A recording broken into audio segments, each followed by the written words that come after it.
Hit her and quit her. I'm gonna describe my dick splitter like Splinter. But I think I'm a splitter. But she looked at me and she called me a nerd. Mahee.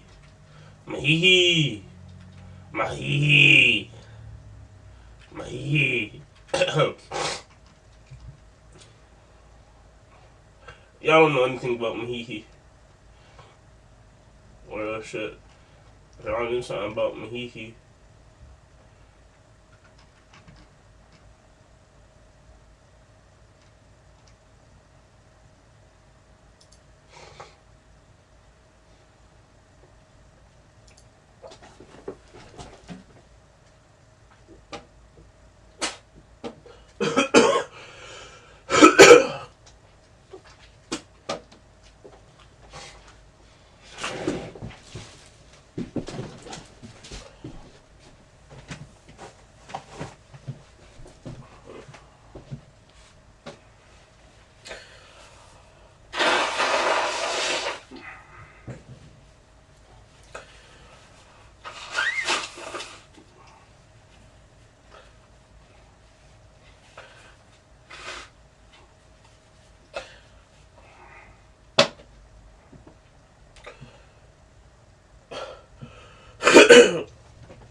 What's wrong with this?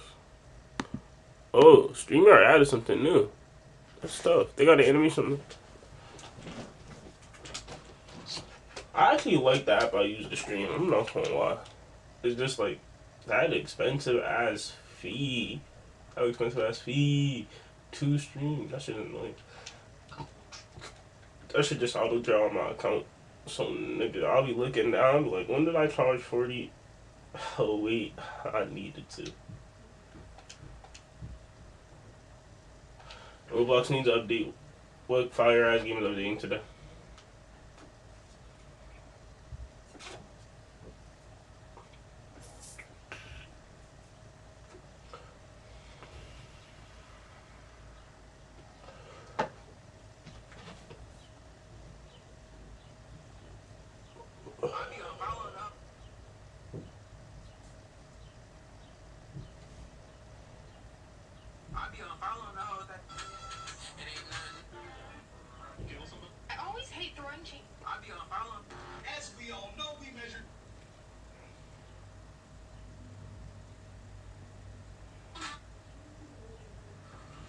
Mark is an idiot. He should have said, I choose that. Thrag would have respected that so much. He would have took all the Viltrumites and went off planet. But he submitted to Thrag like a little bitch. But you know who would have said that? Oliver. As much shit we give Oliver, on God, in that moment, he would have died. But that's why Oliver's a fucking idiot and the weakest Viltrumite to ever exist. Debbie, you still on this fake mad shit? Bitch, what the fuck? You done broke up with Paul. What do you want Nolan to do?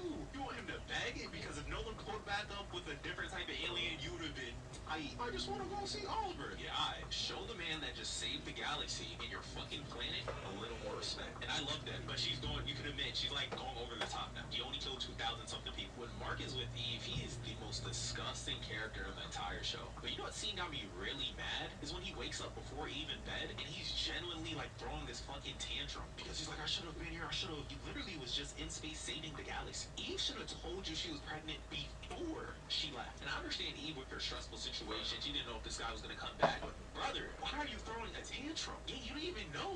And Cecil, shut the fuck up when you're talking to Nolan. Mark is an idiot. He should have said, I choose that. Thrag would have respected that so much. He would have took all the Viltrumites and went off planet. But he submitted to Thrag like a little bitch. But you... It would annoy me. Project Hail Mary. I remember one time we was in theater class, and this guy, I was so big on like, because my school was predominantly white. Project Hail Mary, Ron. Does anyone remember Azzyland? Because I feel like no one ever talks about exactly what Sniper Wolf did to her. Now, Sniper Wolf and Azzyland are both big YouTubers. Fans noticed they had similar content, similar ways of speaking, and a similar appearance, so fans naturally came to the conclusion that someone's copying someone. Now, here's where the drama begins, because Sniper Wolf accuses Azzyland of stealing her thumbnails, her videos, her appearance, her way of speaking, basically everything she does. She says Azzyland is copying. So Azzyland starts to see the hate.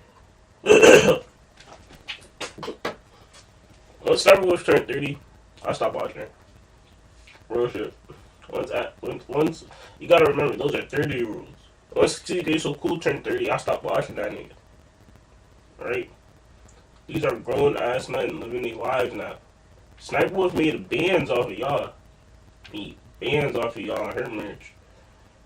Y'all little dick riding on. As you made me money off of y'all. But me, I was broke in the trenches just watching. Seeing the freak shit go on in front of my eyes. Knowing the freak shit happening right in front of me.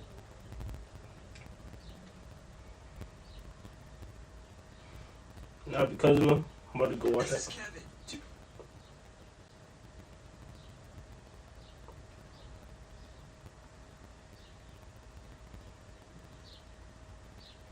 She might still be in her 30s, but it might be the makeup. Wow. How has she not changed she hasn't changed since she started YouTube.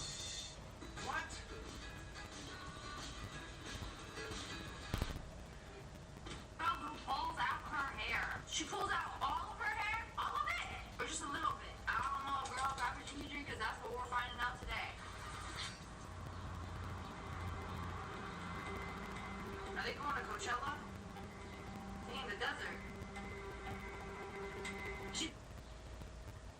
Sniper Wolf got reviews off of saying random shit. I'm not gonna lie. I'm remembering the Sniper Wolf that. Meet Kevin. He just signed his life away for a dark horse Mustang. 500 horses, naturally aspirated, no turbos, no fake noise. He sits inside, turns the key, and that Coyote V8 shakes his whole chest. Then his phone buzzes. Insurance quote. 400. I don't think it's a good idea to race me, Devontae. Wally, you're the fastest Flash ever, and one of, if not the fastest and strongest characters in all of fiction alongside of Archie, Sonic, Dr. Manhattan, and the list goes on. So why not? So you know this, yet you still want to race me. Must I remind you, I've outran the embodiment of death, and faster than the Speed Force itself. Outran instantaneous movement, can take other people's speed and add it to my own, making them slower, can jump out of my own comic. Like, you want me to get the Mobius chair, Devontae? Is that what you want? You want me to get the Batman who laughs? Is that what you want? Do I need to call Robin for the tower break? Okay, relax. Damn, I'll race you. Jeez. First to the edge of the galaxy on planet 445 wins. I'll even give you a head start.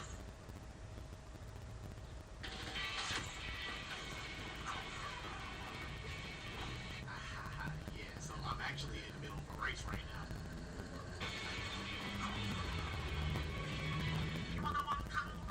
With extra soy sauce, please.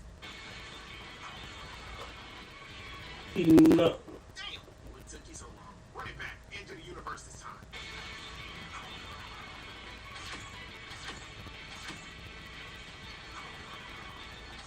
Oh, man. Almost thought I had to pull out the chessboard. I've been here so long. Run it back to the end of the multiverse! Damn, Devontae. 3-0. Let's not ask for a fourth one and end up like Ashton Hall. Run it back one more time to the same place you beat Black Flash. Okay, I might have to change my name to Darren Watkins Jr. after this one, because I literally showed speed. 3-0 is the upgrade ready? The new upgrade is now available, Mikey. The unique skill Flash Step will evolve into the ultimate skill, Phantom Step. One step below the Omni evolution. I'm almost there. Turn me up, Uriel.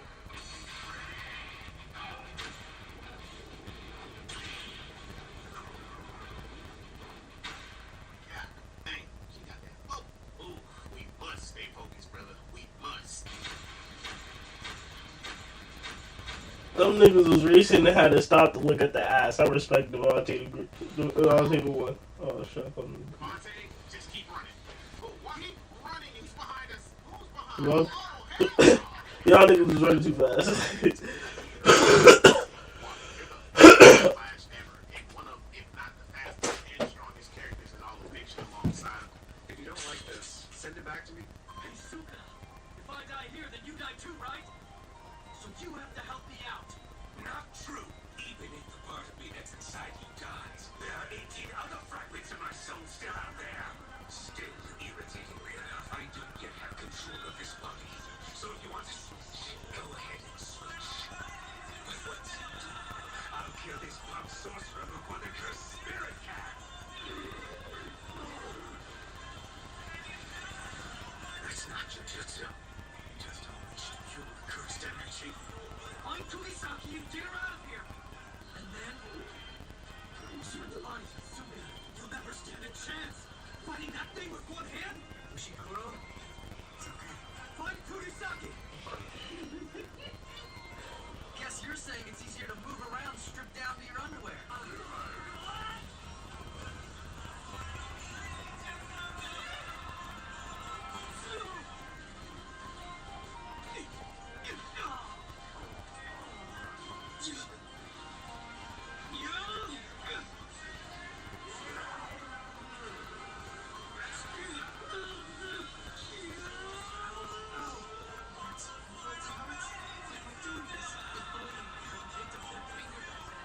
Stop it!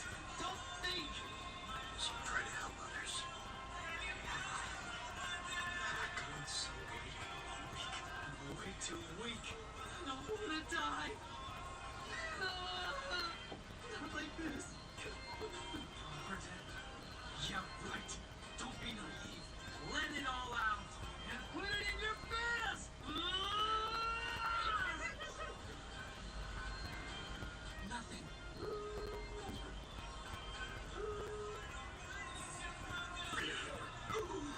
Incredible. What a pain this brat is. It's obvious he's just screwing around with me. Hold on, I'm thinking.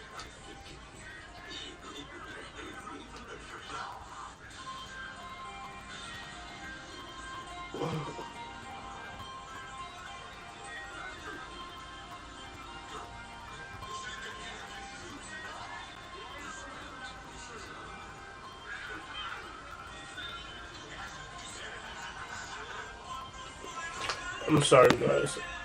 Guys.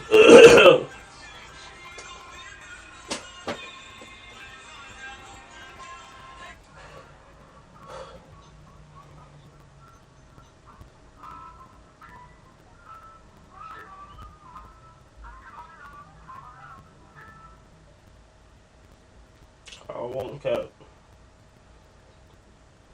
Pineapple Fanta was better.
He's not wrong though. I just don't really get the impression that you're qualified. I'm Earth's mightiest hero. How much more qualified do you You want? just seem kind of stupid, that's all. He talking about Cecil on the. Bent my grades have been a little low this semester. Still go to school. But I'm street smart, you know? I'm good at reading people. Weren't you unaware of your father's mission? Fair point, I want it. But I can tell you're not good at this. Not good. This whole join the Filter Empire bitch, you're like really bad at it. No charisma, no enthusiasm. You dare question my I'm competence? gonna be honest, you're just coming off as pushy. Like, really pushy. How can you expect me to listen to you? You don't. And we... Anybody wearing Burbank? You wear it? Shut up! No way.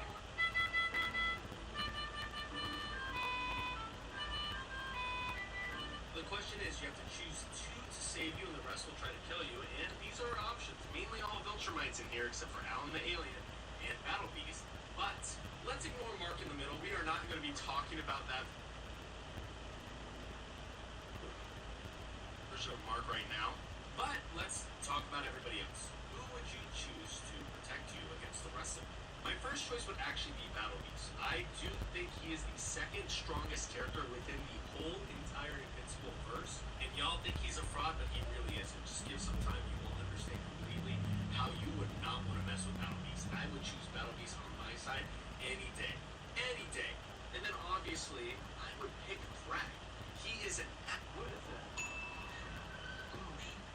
Someone dropped their car keys. Let me tell you. Let me go see if I can find them. Excuse me, did you drop? Why would they be called? How long did they become famous? No, I'm saying, they told them to me, right?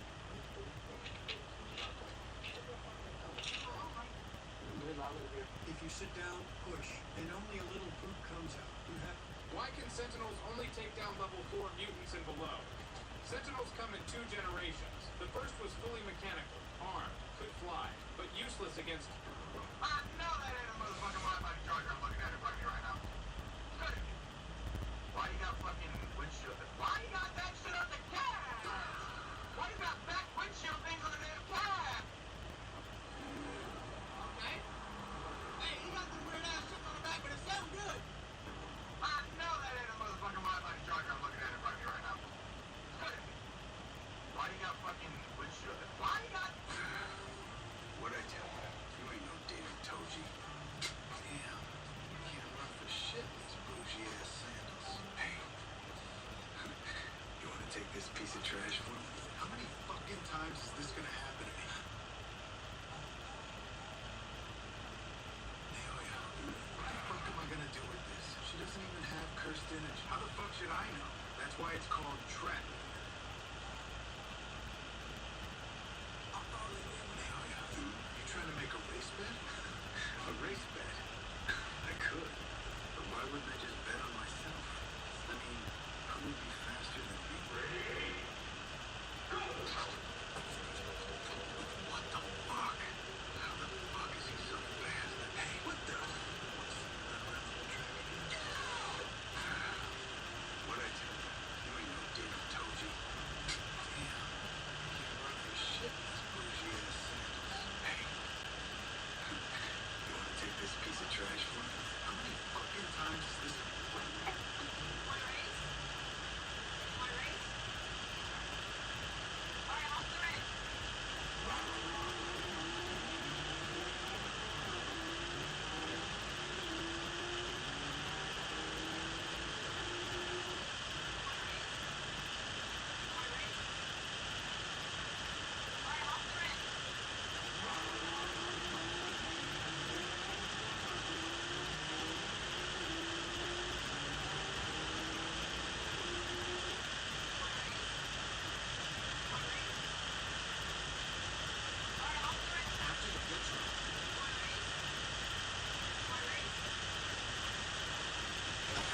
She lost.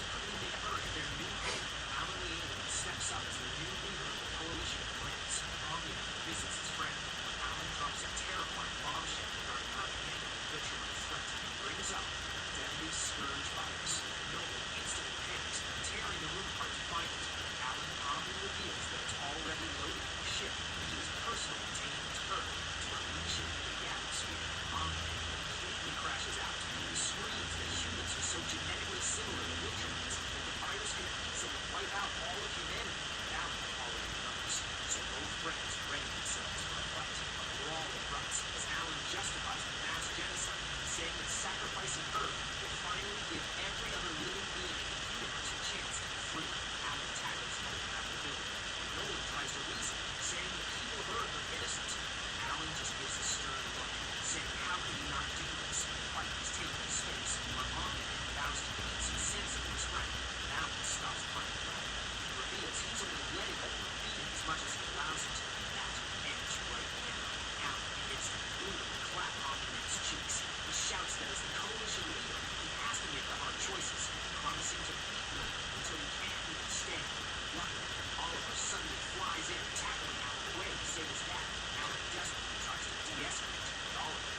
First time anybody ever said lucky about that. Luckily, Oliver came.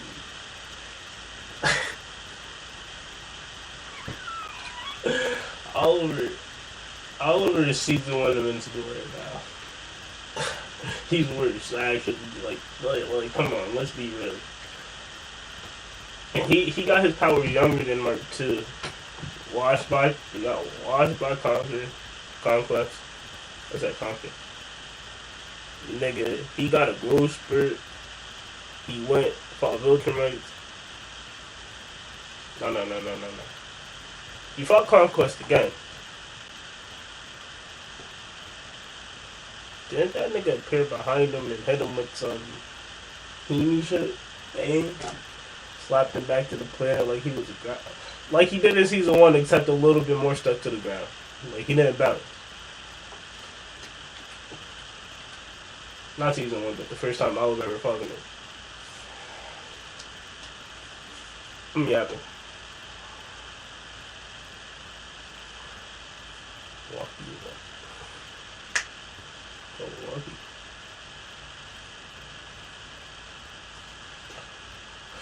I don't even know what I want to play. I'll be real. I really don't. I want to play something. I don't want to play Call of Duty.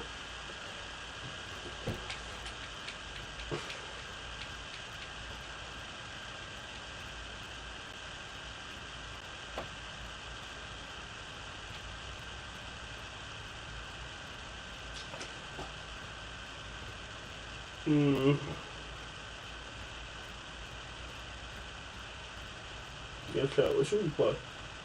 Like, we got Roblox, obviously. Like, give me some players. Somebody.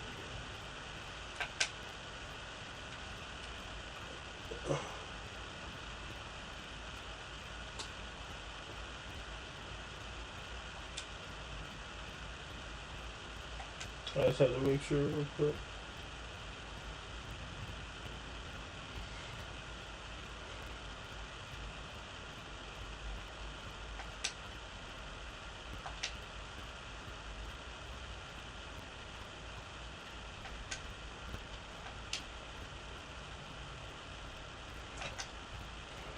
I know what game updated, but I don't know what game it was.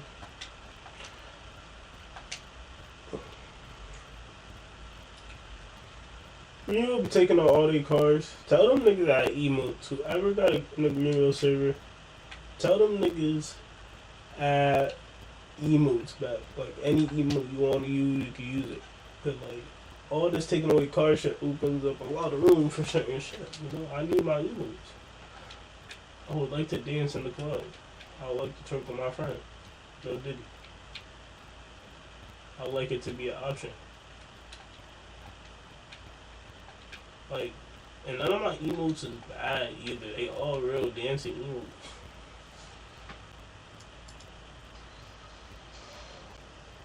Except for when I'm dorking. When I turn on that dork mix, like that's just what's gonna have to happen.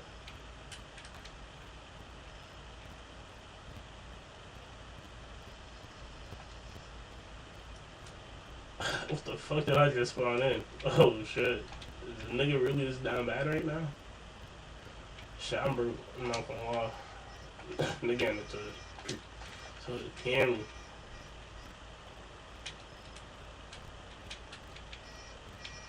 Bitch, get out my way.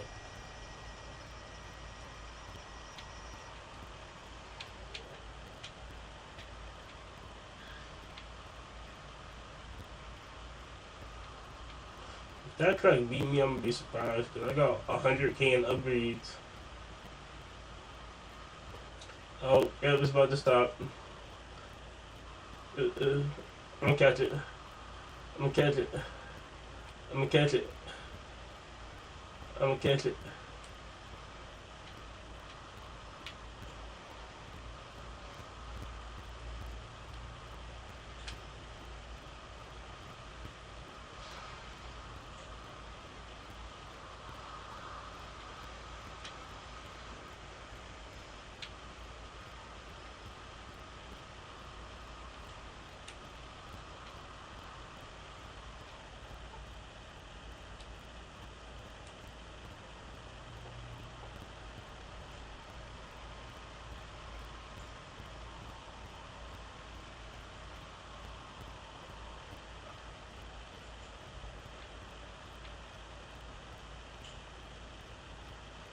That nigga left.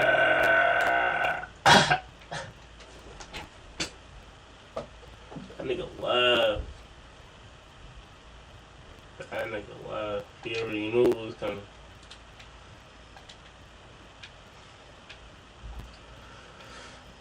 Alright.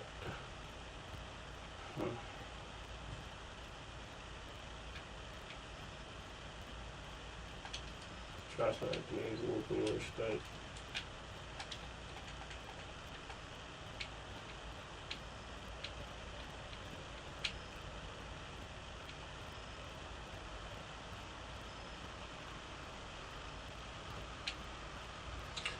Oh, I didn't even switch you guys to the main screen real quick.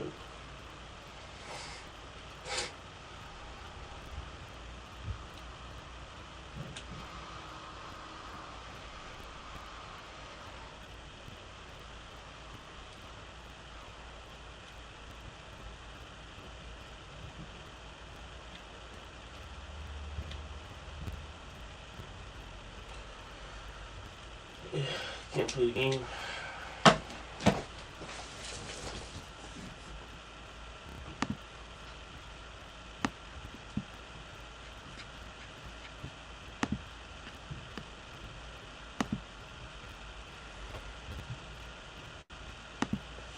He encourages Liam to try learning 1 inch. Let me just get this other stuff. Well, I wouldn't. Quick hand applicator. That's an easy way to control these.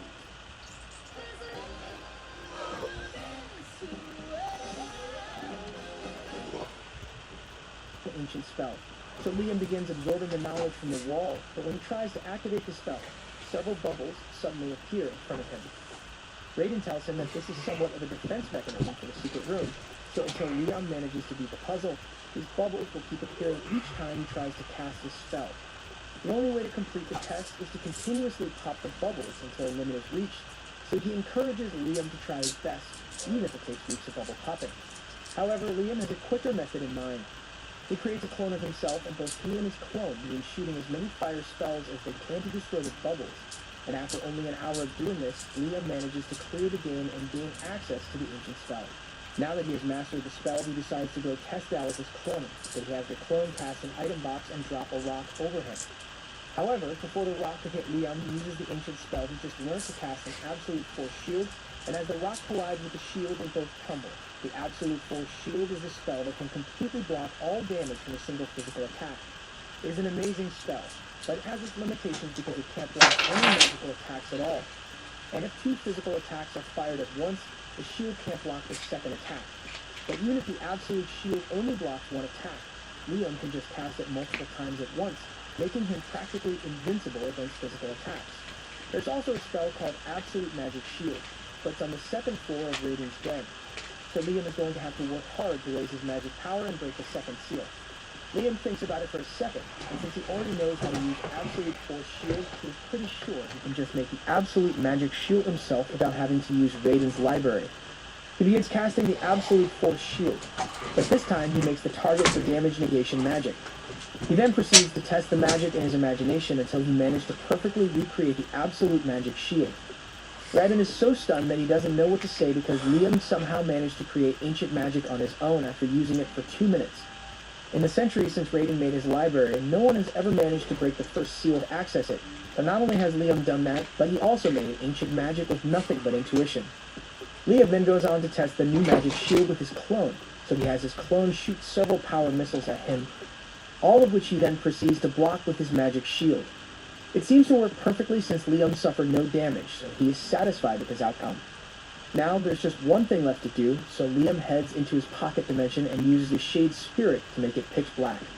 Raiden is confused and asks him what he is doing, so Liam explains that he wants to get used to sensing the presence of magic. This way, Liam will always know whether an attack is going to be physical or magical, meaning he can always have the right shield prepared. Raiden asks him why he is bothering with this, since he could technically just cast both Force Shield and Magic Shield at the same time, but that would be inefficient, and he loves magic too much to settle for a mediocre solution. Liam's city has grown rather large now, and one day, while walking through it, Asuna comes running up to him because there's a matter that needs his attention. She tells him to head to meeting point number 17, so Liam teleports there and finds Guy and the other trolls standing next to a line of human soldiers. Liam asks what's going on here, so Guy explains that these fine gentlemen are here from the Principality of Palta, and they wish to have an audience with Liam. Liam agrees to meet with them, so he asks who's in charge of the group, and a man named X-Blast steps up. He tells Liam that he is here on behalf of the King of Palta, and to put it simply, his goal is to have Liam marry Princess Flora. He knows Liam is already engaged to Princess Scarlet, but they haven't gotten married yet, and the wedding isn't going to be happening for a while. X-Blast gestures for Princess Flora to come out of the carriage and tells Liam that he can get married to Princess Flora immediately. Liam can't believe Palta is really willing to marry off its princess in a single day, but he doesn't want to make any decisions yet, so he just invites them to come into the city for now. X-Blast thanks Liam for accepting his offer, but the next moment Liam senses something incredibly dangerous coming towards him.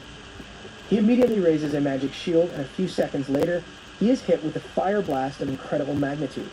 It leaves a massive crater in the ground, so if Liam had reacted any slower, then Princess Flora would have been reduced to a chunk of smoldering flesh. He has no idea who could have done this, so Raiden tells him X-Blast might have had something to do with it, because he has disappeared for some reason. Even if that's the case, Liam still has no idea why X-Blast would intentionally put Princess Flora in danger, so he decides to go ask Scarlet if she knows anything. He teleports to Scarlet's mansion, and a few minutes later he teleports back to the explosion site to show her what happened.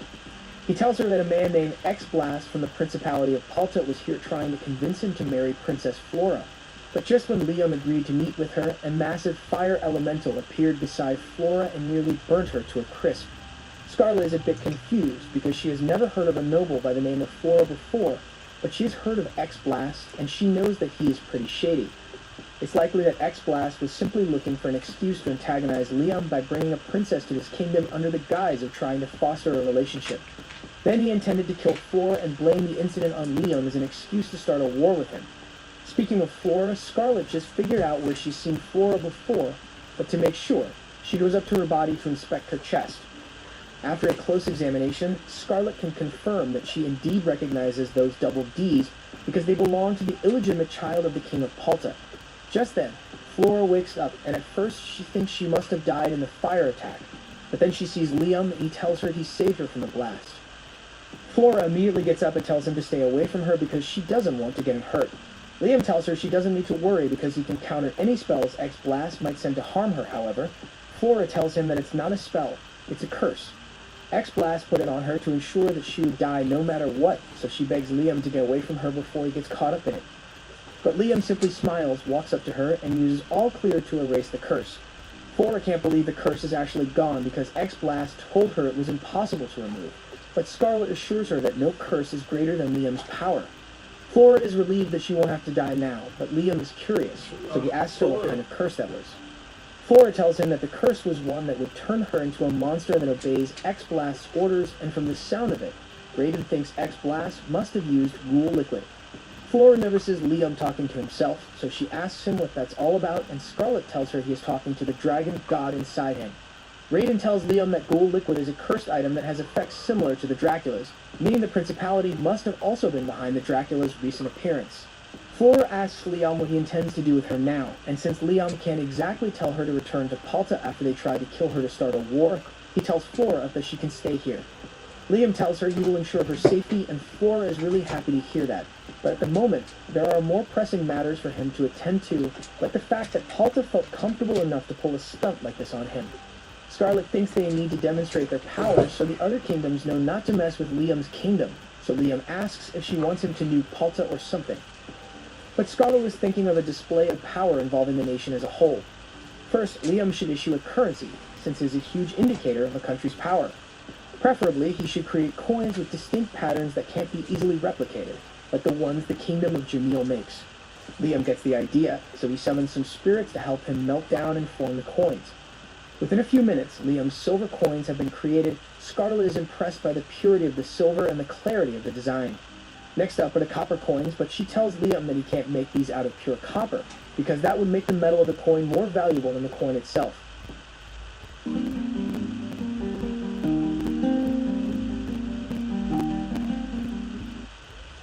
Where is my allspice?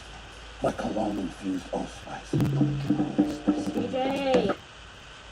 Most countries get around this by making their copper coins out of a mixture of copper and tin, which is less valuable.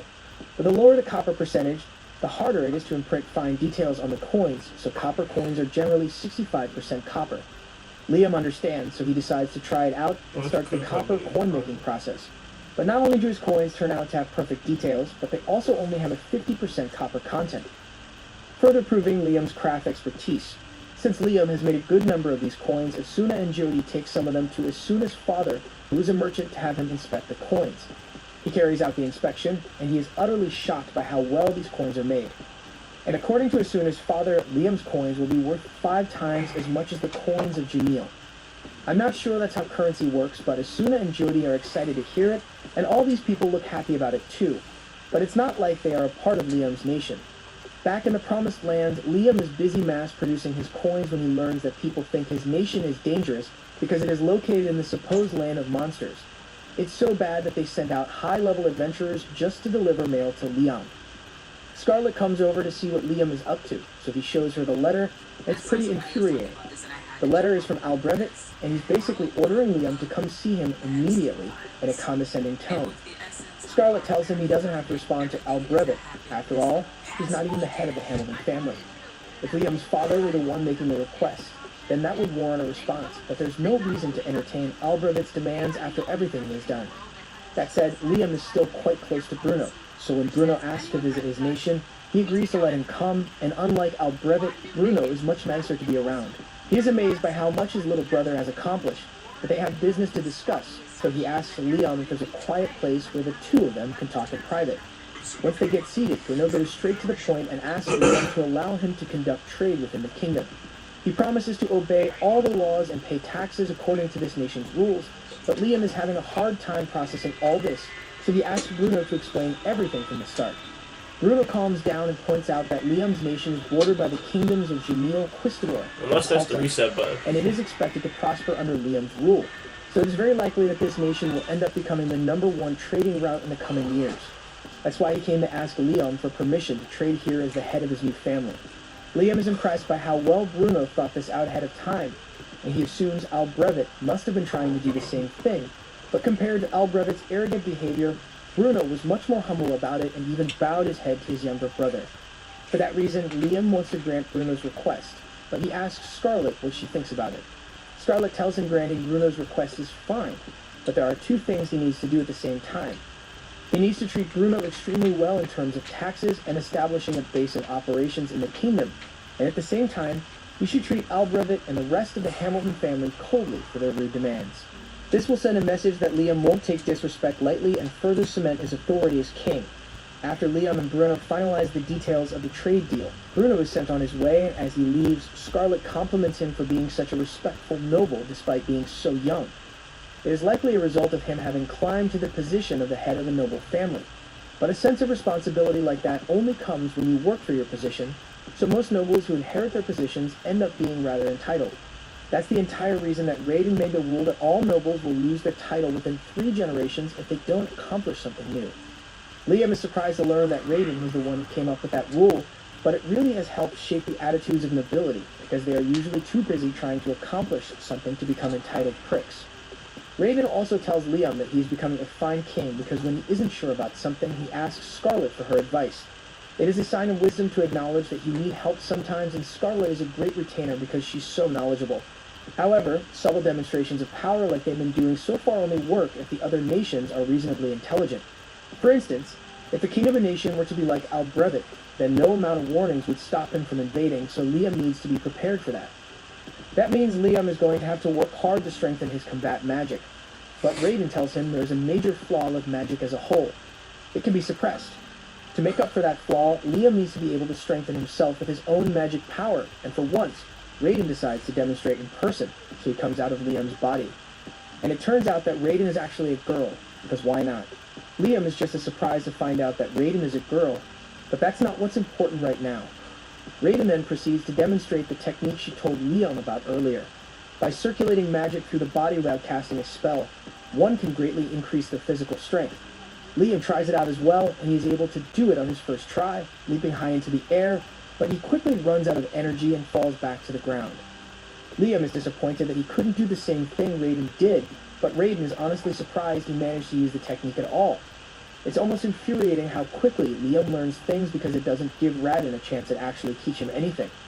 Anyway, since he already knows how to use the technique, she explains to him that he needs to learn how to limit the output of his magic power, otherwise he will end up running out too quickly. She shows him a few training exercises, and eventually, Liam is able to limit the output of his magic to 10 and 20%, but he still needs to learn how to control the output in individual limbs, so it's going to require a lot more work on his part, and he's really excited about it. Raiden is surprised that Liam is so enthusiastic since she was sure he would find physical training boring, but Liam tells her that learning to limit his magic output will help with his spell casting too, because it allows him to cast way more than he usually can. There's a possibility that Liam might one day face someone who can use absolute magic shield, so he needs to improve on his multicast ability. There's also the chance that someone can reflect his magic back at him, so he needs to get good at firing in between spells. Raiden is impressed that Liam had thought that far ahead, but also upset again because she's going to teach him about that later. Raiden continues magic awareness training, and once he is able to control the flow of magic throughout his body, she says it's time to move on to the next part of their lesson. She briefly goes into Liam's body and comes back out with a rope of light. At first, Liam is confused since he doesn't know what he's supposed to do with the rope, so Raiden decides to explain how it works. First, she tells Liam to try pulling the rope with his physical strength, but no matter how much he tries, the rope won't budge. She then tells him to try using magic power to pull the rope, and as he does so, the rope finally moves. This is a special rope that can only be moved with magic power, and Raiden wants Liam to play a little game of tug of war with her. She's going to be pulling on the rope with her magic power, so she wants Liam to try fighting her with an equal amount of strength. It takes a lot of focus from Liam, but he is able to match the magic levels of Raiden no matter how often she changes them. Since Liam has gotten the hang of sensing her magic power through the rope, Raiden decides to raise the difficulty and now only radiates her magic through the air. It is a lot harder for Liam to keep track of her mana when she does this, but he is ultimately still able to keep his focus on it. And with his focus on magic fine-tuned, Raiden tells him it's time for his final test. She tells him to try firing as many simultaneous spells as he can. So Liam does it expecting to get 19 at most, but to his surprise, he goes well beyond that and fires 29 in base form. It's Google Gemini with the assist!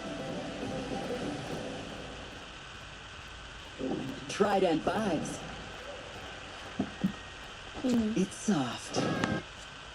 Liam doesn't understand how he could have improved so much in such a short amount of time, but his magic hasn't gotten any stronger. So Raiden explains to him that he is just using his magic more efficiently, and that has allowed him to greatly increase his output. Since Liam's kingdom has grown so much, he has been having regular meetings with everyone to make sure things go smoothly. Construction on the city is mostly completed, so they've started working on a palace for Liam. There aren't any major problems to deal with, but they are a little concerned that their only source of salt and water is Liam.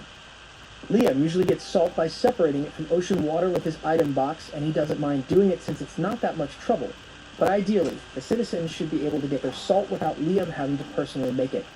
Liam understands, so he says he will think of another way for him to get salt. However, it looks like Scarlet already has an idea in mind.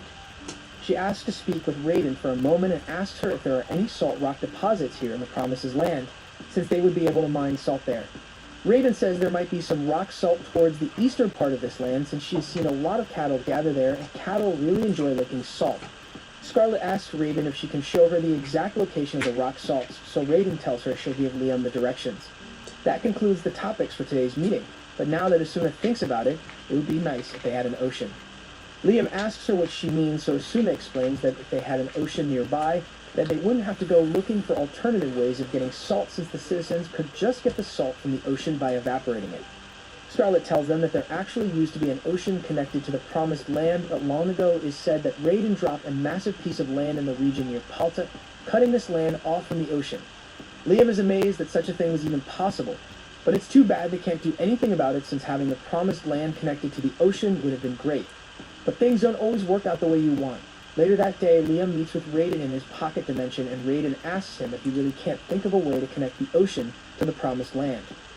But Liam does have an idea in mind, it's just that it requires him to drastically alter the landscape, and he doesn't have enough magic power to make it work.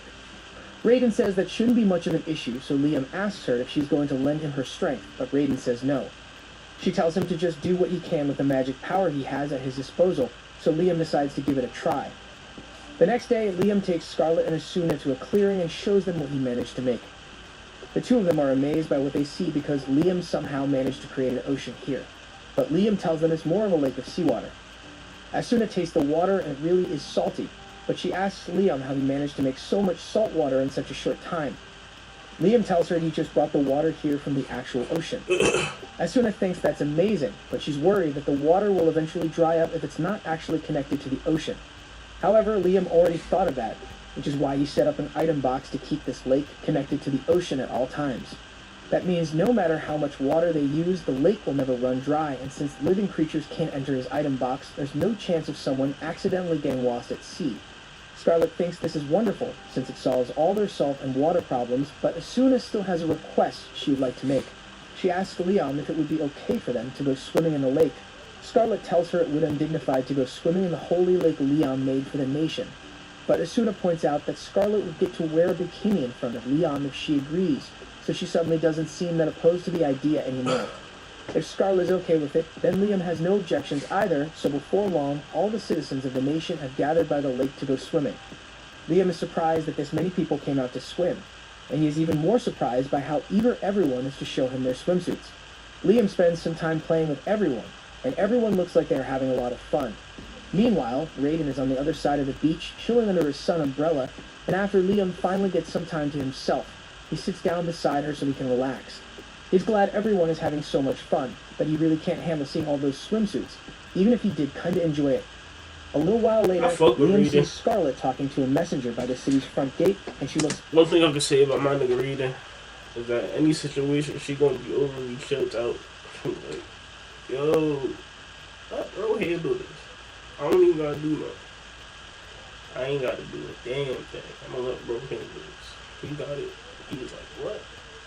He confused. Main character always confused. But when you the overpowered master, you just be like, man, my student got this. You easy work. Because he knows no matter what, if anything getting too grim, he just gonna step back. One of her subordinates just informed her that the AG region in Jamil is currently experiencing a severe drought. Gave it to the best shot. AG is her mother's homeland, and she's understandably concerned about its well-being. But she apologizes for worrying about another nation, even though she serves him now. However, Liam tells her he doesn't mind, and if the AG region is suffering a drought, then he is more than happy to help provide water for them. Scarlet is surprised that Liam is willing to help another nation, but he doesn't see it as a big deal, since he can just have the water spirits convert some salt water into fresh water, and then he could just transport it to the AG region with his item box. He knows he doesn't have to, but they are a neighboring region, and he would like to get along with them if possible. Scarlet is still a bit shocked, but she says she will go inform the king of Jamil that Liam is willing to help, and Liam asks her to make it clear to the king that he doesn't need anything in return for his help. Scarlet hurries off to go deliver Liam's message to the king of Jamil, and as she leaves, Raiden tells Liam that he is being pretty generous. Liam says it's just the best way to build friendly relations with the neighboring nations.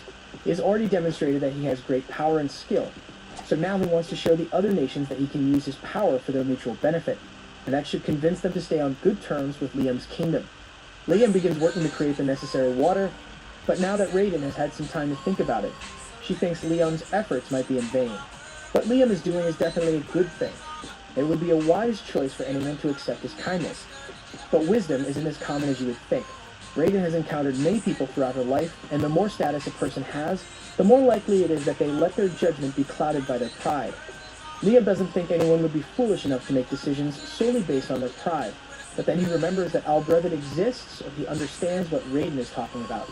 He just hopes the king of Jamil isn't short-sighted enough to let his pride dictate his decision. Unfortunately, that's exactly what the king of Jamil does, because Scarlet returns to Liam and tells him that the king rejected his offer, saying he will handle the issue on his own. Liam asks how the king intends to do that, but when Scarlet asked him the same question, he refused to elaborate. So far, the region of AG has received no aid, and refugees have begun to flee into surrounding areas, but water is still extremely scarce. Raiden asks Liam if he wants to just make it rain there. Liam asks her if that's really possible, and Raiden confirms it, so Liam is excited to try it out, but he doesn't intend to make it rain on Jamil this time. There would be no point in forcing his help on them when the king already rejected his aid, but Liam doesn't intend to leave the people of AG to suffer, so he devises another plan. He later meets with Bruno, and since Bruno is a noble of the kingdom of Jamil, Liam asks him if nobles ever provide disaster relief to struggling regions.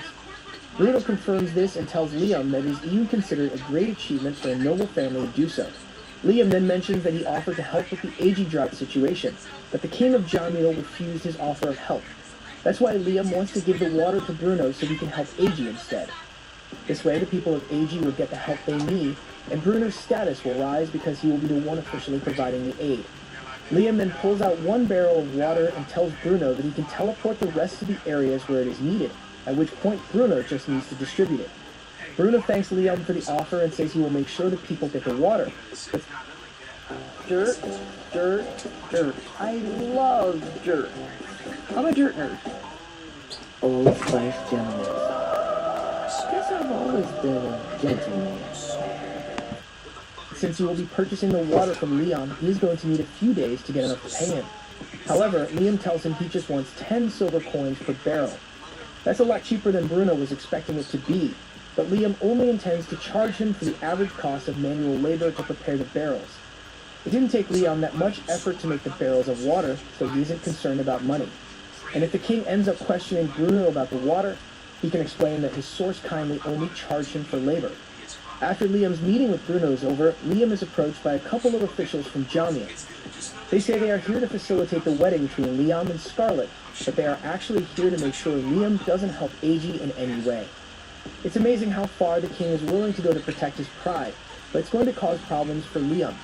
Since he has never been to AG before, he can't just teleport there, and he can't travel there normally with the Jamil officials watching him. He's trying to think of a way around them, but just then, Guy comes in with a report. He's just encountered a group of people from the kingdom of Jamil, and they say they are here to examine the route that will be taken for Scarlet and Liam's wedding. Liam tells Guy to pay attention to the envoy, but as long as they don't cause any damage or install anything suspicious, he should let them do as they please.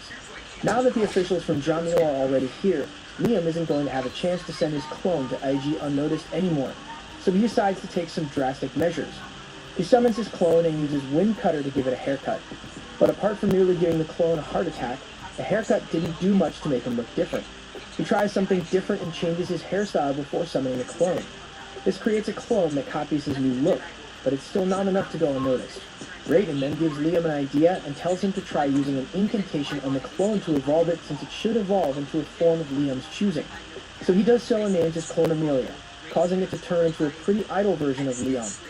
This should be different enough to avoid drawing suspicion, so Liam sends his clone off to AG in his place.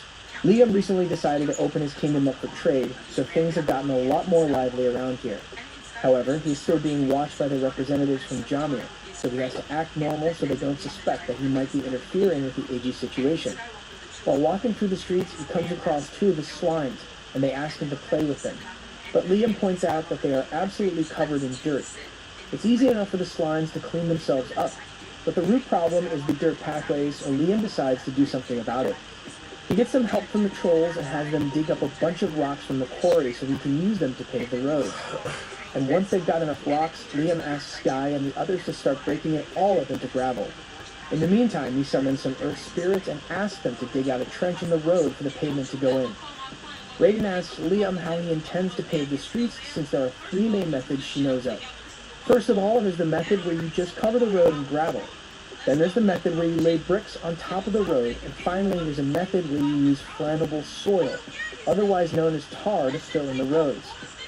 Liam had never heard of tar before, so even though he was originally planning to just make a gravel road, he decided to try making this tar instead.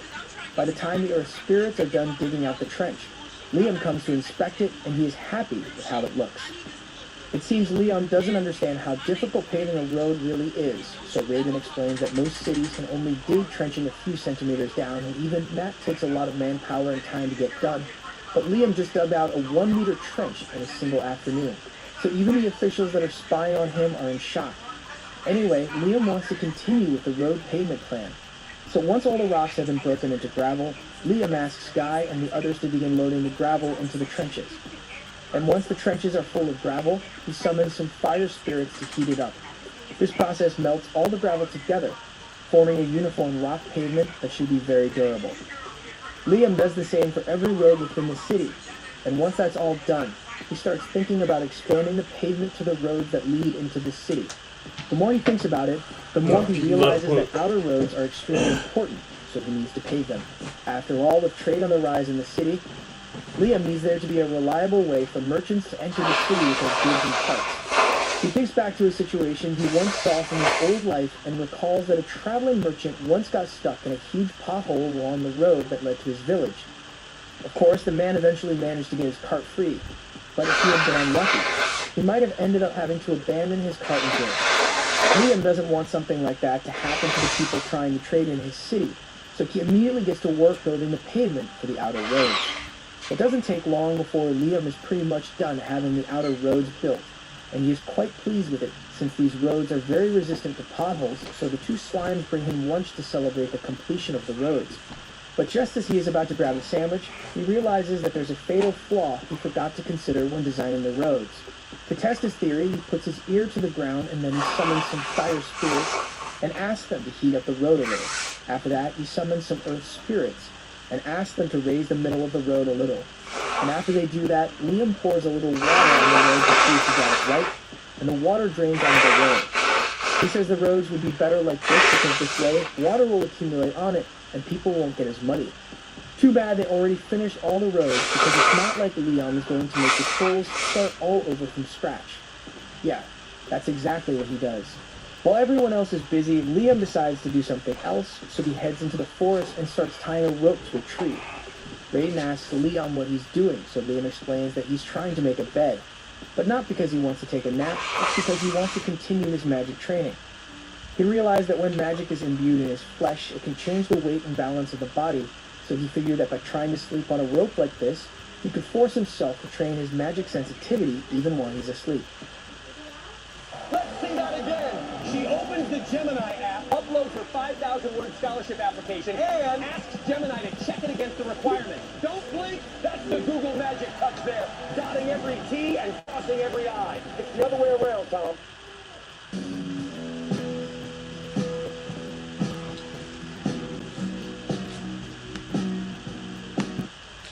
Raiden thinks his plan is ingenious, so Liam gets to work trying to balance his magic in his sleep, and after a while, he gets the hang of it. Now his sensitivity to magic is far greater than it was before, so he is able to sense the minor difference in mana across the land. But as he is scanning the area, he discovers that there are way more spies here than he thought there were. He already knew about the spies from Jamil, but there are also spies here from Palta and Quistador. For them to brazenly send spies onto Liam's land, they must now not know that Liam can sense them. Power often acts as a deterrent for foolish behavior like this, but it's not so simple when the power Liam has isn't clearly visible. He needs to think of a way to demonstrate his military might, so Liam heads over to Scarlet's house to ask for a little information about the other nations. He asks her if she can give him an estimate of the military power that the other nations possess, so she tells him that both Palta and Jamil could mobilize around 40,000 soldiers, and Quistador could mobilize at least 50,000, so if they all decided to attack Leon at once, then he would have to deal with 130,000 soldiers. Even for him, that's a bit too much to handle, although he could probably manage if he were able to create battle armor for all his people. However, he already thought of that before, and he doesn't have enough mithril to pull it off. He heads back to his rope, and now that he thinks about it, if the three bordering nations were willing to send spies into his nation, then other nations might have sent spies in as well. So he expands the range of his mana detection to see if there's anyone else here he should be worried about. However, instead of finding more spies, he finds something really interesting. He immediately teleports himself to a section of the road that's still unpaved and summons some earth spirits so they can start digging straight down. Liam then jumps straight into the hole, and at the bottom, he finds a ton of high mithril ore. There's been a massive vein of the stuff here the entire time, and with this, Liam might be able to create battle armor for all his people. So he returns to the surface and tells Scarlet to spread the word that they now have access to a vast supply of mithril ore, so Guy and the others should put a hold on paving the roads for now so they can begin extracting the ores at once. Excavation has been going smoothly so far, so they've managed to acquire a mountain of mithril ore, and this will definitely be enough to make the battle armor. After a few hours, Liam has successfully processed all the mithril ore into pure mithril ingots, but with how long it takes, he's going to have to put an indefinite hold on the road pavement to refine all the mithril. Reyna wishes she could be of more use to Liam, but now that she mentions it, he asks her if the elves can all use magic. Reyna tells him that because of the contracts they formed with Liam, all the races that live in this city are able to use some sort of magic, but they lack the grimoires to learn any new spells. Liam understands the problem because no matter how skilled you are with magic, you need a grimoire to learn a spell. The ring Liam wears counts as a grimoire, so he considers lending it to the villagers so they can learn to use magic. But with the thousands of villagers that live here, it would be horribly inefficient to do that. Instead, Liam comes up with an idea to create a magic ring for everyone in the village so they can learn to use magic because he has enough mithril to pull it off. But then again, why bother making individual rings when he can just make a rune out of mithril and use it as a spell storage device so multiple people can learn spells at once, just like the one Raiden made?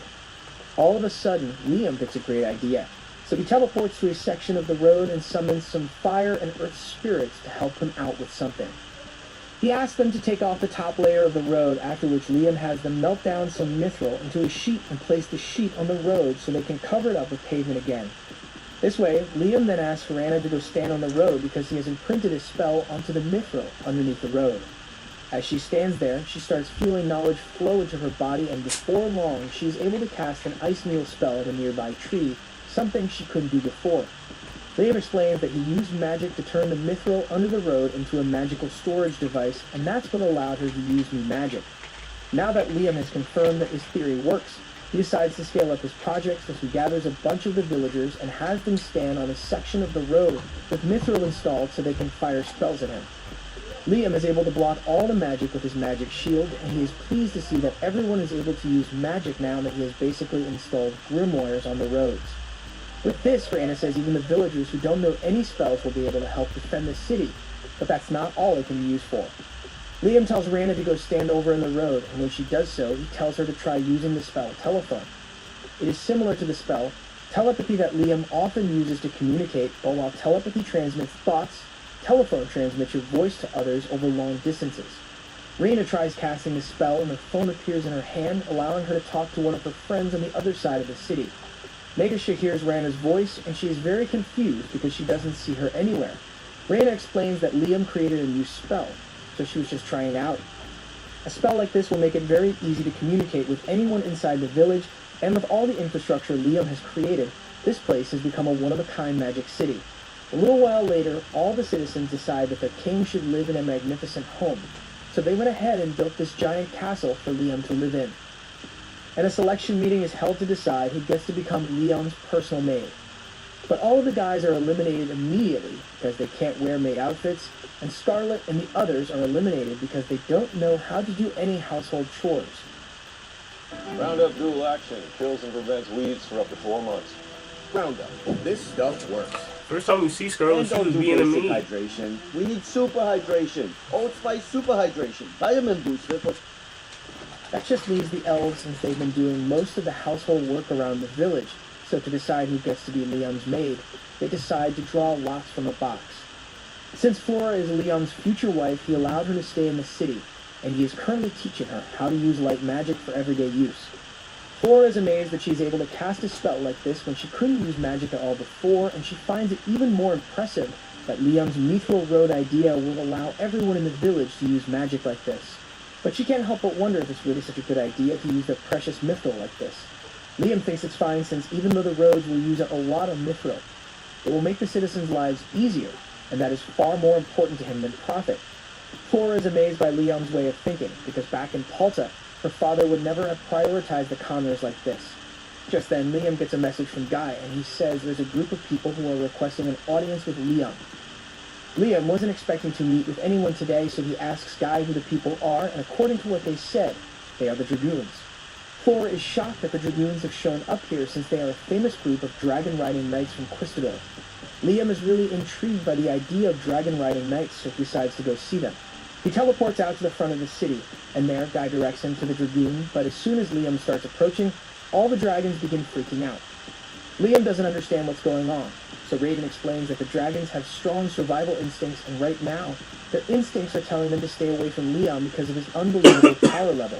Since the dragons won't let Liam get close, the captain of the Dragoons comes over to Liam and introduces herself. Her name is Sheila, and she's the 19th princess of the Kingdom of Quistador. And the reason she is here today is because she wants to challenge Liam to a duel. Liam is shocked that she wants to challenge him to a duel, but Sheila isn't suggesting it because she has beef against him. She just firmly believes that the best way to become friends with someone is through experiencing combat together. Normally, she would have suggested sleeping with Liam to get to know him, but he's 12, so fighting him is the next best option. And now that she has cleared that up, she asks Liam to accept her duel so she can determine whether he's a worthy ally to Quistador. Upon hearing this, Liam realizes that an alliance might be on the table if he agrees to this duel, which is exactly what he has been hoping for. Considering that the king of Jamil rejected his aid, it's obvious that Jamil isn't on good terms with Liam's kingdom. As for Paltan, it did give him Flora to establish diplomatic relations, but then they immediately attempted to kill Flora on his doorstep, so they aren't good allies either. That just leaves Quistador now, so Liam would like to establish a friendly relationship with them. Plus, he can tell that Sheila isn't a bad person, she's just a little weird, so she probably doesn't have ulterior motives for challenging him to a duel. Liam ultimately accepts her duel, so he asks her how she wants it to be done. Sheila tells him she's fine with starting the duel right here, so a few moments later their duel officially begins, and a second later, Sheila vanishes. She is moving so fast that Liam's eyes can't keep up with her, so since he can't see her, he casts several force and magic shields to block any incoming attacks. Sheila manages to instantly destroy 3 of Liam's force shields, and she soon figures out that the force shields block physical attacks, so she tries using magic instead. Liam's magic shields manage to block her magic attacks, so Sheila decides to do something different this time. All of a sudden, Raiden tells Liam to dodge because he is in serious danger, so Liam teleports out of there, and a second later, a magic sword comes crashing down on him. A magic sword is partially magical and partially physical, so none of Liam's shields would have been able to fully block it. Knowing this, Sheila believes she has won because if Liam can't use shields to block her attacks, he is practically a sitting duck. She vanishes once again and begins dashing around Liam to prove a point, and Liam knows he needs to do something quickly, otherwise he's going to lose, so he spawns a mist and just stands there. Sheila thinks Liam must have given up on defending himself, so she closes in to land a blow, but to her surprise, Liam points at the exact point she is going to appear before she appears. At first she thinks it's a fluke since there should be no way Liam can follow her movements, but every time she moves, Liam knows exactly where she's going to appear. Sheila admits defeat after seeing that Liam can keep up with her speed, but in reality, Liam had no idea where Sheila was. He just created a magic mist and linked his finger to point in any location where the mist was dispersed, because that would be where Sheila is. Anyway, since their duel is over, Sheila says she would like to have a nice chat with Liam, so he teleports her to his mansion. About the alliance that she talked about earlier, Liam recalls how Palta and Jamil gave him bribes as offerings for an alliance, so he wonders if Sheila intends to do the same. He asks her if there are any conditions for the alliance between Liam and Quistador, but Sheila tells him that the only condition is a non-aggression pact between both militaries. Liam is surprised to hear that that's all that Sheila wants because a non-aggression pact isn't much of a condition, so he's starting to wonder if she has ulterior motives after all. Sheila can tell that Liam is suspicious of her, so she explains that for generations in Quistador, there has been a saying passed down that says, "For the love of God, don't mess with the all-powerful dragon." The reason Quistador has such a strict rule on this is because years ago, the entire nation of Quistador was nearly destroyed in the battle of the 3 dragons. And after hearing that Liam had been chosen by the crowned dragon, the king sent her here to see for herself as the leader of the dragoons. The idea was that if Liam really had an all-powerful dragon inside him, then the dragons they ride would most certainly react in some way, and sure enough, that's what happened. Sheila is now certain that Liam possesses the dragon crown, so she would like nothing more than to form an alliance with Liam. Liam asks Raiden if he should accept the alliance, and she tells him that it would be a good idea since no matter how powerful a nation is, it's always better to have allies on your side. Liam thinks it's a good idea as well, so he tells Sheila that he agrees to her alliance. Sheila is relieved to hear that because she had no idea what to do if Liam turned her down, but there is something she's been meaning to ask him.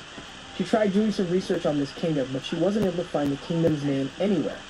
That's because Liam hasn't actually thought of a name for the kingdom yet, so he tries to come up with something quickly. But before he could say anything, Raiden appears and declares that the name of this kingdom shall be Liam Raiden. Having Raiden appear like this to announce the name of the kingdom greatly increases Liam's status as a king, but he doesn't realize that yet, so he just continues his meeting with Sheila to finalize the terms of the alliance with Quistador. They agreed to officially sign the deal at a later date, but Sheila looked noticeably restless. Probably because she just saw the legendary dragon in person. Naming the kingdom Liam Raiden is kind of embarrassing. But judging by how fidgety Sheila is, it should act as a good deterrent against any war declarations. Once they finish their discussion, Liam says he will show Sheila the room he prepared for her to spend the night, but before that, Sheila notices something from the balcony, and she's amazed to see all the lights in the city shining even though it's night. Liam tells her that the people are simply using light spells in their house, but that still doesn't explain how every single house has a light on. Liam explains that he created something similar to a grimoire that extends into all the homes and roads, so anyone within this city is able to use light, fire, and water magic whenever they want. Sheila asks how he could possibly have managed such a thing, but it was pretty easy to do after Liam found the high mithril vein. Sheila is shocked to hear that Liam's nation also has access to high mithril, and with all of his citizens being capable of using magic, she is terrified by how powerful Liam's army must be. On top of that, she is sure Liam must have a ton of magic crystals in storage, but actually, Liam doesn't even know what magic crystals are in the first place. Sheila finds it funny that someone as powerful as Liam doesn't know what magic crystals are, so she tells him they are pretty much waste. Whenever a magic spell is cast, some amount of magic power is always left behind, which is what ends up getting condensed into magic crystals. Liam now understands how magic crystals are made, but it doesn't really apply to him because his spell casting is 100% efficient after all that training he did with Raiden. Sheila is stunned to hear that Liam's magic is 100% efficient since she has never seen anything like it before, but Liam had no idea it was something so impressive. After dropping Sheila off at her room, he asks Raiden if people really waste that much magic energy when casting spells. So to demonstrate what Sheila is talking about, Raiden asks Liam to try casting a spell as inefficiently as possible. Liam does as she says and manages to cast a spell with 0% efficiency, and as expected, nothing happens. But after a few moments, all the wasted magic power begins to float up off Liam's hands. This is the stuff that ends up forming magic crystals, and considering a city of this scale with everyone using magic all the time, Raiden thinks there is bound to be a few magic stones somewhere around here. Liam begins using mana detection to see if he can locate any magic crystals. And It's Google Gemini with the assist. Trident Vibes. A soft gum with a juicy experience. It's a vibe. he senses some faint magic power coming from the forest near the city, so he heads over there and digs into the ground. There he finds a large chunk of magic crystal that accumulated from the wasted magic in the... He said, I don't play that. I forget to put a face now. I could go on the lead test. I don't play that. I don't play that. What are you doing that shit?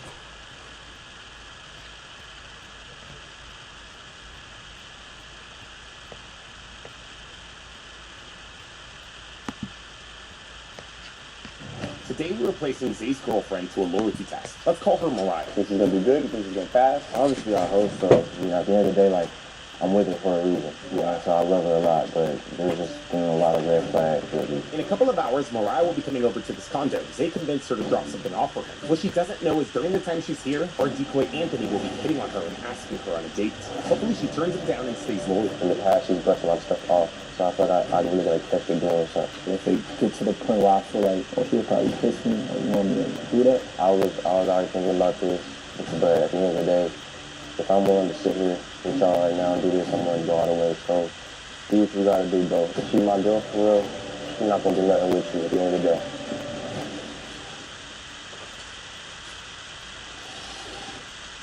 Well, I know you already told me a little bit about your situation, but for the cameras, I'm sure you guys would you mind explaining why you wanted to kiss her, though? Yeah, so, besides the common stuff, over the last, I would say, 3-4 months, there's been a couple of things that have raised, a couple eyebrows. She does post her body a lot, I'm real big on body positivity, like, I understand that, but, like, you got a man, you know what I mean? Like, you can't be just posting your ass and, your cleavage all over the place, stuff like that, you're supposed to be lying, you know what I mean? A lot of times she does go out, like 3, 4 in the morning and doesn't say nothing, and then you come home, don't want no information, nothing like that. And the reason I cut it from slack is because, I make music, I'm always at the studio. So I get it, sometimes I'm coming home late. But I always communicate, you know what I mean? And then, like, that's all that I ask for, you know what I mean? Like, we're in a relationship. What did she say about when you seen her posting her ass? You ain't set that boundary in the beginning? Nah, I did. I had to talk with her, I was like, look, I know you're beautiful, I know you're not going to come up to you, you know what I mean? Like, we sure got to shut them down. But as a man, it really makes me uncomfortable whenever you post pictures and your boobs are out, your ass is out, and making it seem like you're single, ready to mingle. And you actually was good. Yeah, okay, I understand. But then, she started posting stuff again. And so I said something again, and that's when she called me the whole insecure thing. And then, then she's always showing me, like I said, I'm at the studio all the time. the girls probably at the studio, stuff like that, you know what I mean? And like, you know, girls in my DM because I don't answer them. Yeah. But it's just like, you know, she sees all that and, you know, I'm like, alright, you know, whatever, I'll just leave it alone. Yeah. What is this? That's crazy. Despite the red flags, Jamal's never caught his girlfriend talking or messaging other guys or physically doing anything. So is he just being paranoid or should he listen to that gut feeling? That's what I'm saying. Like, there's little things like that. And like, I'm gonna be real, bro. I feel like, you know what I'm saying? So it's like, while my mind is like, what the hell is she doing? There's also a lot of reasons that point to like, you know, did she really cheat on me or not? You know, so that's why I feel like I gotta push it to this level. Yeah. When we're good, we're good. But when we're bad, man, we're bad. And, you know, the reason I'm with her, I feel like, is because she showed me love in the time where I didn't have a lot of love in my life. And she was one of the people that dropped that, you know what I'm saying? So that's just real. And, you know, she's been supportive in my music career and things like that. So, you know, not a lot of women can do that. You know what I'm saying? So I appreciate that. Do you feel like you're only with her because of that, though, or do you still love her? No, I love her, you know. I'm the type of person, I'm not just gonna be with somebody, though. You know what I'm saying? I don't waste my time like that. And that's why I'm even throwing this whole charade right here. You know, when it comes to my woman, I just want my peace. Maybe it's just me, but to me that kind of sounded like Zay feels almost indebted to his girl. Like he sees the red flags, but he feels like he owes her a chance or chooses to give her the benefit of the doubt because of how long they've been together and since she was there when he was at a low point in his life. But what do I know? I'm just saying, some people really stay because they feel obligated to, not because they're happy. Do you think they're gonna have to work to make her comfortable, or is she pretty social? It depends. Like, usually, I mean, when she presents herself, is that she's, you know, kind of standoffish. Oh, really? Yeah, when it comes to dudes, and that's how she told me, and that's how, you know, she actually with me, you know, but she can get talkative if you're able to kind of get to that side of it. I think she's gonna do it. Sadly, I don't really know, you know, like, I wanted to do good, you know, I'm getting older, so I'm thinking about marriage at a certain point for real, but, you know, if she doesn't, then I have to move accordingly. Come on, girl, you think she cheating? There's a lot of red flags. So my opinion, you never really know if somebody's cheating until you actually catch them. You don't think her twerking like that is like asking for attention for dudes? You know it is. She's trying to be a girl, like you know it is. I think she cheating. Yeah, she cheating. I'm sorry. And I feel like he know that, but he love her. Man, he love that girl. He like, oh, I smoked a lot, so you know maybe I was seeing things. No, don't. Zay can very well be ignoring the obvious signs, but this test could give him the clarity that he needs to see that. Now, something else that we all should be getting clarity on is our health, but in order to do so, we gotta find a good doctor, and that's where things become stressful. Trying to care, don't.com this thing.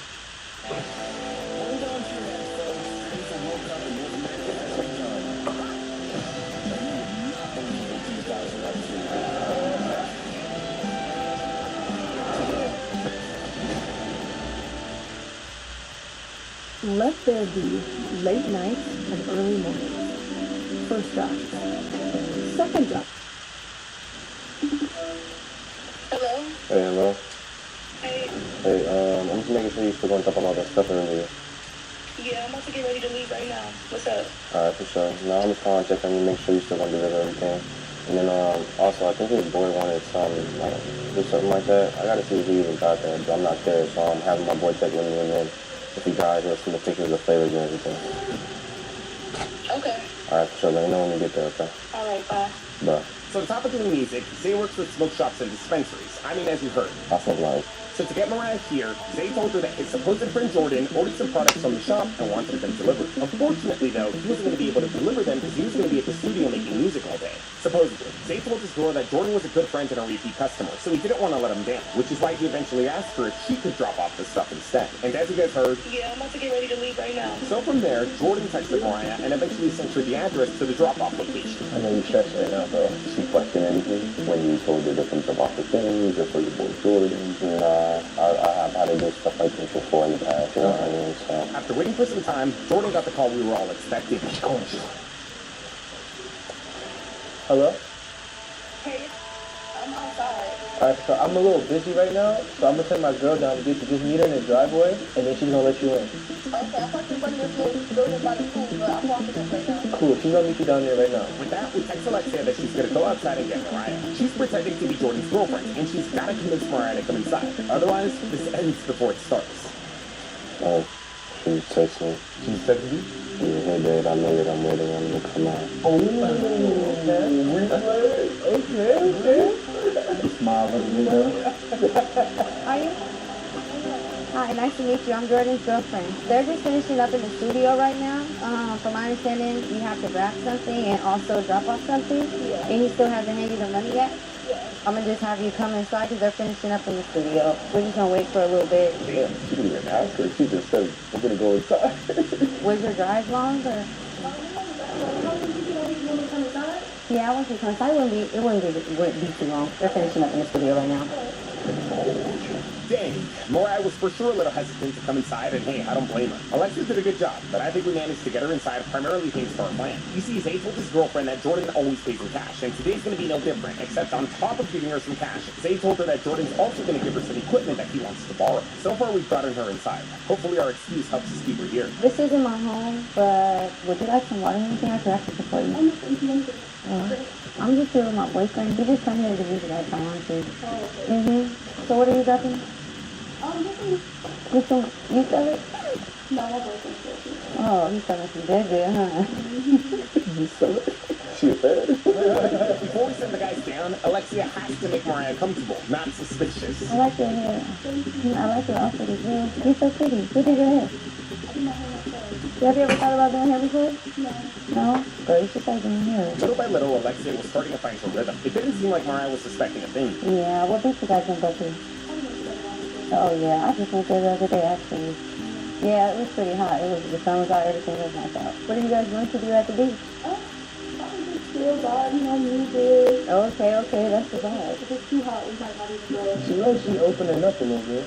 She's going to give a little bit, I guess. What do you do for what, if you don't mind me asking? I'm in Boston.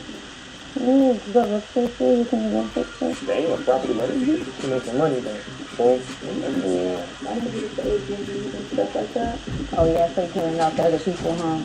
As well. Yep. Yeah. Yeah.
That's crazy. You know what I had thought of? I thought about renting out cars, like making a rental business, and basically like getting out, buying cars, paying them off, and then renting them out to people. Yeah. Yeah. So that's why I was just thinking, like maybe I could just put probably like 3 or 4 cars in there. Yeah. Would you like? Lick it, flip it, drumstick it. Someone's popular. I've been selling stuff on eBay. Handbags. That rug you gave me? Sold. Find what you love. Sell what you don't. Like to watch TV or anything? I have a TV. That long. How long is it? There you go. They shouldn't be that long. They should be coming downstairs. I honestly don't know what's taking so long. They're finishing up with some music, so. so she's trying to call. So let me text him again to see what he got going on. I know. He most definitely do, girl. We want Mariah comfortable, not irritated or impatient, so it's time to move on to the next step of our plan. I've been to Dominican Republic, but I kind of want to go back because when I went like a couple years ago, it was like lit. We gave it a couple more minutes just for good measure before sending the boys out. Go to Lee's Caribbean. Oh, no, it's juice. Yeah, it's freshly squeezed juice, like from the fruit. What's up? Zay's good, right? Yeah. Jordan, he's telling me a lot about you. He told you that you was gonna bring the mixer and the laptop, right? He told you about that? Yeah. Alright, for sure. Yeah, so it's gonna be the mixer over here, and then we got a laptop. But right now, the laptop's updating, so we gotta wait about like 10-15 minutes or something like that. But do you got everything in the bag? Yeah. So far, our excuse seems to be working. Mariah didn't really seem to mind waiting for the laptop to supposedly update. All we gotta do now is just set up the ISO. Got the key bar. Okay, yo, I really appreciate you for driving out here. So, I don't have any cash on me. So I'm gonna go to the bank. It's like 5 minutes down the street, and then I'll come back with the cash for you if that's cool. But the laptop's still updating right now, so it's gonna take another 10 minutes. Somebody hacked my account. Ooh, none of those was working. I only do cash right now. Are you cool with waiting for a little bit? I'll throw in an extra 50 for you. Okay. Alright, by the time we get back, the laptop should be updated. Yo, did Zay tell you about the pictures? For the vapes and everything? It's for Anthony. Can you tell you about the different vapes? I mean, I can text him and ask him. Alright, for sure. Alright, this is my boy Anthony over there, by the way. He's gonna keep you some company while we're gone. Cool?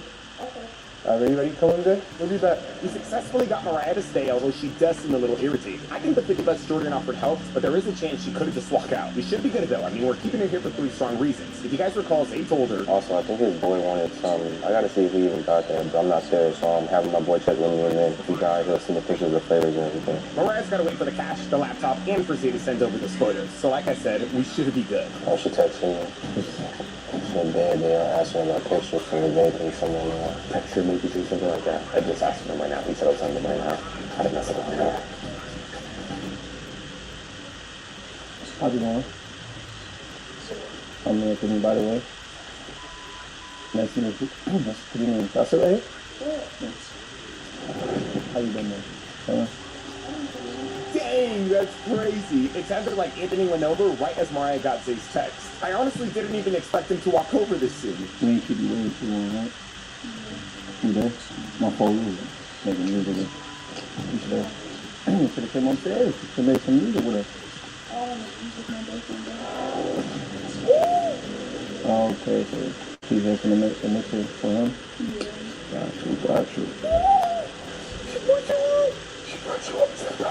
Maybe it's a little too early to call this a pass, but off the rip, Mariah's on a great trajectory. So what you be doing? What you like to doing?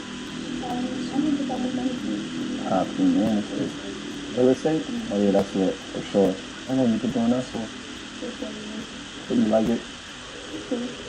Okay. You got like buildings around here?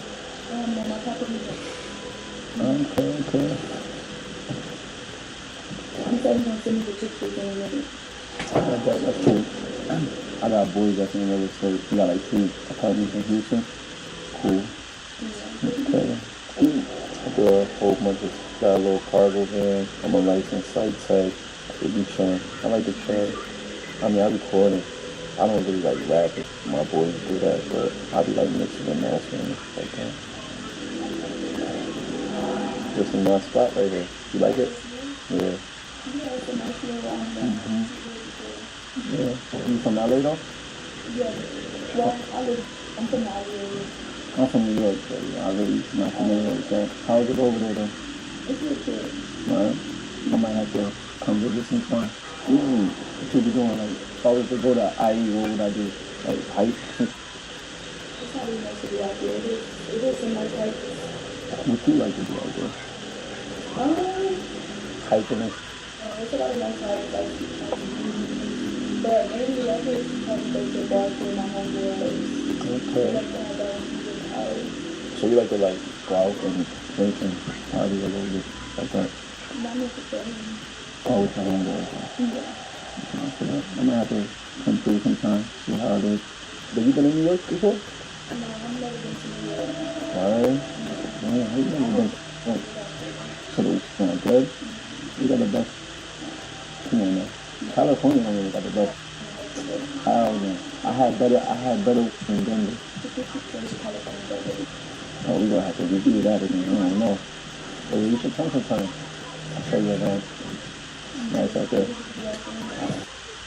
I've heard people say that a pizza place can't make a good sandwich. I thought.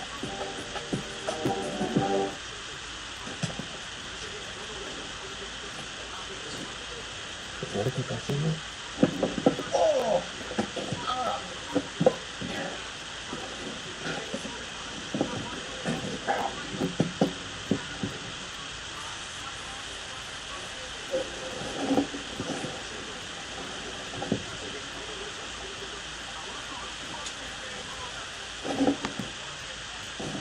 So we got nice clubs, got nice bars, Times Square is beautiful, sightseeing, you go in the water on the little yacht, out to like the Bay Ocean, and that's nice. That's like a nice little day. You could do a day on that, on shopping. You like shopping? Yeah. So you'll love it there for sure. You think you probably do it? High key, yeah. But it's also, I say, on a mission at the same time, you know? Yeah. So like, what you doing for the rest of the day? I'm about to go with my homeboy. We were thinking about going to the beach or something, but I know it's really hot. You like your nice little bathing suit? Yeah, I do. What color? Green. That's your favorite color? No, my favorite color is green. Okay, mine's blue. What time y'all going to the beach though? At our time? What's your time? What beach y'all going to? Santa Monica. That's connected to Venice, right? No, it's connected, right? Venice to Santa Monica. Yeah, they got good food over there. They got this called Wings and Teams. You had it? Fire, right? So what is it? The teriyaki garlic shrimp? You ain't have that? Yeah, get that. I'll pay for it. You know? Yeah, I'll pay. You got something to cook it? That's what you're saying? I think you was right. Might have to get your number, get some clothes. No, I'm just... Send him a picture, how? Or what? You don't got his number. What you doing? She said she gonna send him a picture in a bikini? That's crazy. After the beach, what you doing? Probably go home. Oh, so you're trying to do something later, though? Now, when your birthday, though? July what? July 14th. What sign is that? What is that? Let me see. Let me think. I don't know nothing about Cancer. Because I thought I would have knew if I knew what kind of sign it was. I didn't know. You know, I'm a Pisces. Oh, I know a lot about those. So you dealt with a Pisces before? You can say that. She talking too much. She's telling a little bit too much about herself. About herself. I mean, she brought you with her, like she's still not sounding interested, but she's just still holding the combo. I guess it's just social now. No, it's just feel like she's gonna bite, but then I feel like she ain't. Oh no, bro. Your girl look like she going. You be smoking? Sometimes, but not really. I like to smoke at night. I'm being nosy. Like, what's this? No, go ahead. Okay. You said you smoke though, right? Cause I'm not gonna lie, I see some pre-rolls in here and I might take one. So I'm gonna take one of these pre-rolls. Can I come outside with me? You can't smoke by yourself? I can, but like, how you gonna sit inside my crib while they gone and I'm outside? You need to make sure you told me that you take that. Yeah, I'm gonna pay for this. It's nothing. No, I got you. I'll take them right now, actually. It's take it in. Alright, come on. Damn! I did not see this coming! You go grab your vape? I like the fit too. Yeah, let me check on his laptop real quick. He got to go outside. Oh, he did get it outside. Anthony pretends to check on the laptop, and thankfully Mariah didn't get close, because all we had was a screenshot of it supposedly updating. After making sure everything was still good, he begins taking Mariah to the balcony. You don't want the water, right? No, I'm good. Huh? You don't want a shot, right? No, Nah? Oh my God, that's hot. We had no idea Anthony was going to do this. I thought he was just going to ask her out on the couch. I didn't even know this man smoked. You need to get a camera outside. It wasn't a bad thing that he did this, it was just unexpected. I mean, the good thing was we could at least still see. Oh, he's a good door. He's a good door. He's a good door. No, open it for me. I can't even open it. You standing close? My fault. Can I get my 50 feet? You ain't even paid for that yet. She basically gave him free. It's not opening, right? There we go. Wait, we both got brown on. See that? Look good, right? I look good, yeah. I don't look good? You look alright. Alright. I'll take that. I'll take that. Hey, you want some glasses? Try those on. Yeah, the sun. It's the sun. Nah, nigga, y'all got me. Putting on another man's glasses is crazy. I don't know if you guys see this explosion a lot. Yeah, they do. I ain't gonna lie. They mine though. I need those back. No, you can wear them right now. But I'm saying, like, before you date, I need them. Alright? I got these too. Nah, I'm playing. Nah, so your boy said he don't got pictures of? He said he don't got no pictures right now. He's still in there. You want me to text him again? Yeah, text him. Interestingly, Anthony brings up Zay this time. Maybe there's a strategy to this, I don't know. So what the oil though? That's what it is.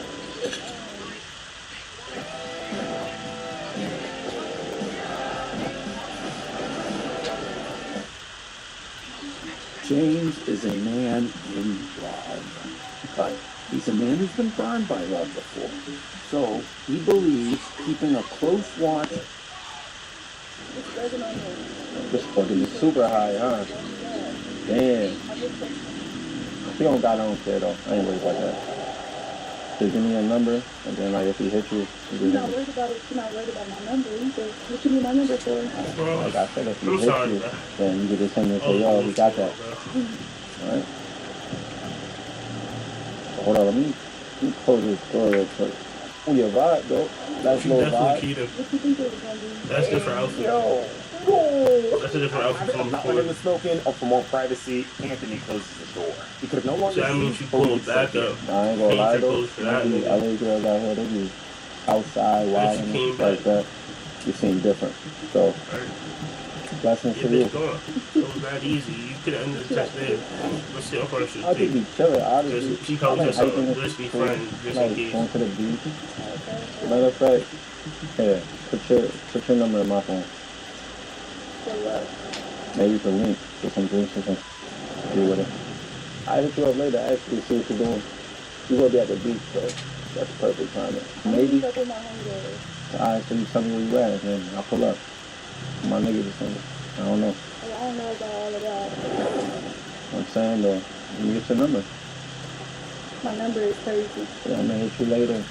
See what you're doing. What you gonna be doing later? You know, nothing too crazy. Get some drinks or something, some calm. You down for that? Oh, I don't know. Yeah, no. I don't think about it. Maybe I could go out and if you already there in the vicinity. Nah, here, take my number though. And then hit me. Let me know what your plans is. Yeah, put your number in my book. So what do you need my number for? What we doing again? I got a boyfriend. She said no. You don't need no nothing. How he gonna find out? You tell me. I'm not gonna say nothing. Right. Yeah, take that. First half had me fooled. Alright, you thinking about the wrong things right now. Smoking with her? I'm not saying smoking with her. Talking about boyfriend. I ain't talking about no boyfriend. I ain't talking about no girlfriend. I mean, what he gotta know though? He gotta know. So what do he have to know?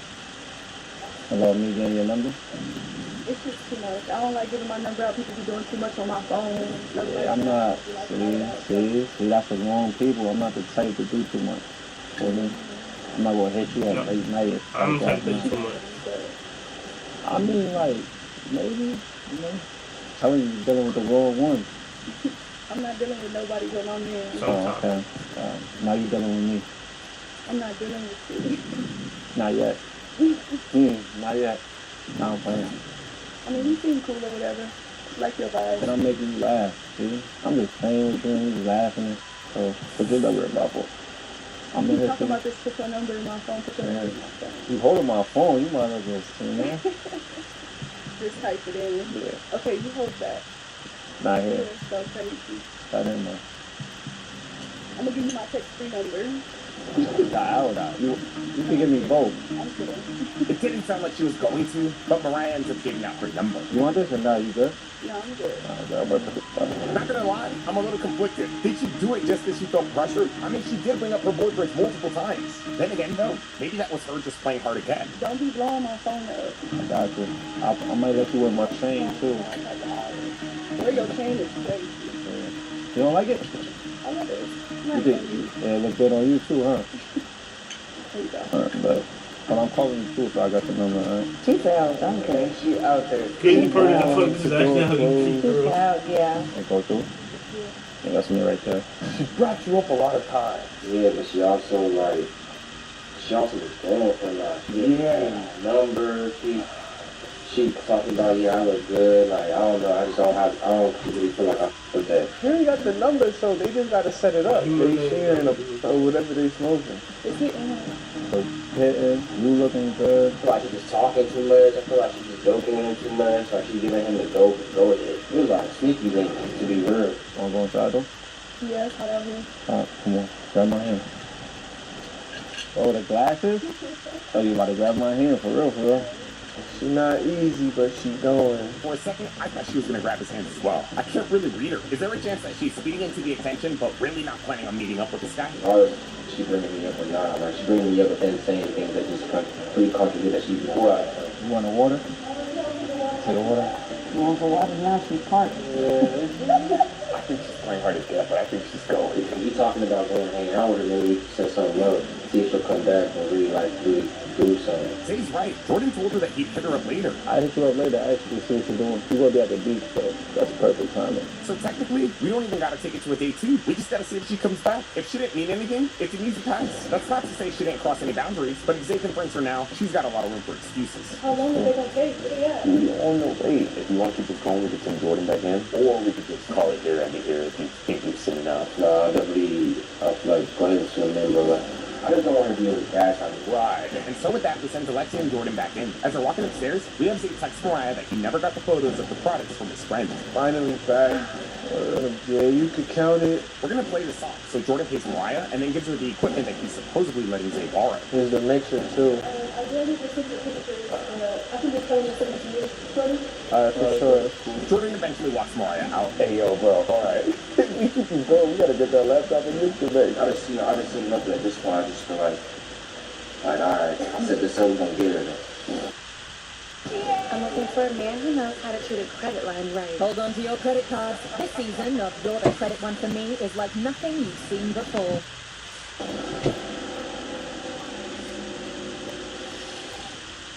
Before having Anthony reach out to Mariah, Jordan actually suggested that we give her a chance to complain. So 20 minutes after she left, we had Zay give her a call. Maybe Mariah's going to tell him what happened, and those wouldn't need to take this any further. Now, if she didn't tell him anything, we told Zay to tell her that he would be coming home late. If the idea was to see if she would have come back tonight, and she ended up being down, we didn't want her to change her mind or back out, simply because she was afraid what time Zay would be coming home. Hopefully it doesn't get to that, though. Hello? Hey, how you doing? Y'all good? Yeah, I'm on my way home. I just dropped off this stuff. Alright, you guys on the way home, right? Yeah, I'm on my way home right now. Everything is smooth. I feel like you might have been there a little too long. I ain't hear nothing for like an hour and a half. No, everything been good. I was just waiting on Jordan to go and get the cash and stuff because he had to go to the bank. And then something was wrong with the laptop, so it took like 10-20 minutes for it to finish doing whatever it was doing, but it's good. Oh, okay, yeah, it was probably just bouncing the song. Sometimes we stop for that weird. But alright. Also, real quick, just to let you know, I know y'all said I was supposed to come home like around 11 or 12, but I gotta wait on the artist to come here and lay down his verse later on. He's not gonna get here till like 1 a.m. So I don't think I'm gonna be done recording till like 2 or 3. I just wanted to let you know. You're not going to be done recording until 3 o'clock in the morning? I mean, that's what it's looking like right now. You know, with the drive and everything, like it's about a 2-hour drive, so. That's crazy. Are you good? Like what's wrong? Nothing. You sure? I guess. That's cool, or you got a problem with it? I guess. Love you. Alright, you sure you good? Yeah, I'm good. Alright. You do anything later on tonight, or you just kicking it at the crib? No, I'm working this stuff. Alright, so. Well, let me know when you get home, alright? And I'll let you know when I'm on the way back. Alright. Alright, bye.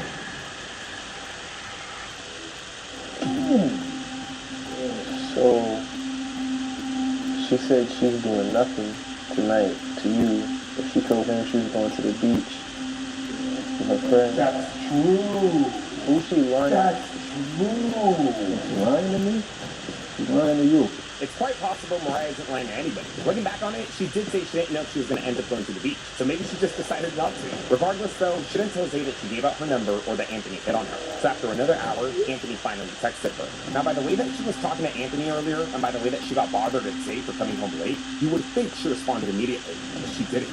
So after waiting around for another hour and a half, we just had Anthony call her. Please leave your message for me. Yeah, after trying her twice, she didn't pick up. Maybe she went to the beach after all, or better yet, she's ghosting us. We didn't want Anthony coming off as desperate though, so we were going to try one last time a little later. Literally 30 seconds later, she's calling you. Yeah, bro, answer. Hello? Hello? What's up? What's up? What you doing? Nothing, I'm at home. Oh, you made it home safe. Yeah, what you calling me for? Now I was gonna say my boy Jordan just left and he didn't get the pictures he said. I'm trying to see what's up with the pictures. He never sent them to you? Nah. He probably gonna get around to sending them to you tomorrow. This guy might not be there anymore. Maybe he's closed, like the shop that he's doing or something. So maybe he'll send them tomorrow. I'll let him know that. Alright, but that's cool. And what you doing later though? I'm not doing nothing. How was your time with your friends? I didn't end up going. Oh, word? I just went home. Yeah. Playing shame. So what that mean? That mean you go see me? No, that's not what that means. I'm saying you got some drinks or something. You wouldn't. I'm already home. What that mean though? You would pop out. I mean, you want me to come all the way back that way? No, I'm already home. Yeah, I got a little spot out here. We got some good drinks, got some good food. So maybe you could pre-drink at my spot first and then we can head out. I got some tequila. I got that Don Julio. You said what? I said that's a little bit of a drive. We can't meet in the middle. I mean, we can, but honestly, nah, it's better if you come this way. We will be vibing real quick, we will pre-game, get us right, and then we'll go out to the spot. That's like 5 minutes from me. It's better than meeting in the middle, because I know guarantee that this spot is good, so that's why I'm saying that. I think this little spot up. Oh yeah, you gotta see for yourself. You know you wanna see me too, Robert. Yeah, you know the vibe is good earlier. I'm definitely trying to see. Okay. Okay, so probably like the next hour, start getting ready. I'm gonna get ready too. Alright, I'll let you know when I'm on the way. Alright, bet. Bye. Autodesk Fusion for Manufacturing integrates design, documentation, machining, additive, and nesting workflows into a single, easy-to-use product development platform. That's it. That's a fail. That's a fail. Nah, he's done. Triple. I probably changed this. Yeah, this is bad. Even just thinking about it and wanting to meet in the middle is already a fail. Why are you thinking about it? Anyways, we were pretty sure she was going to show up. Anthony continued texting her and got her to come around 8. Mind you, she wanted to come a lot later. We were trying to get her to do 6:30 or 7 because 8 was a long time away. We still have a lot of time before she gets here. Everybody's just chilling, talking, eating upstairs. I am going to sneak away, take a quick siesta. Don't tell anybody. I mean, I guess it wasn't that bad. It was really only an hour now. Shout out to everybody for being a trooper and sticking around though. So hold your guys. While having to wait kind of sucked, it did give us a chance to recharge, grab some goodies, and for Anthony to freshen up. You might as well take it all the way, though. See, upstairs? Eventually, we got into our positions, and of course, Mariah was running late. I can't believe we waited this long. Yeah, she coming late. Hopefully, she changed her mind and decided to turn around. Nah, she already did come over here. It's over here. Having waited this long, at this point, what was another 25 minutes? Yo, she just texted me. She said she outside. Ooh, she did. Oh, she actually pulled up. After using the restroom one last time, Anthony heads downstairs to go get her. She thought the rest is because she actually pulled up. Oh, it's a little nice out here. Anthony ends up calling Mariah, finding out where she's parked and meeting her. What up? Hey, you look nice. Thank you. Eventually, he walks her inside. How was your day, though, good? Yes, Yeah, you just went home after? Yeah, I didn't do that. Everybody did. Alright. Yeah, I had a little time. Yeah, what you do when you got home? You just welcome yourself upstairs. I can't even stop and look at you real quick. Yeah. Yeah, nice seeing you. Now we go upstairs. It's confirmed. Mariah plays hard to get. If you guys look closely, Anthony went for her hands, possibly for a 360, but she curved it. I think most guys like a chase, but she's got a man. And all the time she brought him up earlier, now just makes me think was part of the chase. I got some light liquor for you too. Alright. I got some light liquor. Not dark. Alright, now I can see better. Okay, now. Let me see. Hold on. Let me see. Okay. Alright. Yeah. Matching my fly. You like to rock? Yeah. Oh, she's coming here to drink with another dude. Zay was free to go down there whenever he wanted to. There was nothing else for him to listen in for. From here was just how far he wanted to see. Alright. Cheers. What are we cheering to? To us? To good vibes. To good vibes? You gotta look at me when you trip it, right? Party. Watch out. Tripping, bro. Mariah making that eye contact did it for Zay. He heads downstairs to confront him. Do we continue watching or do we go down? Since he just stormed out, I figured we'd give him a chance to talk to her first. I can't hear. Get disconnected. To hear him cue us in, though, we needed to fix our technical issues. You guys, on the other hand, gotta get the talkies, because you already know. This shit's gonna be good. I'll just put falling up and watching the TV. I'm feeling the vibe right now. Yeah. What up? You ready to go partying? Pull me up a shot real quick. No, how you doing? You wanna be all lit and tight, right? Oh, I'm funny? I'm out of town? Nah, nigga, I ain't out of town. I'm right here. What you doing? You letting niggas spin you around? You letting niggas talk you up and everything? Why you acting like a... You heard me. What you talking about? I ain't stuttering. Why would I have time for a slut? What you mean? You acting like it? You letting niggas spin you around? If I wasn't here, that nigga would be clapping your ass upstairs right now. On my face, bro. You tripping. Going out for drinks. I'm tired of you, bro. I'm tired of all that little ass slide. Like, what you doing? Like, she calling him crazy. I'm crazy? You look stupid, don't you? You look real dumb. Where you going? Let's go. Go back to the studio. Nobody go back to the studio. Hey, music in there turns back on me like you doing right now. In my face. Okay, well, you can't go back on me for music, so... Say cheese, ho. Say cheese. Nah. Look.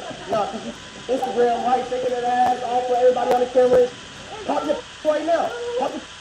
Yeah, pop it right now. Yeah, pop your ass, look. Take your ass on. Finna go up. Give me that laptop too. You tripping. Give me that laptop too. Nah, stop playing with me. You gonna run that right now. What you talking about? What I look like? Take your little stupid ass on. Done with your and pack your stuff. Out of my house. By the time I'm done. Pack your stuff. You homeless. You got no house no more. Raise it off on me for I'm done. Tripping. What I look like, bro. You was ready too. That's crazy. Yeah, hey, appreciate y'all, bro. I'm glad. I knew what I was doing, you know what I'm saying? I'm a real nigga at the end of the day. I know you kind of wish you would King Jonathan with you. Yeah, she got the stuff there. I mean, bro, she got your laptop in the mix? I'm going to handle that, bro. I ain't worried about it. That's what's funny. Because last time I checked, she lived with me. You know what I'm saying? So she can go get that homeless lifestyle now. Salvation Army for that. I'm cool. What you talking about? That's her loss though, bro. Like, better you figure that out now than later.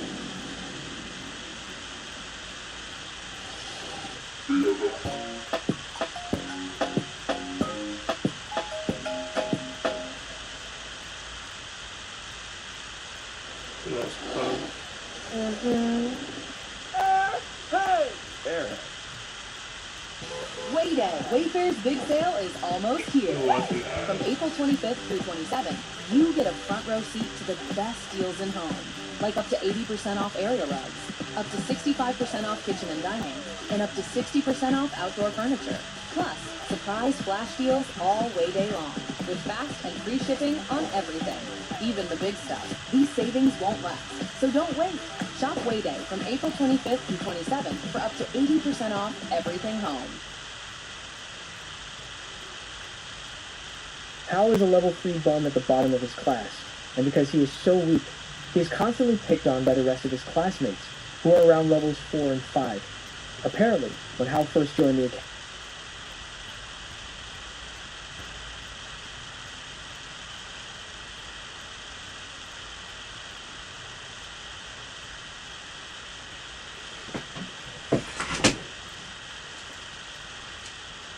academy, he was hailed as a prodigy by the entire school. But even after 2 years there, he hasn't managed to level up significantly at all, which is why he is losing so badly to these guys. However, before he could really get his ass beat, his sister, Yunfei, came to his rescue, kicking one of the bullies right into a wall. Unlike Hal, Yunfei is the true definition of a prodigy, having reached level 7 in only 1 year when most students would take at least 4 years to do the same. The other bullies are absolutely terrified of her, so they grab their friend and run off as quickly as possible. You would think Hal would be jealous of his sister for succeeding where he failed, but no, they actually have a great sibling relationship, no Alabama. Back when they were little, their mom was dropping them off at school one day when, all of a sudden, a rift opened in the sky and a terrifying monster tore its way into their reality. Their mother immediately grabbed them and ran for cover, but the monster had already begun tearing through all the people nearby, and unless something was done quickly, it would only be a matter of time before it found them. Thus, their mother made the tough decision to leave her kids behind and head out to face the creature. She possessed incredible power, and for a while, she put up a good fight against it. But ultimately, she knew she wouldn't be strong enough to take it down. To make matters worse, the monster was clearly after the divine seal that was entrusted to her, and if it were to get its hands on it, the consequences would be catastrophic. So she needed to do everything in her power to stop it. The monster mocked her and told her to just give up already because there was no way she could win, but while that may have been true, it underestimated just how far she was willing to go to stop it. This was a hard decision for her, because she knew she would be leaving her children behind forever, but she had no choice. So she looked over at Hal and told him to protect his sister for her before flying into the air and detonating the treasure to stop the monster from getting it. In the years following the attack, more and more monsters began to cross over into the human dimension to wreak havoc, but at the same time, humans began to awaken supernatural powers to fight back against them. And to help young fighters develop their powers, the Academy was created. Back in the present, Hal is celebrating his 18th birthday with his father and sister. They tell him to make a wish and blow out the candles, and normally, Hal would have wished to not be a weakling, but if something like making wishes actually worked, then he would have gotten stronger years ago. Hal ends up making a wish, but whatever he wished for definitely wasn't granted because, a moment later, a spider monster tears its way into this dimension and immediately begins wreaking havoc on the surrounding area. In order to protect his family, Hal's father, who's level 9 by the way, jumps in to try and stop the monster so he can buy his kids enough time to escape, but he immediately gets bodied. Seeing this, Yunfei tries to attack as well, but if her father couldn't do anything to stop it, then her level 7 ass doesn't stand a chance, and sure enough, her arrow does absolutely nothing to the monster. The spider then zaps Yunfei and is about to cut her down, but just before it can deliver a finishing blow, Hal jumps in front of her and grabs its leg. Yunfei tells Hal to get out of the way because he isn't strong enough to handle that thing, and Hal is well aware of that. But he's not about to sit there and watch his family be slaughtered. He tells them to run away while they still have the chance, but unfortunately, while it's brave of him to risk his life for his family, in terms of strength, he's still a bum, so the spider easily stabs him through the heart and prepares to do the same to the others. Hal tries to grab the spider's leg to slow it down, even if only a little, but the spider casually tosses him aside because it doesn't want to waste any more time playing with a worthless level 3 nobody. As Hal's body hits the ground, he is filled with heartache since he can't believe he is really going to die like this, even though he still has so many things he wants to do. However, just as he's about to die, Hal awakens the King of Glory system, and all of a sudden, an unbelievable amount of power surges into his body. He has no idea how this happened, but he uses his new power to start pushing the spider back, and this time, he is actually holding his ground, so the spider realizes that it severely underestimated him. It finally starts taking the battle seriously, so it opens its demonic eyes and begins absorbing energy from the surrounding humans. Monsters like the spider are able to level up in battle by sucking energy from their victims, and it uses that energy to blast Hal, which knocks him out completely. The spider is about to finish him off, but the system detects that Hal's HP is below 1%, so it grants him permission to use an ultimate skill, and once the skill is activated, Hal proceeds to burn the spider to ash with his tremendous firepower, but he collapses moments later. Hal later wakes up in a strange space, and he hears a voice telling him that the divine system has finally been activated, and the Crimson Emperor attribute list, one of many contained within the system, has successfully been linked, and the system informs him that his current link level is 12. He is relieved that all his years of training haven't been a complete waste of time, but when he tries to check his new level, he is disappointed to find out that he is still only level 3.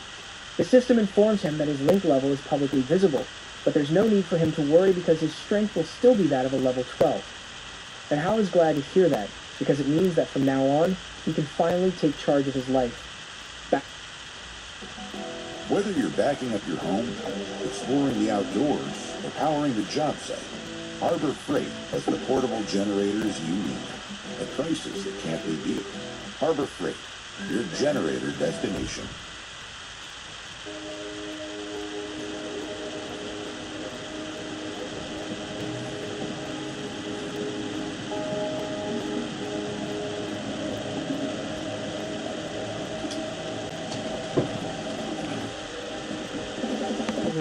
Back in the real world, Young Fei has taken both Hal and her father to the hospital for treatment, but her father's condition is significantly worse, and if he doesn't receive treatment soon, he is going to die.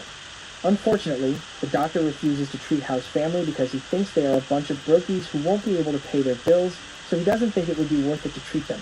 Young Fei begs him to reconsider, but the doctor shoves her away and tells her to get out of the hospital.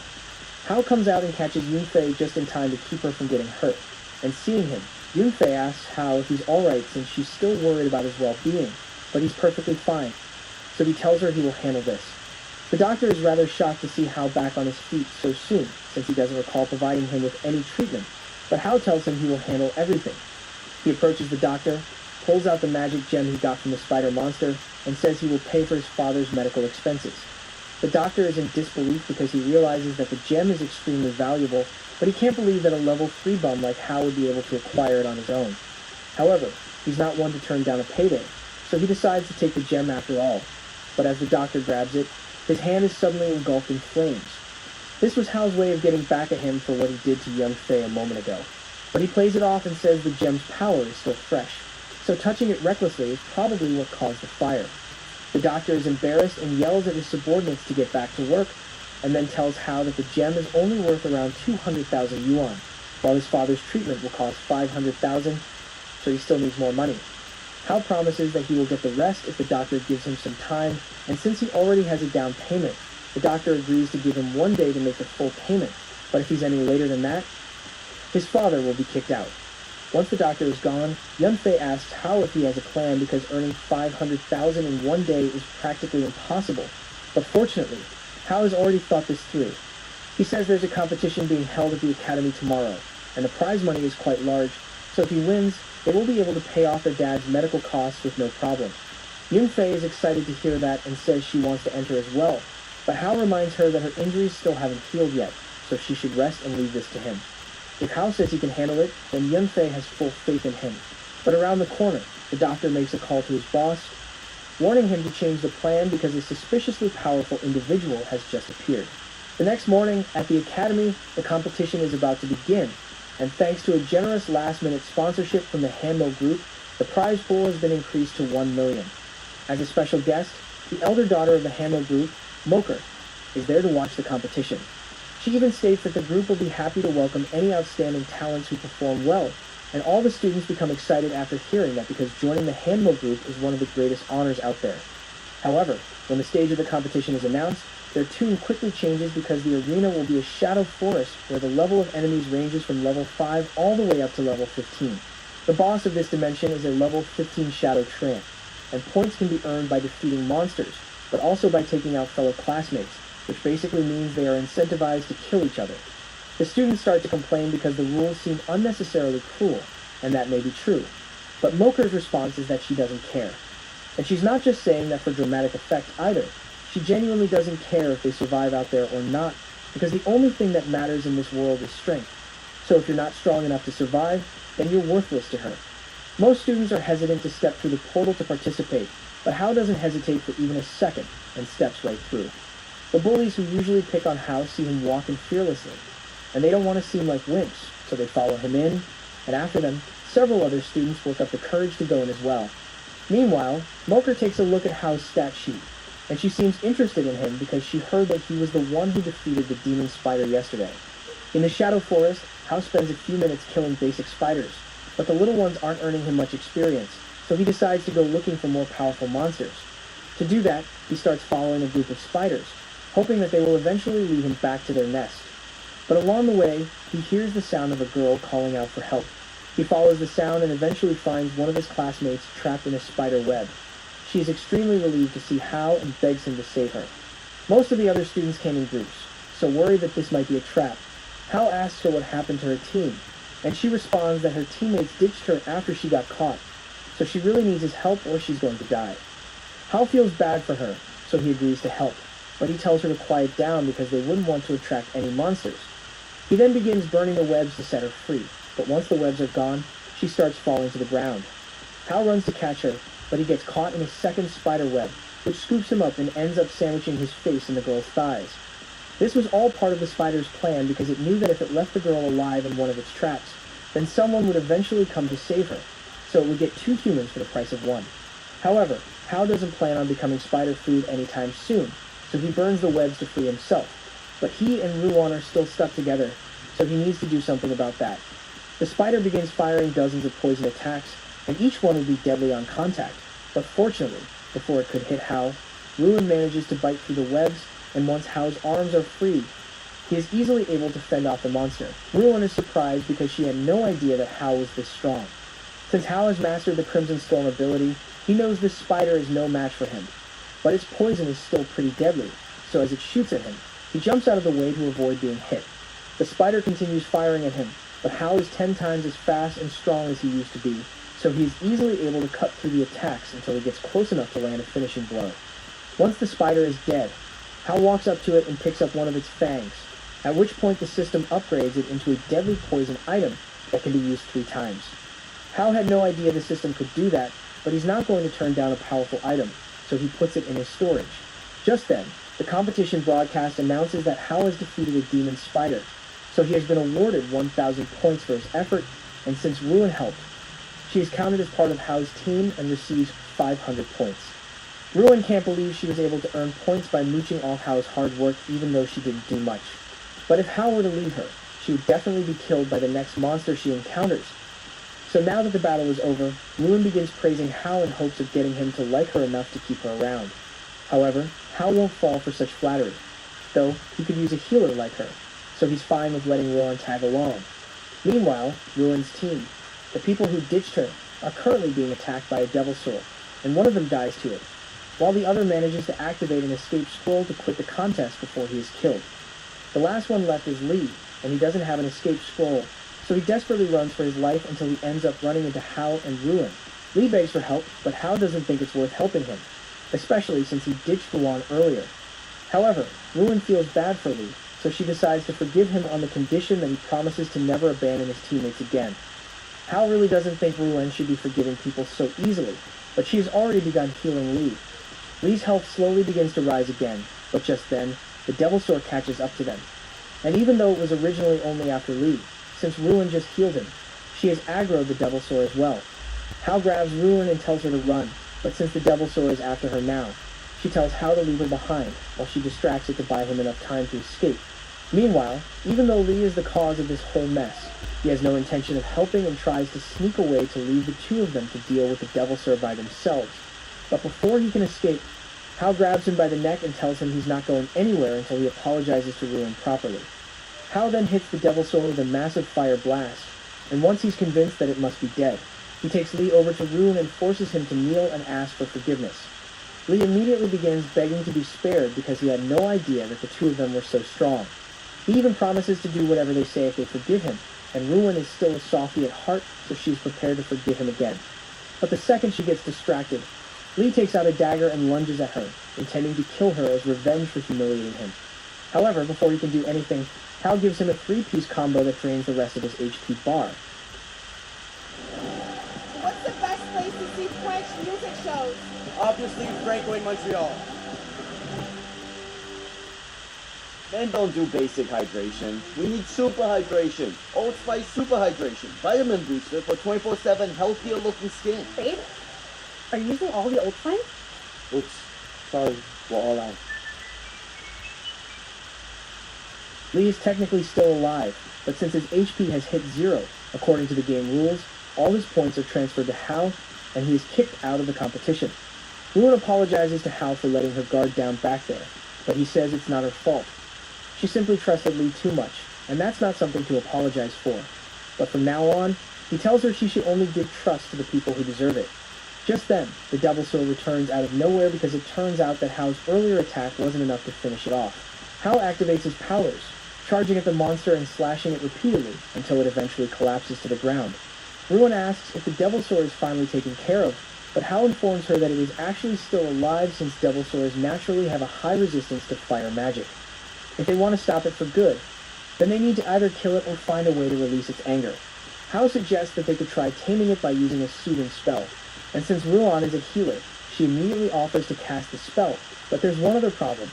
In order for the spell to work, the Devil Sword's HP needs to be below 20%, and fulfilling that condition is going to be a bit of a problem, because the Devil Sword is already back on its feet. It fires a blast at the two, so Hal instinctively blocks it to protect Ruin, and once she is safe, he charges forward to deal with the Devil Sword. He uses a high-level spell, Infernal Realm, to trap the Devil Sword, and with it stuck in place now, Hal proceeds to stab it with his sword.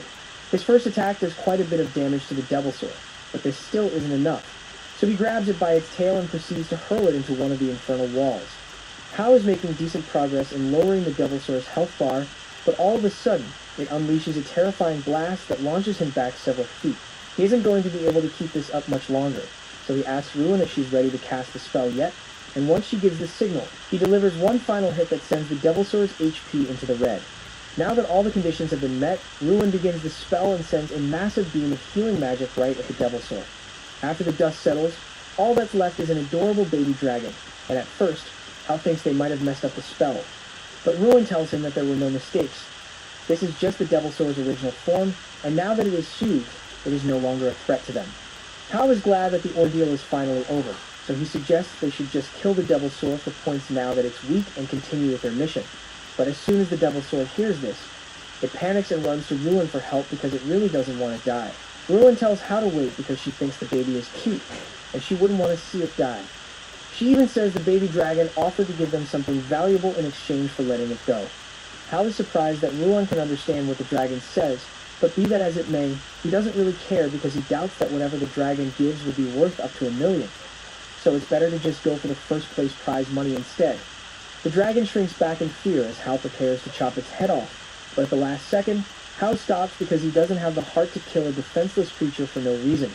He tosses the dragon back into the forest and tells it to get lost, but to his surprise, he still receives points for taming the creature.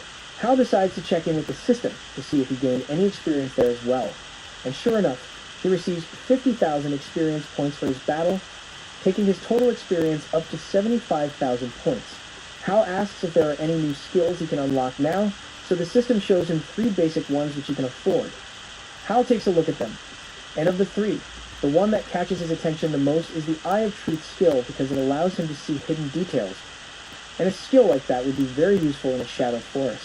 The skill costs 70,000 points, so Hal pays and receives a creepy-looking CG eyeball in his mind. Back in the real world, Ruin calls over to Hal to tell him that she just found this special egg over in the bushes, and she thinks this must have been the valuable item that the baby dragon was talking about. Hal takes a look at it with his Eye of Truth, and he confirms that the egg is indeed valuable, because it has a 1 in 100,000 spawn rate, so it's worth taking. Meanwhile, as he and Ruin walk away, they are being watched by Care on the broadcast, and she is growing more and more interested in Hal with each passing minute. Shortly afterwards, the next phase of the game begins, and the points rankings of all participants are displayed for everyone to see. This may seem like a pointless move, but the goal of the rankings is to remind everyone that they can gain points by taking out their fellow participants, instead of just fighting monsters. And as it turns out, Hal is in first place right now, so it doesn't take long for his classmates to start trying to target him. However, his classmates still think Hal is only a level 3 weakling, so they grossly overestimate their strength, and it doesn't take long for Hal to take them down. Two of the goons are already on the ground, and the last one is still in utter disbelief because there should be no way that Hal is this strong. But even after he tries to swing on him again, Hal easily catches the guy's sword like it was nothing. The guy finally realizes how bad the gap in strength is, so he tries to run away, but Hal isn't letting him get away that easily, so he throws a fireball at his back, knocking him to the ground. While he's on the floor, Llewellyn walks up and grabs the escape scrolls for all three attackers, after which she forcefully teleports them out of the forest, effectively disqualifying the three and granting Hal their points as the one who defeated them. Hal then uses the Eye of Truth to scan through the forest, and once he locates the Shadow Treant, he tells Llewellyn to hurry up because he wants to finish the mission as soon as possible. However, Llewellyn notices that there are two people heading this way right now, Jang and Luo, and she's a little worried that they will cause trouble. But Hal doesn't seem too worried because he can handle anything that's thrown at him. He takes Llewellyn by the hand and instructs her to run, and they keep running all the way up until they arrive at the Shadow Treant's lair. Llewellyn asks Hal if he plans to take the boss on right here and now, but instead Hal activates a camouflage ability and jumps into the trees with her to begin the next phase of his plan. Luo and the others had been chasing after him and Llewellyn all the way here, so Hal plans to trick them into fighting the Shadow Treant unprepared while he sits back and watches the whole thing unfold. A few minutes later, Luo and the others arrive looking for a fight, and they are rather confused because the info panel says Hal should be right here, but they can't see him at all. Just then, the ground begins to shake so violently that Llewellyn nearly falls out of the tree. Hal holds onto her to keep her from falling down, and once she regains her balance, she asks Hal what's going on. Hal informs her that this is simply a side effect of the Shadow Treant preparing to fight. As the Shadow Treant makes its appearance, everyone begins panicking because they weren't expecting to have to fight the final boss all of a sudden, but as the leader. Luo tells them all to calm down and charges ahead to engage the Treant. He's not strong enough to take the Treant down on his own, so he tells all the mages to use all the fire magic they have, since that's the Treant's weakness. And he instructs all the healers to use their heals at max output, because he's going to be fighting the Treant up close. Llewellyn is impressed by how coordinated Luo and his team are, because they are actually making decent progress against the Treant. And at this rate, it's only a matter of time before they kill it. However, Hal tells her that the Treant is a level 15 monster, and even if it looks like it's easy to beat, it usually isn't that simple.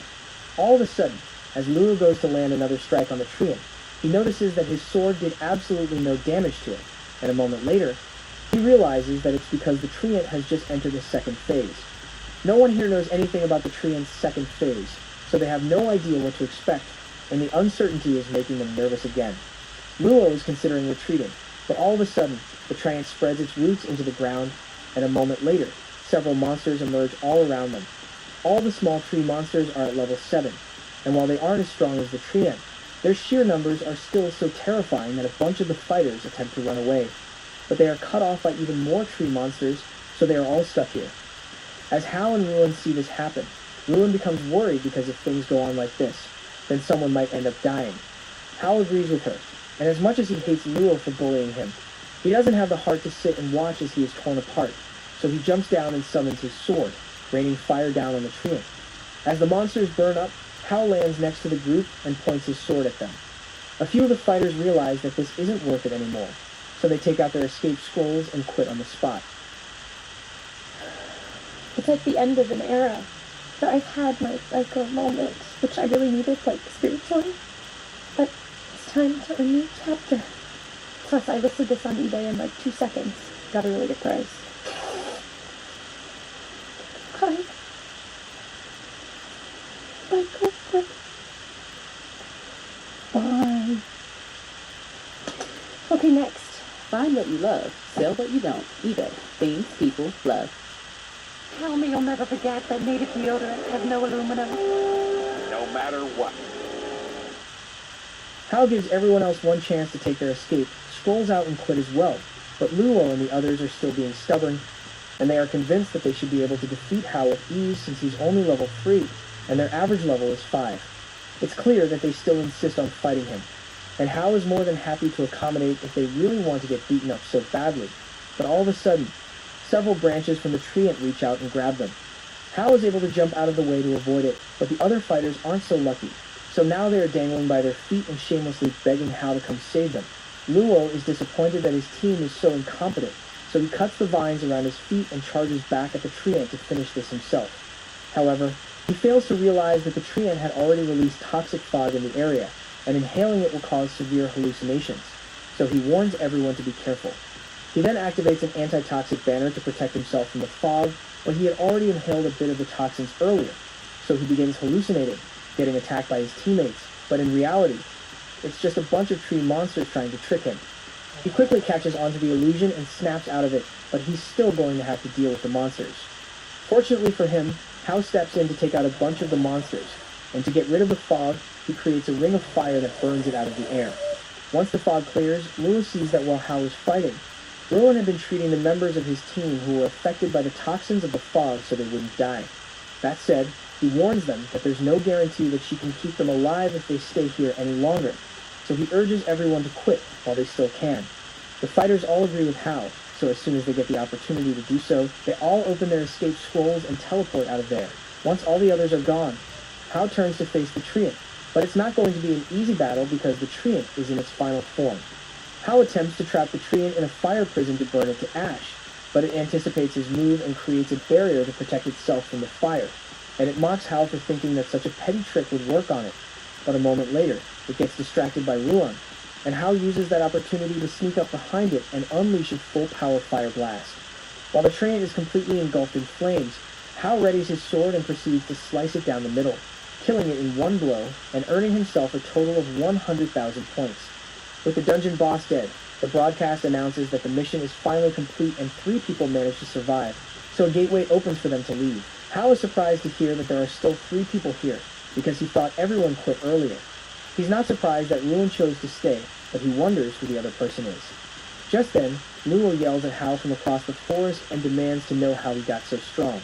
Hao refuses to give him any information, so Luo gets mad and attacks, but he's obviously no match for Hao, so Hao knocks him back and grabs his escape scroll before forcefully teleporting him out.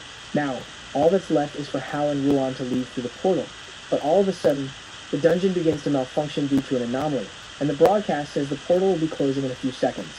Hao can't let Ruin face whatever unknown danger is about to come, so he picks her up and chucks her through the portal to ensure she's safe. A little while later, Hao manages to get out of the dungeon as well, but when he gets back to the academy, he finds the entire place completely trashed. Just then, he notices 2 armed men walking this way, and while he's not sure what happened here, he knows it will be bad news if he gets spotted, so he camouflages himself and hides behind a wall. As the guards walk past, he uses the Eye of Truth to figure out who these guys are, and apparently, they work for the Tiger Group, a group that previously worked under the Mo Group, but were kicked out for indiscriminately killing innocent people. They apparently came here because they have a grudge against Kerr, and they have already captured her, along with all of the students who were teleported out of the dungeon earlier.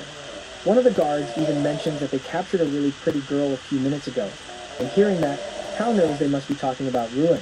Meanwhile, in the main hall, the leader of the Tiger Group has tied up all the students who have been caught, and he seems to have taken a special interest in Ruan. But while he's touching her face, she bites his finger in retaliation, so he smacks the crap out of her as punishment. He then starts beating her up even more, but Luo can't stand the sight of such cruelty, so he charges at the leader and headbutts him off Ruin. Unfortunately, the leader turns out to be level 12, so he's not going to go down so easily, and with Luo's arms still tied, there's no way he stands a chance against him. Luo gets knocked back with a gut punch, and the leader plans to make an example out of him by shooting him in the head for all the others to see, but all of a sudden, the leader's men collapse to the floor, and a moment later, the leader gets stabbed in the shoulder by Hao.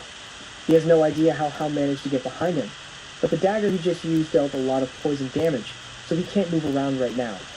Hao then walks up to Luo with the dagger still in hand, and for a second, everyone thinks Hao might be trying to get revenge for all the times that Luo bullied him before. But fortunately for him, Hao doesn't hold on to such minor grudges, so when he brings his blade down, he just cuts the ropes on Luo's wrists to free him. He then hands Luo the dagger and tells him to finish off the leader because if they don't take him out now, then he's bound to come back 3 seasons later to get revenge or something. Luo recalls hearing that it's possible to level up by killing humans as well, but he has never tried it before, and seeing how hesitant he is, Hao asks him if he's too scared to do it, but Luo doesn't want to look like a wuss, so he agrees to go through with it. The leader mocks Luo because he thinks there's no way a sheltered student like him would have the guts to kill another person, but a second later, Luo stabs the leader in the back, killing him. Oh, more cheese? The Applebee's OM Cheeseburger is back, now with more cheese. Our juicy bacon cheeseburger served on a sizzling skillet of cheese. Too much cheese? Never. The OM Cheeseburger for $11.99, only at Applebee's. With spring deals at Ashley, you can find inspiration when you least expect it. All it takes is looking at things a little differently. Find a fresh perspective with Ashley at prices that let you dream big. Shop the season in-store and online.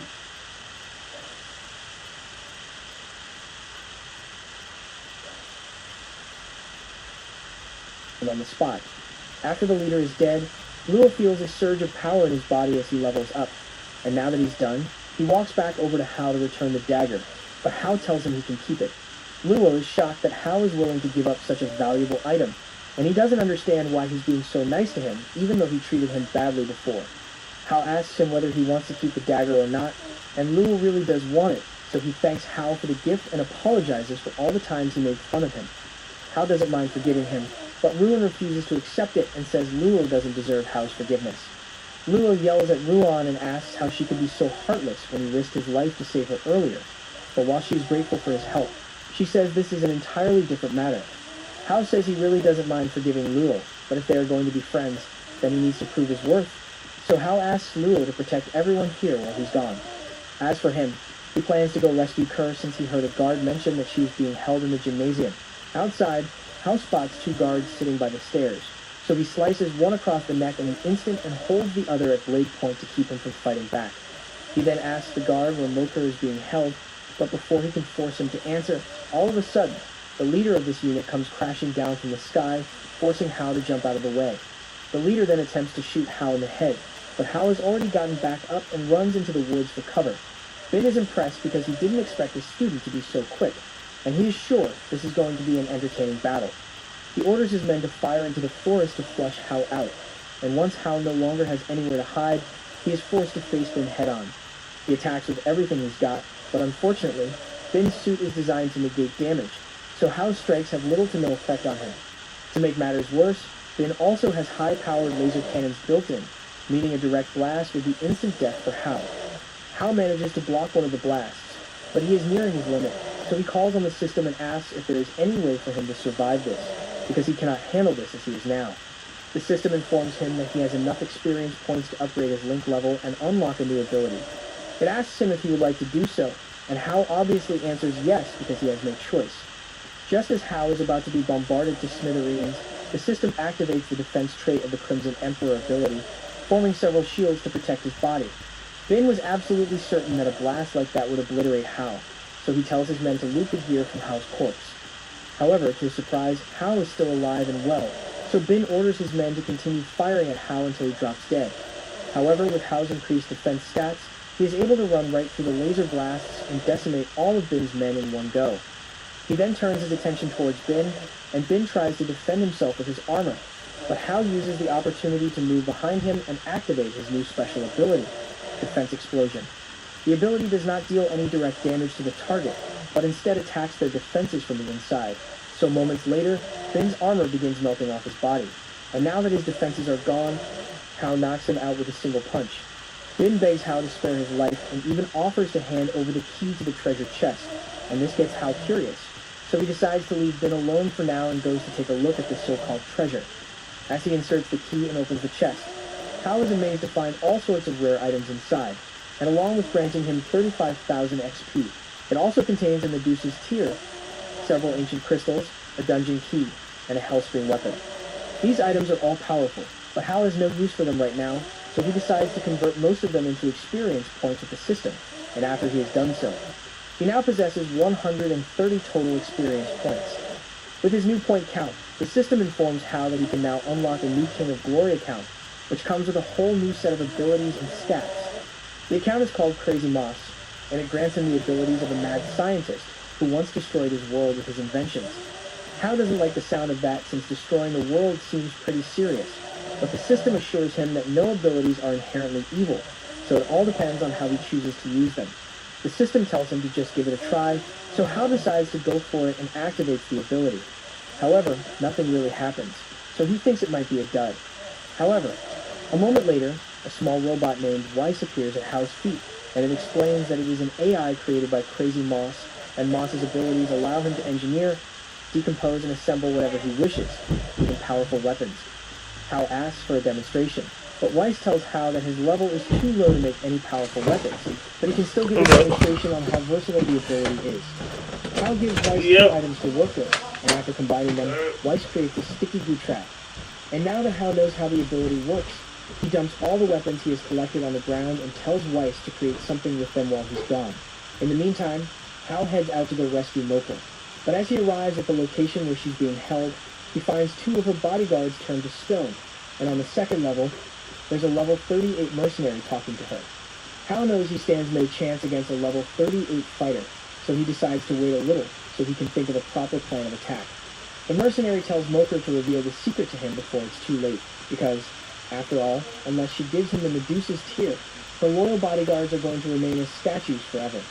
Hal overhears this, and he recalls that the Medusa's tear was in the treasure chest he found earlier, so he takes it out of his inventory and runs over to the petrified bodyguards to free them so they can fight Shio for him.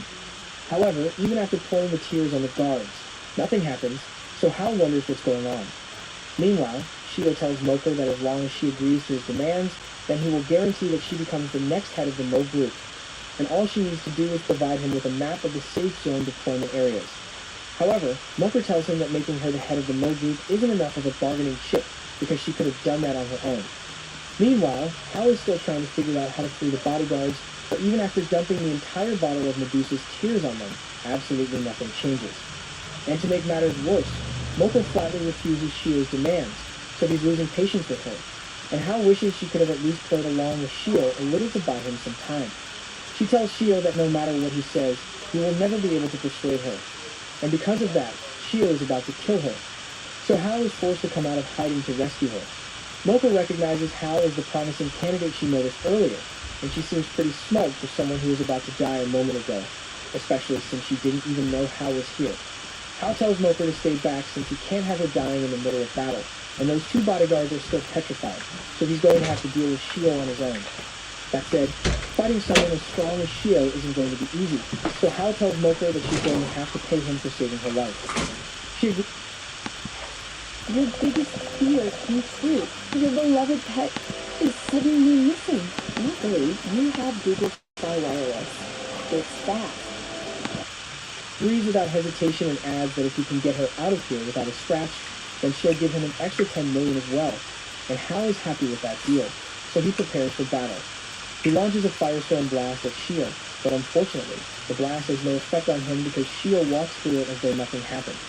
He then kicks Hal to the side so he can get to Mocha. But just as he is about to take her out, Hal suddenly returns and forces him to fall back. He and Hal then clash blades for a few seconds, but Shio's power outclasses Hal by a wide margin, and after suffering a single hit from him, Hal ends up losing over 20% of his HP. Seeing how bad the situation is, Mocha tells Hal he can still leave before it's too late because this has nothing to do with him, but Hal refuses to give up because he's still got a few tricks up his sleeve. He then throws the sticky trap that Weiss made earlier at Shio, and at first, Shio thinks this is nothing more than a useless trick, but then he realizes that his health is slowly being drained by the trap, so he might have underestimated Hal after all. He decides to finish this quickly, so he rips his way out of the trap and launches a powerful slash at Hal. Hal manages to block it, but even with his shield, his HP goes down by a lot as a result, so he can't take much more of this, but he's got a plan in mind, so he just needs to hold out a little longer. He throws another sticky trap at Shio to buy time, and while he is distracted, Hal takes out the weapon that he asked Weiss to modify for him. As the gun begins firing, Shio is forced to run around the gym to avoid being hit, but he fails to realize that the gun is firing automatically, so Hal uses the opportunity to sneak behind Shio and stab him in the back.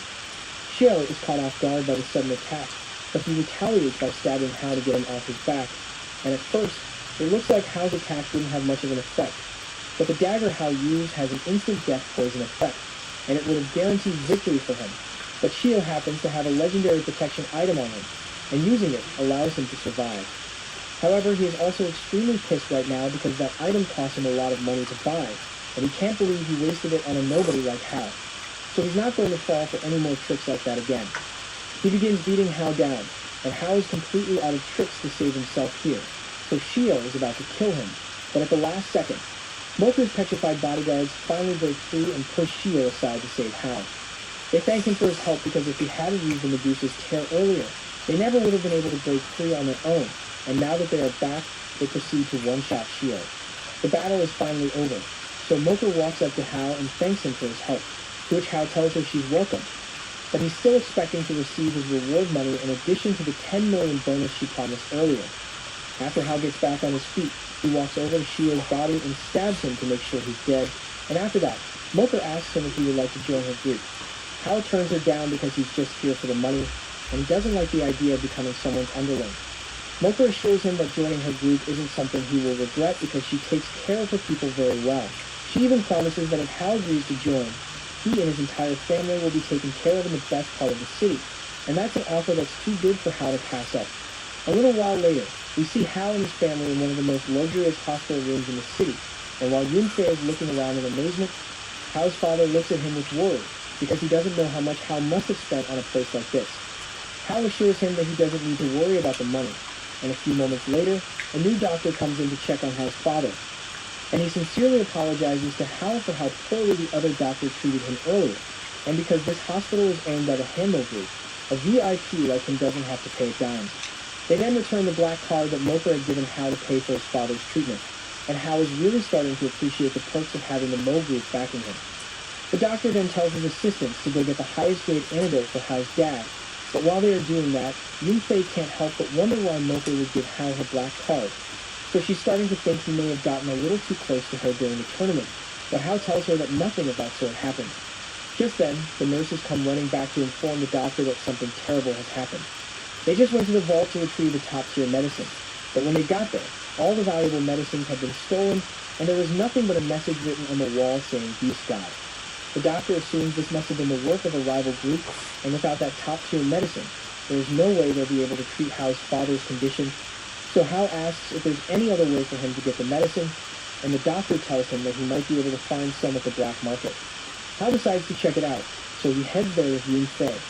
And along the way, he explains everything that happened during the tournament, and she is relieved to hear that Hal earned Mocha's favor because he saved her life, and not because he became her sugar baby or something. They are getting close to the designated meet-up spot that the black market seller they contacted gave them, so they approach with caution, but to their surprise, no one is here. Hal finds that odd since the black market is known for its credibility, but all of a sudden, Yunfei spots a box sitting on the trash cans nearby, and she assumes the medicine must be inside the box. However, when she opens the box, a mysterious gas is released, and shortly afterwards, an explosion goes off, forcing Hal and Yunfei to jump back, and when they land, they walk right into a trap that was laid out beforehand. Hal tries to use the system to break out of here, but the system informs him that the gas is made with a venom that creates a field of absolute silence, and the effect also partially cuts off all communication, which happens to include the system, so it's going to take a few minutes to recover. Just then, a figure begins approaching the two, and it turns out to be Dr. Fan, the first doctor that tried to turn Hal and his family away.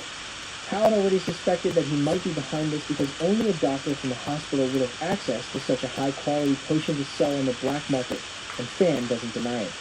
He was the one who stole the hospital's supply because he secretly worked for the rival faction, and he's holding a grudge against Hal for getting him fired, so he's going to watch as he is slowly poisoned to death. This would have been the end for Hal and Yunfei, but all of a sudden, a woman shows up and knocks Fan out. Hal has never met her before, so he wonders why she would come to his rescue, but she actually wasn't here to save him. Her name is Siyu, and she just happens to have a grudge against Fan, but since she's here anyway, she helps Hal and Yunfei break out of the traps. Yunfei has already suffered a lot of damage from the poison, so Hal gives her some medicine to recover some HP. After that, he turns to chase down Fan with Siyu, but before he knows it, Fan has circled around and grabbed Yunfei to use her as a hostage. But before he could actually hurt her, a boy named Ancheng comes out of nowhere and drop-kicks Fan in the face. He then catches Yunfei, and she looks absolutely smitten because Ancheng seems so cool. Hal runs up a second later and thanks Ancheng for saving Yunfei. And now that she is no longer in danger, Hal grabs Fan and begins punching him for revenge. Yunfei tells him to stop and reminds him to take the medicine out of Fan's coat so he doesn't accidentally break it, and Hal thanks her for the warning, so he secures the medicine. And after that, he continues beating Fan up. Once Hal is satisfied, he finally stops beating Fan, But just when he thought it was over, everyone suddenly feels an intense pressure weighing down on them. And Siyu recognizes this as the effect of a mind control spell that's preventing them from moving, but she had no idea that Fan had allies who were this powerful. A few moments later, the woman who is responsible for the mind control walks up to retrieve Fan for a retreat, and there's nothing any of them can do to stop her. However, just then, Fan's system comes back online and informs him that he can use 10,000 points to remove the mind control effect that was placed on him. Someone's popular. I've been selling stuff on eBay. Yeah. Fan tells the woman to let go of him and sends Ruin back to Hal to try and get the antidote back from him. Hal can't let that happen, so he cancels the mind control effect with the help of his system and prepares to fight.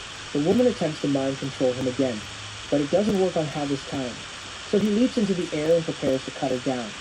However, the woman was smart enough to know when to cut her losses and skedaddle, so before Hal could strike her, she activated her teleportation cloak, teleporting herself to safety while ditching Fan to fend for himself.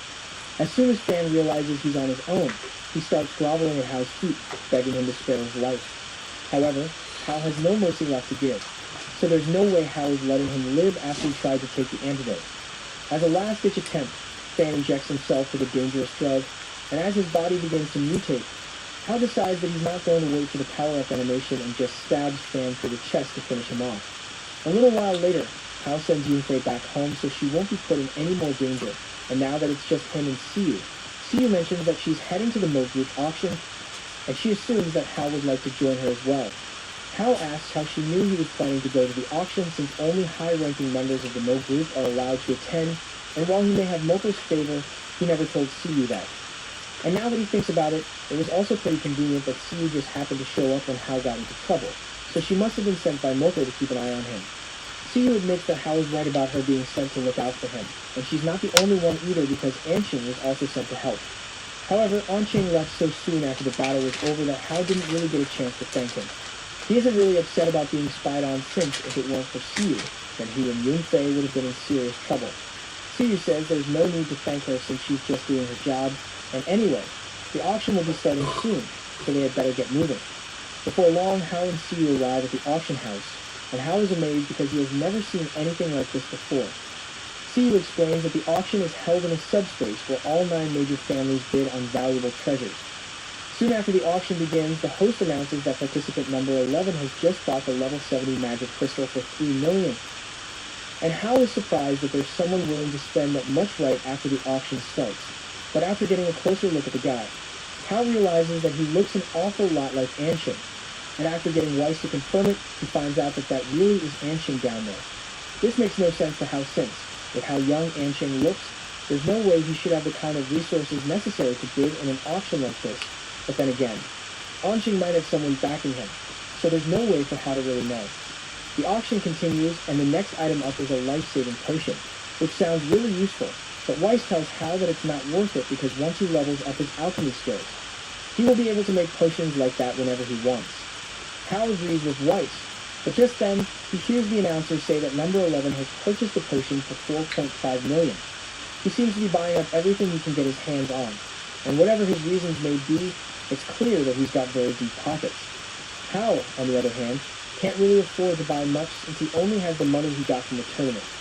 Siyu tells Hal that if he agrees to officially join the Mo Group like Moko asked, then he would have access to their vast fortune and could buy as much stuff as he wants, but Hal still doesn't want to make a decision like that so soon. The next item on the auction list is a blueprint from the Master Engineer called the Heart Steel, with a starting bid of $2 million. And everyone in the auction house audibly gasps when they hear this because it's the first time they've ever seen a blueprint like this go for such a cheap price. They begin discussing it, and all of the auction goers assume that the discount must be because the blueprint requires a significant amount of time and effort to manufacture. Not to mention that it would require an alchemy master to even attempt to create it, so they don't really think it's worth it after all. Siyu thinks the item is going to fail since there's no way anyone here would be willing to manufacture such a blueprint, and Hal asks her why she thinks that. So she explains that while the blueprint does have potential, it is for a single low-tier enhancement mech, so there's not much benefit to creating it, and furthermore, having a master engineer create an item consumes intelligence points, so no one would want to take the risk on such a mediocre item. However, for Hal that really isn't a problem, since his Moss account has max level intelligence stats, So he raises his hand and says he'd like to buy it. All the other auction goers mock Hal because they think he just wasted his money buying a useless piece of paper, and Sue can't understand why he would do something like that when she just told him that it wasn't worth it. But Hal just explains it away by saying he wanted to keep the blueprint as a souvenir even though it's useless. After all, he doesn't want to reveal his capabilities just yet. As soon as Hal has the blueprint in his hand, the system upgrades it into blueprints for a mech that is 20 levels stronger than the original, which means it will be really useful once Hal learns how to build it. After that, the auction continues and it's finally time for the main attraction, a resurrection elixir that is said to be capable of bringing anyone back from the dead. Because the item is so special, the bidding starts at 100 million. But even with the potion's miraculous effects, it's not without its downsides. When the potion is used to bring a person back from the dead, they end up transforming into a raging, bloodthirsty elf. It's hard to say whether the person resurrected can ever be the same as they were before they died, but to those who are grief-stricken, that usually doesn't matter. Hal asks Weiss if the alchemy skills would be able to create a potion like that, but Weiss says no because resurrection is outside the scope of pharmacology. A VIP offers to pay 200 million for the potion, and for a while, it looked like no one else was going to bid on it, but then Anchong spoke up and offered 300 million for it. No one else was able to outbid him, so Anchong ended up winning the potion, and Hal can't help but wonder who Anchong intends to revive with it. After the auction, Hal is walking home when Anchong catches up to him because he wants to talk. Hal congratulates Anchong for winning all his bids, but he wonders if the resurrection potion is really worth it when it has such severe side effects. Anchong personally isn't sure, but resurrection is a powerful tool that can rid you of the fear of death, and he has already spent so much money on it, so he might as well try it. Speaking of things Anchong spent money on, he figured that Hal wouldn't be able to buy many items for himself since he didn't have much money to work with, so he bought him a cloak of flight as a gift. Hal tries to turn him down since this cloak costs 6 million, and he couldn't possibly accept something so expensive. But Anchong tells him to just take it because he thinks Hal's sister is cute, and he walks off before Hal can refuse again. Later on, Hal goes into the system and prepares to try out the mech blueprints he got from the auction. From what Weiss has told him, the mech won't have world-breaking power or anything, but it will at least possess the strength of a level 20 fighter, so it's worth making. Hal summons Moss's workbench, and after inputting the blueprint, the system asks him to select a gender and figure for the mech. Hal chooses to make it a woman, and when it's time to design its body, he decides to model it after his mother, because even though it has been many years since she died, he still misses her dearly. So having an android that looks like her would be nice. Must is built different. That's why it only runs on Duracell. When I wake up in Mel's place, I need the power of Old Spice. This place smells good.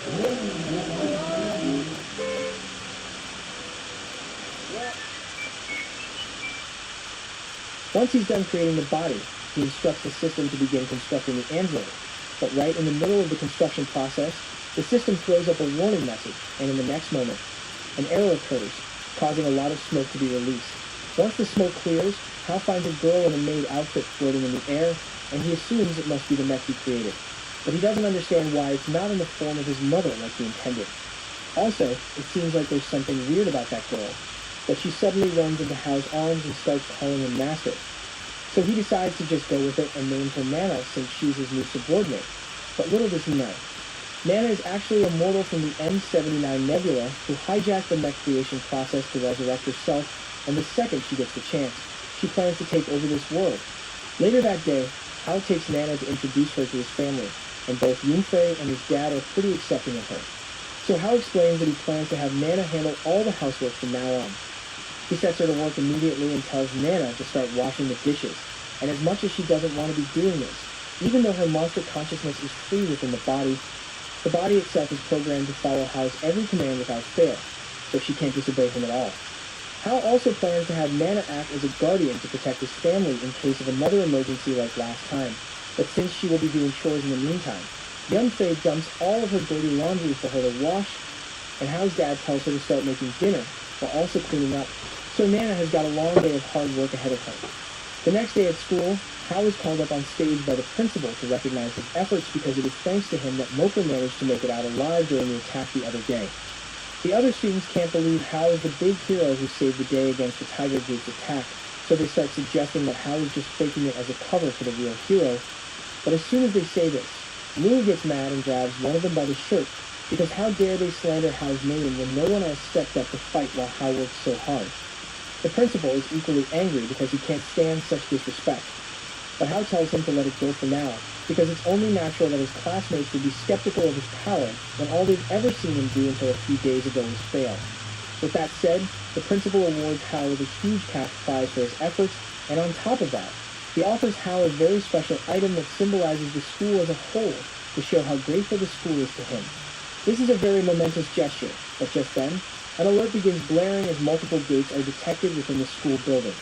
This shouldn't be possible because the school is supposed to be in a safe zone, but these monsters are very real and very deadly, so several students are taken out in an instant. The teachers yell for the students to evacuate while they still can, so a bunch of them start running towards the exit, but before they can make it out, a giant bull monster suddenly blocks their path, and even when an instructor, one of the strongest fighters here at the moment, attempts to defeat it, he gets bodied by the monster with ease.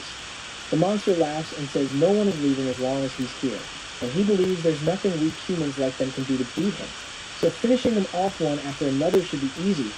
But just then, he gets stabbed through the stomach by a sword, and a moment later, his body gets blown up by Hal. All the students are left in shock, because they had no idea that Hal was really so powerful. But Hal tells them to hurry up and get out of here before another monster blocks the exit. In the meantime, he plans to face the rest of the monsters here, and both Lul and Luan are going to assist him. They say they will back Hal up from a distance so they won't get in his way. But Hal says there's no need for that because this is the perfect opportunity for them to level up. He then charges towards the chicken monster, and the chicken tries to attack Hal. But Hal is way too fast for it, so he easily slices it all over its body, reducing its HP to a fraction of what it once was. And now that he has been weakened sufficiently, Hal tells Ruin to finish it off. Without a second thought, she raises her staff and prepares a lightning bolt spell that absolutely obliterates the chicken, and since she was the one who dealt the final blow to the monster, she gains a ton of XP, even though Hal did most of the work. Hal plans to continue doing this as they proceed to help raise the levels of Ruin and Lua, so he tells them to be ready to finish the monsters off when he gives them the signal. Both Luo and Luan are grateful that Hal is helping them get stronger, but they ask him if he's really okay with this since he won't be getting much XP if he lets them have all the final blows. However, Hal says it's not a problem because he doesn't need this kind of XP to get strong, so it's much more important that he helps Luo and Luan grow. Otherwise, they'll be dead weight to him in the future. They soon make it outside the auditorium, and there are even more monsters out here. So Hal realizes that the situation is much worse than he initially thought it was.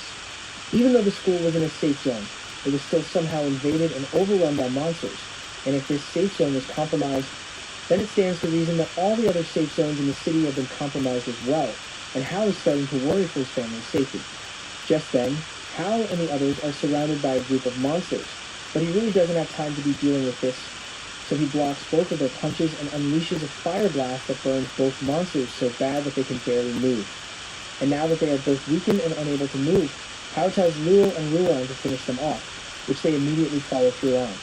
Just then, Hal hears the screams of two students nearby, and they are currently being preyed upon by two large demons. And these demons are talking about how fortunate they were to be assigned to this location because there's an endless stream of high-quality fresh bodies to consume here to level up. Hal is shocked to see that the monsters' levels are actually 16 now, even though they were 15 when they arrived, and that must mean that if the monsters keep killing humans, then their levels will continue to go up indefinitely, and that would spell disaster. Just then, the monster notices Hal and tries to attack him, and sure, the level 16 monster is stronger and faster than all the level 15 monsters Hal has faced till now. But it's still no match for Hal's incredible strength, so as it tries to sneak up on Hal, he easily dodges and begins slashing at the creature's tongue. Rewriting your resume till the cows come home? Introducing Indeed Career Scout. Get your resume tailored instantly.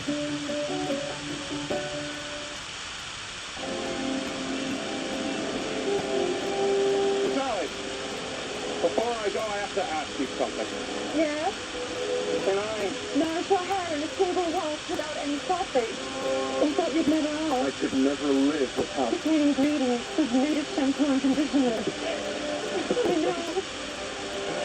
I've always known.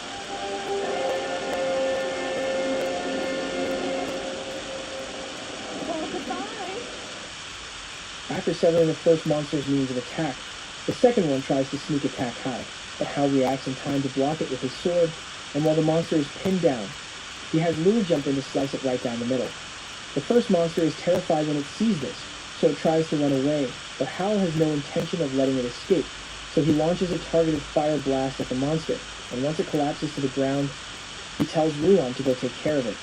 Seeing how easily Hal and the others took out the monster, and how much XP both Luo and Ruon gained without having to do much work, the two students who were saved immediately start begging Hal to take them in as well and let them fight alongside him. But Hal isn't in the mood to take on any more subordinates, so he tells them to just hurry up and get down to the underground bunker before more monsters show up. Ruon notices that Hal seems pretty serious right now, so she asks him if something is wrong, and he explains that he just realized that the monsters that have invaded the safe zone will continue to grow stronger and stronger as more time passes, and at this rate, it will only be a matter of time before they grow too strong for them to handle. Hal is sure that his family must still be safe back at home because he left Nana in charge of protecting them, and she's strong enough to handle any threats below level 20, but once monsters start getting stronger than level 20, then there are going to be major problems. For now, the group continues working their way through the monsters in the school, and both Ruon and Luo have managed to level up quite a bit thanks to all the monsters they've finished off, so Hal thinks it's time for them to split up. The two both tell Hal that they still want to fight with him, and they start arguing over who is more useful to him, but Hal gets annoyed and tells them he wasn't asking for their opinion. They both understand and agree to do as Hal says, so Hal uses the Eye of Truth to surveil the area, and he soon finds out that there are 3 students hiding in the cafeteria right now. He tells Luo and Ruon to go rescue those students, and after that, he wants them to head down to the underground bunker for safety until further notice. They understand, but Ruon asks what Hal intends to do in the meantime, and he explains that he wants to go check the teacher's building to see if there's anyone there who needs his help. With everyone clear on the details of the plan now, they all get moving, and as Hal is headed towards the teacher's building, he asks the system to tell him how many contribution points he has left. The system responds and informs Hal that he has 210,000 contribution points, and that amount is enough to either unlock a new King of Glory account or to upgrade one of his existing accounts. The idea of unlocking a new account sounds good, but Hal doesn't have any time to figure out how a new account works, so instead, he decides to upgrade his link level to the Crimson Emperor account, and as he does so, his strength is instantly raised to that of level 31. With this level of strength, Hal is sure that he should be able to defeat any threats that come his way, and at the same time, over in the teacher's building, there are 3 women terrified and doing their best to stay hidden. However, a monster suddenly lands right next to them, and they all scream in terror because they think they are about to be killed, but it turns out that the horse monster is already dead because Hal already got to it. After the horse collapses, the women are all shocked that someone really managed to take the monster down because it was already level 18. Hal tells them that they should hurry along and find their way to the bunker, but the teacher asks him what he's going to do, and Hal explains that he plans to stay and save as many people as he can before leaving. At the same time, there's a girl in the school's collection room, and she used all the chaos from the monster attack as an opportunity to sneak in and steal a bunch of valuable artifacts for herself. But just as she was about to leave, that's when Hal walked into the room. She immediately launches an icicle at him, and Hal prepares himself for a fight, thinking an enemy is here, but then he realizes that it was just Shuei. From the looks of things, it's not hard for Hal to realize that while everyone else was running for their lives and trying to escape, Shuei used it as an opportunity to sneak into the collection room to look for treasures to take for herself. Hal jokingly asks if she found anything good down here, but Shuei responds with hostility and tells him it's none of his business. Hal honestly doesn't care that she came here to steal because it doesn't affect him, but he is offended by how rude she is acting, especially since she just attacked him unprovoked. Since her initial strike against Hal didn't work, Shuei prepares to launch a giant icicle at him, but just then, the ceiling begins to shake and crack, and moments later, a large monster comes crashing down right on top of Shuei. It came down here because it could smell the scent of human meat, and it is happy that it found such an appetizing-looking meal, but before it could grab Shuei to devour her, Hal blocks its hand with his sword and grabs Shuei before taking her to safety. Shuei doesn't understand why Hal would bother helping her when she attacked him a few seconds ago, but he says he came here to rescue any survivors he found. Degree clinical 5X. Protection for toxics with sweat. Let's see. Heat. Rest. Motion. Pressure. And thrill. No sweat. New degree clinical 5X. The strongest degree ever. Wayday! Wayfair's big sale is almost here. From April 25th through 27th, you get a front row seat to the best deals in home. Like up to 80% off area rugs, up to 65% off kitchen and dining, and up to 60% off outdoor furniture. Plus, surprise flash deals all Wayday long, with fast and free shipping on everything, even the big stuff. These savings won't last, so don't wait. Shop Wayday from April 25th through 27th for up to 80% off everything home. And as annoying as Shuei's bad attitude was, he's not going to let her die because of something as minor as that. Even so, Shuei suggests that Hao should leave as soon as possible, because that monster looks like it's already over level 40, but Hao is confident that it can't be that hard to handle. However, the monster then throws a punch at Hao, and the second he blocks it, you can tell that this ape's strength is far greater than anything he has seen so far, and there's no way he can beat it on his own. So if he and Shuei are going to make it out of this mess alive, then they are going to have to work together to take this monster down. The monster mocks them and says that even if they combined all of their strength, they would still be no match for him, and it then proceeds to attack Hao by throwing several crates at him. But Hao slices through them one after another. He tells Shuei to focus on sniping the monster from a distance since her specialty is ranged attacks, and in the meantime, Hao will handle the close-range fighting. He manages to slash the monster across the back, dealing some fire damage, but it turns out that the attack wasn't very effective because the monster's defenses are really high. Hao is having a hard time keeping up with the monster's constant barrage of attacks, but fortunately, he's not in this alone because Shuei is here to run interference. She begins launching ice attacks as a distraction to get the monster's attention and create an opening for Hao to attack, and after several minutes of this, the two of them are eventually able to whittle the monster down to half health, and after a few more coordinated strikes, they are pretty close to killing it, but Shuei is starting to think this was a little too easy. Just then, the demon gets back up and admits that it underestimated the two of them, but it refuses to go down alone, so it begins the process to self-destruct. Hao doesn't understand what's going on, so Shuei explains that high-level monsters are able to blow themselves up by converting the remainder of their HP into destructive energy, and the resulting blast is extremely powerful, so Shuei thinks they should get out of here before they get caught in it. But Hao knows the ape is just trying to use this as bait to get them to leave so it can escape, so he rushes in before the self-destruct sequence is complete, and with a little help from Shuei, he is able to slice the monster's body clean in half, killing it once and for all. Hao feels incredibly relieved now that the monster has finally been taken care of, and Shuei is very grateful to him because if he hadn't saved her, then she would be dead by now. Hao tells her it's not a big deal since he couldn't have defeated the monster without her assistance in the first place, so they can just call it even. That said, he tells her she should probably get to the bunker soon since the levels of the monsters will only keep rising from here, and there's no telling how strong the next one will be. But Shuei tells him there's no need to worry about her because she already has her own way out of this place, so she thanks him for everything he did and takes a few steps back. Hao has no idea what she is talking about, but a moment later, Shuei disappears in a bright flash of light, and Hao is left dumbfounded because he didn't even know that kind of thing was possible. He is then snapped out of his daze by the sound of the system informing him that he has gained new items, so he looks to his left and finds Weiss meticulously picking up all the valuable treasures he can find. Weiss is excited because all these treasures can be used to craft some amazing items, and Hao is aware of that, but he doesn't think it's right for them to take these things since they belong to the school.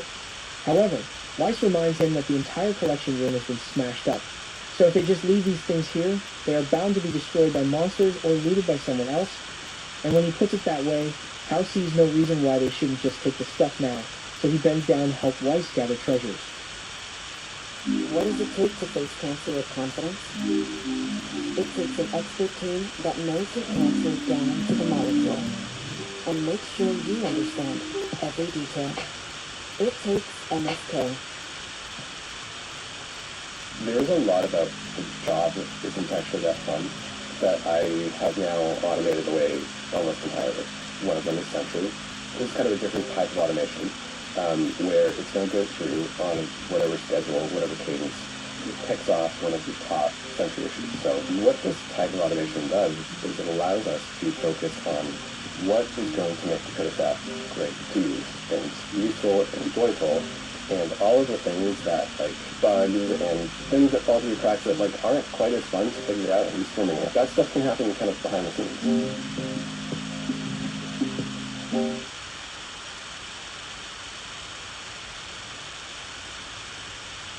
He was the strongest demon king in history, but after causing too much damage and falling into debt, he's fired by the elders and forced to earn money in the human world. The story begins as we learn about the fight between the light and dark continents, which has been going on for hundreds of years. The humans on the light continent launched countless crusades to eliminate the dark clan, but they couldn't break through the halls guarded by the 7 demon kings. The most powerful among them is the monarch of the first hall named Merlin, and we see him writing his weekly report, but he can't focus because the battle is right outside his palace. His sister Lilith uses her charm magic to make the humans fight each other, but one of the knights suddenly attacks her and sends her crashing to the ground. The humans stop fighting each other, and the knight introduces herself as Alice, the 233rd hero of the kingdom. Lilith realizes her magic didn't work on her because she's a girl, and she starts teasing her, telling her she's cute. Alice pushes her back and rushes to attack her, but Lilith kicks her away. She struggles to land a hit, and Lilith mocks her for being weak, so Alice decides to show her true powers. Lilith attacks her, but she's shocked as her whip made from dragon tendons breaks upon touching Alice's sword. She notes that the Holy Sword Light Anthem can't be touched by dark creatures like her, and she attacks Lilith with her magic. She manages to block it, but Alice suddenly rushes in and captures her. The soldiers start cheering for Alice, but Merlin hears the noise and wonders what's happening outside. Alice asks her Master Sage to order her to attack the Demon King's palace, but he turns down a request and summons a giant monster whale. He calls it the ultimate weapon of humanity, since it can destroy everything with a single blow. Alice thinks they should only eliminate the Demon King, but he believes all demons deserve to die, so he wants to wipe them out. He knows how evil the Demon King is, because he's the only person who ever survived after facing him. He launches his ultimate attack to obliterate the demons, but Merlin suddenly arrives to protect them and accidentally lands on Alice. Lilith hugs him, telling him they bullied her, while Alice tells him to watch his step while he's landing. He wonders who she is, so Lilith tells him she's a useless hero, but he knows that Lilith lost to her, so she explains that she just got careless. Alice wishes to fight him, but he sends her flying with just a flick of his finger. Sage calls him his nemesis, but Merlin doesn't even remember him, so he mentions that he was the only person to ever survive after fighting against him. Merlin finally remembers him begging for his life, and notes that he let Sage escape because he promised to sacrifice his men to him. Everyone's shocked hearing this, but Sage explains that it isn't true, saying he's there for humanity's glory and justice. He draws out the magical energy from all his soldiers and fires a powerful energy beam, but Merlin uses his sword to deliver a devastating attack, which kills the monster in an instant. Sage begs for forgiveness and blames Alice for the attack, but they suddenly hear a bell, which freaks Merlin out as he realizes that the weekly meeting has started. He runs toward his palace, but Alice stops him, so he mentions that even though she's too weak for him, he'll use his Dark Blade Vortex, because she came all the way to fight him. He unleashes a destructive sword attack, and Alice tries to block it with her barrier, but she gets overwhelmed, and it cuts through the ground. At the meeting, they're all disappointed at Merlin, because he has the worst performance out of all the Demon Kings. He mentions that he defeated the most crusades, and destroyed millions of humans, but they tell him he isn't making money for the palace. They explain that every time he goes fighting, he causes serious damage to the Land of Darkness, so his total debt has reached 66 trillion yen, and they ask him to pay it immediately. They say higher education is outdated, irrelevant, but at Grand Canyon University, we shatter the status quo. GCU campus students have the opportunity to graduate in less than 4 years, and with less federal and private loan debt on average than students at other private nonprofit 4-year universities. Affordable education should be for all. This is purpose-driven education. Take action. Find your purpose at Grand Canyon University. Visit gcu.edu.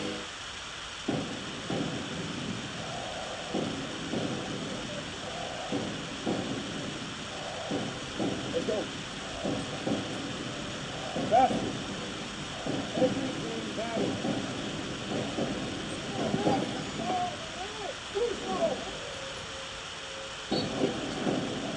All of this with me.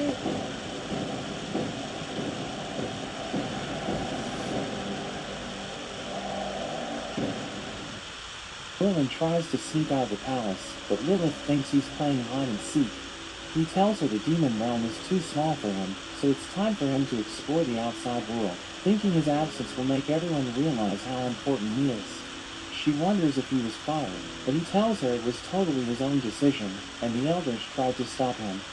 He mentions that he's leaving because of his curse, which shrinks his heart if he doesn't fight strong opponents, so he must find them in the kingdom of light.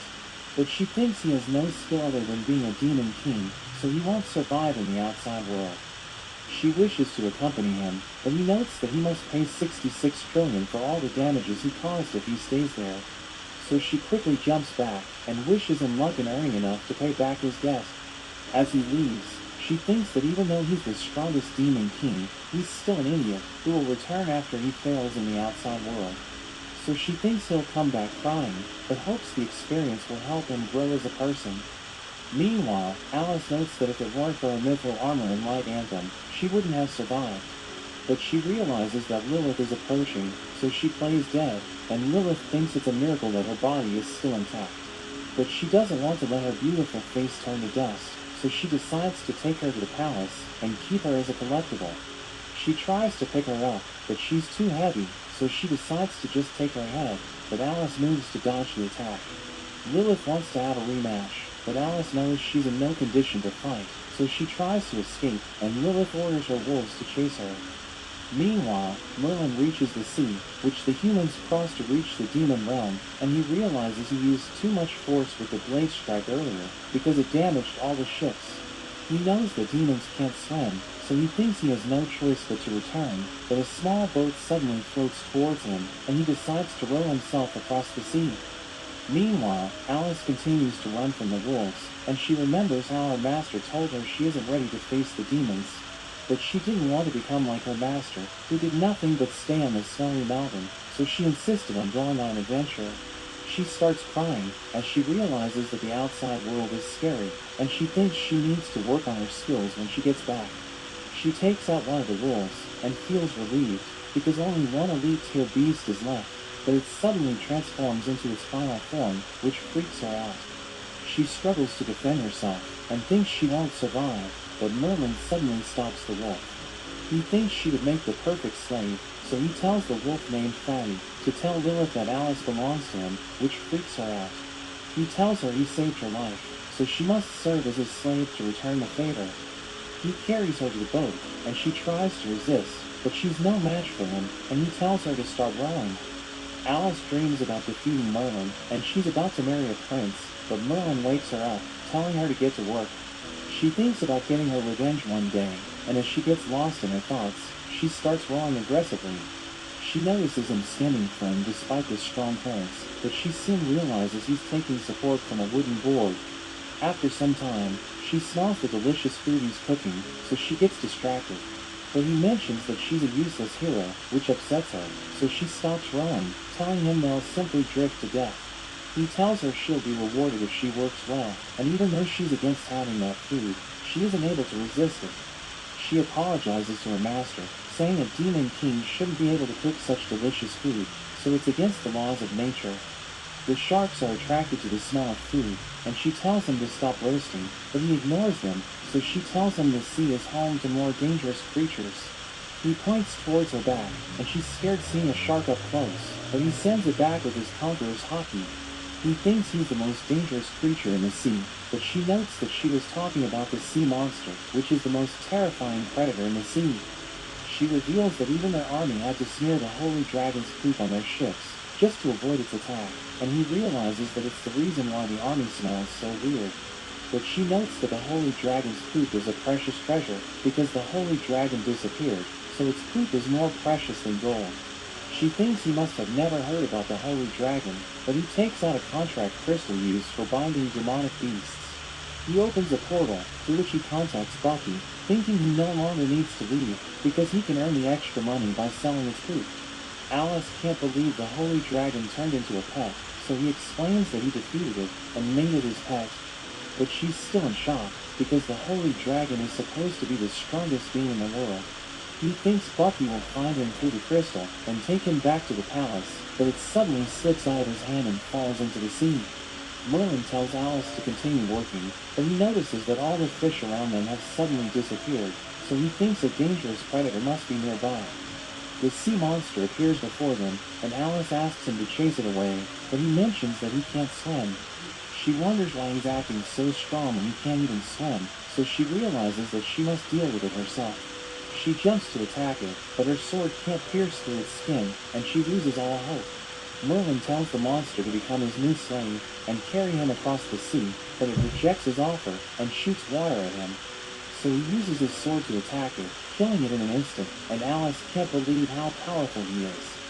They finally reach the shore, and Merlin notes that they only made it because he's such a good leader.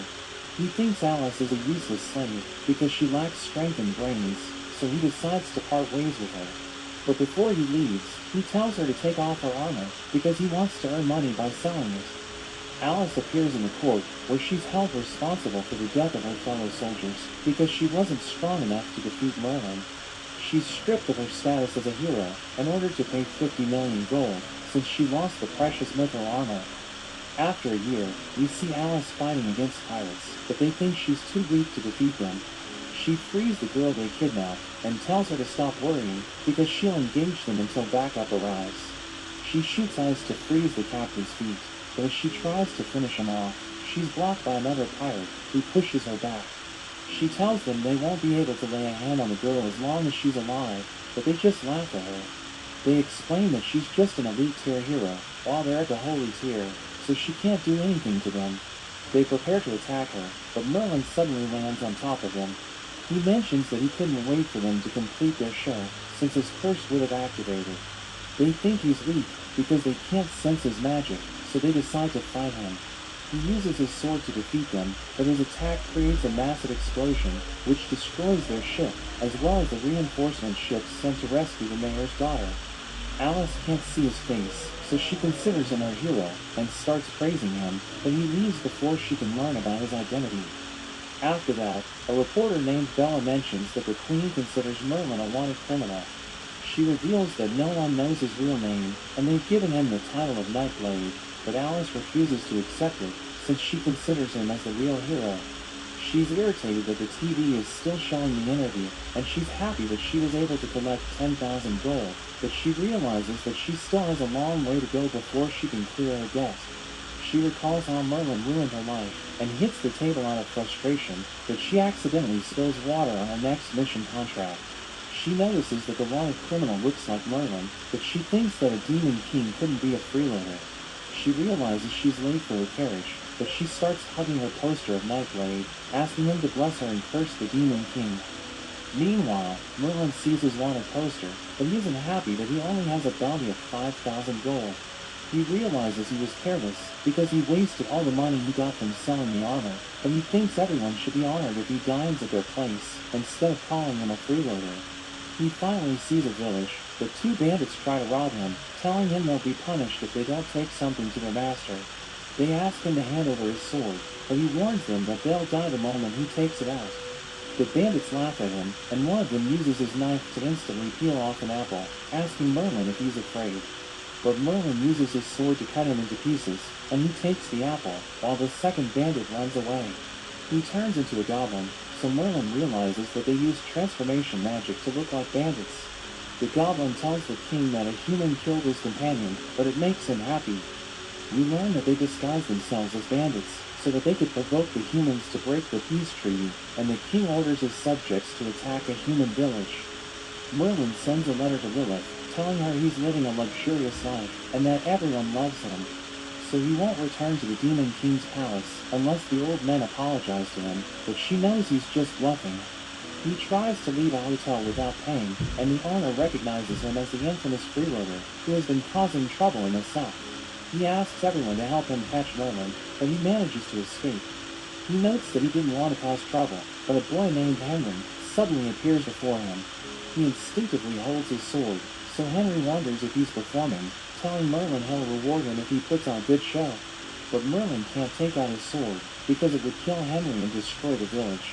So he just tries to trick him, but Henry gets angry and calls him a useless bum. So Merlin becomes angry and throws away Henry's ice cream, making him cry. Alice also arrives in the village, and the adventurers tell her it's an honor to travel with a hero, but she mentions that she no longer has that title, so they wonder what happened. As she's about to explain, a man starts shouting about a new book, which is about the secret romance between the Demon King and the female hero. She becomes embarrassed, because she thinks it's about her adventure with Merlin, and the man notes that millions of copies have been sold, so she falls into despair. The adventurers discuss how they will deal with the goblins, but seeing them talk about their marriage scares her, because she thinks they'll die during the mission. The girl named Priest wishes her luck on her mission, and she notes that they don't mind the cross-species romance of Alice and the Demon King. She looks at the wanted poster, and wonders why a freeloader has a huge bounty on his head, but she thinks it will be an easy job. Merlin goes to a nearby inn, and enjoys delicious food, but the owner catches him when he tries to sneak out. She notes that the restroom is in the opposite direction, so he mentions that he's looking for a job, but she asks him if he has any skills relevant to the inn.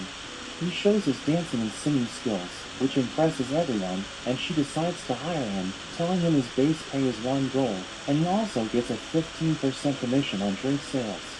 He wonders how she can afford such good pay, so she tells him they run 2 shifts.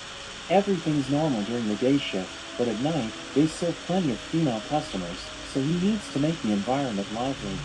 She introduces herself as Martha, and he comes up with the nickname Daisy for his night shift. She mentions that she'll deduct the cost of his meal from his first salary, and she introduces him to her son Henry, who calls him a freeloader, but she hits him for being rude.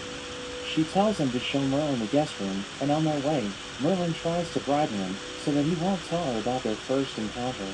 He offers to teach Henry his blade strike so that he can fight holy tier opponents, but he doesn't trust Merlin. He notes that only a talented person like the Nightblade can defeat a holy tier opponent, so Merlin tells him he's the Nightblade, but Henry refuses to believe him.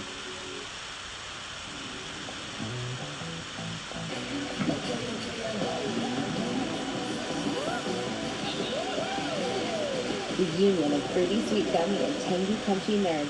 Nerds gummy clusters. Unleash your senses. What's with all the hints? I'm getting hands from LegalZoom. Why? There are so many smart influencers who give advice. You need an LLC. That's so cool. LegalZoom helps you find the best way to start your business. Really? For a legal hand to form your business, visit LegalZoom. Meanwhile, the adventurers struggle to defeat the goblins, because they weren't expecting to fight an entire army of them. They realize they have no other option, so they try to escape, but they get captured by the goblin chancellor named Gia. Merlin starts working at the inn, and he focuses entirely on the female customers to win their hearts, but the male customers are insecure because of him. Martha is pleased with his performance because he increased their sales, and she believes he must have excelled in his previous jobs as well. She thinks his nickname Daisy might look odd in a newspaper, but he fears it will lead to more embarrassment, so he tells her they don't need ads. Henry interrupts them, saying he's just a freeloader who feeds off women's money, and tells him to stay away from his mother. Alice can't find her target, but she suddenly hears Henry hitting the tree, and realizes he's angry at a handsome freeloader, so she shows him the poster. He notes that it doesn't look like the freeloader he knows, who has been conning women at their tavern to increase their revenue. She thinks he's just a workaholic, but several men suddenly approach her and offer her a reward if she takes care of Merlin, since their women are trapped by his charm. Alice goes to the inn, where she's surprised to see a large number of women, since it's just a small town. She sees Merlin, and realizes he's the freeloader from her poster, so she decides to catch him. But she recalls that according to the reports, he always runs away, so she tries to get close to him first. She accidentally enters the stage, and he thinks she also wants to be a part of his performance. But they soon learn of each other's true identity, so she tries to kill him, but he dodges all of her attacks. She starts crying, telling him she's been living a miserable life after he left her, so the ladies think he's a terrible person for abandoning her. After that, Alice asks Merlin to return her treasure, but he reveals that he has already sold it. She mentions that he ruined her life, so she'll arrest him if he doesn't return the armor, but he reminds her she's no match for him. She realizes that she must live with her debt of 50 million gold, which surprises him because he only has a debt of a few thousand coins after freeloading for a year. She explains her situation to him, telling him she had to get a job in the Adventurers Guild and fight holy tier opponents to pay off her debt. but he gets excited, asking her how he can become an adventurer, so she tells him he'll need a referral. He asks her for a referral because he always wanted to become an adventurer, but she turns him down. Meanwhile, Henry walks around his city, but the guards tell him to go home because Martha will be upset. He mentions that he doesn't want to see the freeloader, and the adventurer who left to defeat the goblins appears. He asks the guards to open the gates, but they tell him they aren't allowed to open it at night. He notes that his friends are dead, and he's heavily wounded, so they open the gate. But it turns out to be a trap, and the goblins rush into the village. He asks Gia to free his fiancée as part of that agreement, but she explains that he has no right to negotiate with her, because he's just a slave. Alice wonders why the Demon King wants to become an adventurer, and she's upset that she can no longer get a reward, because no one can capture him. The goblins attack the inn, but Merlin realizes they aren't customers, so he kicks them out, which impresses the ladies. Martha worries for her son, so she rushes out to find him, and leaves the tavern under his care. As more goblins appear, he quickly takes care of them, and continues working as if nothing happened. He realizes that he won't get paid if anything happens to Martha, so he goes off to find her, while she asks everyone if they've seen Henry. A man tells her he saw him near the gate, and warns her that there are goblins everywhere, but she goes looking for him anyway. She calls out his name, which draws the monster's attention, and they take her away. Henry realizes she's in trouble, so he tries to help her, but he's so scared that he can't move. Meanwhile, Merlin walks around the village, and thinks it's as chaotic as the Dark Realm. He runs into goblins, and wants to avoid fighting them, since they're so weak that they can't help him with his curse. But they still attack him, so he cuts them into pieces. Alice sees him, and thinks he's working with the goblins, but he explains that he'll never team up with such low-ranked creatures. She notes that if he isn't with them, he should help her defeat them, but he explains that he doesn't care, because he isn't a resident of the village. She reminds him that he wants to join the guild, and tells him adventurers must protect the village, but he doesn't want to do it unless she pays him. She notes that she doesn't have money, so he tells her to step aside, because he needs to find Martha. Alice thinks she can save the village alone, and she uses her ice magic to freeze the goblins. Gia observes her, and thinks Alice won't be able to stop her if she lands a surprise attack, but Alice shocks her with a strong kick. She tells Gia to leave the village, but she mentions that despite being an elite tier, Alice can't defeat all of them. Gia orders the goblins to capture her, but a boy suddenly collapses before her, and tells her about Merlin. She uses her magic to see how the goblins were killed, and realizes that her army is no match for Merlin, so she orders them to retreat. The villagers look for their family, while a man named Johnson tries to advertise his services as a personal guard. They all ask him to save their loved ones, but he thinks they're already dead, so he tells them to focus on the future instead. Alice arrives with the adventurer who asks the guards to open the gates, and he tells them the goblins took their loved ones to a cave. One of the soldiers recognizes him and calls him a traitor, but Alice defends him, saying his fiancée and comrades were captured, so he was forced to work with the goblins. Johnson asks her who she is, so she introduces herself as the 233rd hero, and everyone starts talking about her. Johnson tries to turn them against her, so she kicks him away, and decides to attack the cave alone. Henry decides to join her, thinking the villagers are all cowards, but he accidentally trips over a goblin, and becomes scared as he sees the bodies. He goes to take his father's sword, so that he can use it to save his mother. The unconscious goblins suddenly wake up, and he tries to attack them, but they easily defeat him. They're about to finish him off, but Merlin arrives to save him, and tells them they're making him angry, because they're the reason why he needs to work overtime. Henry tries to leave with the sword, and Merlin tells him to stay home, but he notes that he needs to save his mother. Merlin thinks he's always causing trouble, but he remembers the time he had to fight to save his sister, and decides to help Henry. He notes that it will be the first time he lifts his sword for a human, but he doesn't know where the goblin's cave is. He hears a group of humans planning to rescue their loved ones in the goblin's lair, so he decides to join them. He volunteers to be their leader, telling them he's a strong warrior, but they think he isn't fit to lead them. Henry tries to tell them he's a capable fighter, but he doesn't want to explain himself, so he decides to appoint Johnson as their leader instead. They're glad that he'll lead the rescue, because they think he's a reliable warrior, but he's too scared to face the goblins. Alice sneaks into the cave by distracting the goblins, while Gia tells the Goblin King about their raid.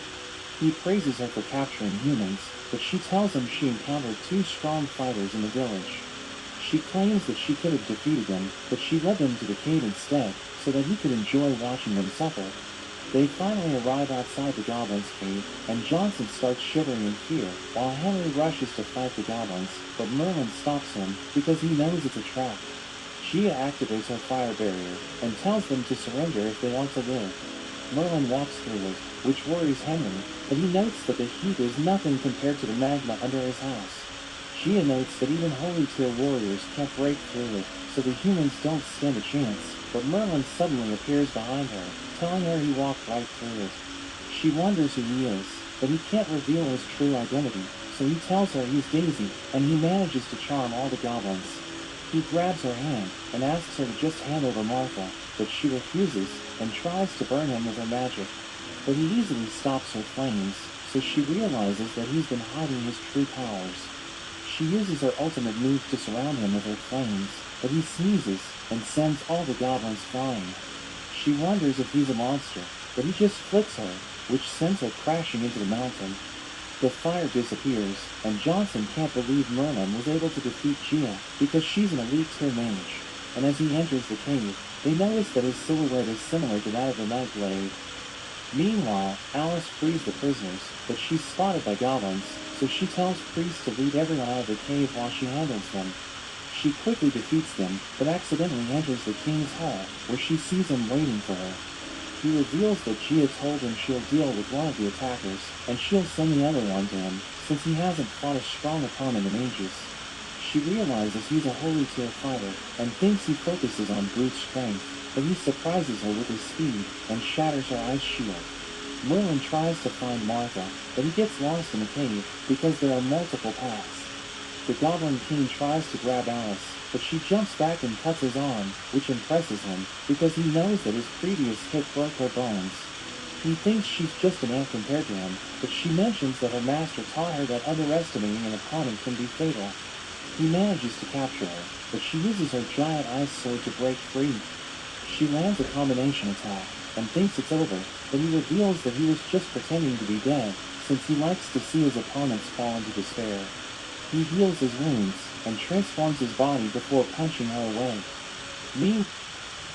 Oh, more cheese? The Applebee's OM Cheeseburger is back, now with more cheese. A juicy bacon cheeseburger served on a sizzling skillet of cheese. Too much cheese? Never. The OM Cheeseburger for $11.99, only at Applebee's.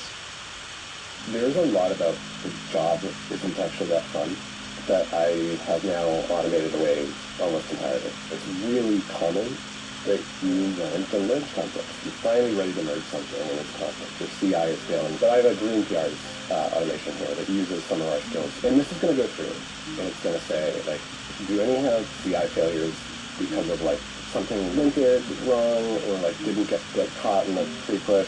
Or maybe it's going to merge conflicts because someone is, like, also changing it because they're rushing to, finish up a project or something like that.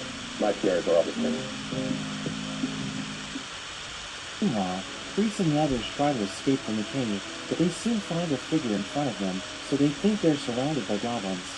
But it turns out to be Merlin, who's happy to see Martha, and he asks her to give him a bonus for working overtime. She grabs his arm and runs, because they don't have much time, but he stops and instantly takes out the goblins chasing after them. She asks him to save Alice, since she helped them escape, but he wonders if he should help her or leave her. Martha promises to triple his salary if he saves her, so he decides to do it. Priest tells him to be careful, and advises him against entering a hall filled with gold coins, because the Goblin King is a holy tier opponent. He storms off, thinking he'll get rich after defeating a powerful enemy, but they think he's just worried about Alice. He knocks out several goblins on his way to the king's hall, and blasts through the entrance, but he ignores the king and starts looking at all the gold. He cuts off the goblin's arm, and grabs Alice, but he wonders if Martha will reduce his bonus, since Alice is injured. She asks him about the others, so he tells her they're safe, and that he'll get her out of there after he defeats the Goblin King. The Goblin King pretends to be hurt, and he suddenly regenerates his lost arm, but Merlin shows no reaction, so he wonders what's wrong with him. Merlin notes that he knows a troublemaker with a similar sense of humor, but she's much prettier than him.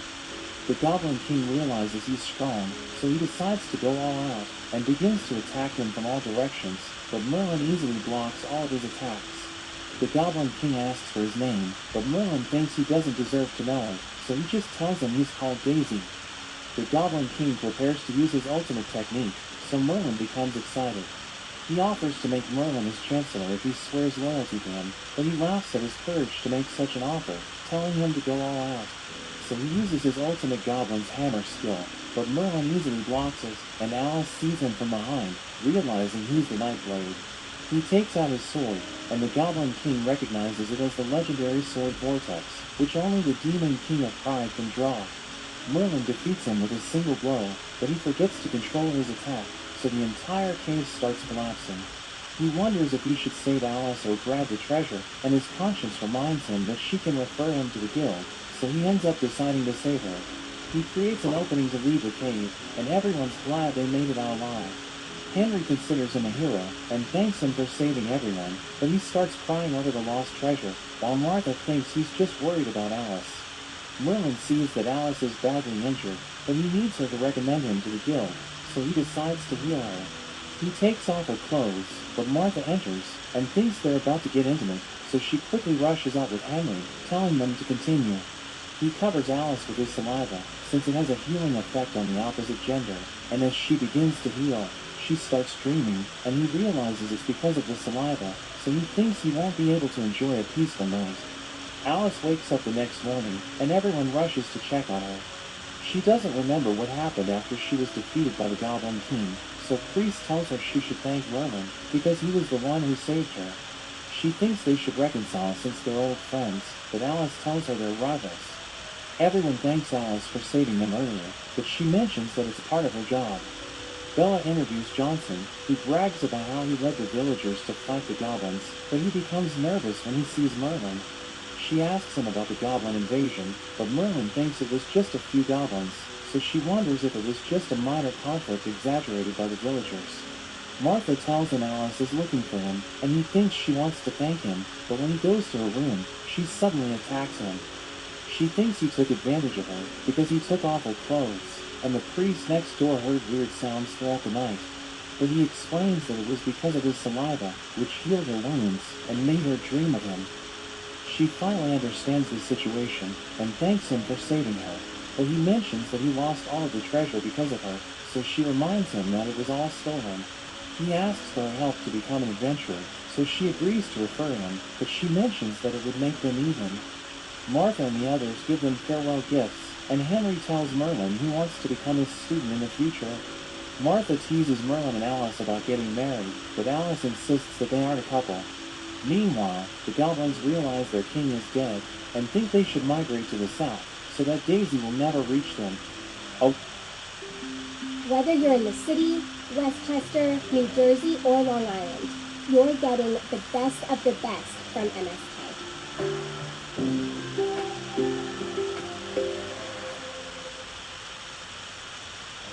Here's a fun one. Guys, pretend like you're holding up the building behind you. Ah, the picture. Yeah. That's it, right. Now give her phone back. How do y'all know each other? Friends? Progressive can't save you from becoming your parents, but we can save you money when you buy the home and auto with us. My finger was in it. A woman suddenly appears before them, and she mentions that she has the third key to the Legion of Hell, but she notes that she must kill all of them, because she doesn't want anyone to know about it. Merlin and Alice reach the guild, and he notes that the building is small, but he's excited to be an adventurer. He sees the notice board with the available contracts, and asks Alice if she's an adventurer or a part-time worker, because they're mostly ordinary jobs. The receptionist notices them, and she wonders if Alice came for another mission. She knows she can't introduce him with his real name, so she mentions that he's Daisy, which makes the receptionist wonder if he's her boyfriend. So she quickly shows the wanted poster, and notes that she came to collect the reward. He's shocked hearing this, but she tells him a criminal can't become an adventurer, so he must pay his debt first. The receptionist named Lou tells her that even though it follows the rules, she'll only get 10% of her actual reward.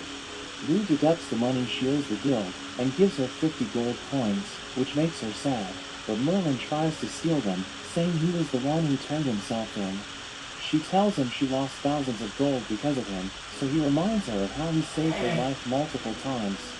Lou notes that they should test his level, but Merlin thinks they shouldn't waste time, telling her to give him the highest title. A man named Arnold arrives, and he thinks Alice is dating Merlin, which makes him sad, because she rejected his proposal. She tells him she isn't dating Merlin, but he still takes out his sword and challenges Merlin to a duel, telling him the winner can date her. She yells at them to stop, but Arnold still rushes in and attacks Merlin, who sends him flying into the ceiling. Another adventurer named Hobbs tells Alice that her boyfriend is just as strong as her, and Merlin thinks he's mocking him. But she notes that it's a compliment, because their guild only has a few strong adventurers. Merlin mentions that he'll help them raise the overall level of the guild, but a man named Claude suddenly arrives, and everyone falls silent. He checks his power, and the orb reveals that he's a Saint-level fighter. Lou tells him he passed the test, and everyone's shocked because he's as powerful as the guild master. Merlin thinks he'll shock everyone with his results, and that they'll worship him after he takes the test. But the device fails to measure his power, so Lou tells him he can't become an adventurer. Alice wonders if he's hiding his strength, but he isn't sure what's happening. She offers to prove that he's strong enough to become an adventurer, but Lou tells her she can't break the rules. He notes that a highly skilled warrior like him is rare, and even the Devil's Messenger asked him to lead the Hell's Legion, but he turned down the offer. Everyone starts laughing at him, but he offers to fight the strongest person in the guild to prove his strength. The guild master arrives, saying he can't ignore his challenge, and he takes him to a hall. Merlin asks him if he wants to give up, thinking it will help him keep his reputation, but the guild master thinks he's arrogant, telling him he has already defeated countless people who challenged him. He explains that Merlin doesn't need to defeat him, because he'll allow him to become an adventurer if he shows potential, but he notices that Merlin isn't even listening. The old man tells him to go all out, so Merlin uses his blade strike, which shocks him and damages everything around them. The adventurers think their master went too far, thinking Merlin must be scared to death, but he surprisingly returns unscathed. The guild master allows him to join the guild, and he's so scared that he wets his pants. Merlin comes up with a plan to get rich as an adventurer, and he tells Alice he'll give her a 10% share from the mission rewards, but she doesn't want to work with him. Merlin thinks he doesn't need Alice, but he soon runs out of money, and since he has nowhere else to go, he sneaks into her house. She catches him, and thinks he was spying on her, but he mentions that she has nothing worth spying her on. He tells her it's hard living alone, so he'll stay with her, and only charge her 1,000 gold for his protection. But she kicks him out, so he starts creating a commotion, which grabs everyone's attention, and they think Alice kicked out her boyfriend. She realizes he'll ruin her reputation, so she takes him inside, and he offers to protect her for free if she lets him stay. She tries to hit him, but he easily evades her attacks and enters her room. He lies on her bed, and when she tries to remove him, he tells her it's too small for both of them, so he wraps her in a blanket and makes her fall asleep. The next morning, Alice goes to the guild, but she's tired from sleeping on the floor. Merlin arrives, and he asks her why she didn't wake him up, so everyone starts gossiping that they're living together. Arnold also appears, and he notes that his duel with Merlin wasn't fair, so they should have a best of 3. But instead of fighting, they should see who can complete an A-rank mission. Merlin notes that even though he isn't interested in winning her over, he can't ignore a commission since he's an adventurer. He tells Lou he wishes to take the commission, but she tells him he can't accept the mission without a mentor, because his level is too low. So he tells Alice to join him, but Arnold also asks her to join his team instead, telling her he already hired Claude to be a part of his team. Merlin thinks he's the ideal choice, but she decides to join Arnold's team. Everyone feels bad for Merlin, because she abandoned him for the Duke's son, but he sees Hobbs, and tricks him into forming a team. After that, Hobbs wakes up in a carriage, and wonders where they are, so Merlin tells him about the mission, but he gets scared because he's just a mage, and Merlin is a wocky.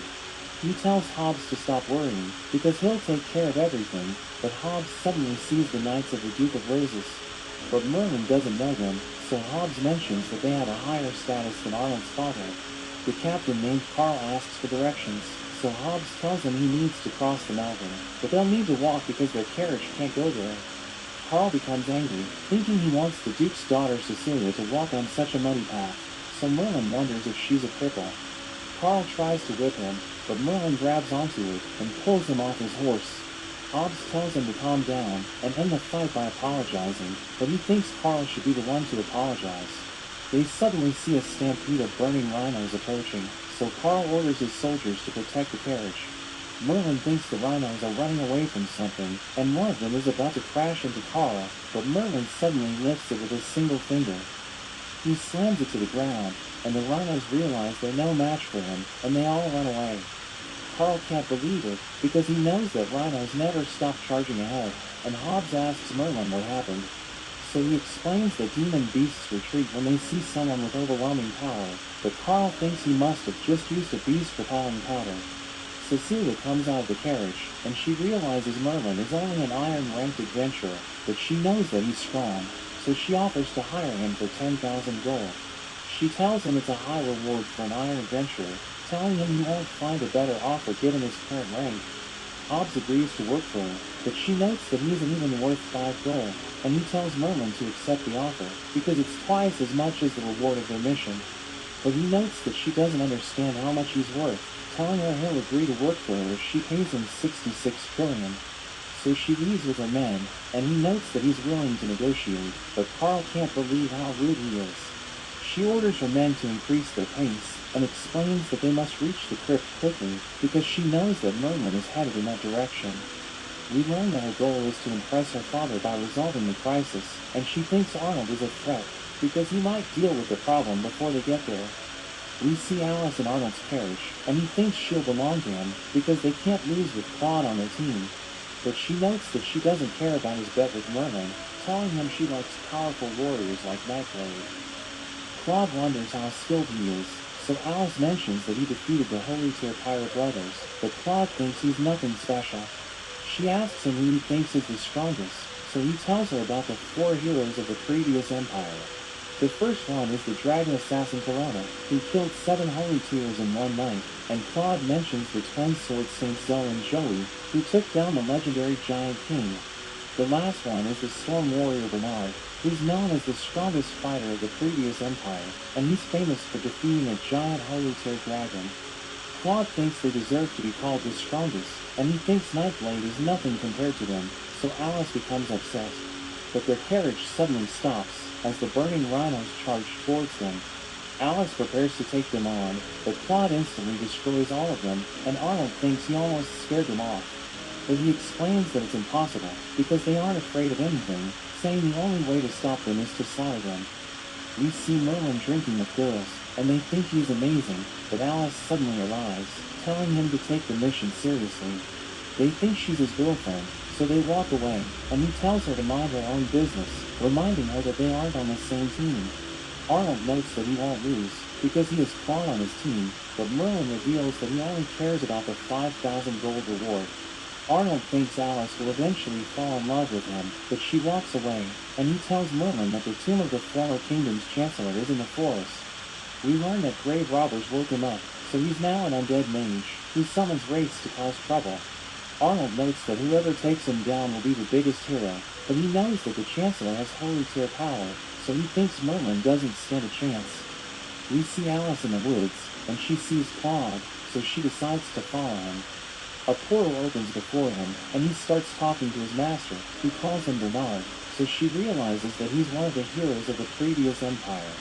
She tries to leave, but he hears her make a sound, so she realizes she's in trouble. As he approaches her, she pretends that she just wandered off while she was drunk, telling him to drink with the others. But he refuses to go with her, and she's glad that she was able to fool him, thinking she can hear him talk to his master, because she used an eavesdropping spell on him. He continues to talk to his master, and notes that Chancellor Ian's spirit has been disturbed, so the undead have taken over the area. He explains that he disguised himself as an adventurer, so that nobody would discover his plan, and his master notes that Ian transformed himself into a lich before the Empire fell. We learn that 400 years have passed since then, and the master notes that Ian's magic is formidable, but Bernard promises to take care of him so that they can restore the Empire. He rushes to the tomb, and Alice thinks she needs to do something, but she knows that she's no match for him, so she thinks about asking for Merlin's help. But she knows that he'll mock her if she depends on him, so she decides to do everything alone. They say higher education is outdated, irrelevant, but at Grand Canyon University, we shatter the status quo. GCU campus students have the opportunity to graduate in less than 4 years, and with less federal and private loan debt on average than students at other private nonprofit four-year universities. Affordable education should be for all. This is purpose-driven education. Take action. Find your purpose at Grand Canyon University. Visit gcu.edu.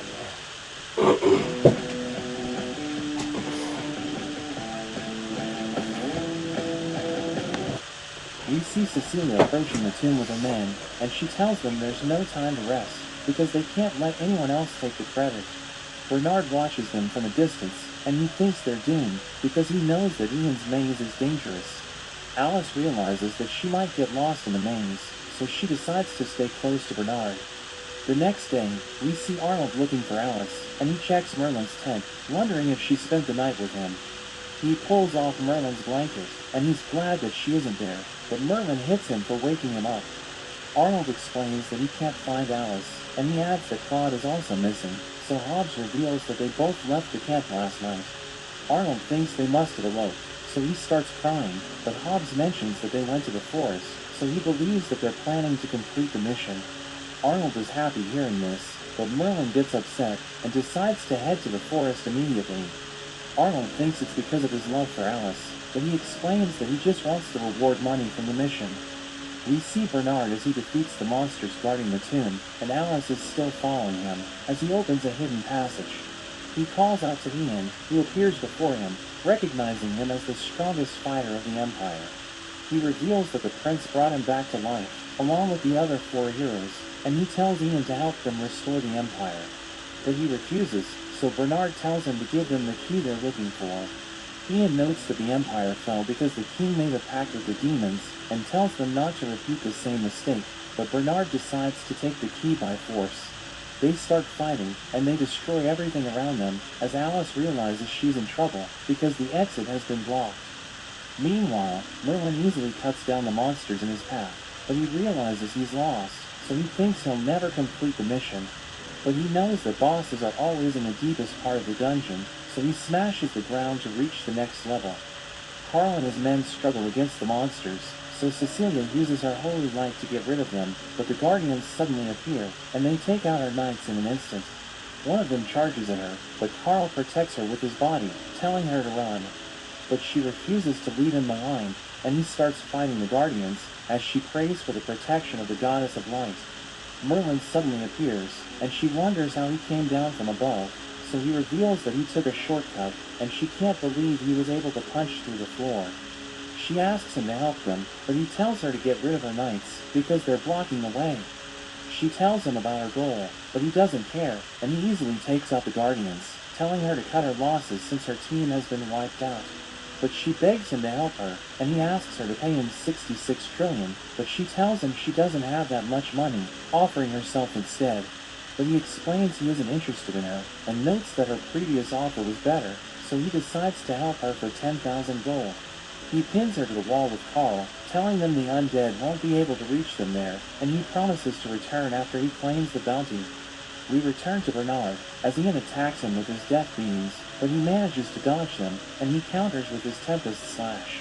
But Ian summons the Giant King, who punches him away, and Ian tells him he doesn't stand a chance, because he's fighting against 2 Holy Tier opponents. Merlin suddenly appears, and Alice is happy to see him, as he notes that he isn't too late, because Ian hasn't been defeated yet. He thinks Bernard ran off, because he wanted to claim the bounty for himself, and Ian attacks Merlin with his death beam, but he blocks it with just his hand. Ian can't believe it, and Bernard knows that Merlin is stronger than them, because he was able to punch through the floor. So they decide to gang up on him, but he easily blocks their attacks, and he wonders what Claude is doing. Alice thinks about helping Merlin, who notes that he doesn't want her to die, because even though she's dumb and weak, she's still helping him pay for his rent. She becomes angry hearing this, so she immediately changes her mind, but he attacks Ian and the Giant King with his sword, killing them in an instant. He takes the key, and Bernard promises to pay him 200,000 if he hands it over, but Alice stops him, telling him Bernard will use it to restore the previous empire. So he realizes that she knows about his plan, and he tries to kill her, but Merlin disarms him, telling him he can't let her die, because he's staying at her place. Bernard realizes he needs to defeat Merlin, so he uses his forbidden technique, which increases his strength by 100 times. He notes that he'll put everything on the line to defeat Merlin with his next attack, revealing that he's happy because he finally found an opponent worthy of his full strength. He creates copies of himself, and prepares to use his ultimate move, but Merlin instantly takes him out. He recognizes Merlin's sword, so he realizes he's the strongest demon in the world, and he fades away, as Merlin notes that he doesn't have a life force to drain. He thinks the key must be important, since he was willing to pay 200,000 for it, and Alice mentions that they should turn it over to the kingdom, but he notes that it could lead them to a treasure, telling her they won't be able to pay their debts with an honest living. They leave the tomb together, but we see that he forgot about Cecilia, so she starts crying as she calls for help. It's just like a very cool way to prototype extremely quickly. If I go here in Figma, I just have this design here that I put together. I can just take the link, I can copy the link to selection, and then I can go into Codex and I can just paste the link. Use the Figma skill to implement the automations page in my app. It was like 90% of the way there.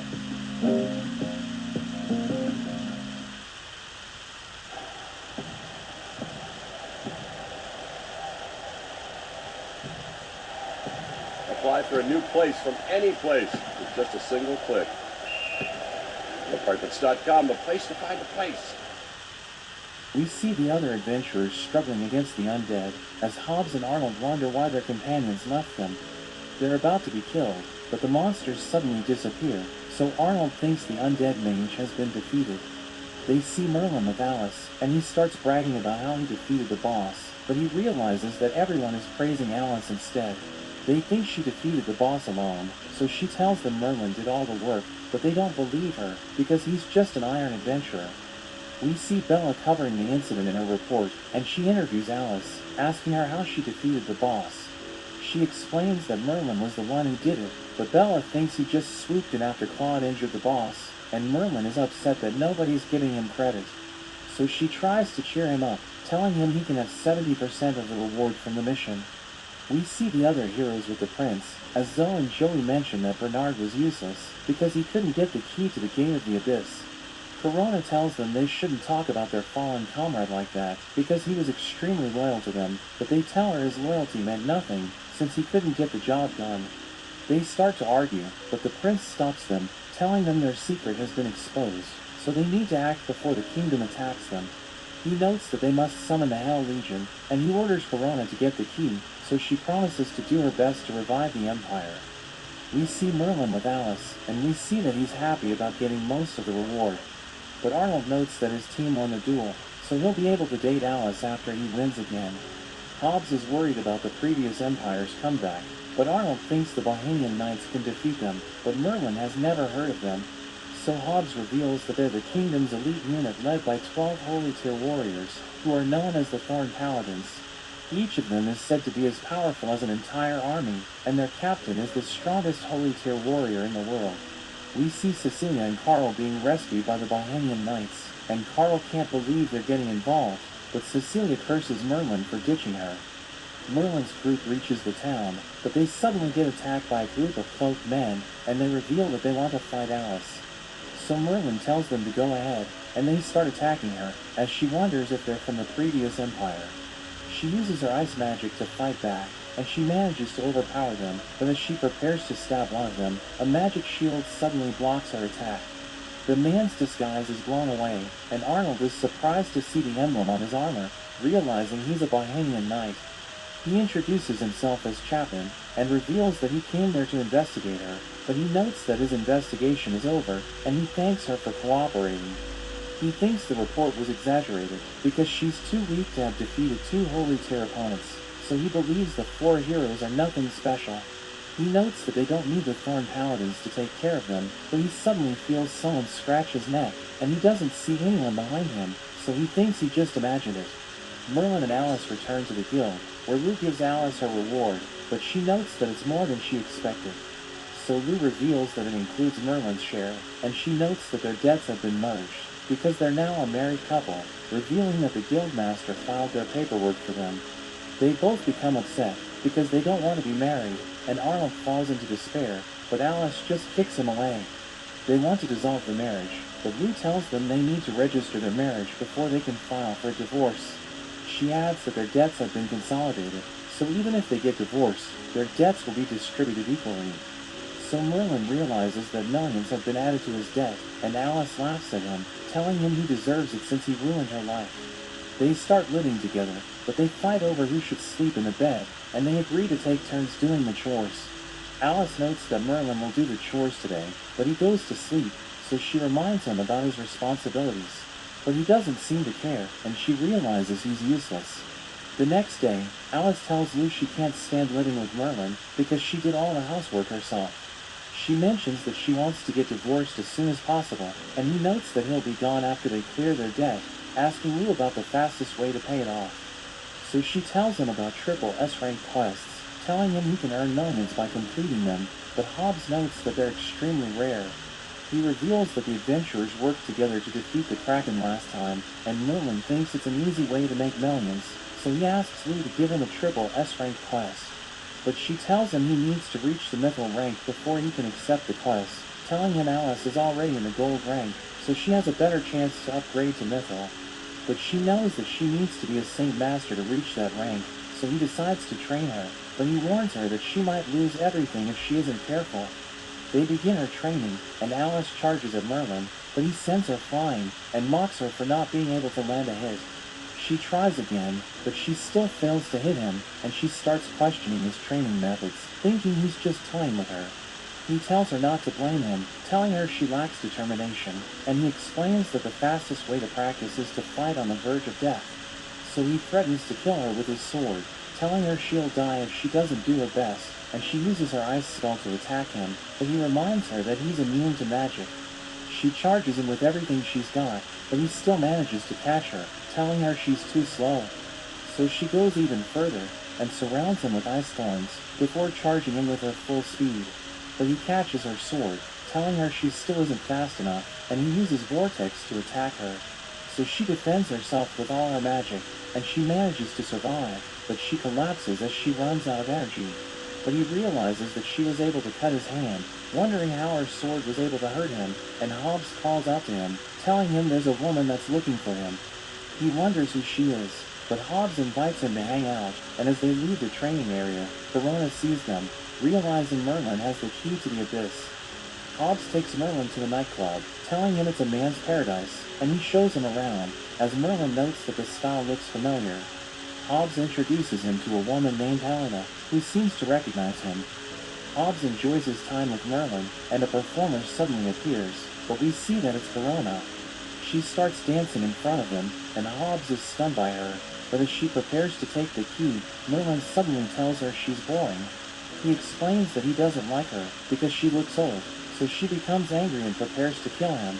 But Helena suddenly joins them, and she tells Merlin that someone's looking for him, so he leaves to check who it is.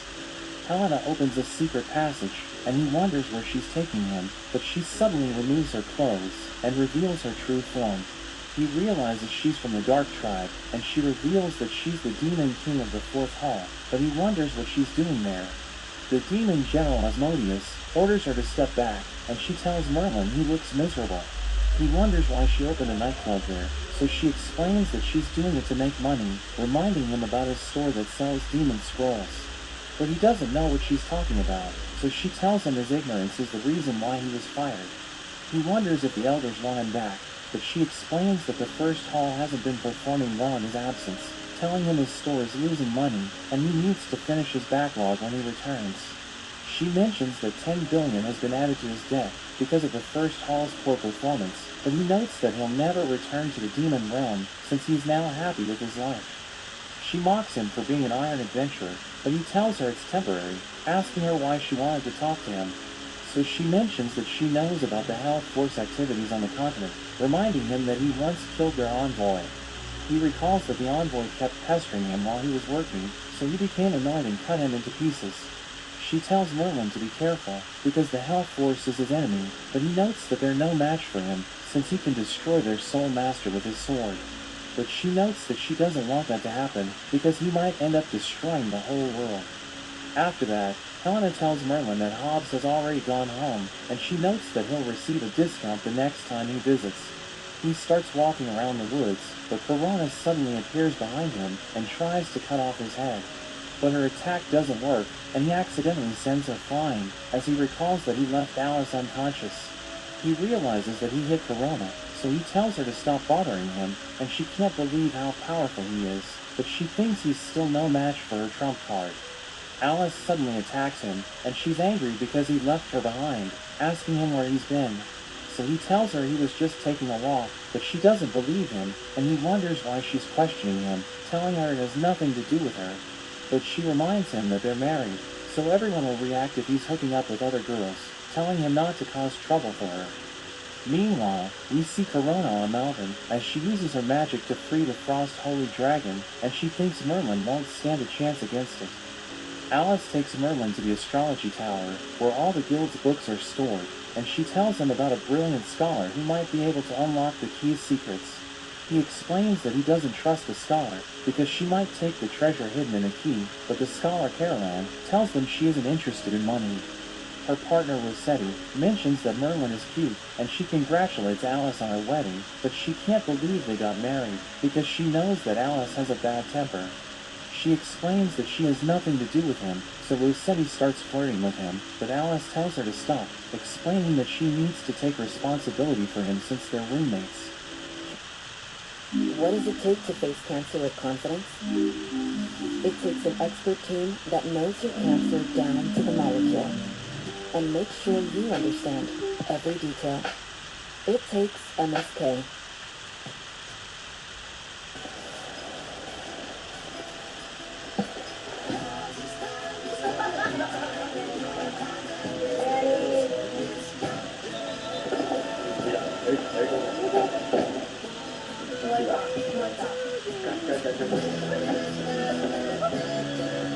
The world is always changing.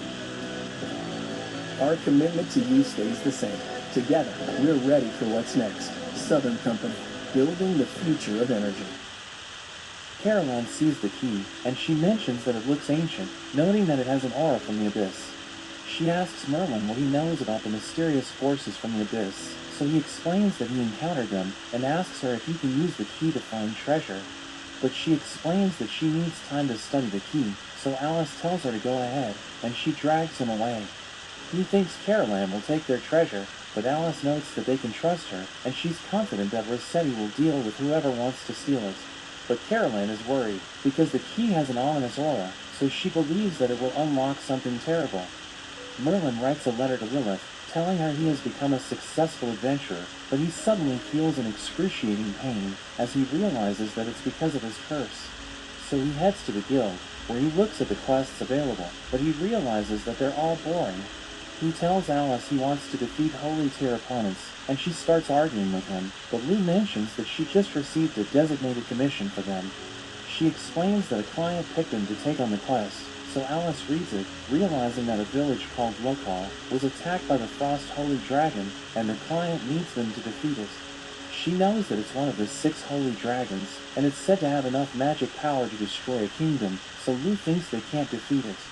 Merlin starts shaking, so Alice wonders if he's afraid of the dragon, but he's actually excited, because he could extend his lifespan for half a year if he defeats it. So he carries her away, and tells her they should defeat the dragon together. Meanwhile, Corona tries to speak the dragon's tongue, but he tells her to be silent, because he can talk to humans using their language. He explains that he doesn't care about humans, but he needs to help her since she unsealed him, and he's angry that she ordered him to threaten the villagers in Lokal, since it isn't a task fit for a dragon. She explains that their enemies are formidable, so they need to plan carefully, and he thinks they're nothing compared to him. But she tells him not to let his guard down, because Merlin defeated the Light Dragon. He thinks it's impossible, and explains that even a demon king can't defeat the Light Dragon, because it has absolute power over dark creatures. So she notes that it's just a rumor she heard, but he wants to meet Merlin himself, because he wants to see what he's made of. She mentions that her trap is ready and disguises herself as a girl, explaining that she'll head to the village so that she can lure Merlin to the mountain. Merlin and Alice make their way to the village, and Alice is freezing because of the winter, but Merlin isn't bothered at all, telling her they might miss their chance if they slow down. They reach the village, but she wonders why it's colder there, so he tells her it's because of the giant iceberg. He realizes that the dragon is behind it, but he thinks it must be weak because it didn't freeze the entire mountain range. Corona suddenly approaches them and introduces herself as Annie, telling them she's the daughter of the chief, so Alice realizes that she's the client. Merlin wonders why she seems like an old lady, so she becomes nervous, but Alice tells him to be nice to her. She notes that the dragon attacked their village and demanded that they sacrifice young girls for it to eat, explaining that she'll be sacrificed tomorrow. Merlin doesn't believe her because he knows that dragons don't like to eat humans, but Alice tells her they'll take care of the dragon. We see the villagers trying to break the iceberg when Corona talks to the chief, telling him the adventurers from the guild have arrived. But he tells them to go back because he thinks they're no match for the dragon, telling them it was able to create the iceberg just by snorting. But Merlin laughs, so the villagers are upset, thinking he isn't taking the situation seriously. He approaches the iceberg, and everyone thinks he'll destroy it with his burning fist, but he just touches it, so they think he's messing around. But it suddenly shatters, and everyone can't believe how powerful he is.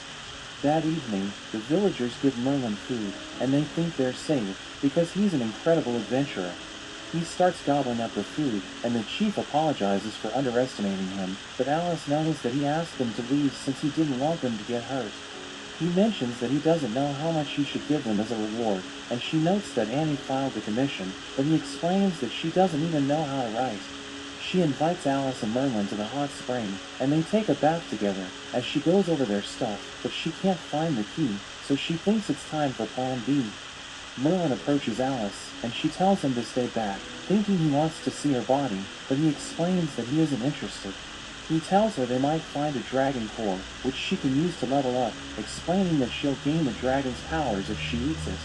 He mentions that it's an ultra-rare treasure, so she wonders why he's letting her have it, and thinks it must be because he likes her.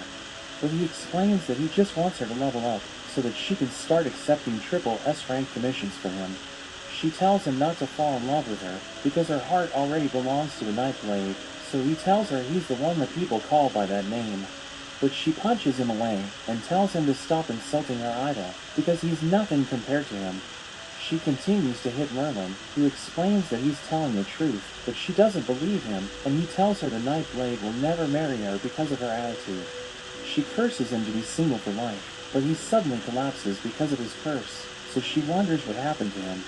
She carries him to the village, but she sees that the dragon has arrived, and he's impressed that they were able to destroy the iceberg, realizing they're the adventurers Corona told him about.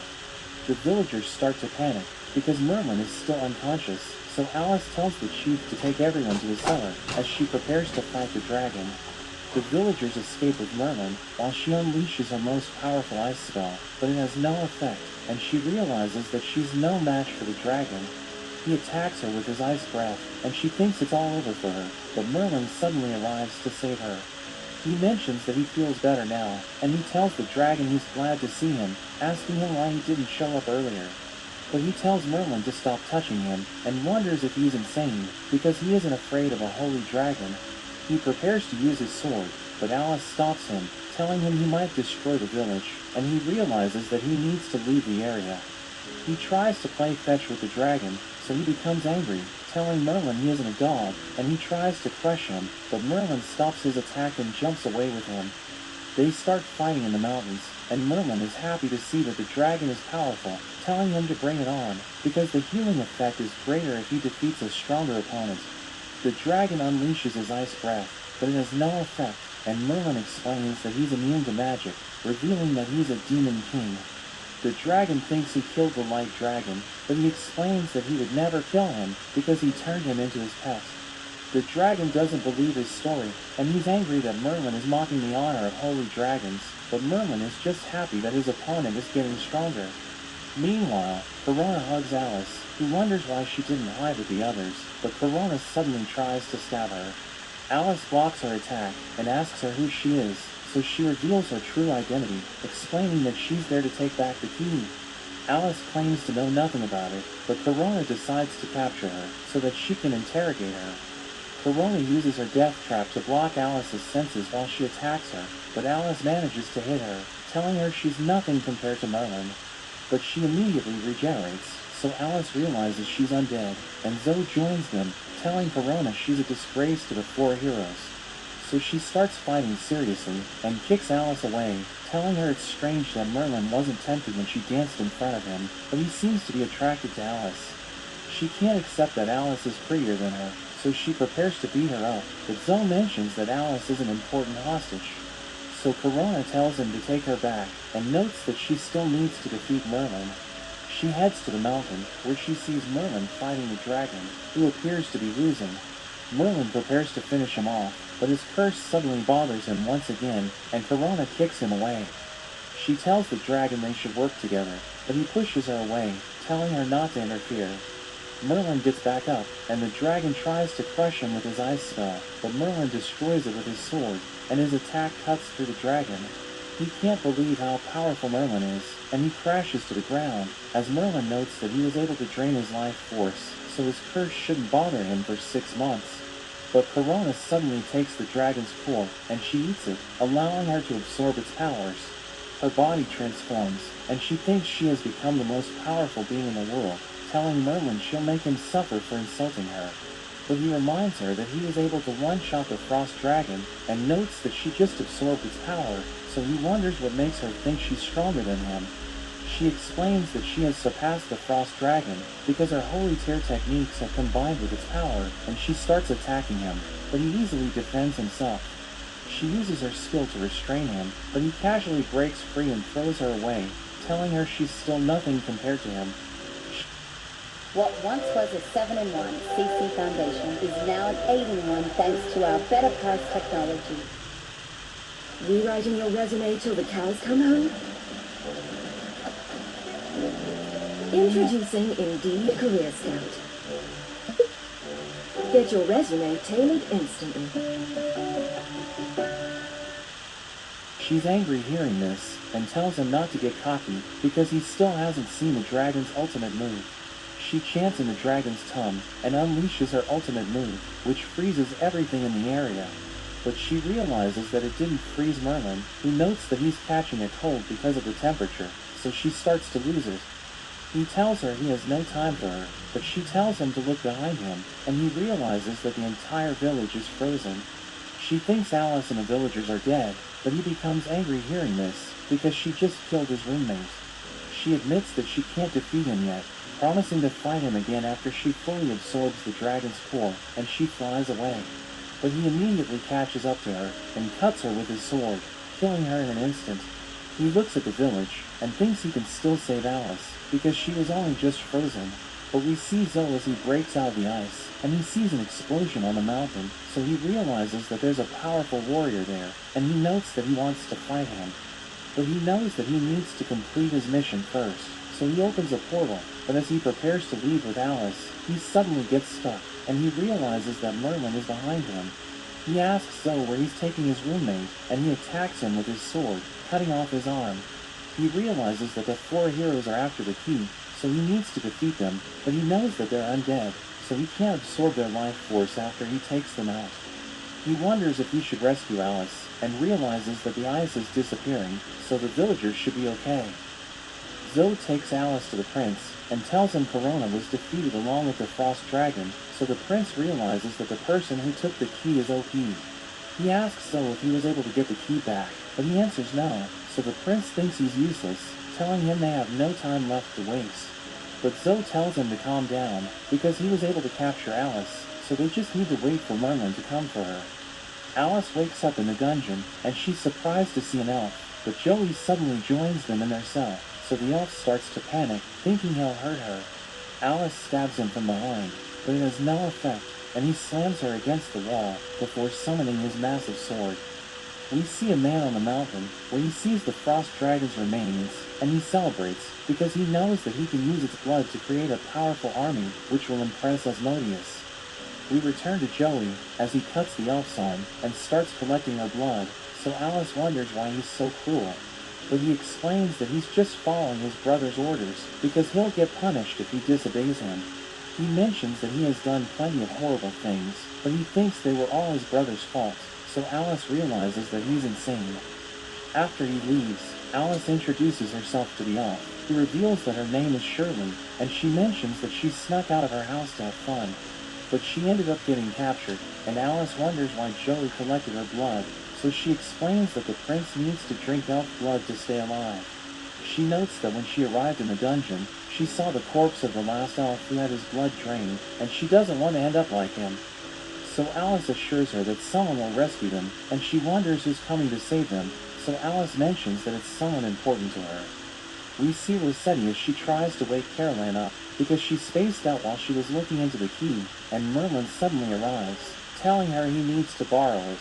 But Rossetti tells him what happened, so he flicks her head to wake her up, but she crashes into the wall.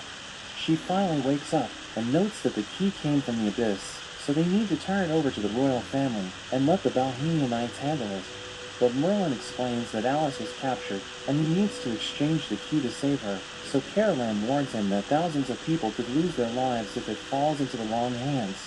But he explains that he needs it to save Alice, and Caroline thinks it's because he loves her, but we learn that he just needs her to repay his debt.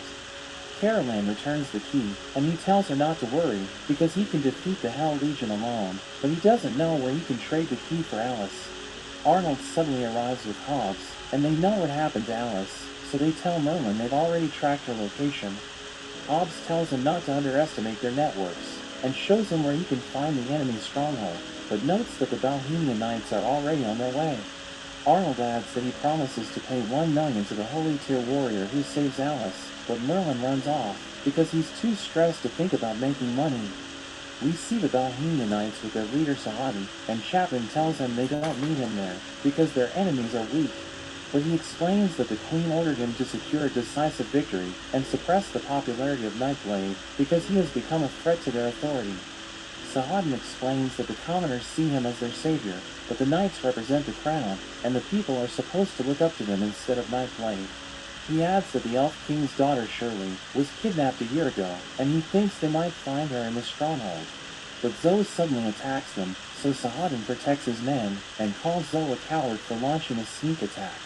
He charges in, but Sahaddin blocks his attacks and pushes him back, so Zoe realizes that he's a worthy opponent. He uses his 10 Shadows technique, and Sahaddin tells his men to be careful, because each shadow is as powerful as Zoe. The shadows start cutting down the knights, and Zoe mocks them for being weak, but Sahaddin suddenly appears above him, and uses his special move to attack.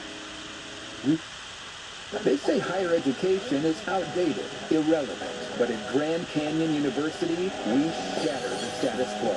GCU campus students have the opportunity to graduate in less than 4 years, and with less federal and private loan debt on average than students at other private nonprofit 4-year universities. Affordable education should be for all. This is purpose-driven education.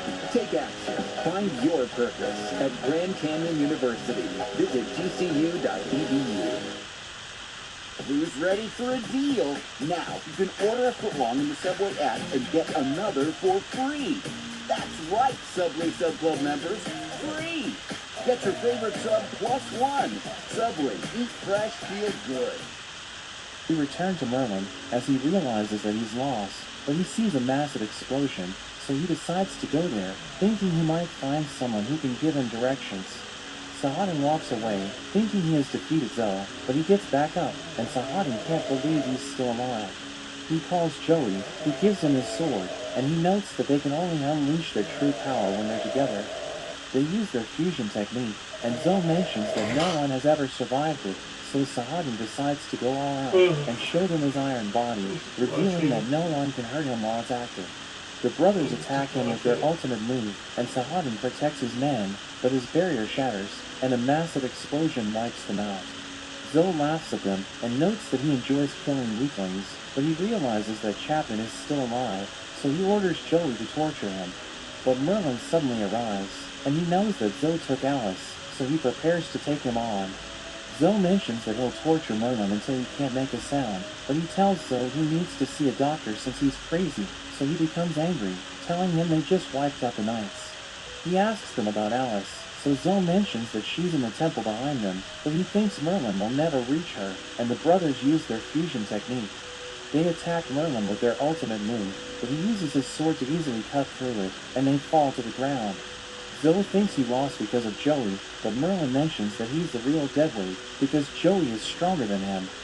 He orders Joey to kill Merlin, who wonders why Joey is taking orders from Zoe, and he suddenly stabs him, telling him he's wanted to do that for a long time, because he's addicted to torturing others. He continues to torture him, explaining that he doesn't need him to use their ultimate technique, and he uses it to eliminate him. He thinks he's stronger without Zoe, but Merlin uses his sword to get rid of him, and prepares to head to the temple to rescue Alice. But Chapman asks him if he's the Nightblade, and he knows that he's a wanted man, so he thinks about getting rid of Chapman. But he reveals that he's a huge fan, and he asks for Merlin's autograph, telling him he's always wanted to meet him. He wants to shake Merlin's hand, but he explains that he's in a hurry, and runs to the temple. Meanwhile, Alice helps Shirley escape the dungeon, and she takes down the guards in their path. But they see the prince with his army, and he tells them he won't let them get away, because he needs them to get the key from Merlin.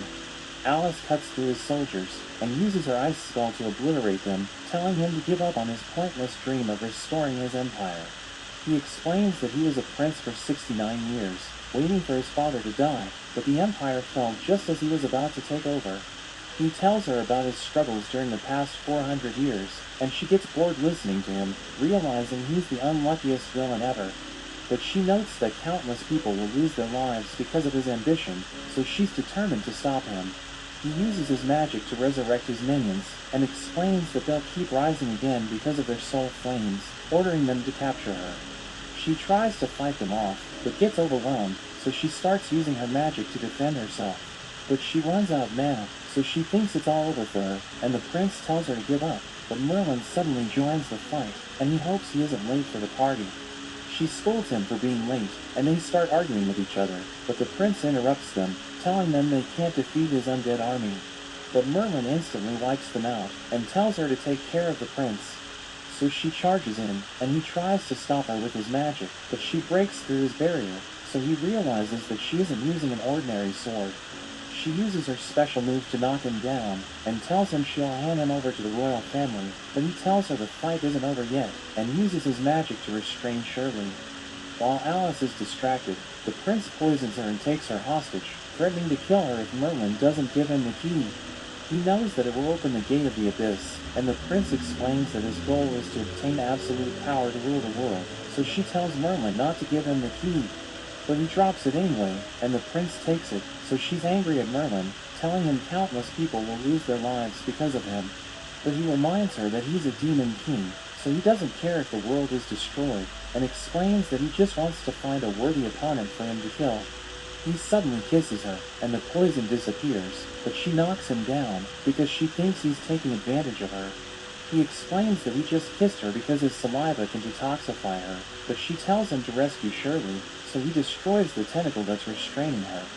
The prince uses the key to open the gate of the abyss, and a miasma surrounds the area, as Merlin notes that it smells like death. The prince summons the Hell Legion, and mentions that a new era has begun, because he's about to take over the world. Alice sees the undead creatures, and notes that even if all the armies in the kingdom banded together, they still wouldn't stand a chance. But Merlin prepares to fight the Hell Legion, thinking he'll enjoy fighting them with his full strength. The prince summons a giant wave of undead creatures, but Merlin unleashes his full power, and creates a pillar of fire, which causes the prince to panic. The flames cover the area, and Merlin unleashes a devastating attack, which destroys all of the monsters and clears the sky. The gate disappears, and he mocks the Hell Legion as he tries to act cool, but we learn that he's sad, because they were all undead creatures, so he wasn't able to absorb their life force. The prince starts crying, because he knows that he can't restore his empire, and he asks Merlin who he is. So he explains that he's just an ordinary adventurer, who just happened to be born with extraordinary powers. The prince wonders why he has no ambition, telling him he can use his powers to take the throne and rule the world. But he notes that he isn't interested, and tells the prince about his experience as a demon king, explaining that he did nothing but work, but his elders still thought he was incompetent. He mentions that he wasn't able to enjoy his life, so he gave into his laziness and decided to live as an ordinary adventurer. The prince notes that he finally understands why he failed, thinking it's because Merlin is a god, and he suddenly runs away, as Alice realizes that he has lost his mind. After that, Alice asks Merlin why he spared the prince, because she thinks he needs to be punished, so Merlin explains that he doesn't care, telling her he only went there to have fun. Shirley wakes up, and she doesn't know what happened, because the miasma caused her to pass out, so he tells her he defeated the Hell Legion.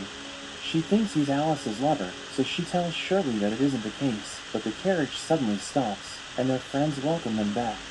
They celebrate Alice's return, and we learn that the Bohemian Knights took credit for taking down the prince, but Merlin doesn't care, and Rossetti starts flirting with him again. So Alice tells her to leave him alone, and Shirley mentions that she needs them to take her home. But Merlin reminds her that he's an adventurer, so he needs to be rewarded for taking on her quest, and she promises to pay him with her pocket money.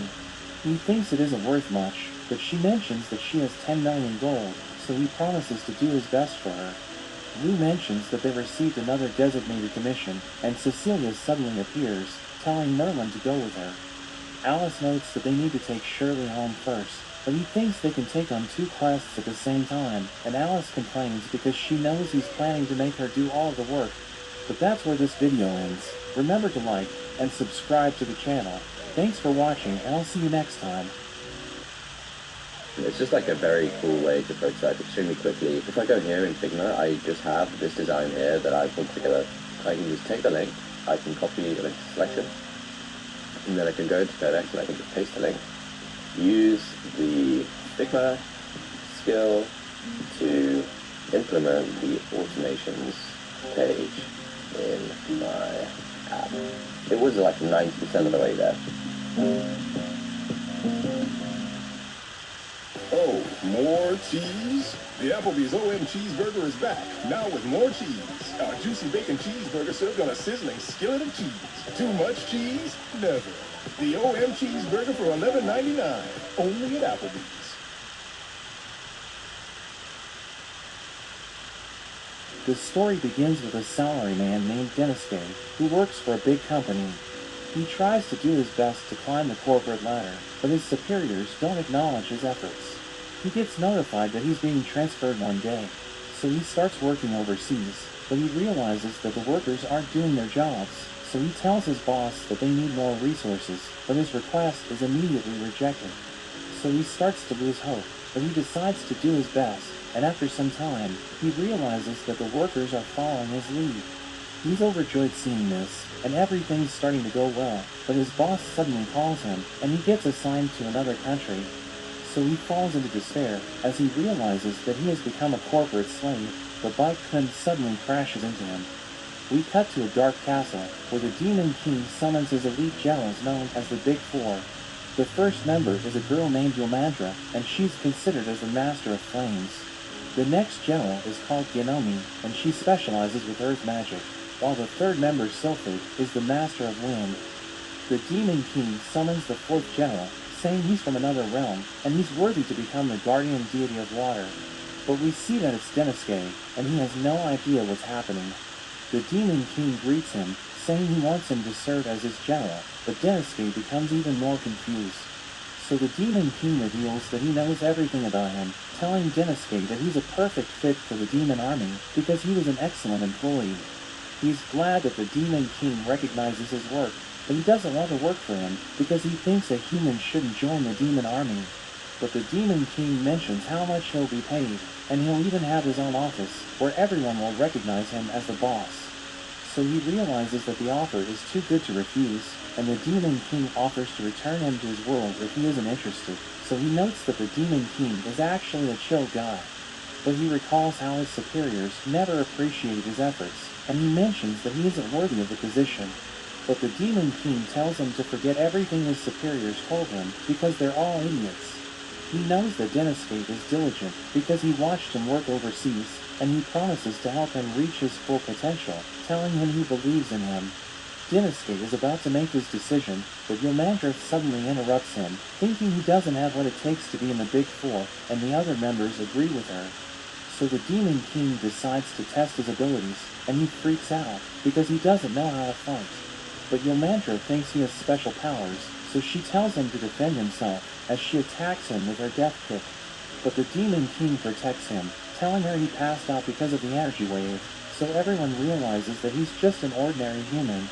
The Demon King tells them it's true, but he still thinks Denosuke should be in the Big Four, and Yomandra thinks it's unacceptable.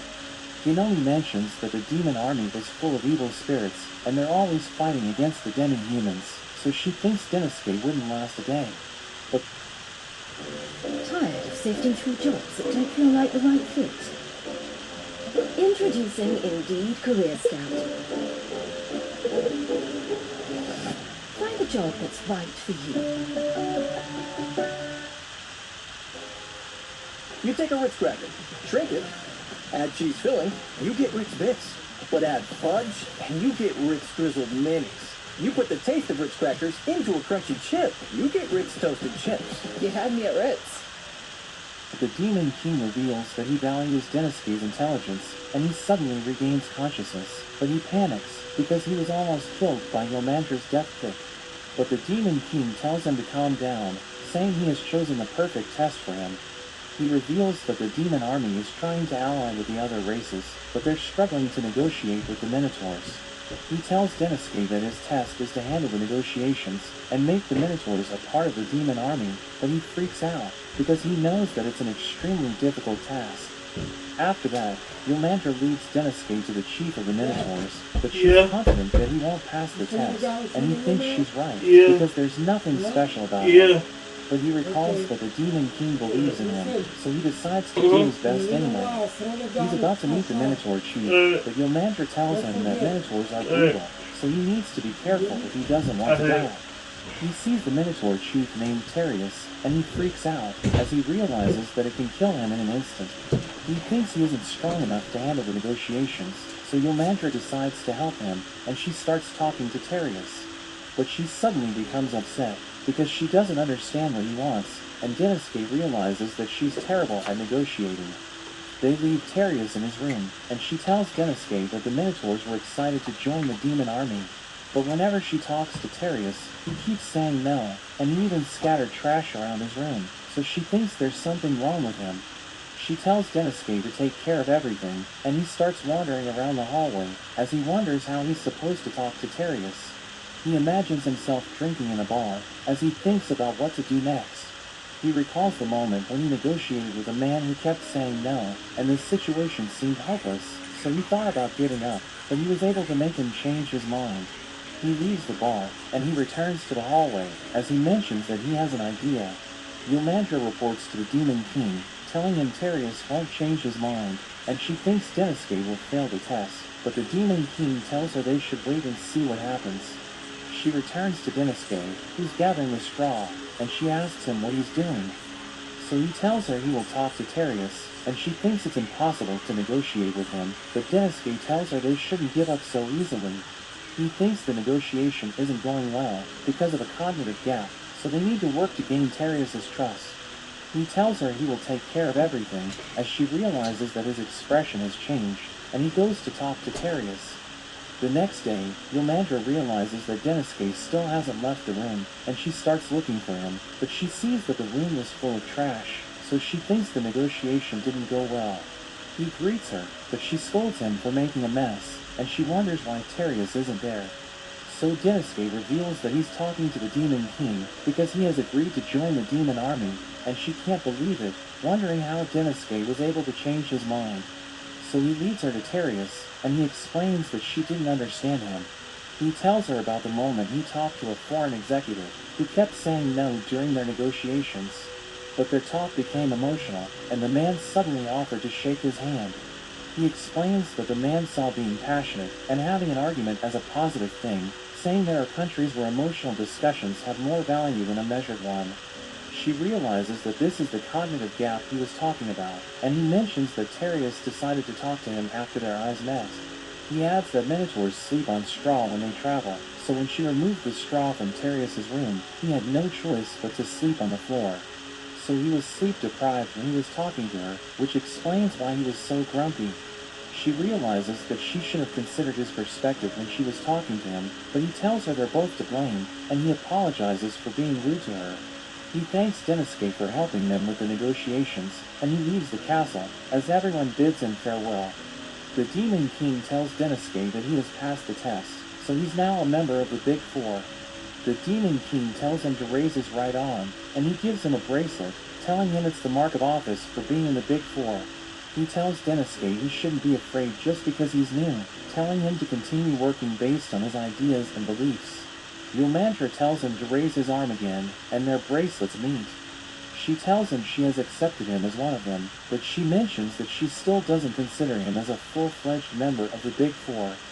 We see Denosuke in his office, where he looks at the organizational chart, and he notes that the command structure is perfect. He thinks about introducing himself to the other members of the Big Four, so he visits Sylphid's room.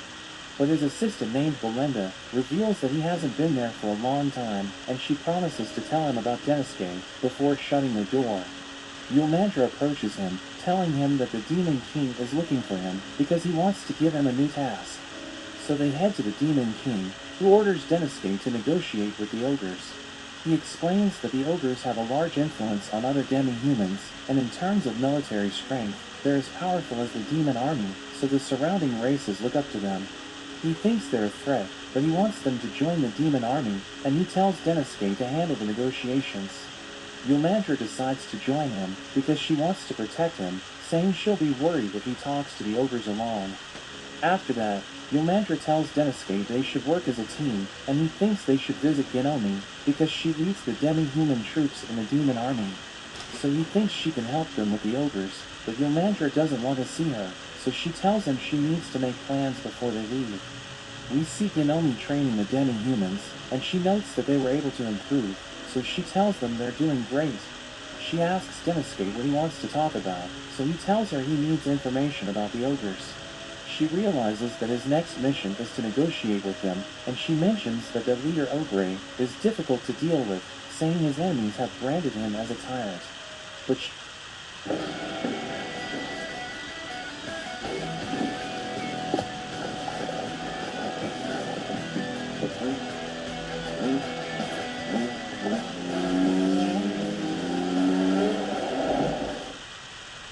Is it time to say yep to Vyepti? Vyepti is an IV infusion that helps prevent migraine attacks. Chronic migraine patients have 23 fewer migraine days on average per treatment. And it's just 4 30-minute IV treatments a year. Don't take it allergic to Vyepti. Allergic reactions, high blood pressure, and Raynaud's, which causes numb or painful fingers or toes, can happen. Get help right away for rash, swelling of the face, lips, tongue, or throat, or trouble breathing, hives, and facial redness. Common side effects are stuffy nose, scratchy throat, and allergic reactions.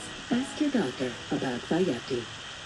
she tells Denosuke that her subordinates can't relax, because there's a murderous demon behind him. He realizes that she's talking about Yomandra, and he asks her what she's doing there, so she explains that she has come to pick him up, because he's taking forever. Genomi tells him to leave with her, but she gets angry, wondering why Genomi isn't treating her with respect. We see Denosuke and Yomandra waiting outside the ogre's castle, and Yomandra asks the guards how long they need to wait, so the guards mention that they're still waiting for Ogre to let them enter. A girl apologizes for making them late, and she tells them to follow her, saying they have been given permission to enter. The girl leads them to Ogre, and Yomandra greets him, but he tells her to remain silent, saying she isn't allowed to talk without his permission. He asks them if they want to join his army, telling them he will welcome them if they bring him the Demon King's head. So Yomandra becomes upset, but Denosuke stops her, and he tells Ogre that they need time to think about his offer. After they leave, Yomandra mentions that she wants to kill Ogre because he has no respect for the Demon King. But Denosuke tells her to calm down because he knows that Ogre is trying to make her angry so that she will do something he can use to turn them down. Denosuke explains that he isn't interested in negotiating with them, but he also doesn't want to start a war, so he's trying to provoke them so that he will have a reason to turn against them. She mentions that she's angry because he insulted the demon army, and Denosuke reveals that he's also upset. But he's trying not to cause a scene because he knows that it could lead to problems, saying the ogres could band together with the other nations to fight the demon army. He explains that it's okay to back off during negotiations, and she realizes that he has a point, so she apologizes for getting angry, but he tells her she helped him control his temper. She wonders what they should do next, but the girl suddenly appears, and she reveals that she's Ogre's daughter named Laurel, saying she wants them to take her father off the throne. She takes them to the castle's food storage, and she reveals that the ogres are experiencing financial difficulties, so everyone's struggling to feed themselves. Dinosuke mentions that it's just as he suspected, saying he noticed that the guards' armors were poorly maintained, and the hallway is cold and dark. He notes that this happens to large companies that rely on their leaders, because once their leader falls behind, everyone in the company struggles to get back on their feet. Oral thinks the only way for the ogres to rebuild is to join the demon army, but she knows that her father won't listen, and she reveals that he's sick. She mentions that he doesn't want everyone to know about it, so he's trying to act tough, but he's nowhere near as powerful as he used to be. She knows that there will be chaos if he passes away, so they need to do something, but Dinosuke tells her she shouldn't tell them about her father's condition. So she explains that she's being honest with him, because she knows that he's a good person. She tells him to marry her, so that he can become the leader of the ogres, telling him it's the only way to save them, but Yomantra stops her, saying they need time to think about it. That evening, we see Dinosuke in his office, where he thinks about the situation, and he wonders what he should do next. He imagines himself in the bar again, and he sees Yomantra talking to the bartender, telling him a lion is stronger than a gorilla. She mentions that a group of lions is called a pride, so Dinosuke thinks about what she said, and he comes up with an idea. The next day, Yomantra asks him if he has a plan, and he explains that he does, so she thinks they need to talk to Ogre again. But he tells her they should go somewhere else, saying Ogre will want to negotiate with them after they're done. He tells her they need to convince the other tribes to join them, saying the demi-humans are also having problems because they used to get their food from the ogres. He mentions that they should target the tribes around the ogres, telling her it's part of his strategy.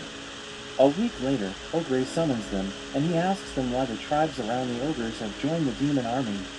We learn that Dinosuke used his strategy in the past to deal with large companies that weren't interested in his products.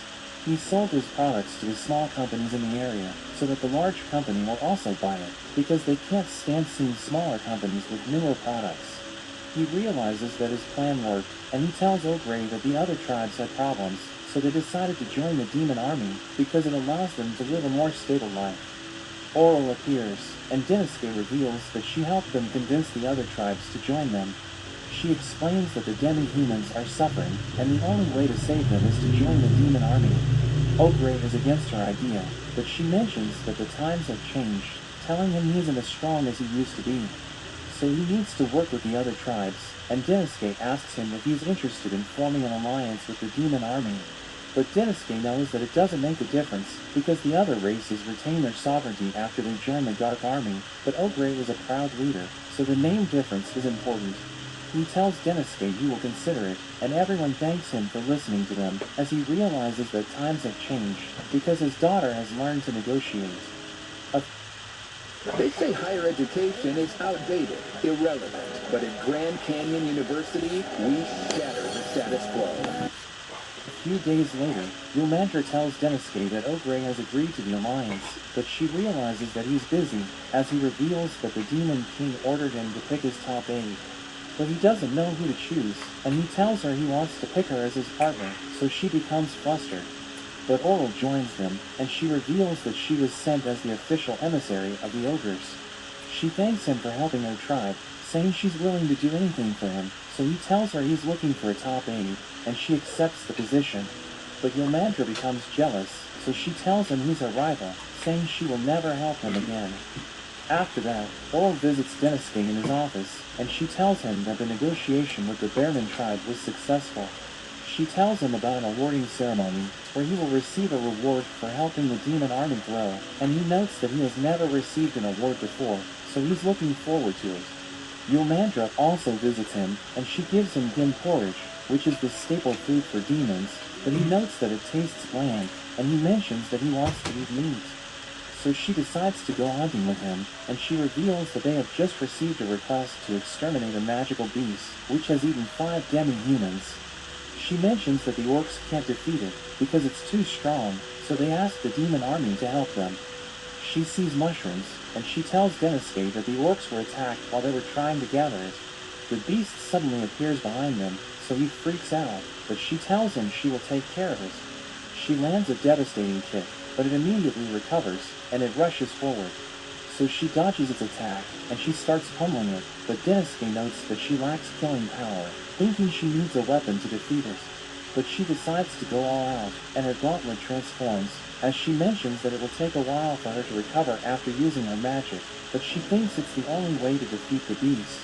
It charges at her, but she grabs onto its tusks, and she twists its body, killing it in an instant.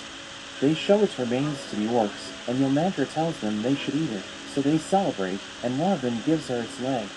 Denisuke asks her if she can cook it, so she mentions that she can, saying she will grill it over the fire. He thinks she's about to make a delicious steak, but she just blasts it with her flames, and she tells him the food is ready. He mentions that she just burned the meat, but she tells him to eat it, and he realizes that it tastes awful. He sees an oven, but she tells him it's expensive, and she mentions that salt is considered as a rare item, so they only have a limited supply. But he tells her it's enough, and he uses the oven to cook the meat. He tells everyone the food is ready, and everyone tastes it, and they find it delicious. He offers to teach everyone how to make it, and Yomandra tells him he's lowering the status of the Big Four, but he explains that it's possible to tell the development of a civilization by observing their dietary habits, saying he can tell that the orcs lack resources because they don't even know how to cook meat. She agrees with him, saying the country is weak compared to the surrounding nations, and she tells him they need to make changes as members of the Big Four. Later that day, they decide to head back, and Yomandra creates a fireball, saying she will use it to illuminate the road and scare away wild beasts. She mentions that demi-humans can't use magic, and Denisuke wonders if Sylphid is a demon or a demi-human. So she explains that she isn't sure, because he never shows up during their meetings, but she thinks he's a demon because he can use magic. She starts leading the way, but Denisuke reminds her about her battle with the magical beast, saying she struggled because she lacked equipment. He knows that it takes time for her to recover after she uses magic, so he thinks she should use a weapon, and he suggests wearing an armor instead of light clothing. But she becomes upset, and she reveals that she finds his remarks insulting, so she tells him to wait for the orcs to escort him back. She mentions that his focus on efficiency doesn't sit well with the demons, and she jumps away, as he wonders why she's angry. He thinks about catching up to her, but he hears wild beasts in the forest, so he runs back to the orc village. The next day, Denisuke reports to the Demon King, who wonders why he didn't return with Yomandra. He thinks he isn't worthy to be in the Big Four because he has a dispute with her, but the Demon King orders him to make amends, saying it could help him understand the world better. After that, Denisuke continues to wonder why Yomandra is angry, and he notes that there are demi-humans and demons in the city. He observes everyone around him, but he wonders why demons are wearing revealing outfits, and he recalls that they're the only ones who can use magic. He decides to do his research, and he learns that a muscular body is like a badge of honor for them, because they need to train their bodies to improve their magic. They were revealing outfits because they want to display their magical power, so he realizes that she was offended when he told her to wear armor, since he was telling her to hide her body. Meanwhile, we see Oral chopping wood when Yomandra runs to her, and she asks her what she should do, because Denisuke didn't compliment her body, so she thinks he hates her. But Oral reminds her that he's nothing like him, so he probably thinks she's a pervert because of her outfit. She wonders what she should do to make it up to him, but Oral just tells her not to worry, because he's a good person. We see Denisuke in the bar again, and he enjoys the food, telling the bartender it's delicious. He mentions that it's his specialty, and as Denisuke sees him smiling, he realizes what he needs to do. He rushes to meet Yomandra, and he tells her she has an amazing physique, while she mentions that she always wanted him to praise her body. But they suddenly feel awkward, and he apologizes for offending her, but she mentions that she should be the one saying sorry, because she left him in the forest. He mentions that he wants her to be his partner, and she becomes flustered, because she thinks he's confessing his feelings to her, but we learn that he just wants to continue working with her. At the awarding ceremony, the Demon King commends Denisuke for successfully negotiating with the other races, and he gives him a magic stone as a reward. But Denisuke explains that he couldn't have done it without Yomandra, so he wants her to have it. But she's shocked by his actions, because she thinks he's proposing to her, so she scolds him for doing it in front of everyone. But we see Belinda watching them, and she realizes that the demons have finally recognized Denisuke. It's Google Gemini with the assist. Who's ready for a deal? Now, you can order a footlong in the Subway app and get another for free. That's right, Subway Sub Club members. Free! Get your favorite sub plus one. Subway, eat fresh, feel good. The Demon King summons Denisuke again, and he thinks he has done something wrong, so he immediately apologizes, saying he'll do anything to make amends. But the Demon King tells him he's doing a great job, and he's glad to hear this, but he wonders why he was summoned. So the Demon King orders him to come up with a way for everyone to use magic, because he doesn't want the demi-humans to feel inferior to demons. But Denisuke mentions that he doesn't know how to use magic, so the Demon King gives him an unpolished magic stone, telling him he can use it to help him achieve his goal. The Demon King adds that he'll be working with Sylphid, and he reveals that he has already reached an agreement with him, but he warns Denisuke that Sylphid can be difficult to work with. We see Omandra watching Denisuke as he leaves the throne room, and she notes that his work is going well, thinking he gave her the magic stone because he wants to marry her. Denisuke looks into the magic stones, and he realizes that they contain the demon's powers, which can be used in various ways. Oral gives him tea, and he asks her if demi-humans can use the stones. So she explains that they can, but they still need to learn magic to cast spells, and he thinks about asking Sylphid to teach him about magic. He heads to Sylphid's room, but he sees Belinda instead, and she tells him that Sylphid isn't there. She starts to close the door, but he asks her if he can talk to her, and we see Omandra watching them as they head inside, and she becomes jealous. Denisuke asks Belinda if she's Sylphid, and she tries to deny it, but he notes that demons worship a strong physique, so they don't usually wear glasses. He adds that her name doesn't appear in the demon army's roster, and he mentions that the Demon King told him that Sylphid likes to avoid working by pretending to be someone else. So she admits that she's Sylphid, and he wonders why she disguises herself as a puppet, so she reveals that she doesn't want anyone to learn about her identity because they won't stop giving her tasks. He wants to talk to her about magic artifacts, but she reveals that she already invented one a long time ago. She shows him the artifact she made, telling him the base is made of a mineral, which lets magic pass through it, and there are magic stones attached to it, so the user can use different types of magic.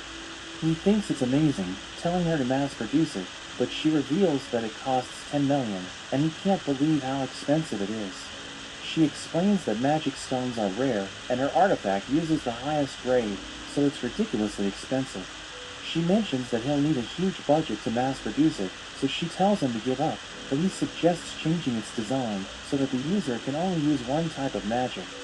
She realizes that it will allow them to cut costs, because lower grade magic stones will be able to be used. He gives her the stone the Demon King gave him, telling her to use it to test the idea, and she decides to start working on it. But she mentions that she will need to pull an all-nighter, and she tells him to assist her.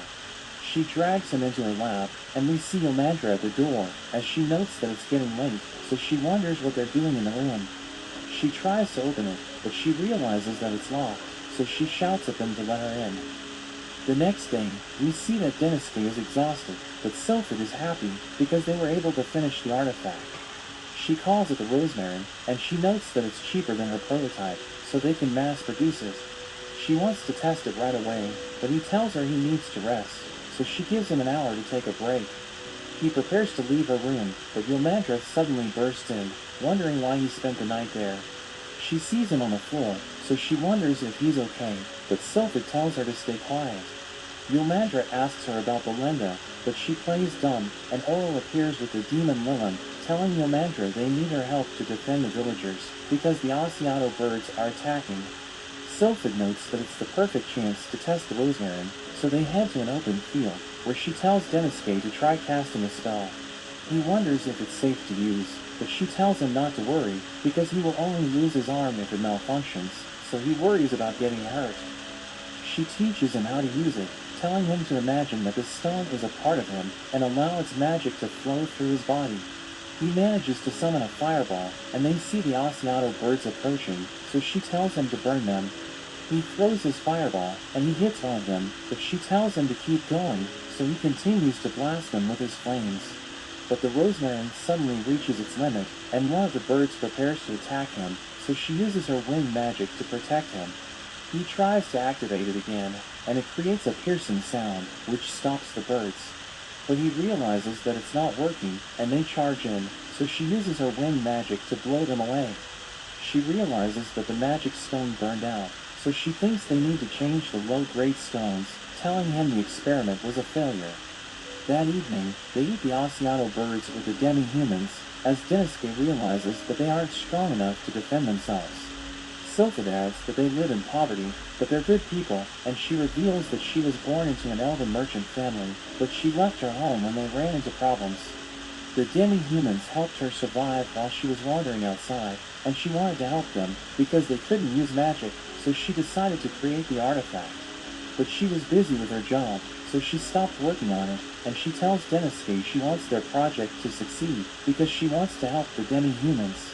She notes that the Asiato birds will attack again, but she wonders how he can stop them with only low-grade stones. Denosuke imagines himself in the bar, and he sees Yomandra eating stewed offal, as he notes that it's delicious, but it's easily damaged, so the people used to throw it away. But it's now a popular dish, because they learned how to prepare it, and he realizes that he just needs to use the rosmarin in a different way. He tells Sylphid to make 10 of the rosmarin by morning, telling her she doesn't need to change anything, because it's already perfect. The next day, we see the Asiato birds approaching, but he creates a formation with the rosmarin, and when he activates them, they give off the piercing sound, which scares away the birds.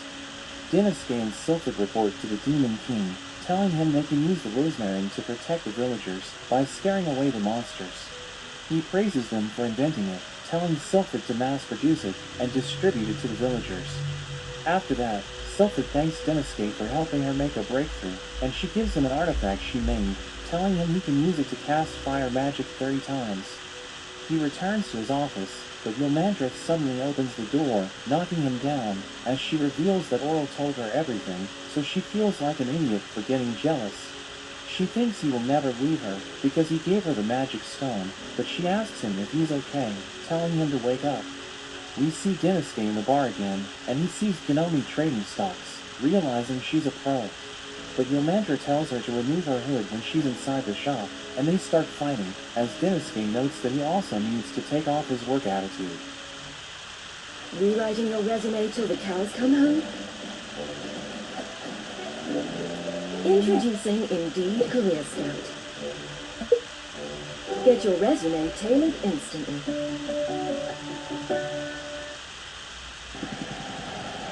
When greatness falls, you answer. Don't give up. Level up. Design your dreams. Apollo 67. The new ode of Balphonic Streams. Ralph Lauren. Denosuke and Yomandra head to the market, and he mentions that her outfit is cute, telling her she looks different. We learn that she told Oral that he asked her to accompany him, so they thought he invited her to go on a date with him. She thinks about wearing a revealing outfit, because she wants to attract him, but Oral thinks he won't like it, telling her to wear a cute and innocent dress instead. She's glad that she followed Oral's advice, thinking her date will go smoothly, but he tells her they will do market research, and she's disappointed that they're just there to work. He reveals that their goal is to gather information, which can help them speed up the growth of the demon army, but he tells her they should start by walking together like their customers. A merchant recognizes him as a member of the Big Four, telling him he stands out because of the way he dresses up. He realizes that the merchants are a great source of information, since they're updated on the news and rumors. The merchant also recognizes Yomandra, and he wonders if they're dating, but she explains that they're just there to do research. He shows them the gold items he's selling, and he offers to give them a discount if they buy 2 cups, telling them they can use it as a cup of glass. Denosuke decides to buy it, and she thinks he will use it to have a drink with her, but he tells her it's just a product sample. They observe everyone in the market, and they realize that because of the merger policy, there are now shops selling items they've never seen before. But Denosuke notes that there's a food issue, saying their population is growing, so it's difficult to provide food for everyone.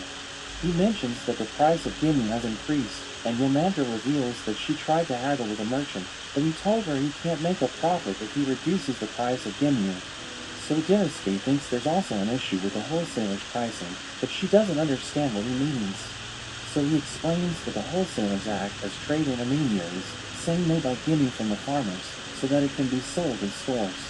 He adds that if they increase the price of gimme, the merchants have no choice but to sell it for a higher price. Yomandra thinks that they should go after the wholesalers, but he notes that a large business group known as the Guild is in charge of managing them.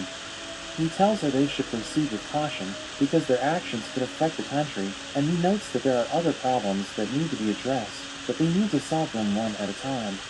He notes that they're done with their market research, and he asks her what they should do next, telling her they still have time. She thinks they're finally going on a date, but Ginoni interrupts them, telling them she's there because it's Rua's day. She explains that it's an ancient tradition where people shower their significant others with gifts, but a couple suddenly approaches her, and they beg her to help them save their business. They reveal that they've been selling a food called kamozu for several years, but their business isn't doing well, so they thought about giving up. But a businessman named Buligarian placed a large order on the spot, so they stayed up late to complete it. But when they tried to deliver the goods, he suddenly backed out because he realized that kamozu had to be eaten within a day. So their shop is now filled with kamozu, and they're afraid that their business will close down if they can't sell all of them. Hinami knows that Denisuke is an excellent cook, and she asks him if he has any ideas, so he tastes the food and mentions he knows how to save the store. So she tells him to take care of it, and he mentions that they need to sell 300 kamozu today. He notes that it tastes like a food in his world called mochi, but he mentions that it doesn't have anything that stands out, so he suggests using it to make different dishes. The couple mentions that it used to be popular with the elderly, but they've recently stopped buying it, and the younger people haven't even heard of it. He suggests splitting up to get things done, because they're running out of time, telling the couple to come up with a new kamozu recipe, while Yomandra visits the other stores to ask for help. Denisuke walks around the market with his drum, and he tells everyone to enjoy themselves, since it's Rita's day. But the elves don't know about it, so he tells everyone it comes from a legend, where a boy who sold kamozu fell in love with a beautiful girl. But the king banned them from meeting each other, because he wanted to marry her.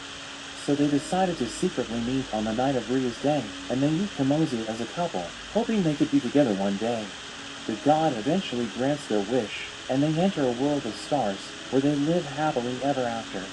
Denisuke tells everyone to enjoy kamozu with their loved ones, saying their wishes might come true if they do it, so they decide to give it a try. We learn that he asked Ginoni about the legend, and he decided to use it as a marketing strategy, as he notes that various products sell better in his world during festivals. The couple shows everyone their kamozu, and they realize that it comes in different colors, so they end up buying a lot of it. Yomandra wonders why young people enjoy eating it, because only the elderly used to buy it, so Denisuke explains that it's because they changed the target audience. He notes that the young people have never tried kamozu, so he knew that they would be curious about it after they changed the recipe, saying it could become the market's hottest product. Later that day, the couple can't believe they were able to sell everything, and they thank Denisuke for saving their business. He knows that Ginami also helped them, because the demi-humans mentioned that she told everyone about the kamozu. The couple gives him kamozu as a token of appreciation, and Yomandra becomes flustered, wondering if they will eat it together. He gives her one of the cups he bought, telling her to accept it as a thank you gift, but she thinks he's preparing for their marriage. She asks him about the wish he'll make when he eats the kamozu, but he wishes for the success of their next mission, so she becomes upset, telling him to stop thinking about work. After that, he reports to the Demon King, and he shows him one of the cups he bought, telling him a neighboring country is selling gold items to make profit.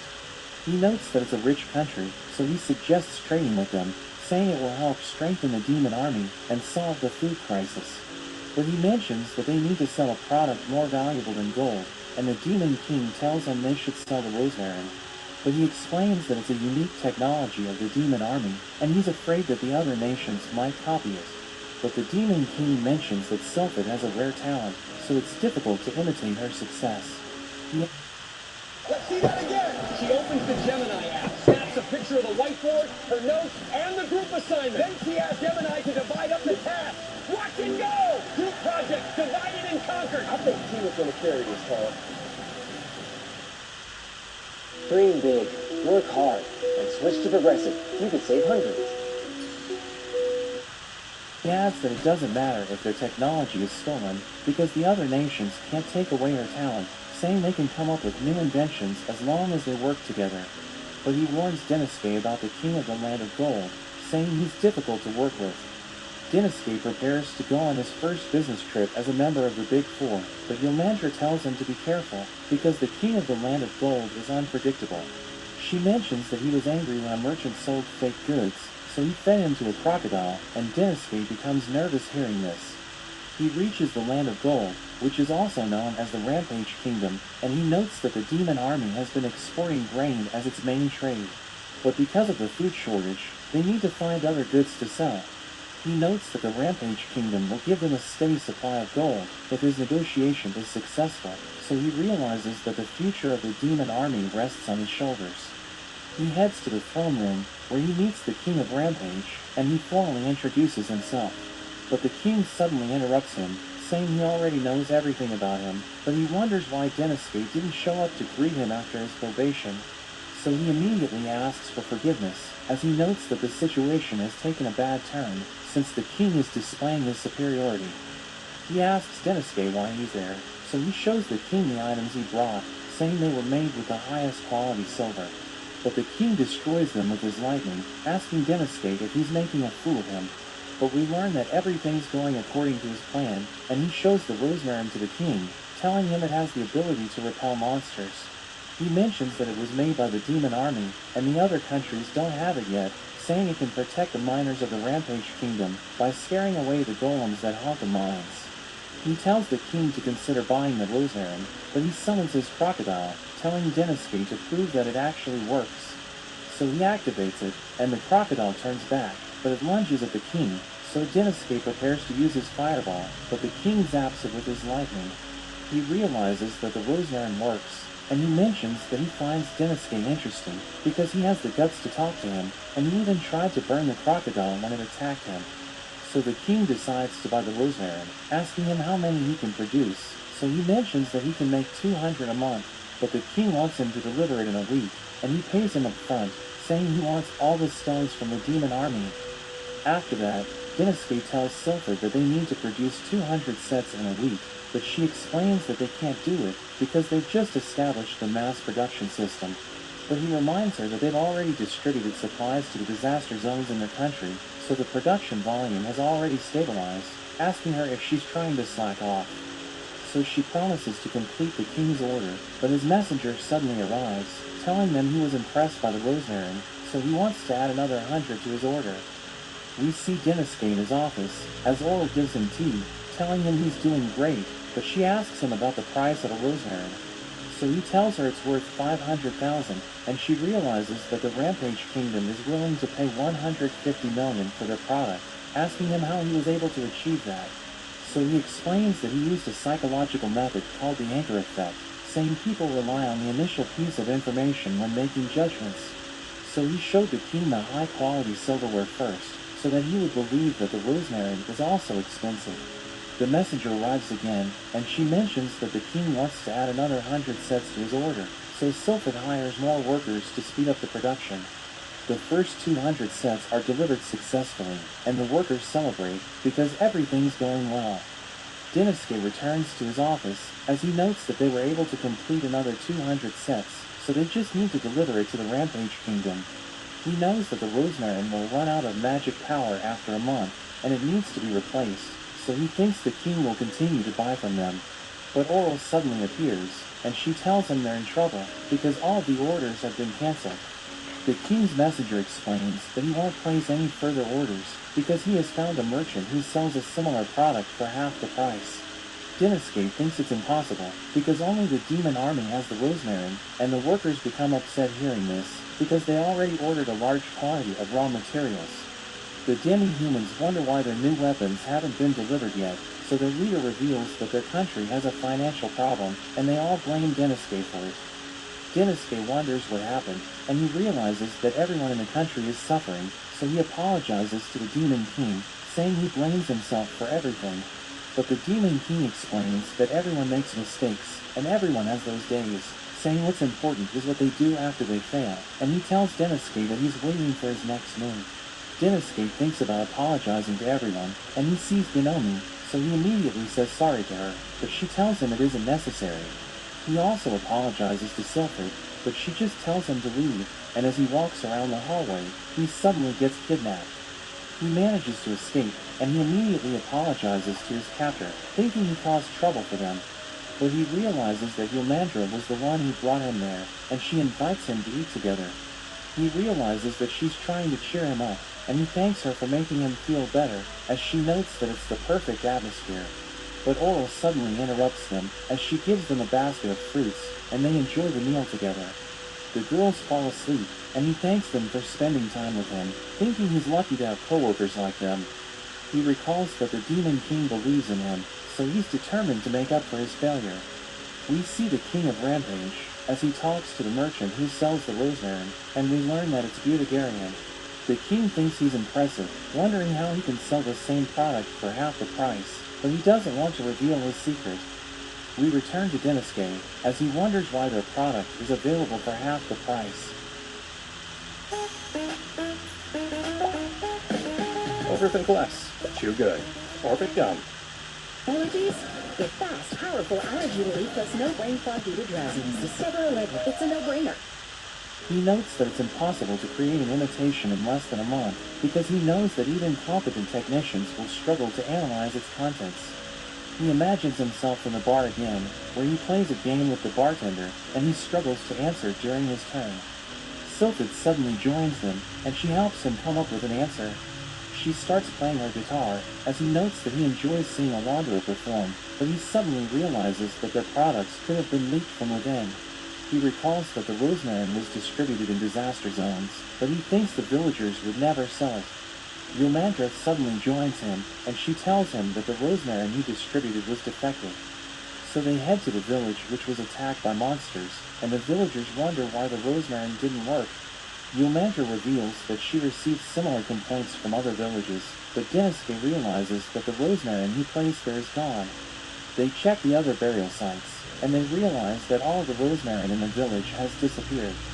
So he thinks they were stolen, and he tells Yomandra and Aura to give him the details of the villages that have filed complaints. That evening, Deniske leaves with Yomandra, who asks him why he's going to a village where no one has complained. But they hide behind a tree, and he tells her to be quiet, so she thinks they're about to have an intimate moment. But they see the thieves stealing their rosmarin, and Deniske realizes that they're the ones selling it to the Rampage Kingdom. He asks them who they're working for, but they suddenly attack him, so Yomandra knocks them down. They realize they're no match for her, so they decide to run away, and she wants to pursue them, but Deniske stops her, telling her everything's going according to his plan. Butagarian continues to deliver rosmarin to the King of Rampage, who thinks he's an amazing merchant because he can mass produce his products with incredible speed. But he explains that he's just doing his job, saying he's willing to do what's necessary to give his customers what they want. We learn that he's known as the Prophet because he became rich by buying products that nobody knew about and selling them for a huge profit. When he learned about the rosmarin, he immediately knew that it would sell, so he tried to get his craftsmen to replicate it, but they told him they couldn't do it. So he decided to steal the ones in the villages instead, because he thinks there's no such thing as right or wrong in business. He makes his way back to the Rampage Kingdom, but the guards suddenly arrest him, and they take him to the king, who reveals that the stones he brought recently aren't working. So he threatens Butagarian with his magic, and asks him why he delivered defective products.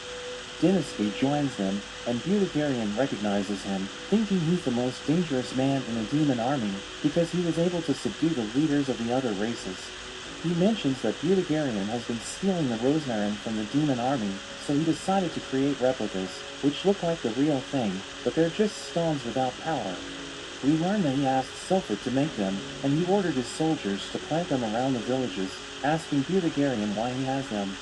So he realizes that it's all over for him, and he starts begging for his life, but the king gives him the death penalty.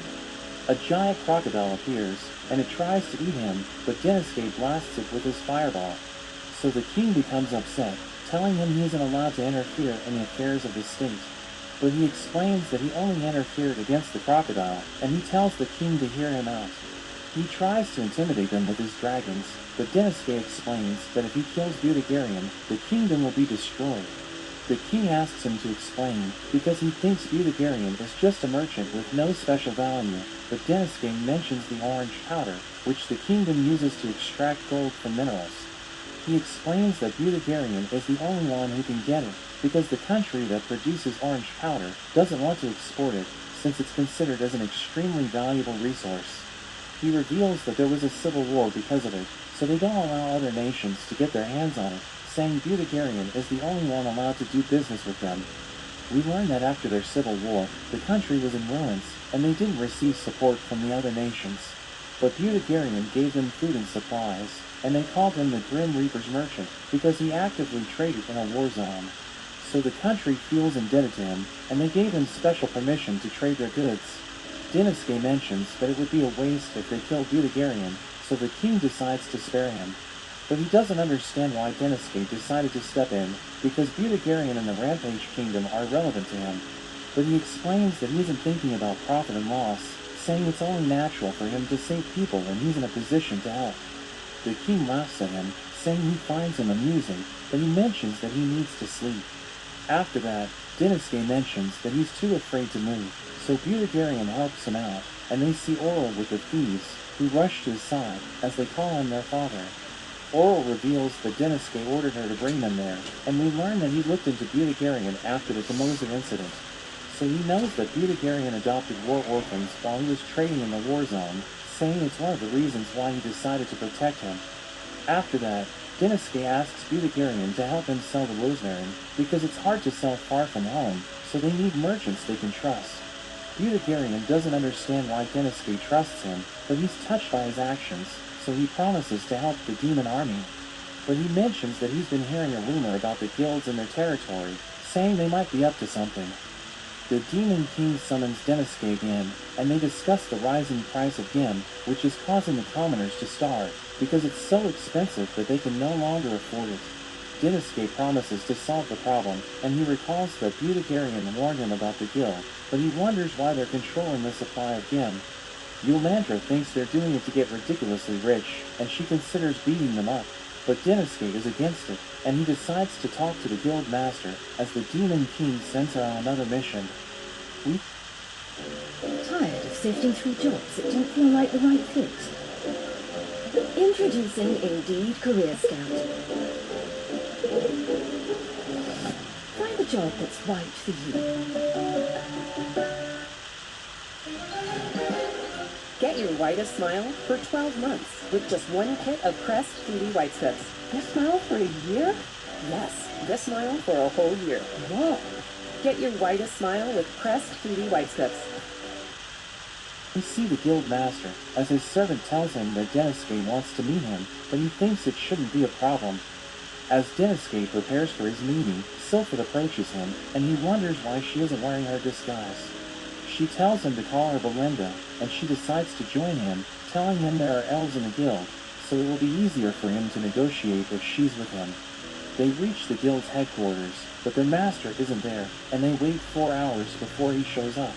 He introduces himself as Viper Lordpent, but Sylphid recognizes him, and Dinosuke realizes that they're siblings, but they aren't on good terms. She tells him he has brought shame to their family, and he wonders if she came just to complain, but she mentions that Dinosuke needs to talk to him. He reveals that he wants to trade for Gem, but Viper notes that the supply is low, so he won't sell it unless Dinosuke begs for it. So he instantly gets down, but Viper laughs at him, saying he was just joking, and he mentions that he's willing to sell it for 50,000 per bag, which is the current market price. Dinosuke can't believe how expensive it is, but Viper tells him to leave if he isn't interested, and he tells Dinosuke to stop being a doormat, because the world will mock him for it. After they leave, Sylphid considers burning the guild's headquarters, because they made Dinosuke look like a fool. But he tells her it's okay, because lowering his head didn't ruin his pride as an elite general. She reveals that she's from the Lordpent family, which has had children with demi-humans for generations, because elves have a hard time procreating. She notes that she's a half-fairy, while Viper is half-Naga, and they have different characteristics because of their race. Viper was extremely greedy, since he's half-Naga, so he worked with the others to burn down the elf village, and he sold the villagers to traffickers. She reveals that it's the reason why she left the house, but Dinosuke tells her she shouldn't have argued with Viper before he talked to him. They think about what to do next, but a girl named Mia approaches them, and she asks for help, saying she's being forced to work for the guild. He stares at her, and he decides to help her, because she looks cute, but he tells her they need to buy clothes for her first. He buys a dress for her, and she mentions that she wants to escape from her horrible life, so he promises to save her, telling her to share her story with him. He realizes that she was separated from her parents, and forced to work for the guild with little to no pay, so he asks her if she has information that can help them. She reveals that the guild is spreading a rumor, which makes everyone believe there will be a calamity, so they'll no longer be able to buy food. He realizes that the guild is spreading it, so that they can raise the price again, and she reveals that the guild is stocking up, so that they can maximize their profits. He wonders if there are people who disagree with the guild master, but she explains that most of the officers are lordpents, and they bribe the other members to work for them. He notes that the guild is evil, but he mentions that they need proof, because they can't act without a good reason. Sylphid suggests killing Viper while he's asleep, but Deniske notes that they need to fight fair, saying they should use their authority as members of the demon army. We cut to the guild headquarters, as Deniske arrives with the others, telling Viper they need to do an emergency audit. We learn that Deniske planned a surprise visit so that they can find the gem and transaction books, thinking the guild won't have enough time to hide the evidence. But Viper tells them to go ahead, and they head to the warehouse, but they realize that it's empty. Deniske can't believe it, but he sees skid marks on the floor, so he realizes that the gem was moved away. Viper arrives with his men, and Deniske notes that they look confident, so he thinks they prepared in advance, because they learned about the emergency audit. He wonders where Viper placed the bag of gem he wanted to sell the other day, and he explains that he already found a buyer, so they don't have any more at the moment. He mocks Deniske, telling him his plan failed, and he realizes that he just got wrecked. After that, Deniske returns to his office, and he notes that there was nothing suspicious in the ledgers, so he wonders how the guild covered everything up. Sylphid thinks they used the Lordpent family's name to do the trade, and he thinks she's right, saying it explains why their transactions didn't appear in the ledgers. But she wonders why the guild was prepared for the surprise audit, and she suggests that there's a traitor who leaked information to them, saying it's obvious who it was. We see Viper talking to Mia, and he thanks her for telling him about Deniske's plan. But she wonders where he put the gem, and he gets upset, saying she has no right to question him. He walks up to her, and she thinks he's about to hit her, but he just touches her head, and tells her he put the gem on a caravan, which is patrolling the frontier. He reveals that they used to work with horse-drawn carriages to transport goods, which explains why they were able to hide the gem so easily. But he mentions that her parents are helping him out, telling her to do her best for them, and she becomes scared hearing this. As Mia walks around the town, she wonders why she was born as a low-ranking member of the Lordpent family, and in a flashback, we see her enjoying a meal with her parents. But Viper suddenly joins them, and he mentions that he needs her to replace his secretary. Her parents protect her, but she tells them it's okay, because they can't refuse the main house's orders. So she starts working for him, but he keeps beating her up, since she reminds him of Sylphid, and when he tells her to spy on Deniske, she agrees to do it because she thinks she doesn't have a choice. We return to the present as Deniske walks around the town, and he realizes that everyone's hungry because they can't afford food. He imagines himself in the bar again, and he sees the people he used to work with. They discuss how their superiors are abusing their positions to harass them, so they consider climbing the corporate ladder to change the company. Deniske notes that they were honest workers, and he enjoyed working with them, but Yolmandra interrupts him, asking him why he's daydreaming. She reveals that she finished her mission, and she shows him a wyvern, telling him she defeated 30 of them. He knows that they attack in groups, and she mentions that she's glad there were only 30 of them, because they can be quite troublesome, but as he listens to her, he suddenly comes up with an idea, and he's confident that it will solve his problem. Mia... It's Google Gemini with the assist! Who's ready for a deal? Now, you can order a footlong in the Subway app and get another for free. That's right, Subway Sub Club members. Free! Get your favorite sub plus one. Subway, eat fresh, feel good. Visits Deniske's office, and she mentions that she wants to help him, but Sylphid wonders what they should do next, because the surprise audit failed, so he reveals that he has a plan. Oral arrives with Yolmandra, and they reveal they cooked all the wyvern meat, telling him it was made with a secret recipe. He reveals that he plans to address the food shortage, by distributing it across all regions, and Mia asks to hear more about it. But Sylphid stops him, as Mia realizes that she doesn't trust her. After that, we see Mia looking through Denisuke's files, and she finds a document about his plan. But as she leaves his office, Sylphid sees her, so she confronts her, but Mia uses a smoke bomb to escape. She reports to Viper, and tells him about Denisuke's plan, saying the distribution will begin tomorrow. He notes that the people won't buy his overpriced gym if they aren't starving, so he wants to stop Denisuke, and he asks her where the distribution will start. She knows that the first stop is Center Street, but she thinks about everything he did to her, and tries to mislead him by telling him it will start in the suburbs. But he knows that she's lying, because it wouldn't make sense to start there, and he notes that Denisuke isn't a fool, so Viper thinks he'll start at the Center Street, since it's the best option. He explains that his carriages will return tomorrow morning, and the people will flock to buy his gym because they're all starving, so it doesn't matter if Denisuke's food arrives afterwards. He tells Mia he no longer needs her, and he mentions that it's time to punish her for lying to him. We see Denisuke in his office, as Sylphid tells him to stop the distribution plan, because Viper already knows about it. She mentions that Mia is a spy, but he reveals that he already knows that, because he saw a bruise on her chest when he first met her. He adds that she isn't exposing her skin despite being a demon, so he thinks she has bruises all over her body, because Viper has been abusing her for a long time. Sylphid tells him it isn't proof that she's a spy, but he reveals that he looked into her eyes, and it reminded him of his friends, who suffered because of their bosses. So he knows that she's being abused, and she's doing everything it takes to survive.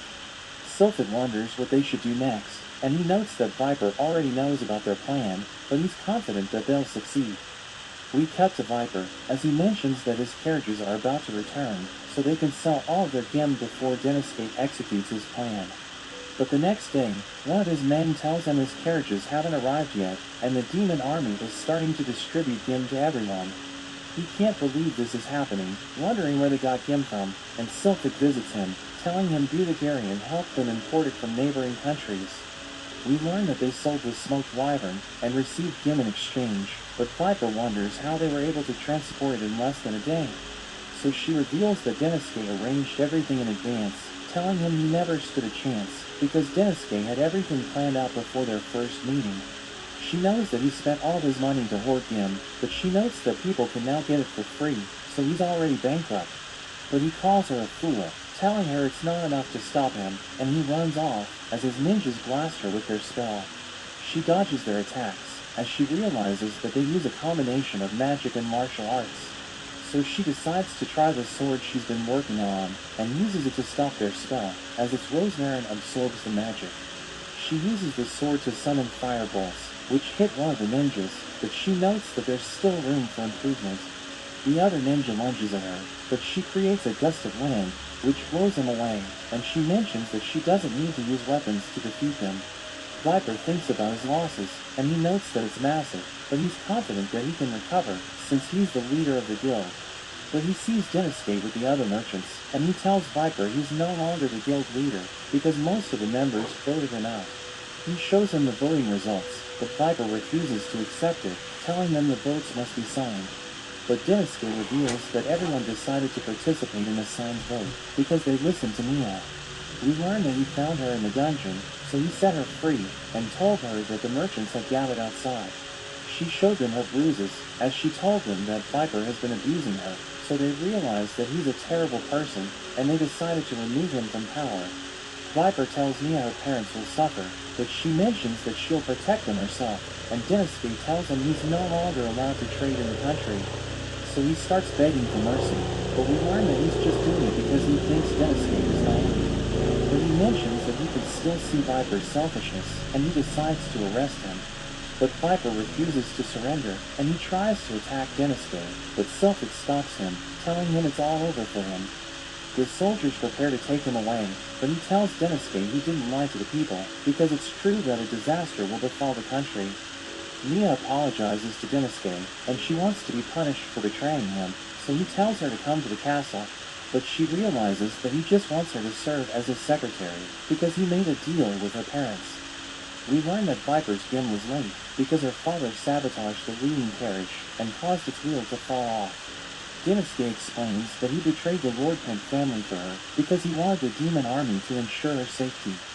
Dinosuke tells her to help him reform the guild, and she promises to do her best. He introduces her to Oral, and Nia looks forward to working with her, as he imagines himself in the bar again. He sees his friends there, and they tell him they're all doing well, but he suddenly wakes up, as Nia and Oral tell him the Demon King wants to meet him, because there's an emergency. Big journeys begin with a single step, like switching to progressive and saving hundreds.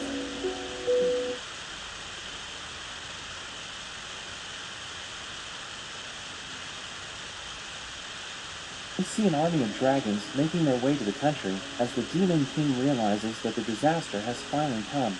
Yulmandra tells Dinosuke that the number of wyverns keeps increasing and they're attacking the city, so the Demon King ordered the entire army to fight them. She notes that the Big Four had a special mission, and Silphid has been sent on patrol, while the other three are responsible for repelling the invasion. The group reaches the Demon Fort, which is composed of 3 fortresses, and we learn that it's built along the country's borders.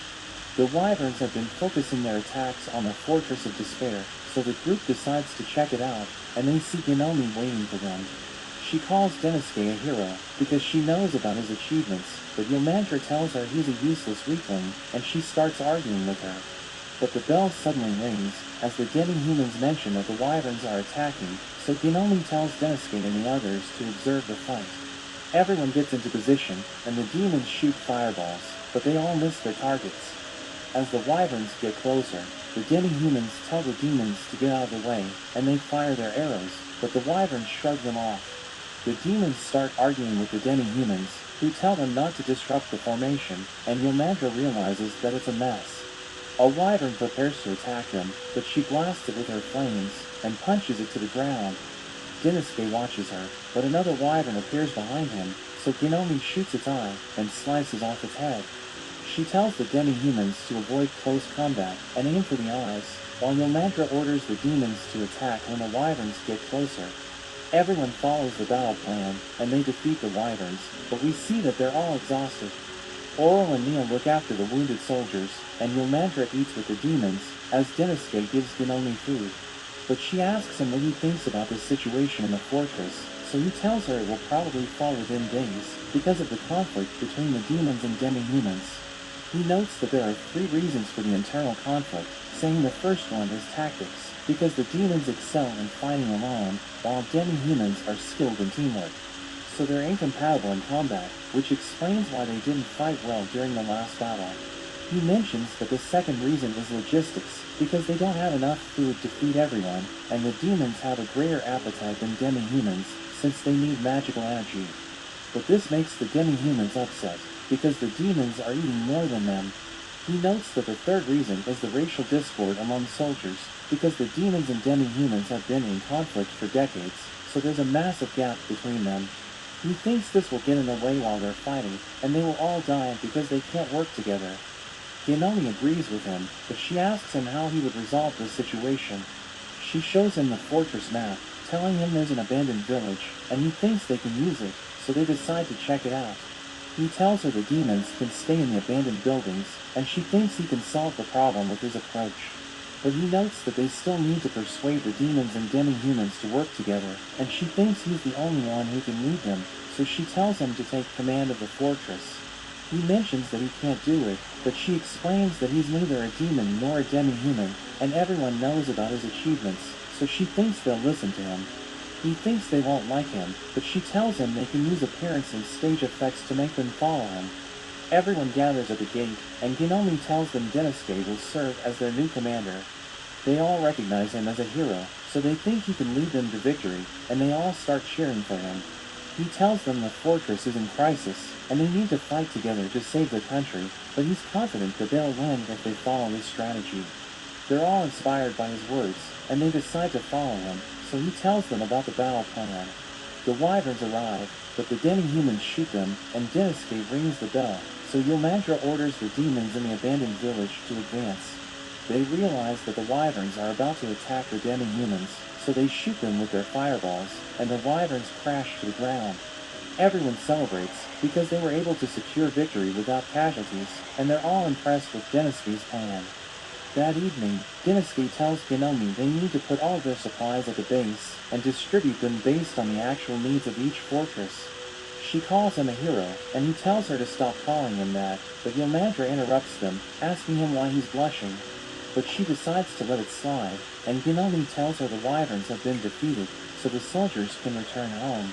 Yomandra reveals that the Demon King wants her to report to him, and she thanks Dinosuke for saving everyone, telling him his speech inspired her. After that, Dinosuke notes that his operation was successful, but he wonders why the wyverns concentrated their attacks on one fortress. Oro and Mia suddenly interrupt him, telling him a huge wave of wyverns attacked the two other fortresses, and they're now making their way to the Demon King's castle. They decide to go there, but they see Yomandra fighting the wyverns alone. She blasts them with her flames, but one of them pushes her back, and she decides to go all out, because she wants to be a hero like Dinosuke. She rushes forward, killing it in one hit, but she suddenly collapses. Mia starts looking after Yomandra, and we learn that she needs to recover, because she consumed most of her magic power. Dinosuke thanks her for protecting the castle, and he promises to get rid of the wyverns.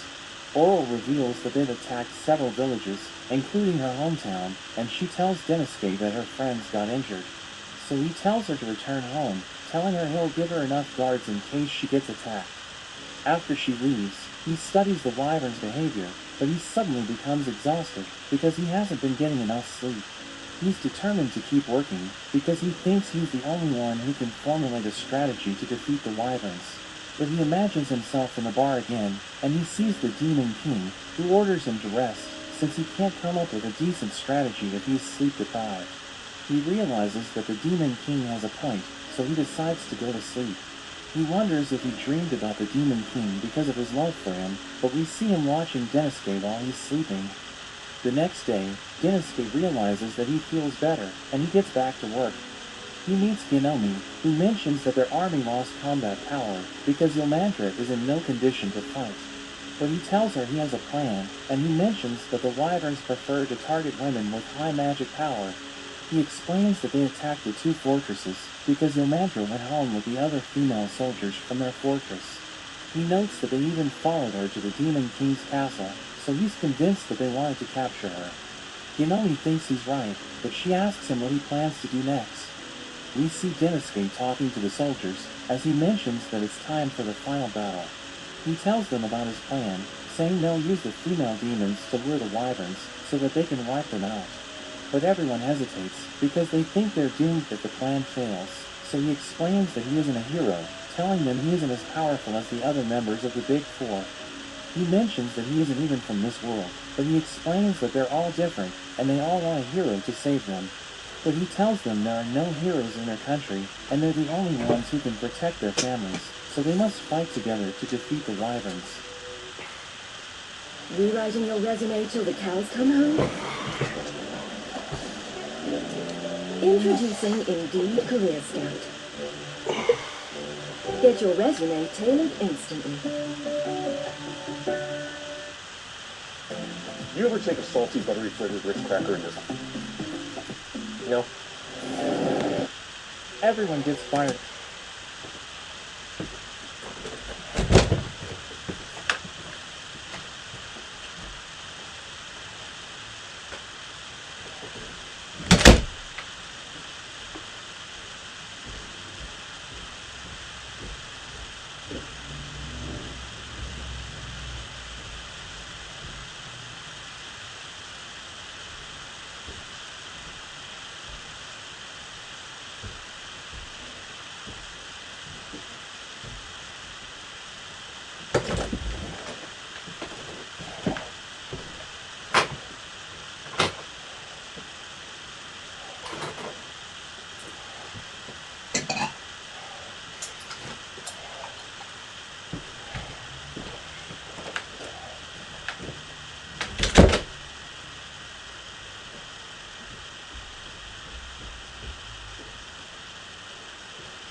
hearing this, and they decide to follow his plan.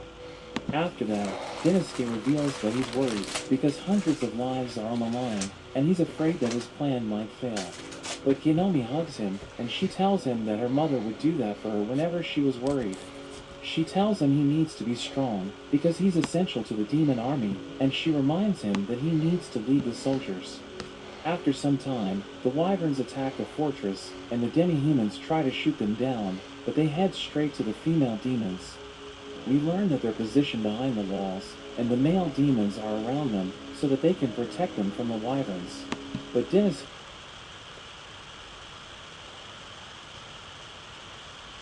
He was born with a silver spoon in his mouth, the golden child of a legendary righteous bloodline, but he threw it all away.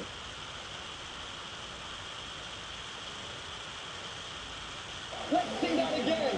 She opens the Gemini app, uploads her 5,000-word scholarship application, and...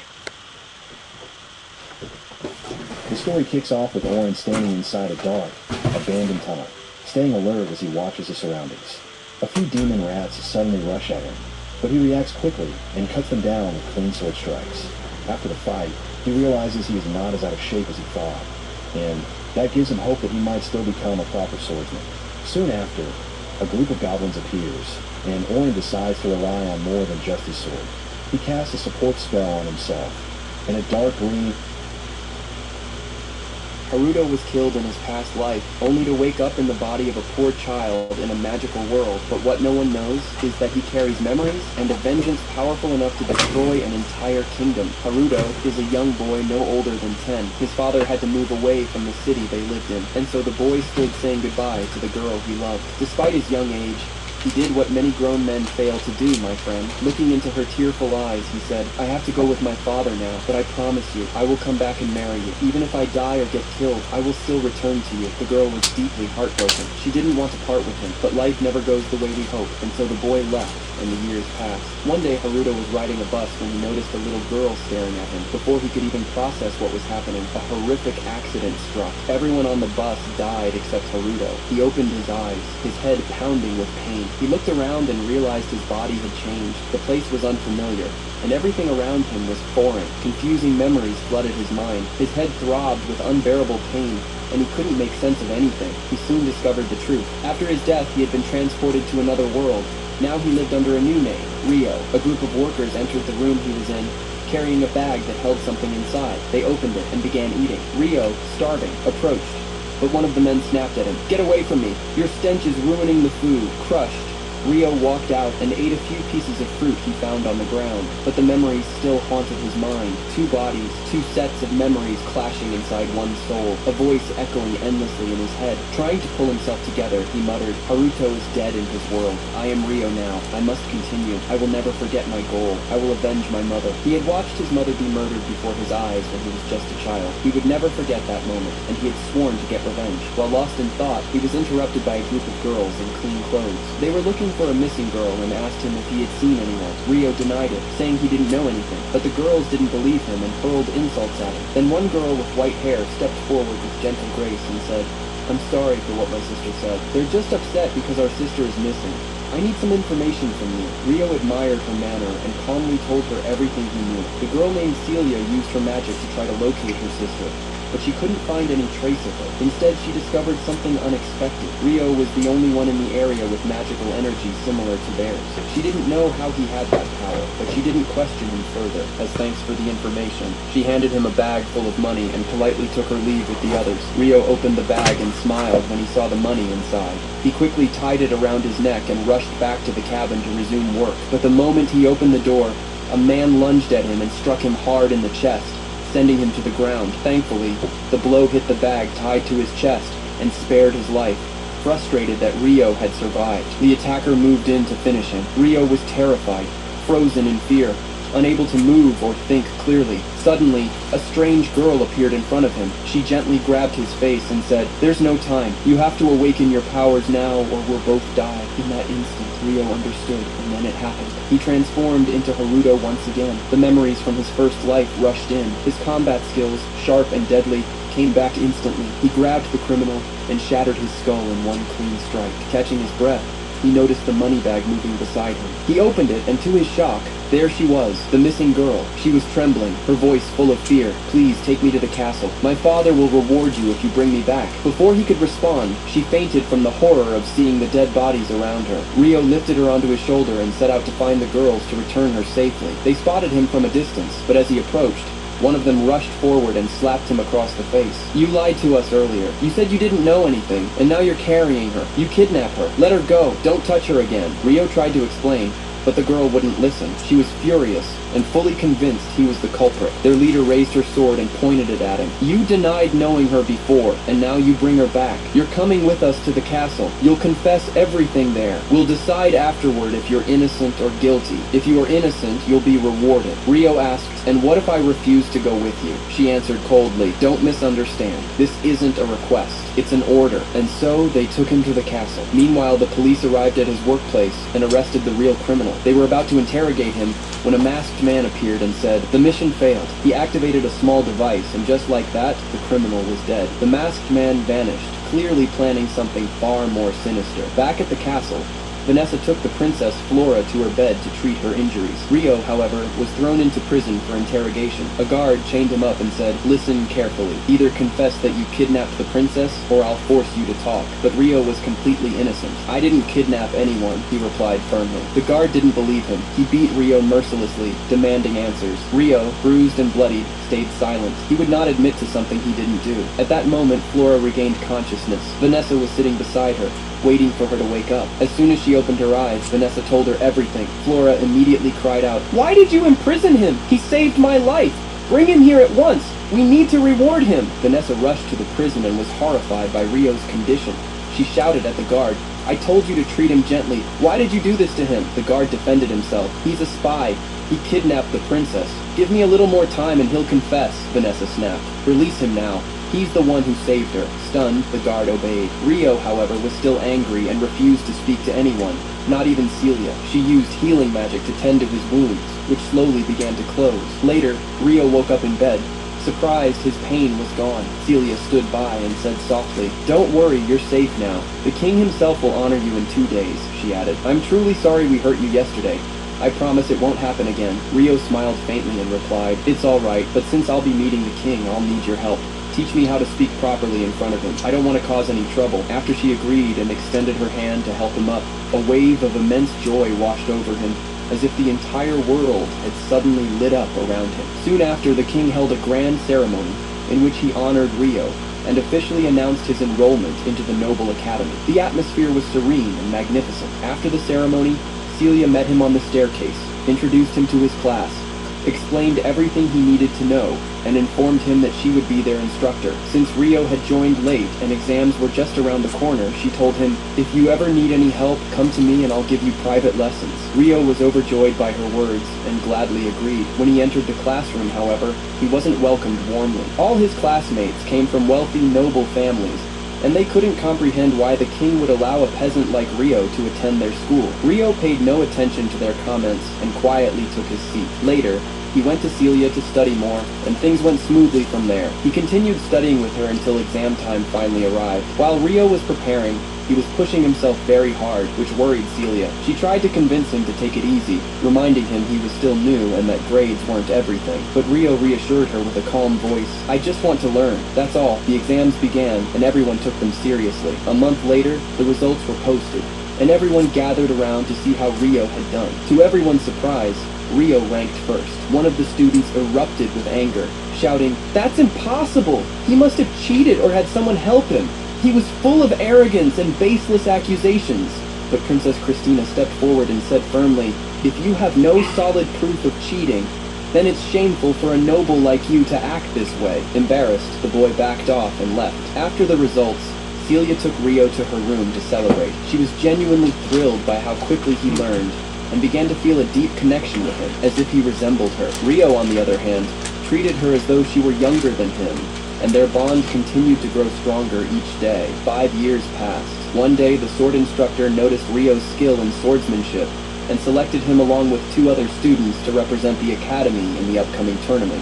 Many objected to the teacher's decision, but he stood firm and said, "Rio will compete, and that's final." Before the tournament, as Rio stood with Celia, she asked him, "What do you plan to do after graduation?" He paused, then said, "I'll leave this country. I want to visit my mother's homeland, the one she told me about when I was young." Celia was clearly saddened, but she didn't show it in front of him. Days passed, and the tournament finally began. 3 students were to challenge 3 knights to showcase what they had learned. The first match was Rio's. As the referee called his name, another student sneered at him, saying, "Try not to embarrass us. Just lose quickly and get off the stage." Rio ignored him and stepped into the arena. The referee called out the opponent. "Charles, step forward." Rio immediately recognized him. It was the same man who had questioned him when he first arrived at the castle. Charles was still angry. His rank had dropped after his previous encounter with Rio, and he had been punished. The referee signaled for the match to begin. Charles launched a barrage of powerful attacks, not giving Rio a moment to breathe. Attack after attack, Rio barely managed to defend himself, and the spectators thought he was done for. But then Rio suddenly struck back, disarming Charles with ease. The referee was stunned and declared Rio the winner. Charles stood there, trembling, yelling, "I was just holding back. Give me another chance and I won't go easy." But the referee shouted, "Enough! You lost fair and square in front of everyone. Accept your defeat." Charles begrudgingly admitted his loss and left. Celia and the instructor were overjoyed for Rio, and the crowd was in awe, except for Charles. That night he sat drinking alone, muttering, "That boy.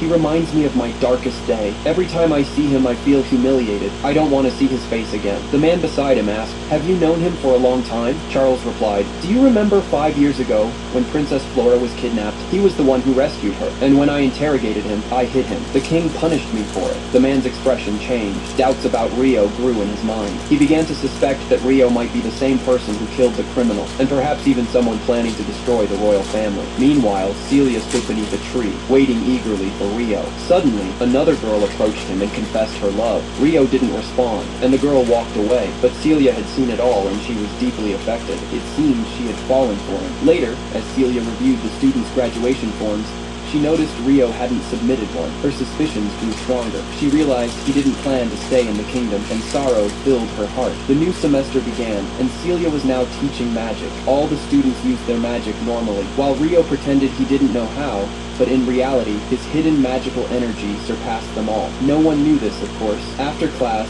as everyone left, Rio approached Celia, but before he could speak, a student came up and mocked him in front of her. He sneered, "You worthless peasant. Stop clinging to the girls before I lose my temper. You think I don't know how you flirt every day?" Rio remained silent, but Celia snapped at the boy. "Enough. He hasn't done anything you've accused him of." The boy was enraged by her defense of Rio, but he had no choice but to leave. The next day, the students were assigned a field mission to explore the forest and reach its end. A senior student named Steele explained the terrain and everything they needed to know. Everything seemed perfectly in order. Then another map appeared, once said to have come from the Stewart family, the same family that arrogant boy belonged to. According to his claim, the map contained a shortcut that would lead them to the end of the forest as quickly as possible. Naturally, everyone believed him and followed Steele since he was supposed to be their leader. At first, they encountered a group of weak monsters, which they quickly eliminated in seconds. They continued onward until they reached a dead end. Everyone was confused. One of them asked, "Where's the path, Steele?" The boy seemed genuinely baffled, unsure of what was happening or why the path had disappeared. Suddenly, more dangerous monsters ambushed them from behind. The entire group was trapped. One of the monsters struck with a spear and injured the boy's leg, causing him to fall to the ground, screaming. In the process, he collided with Princess Flora and accidentally pushed her toward the edge of the cliff. In that moment, Rio threw aside everything he was carrying and used his powers to pull the princess back up, but ended up falling in her place. Although he wasn't hurt by the fall, he didn't know how he would face the others upon returning, or how he would even explain what had happened. Meanwhile, the other students banded together to fight the monster and managed to defeat it. The boy's leg was treated shortly afterward. When they asked him what had happened, they said, "Didn't you push Princess Flora and nearly kill her?" He denied everything, claiming that Rio, the servant, was terrified of the monsters and had accidentally shoved him, which caused him to fall into Flora. Then he said, because Rio felt guilty, he threw himself over the edge to bear the punishment. How disgusting. Where did he even get the nerve to fabricate such lies? Yet sadly, everyone believed him except for Flora. She knew the truth and wanted to find Rio no matter what. Meanwhile, someone was watching from the shadows, plotting a trap for Rio to test his true power and confirm whether he was the one who had killed that criminal in the past. While the students were walking along peacefully, Rio was hidden nearby, listening to the pig's lies and deciding not to return to the town again for fear of causing more trouble. Besides, he had never felt comfortable there. He had been thinking about leaving for a long time. Suddenly, a massive and unfamiliar monster appeared before the students. They tried to attack it using their powers, but it was useless. The monster was far too strong. It struck several students, laughed mockingly, and charged at them like they were prey. Everyone realized they couldn't win, so they scattered and fled as fast as they could. Only Flora remained. She had seen some of the injured students and ran to help them. The monster noticed her and started moving toward her, and she seemed doomed. Terrified, she screamed for help as the monster reached out to kill her. But how could such a thing happen while the legend Rio was around? He appeared suddenly and sliced off the monster's arm, shouting, "Run from here now!" He activated his spiritual energy and began battling the monster furiously. Flora watched in awe, mesmerized by the sheer power he possessed. Rio fought the beast with incredible skill. Then, gathering his energy into his sword, he struck a single clean blow that severed the monster's head. He had killed it all by himself. The other students finally arrived at Flora's location, but Rio spotted them just in time. He used his power and vanished before anyone could see him. However, the man lurking in the shadows had seen everything, and now knew who Rio really was.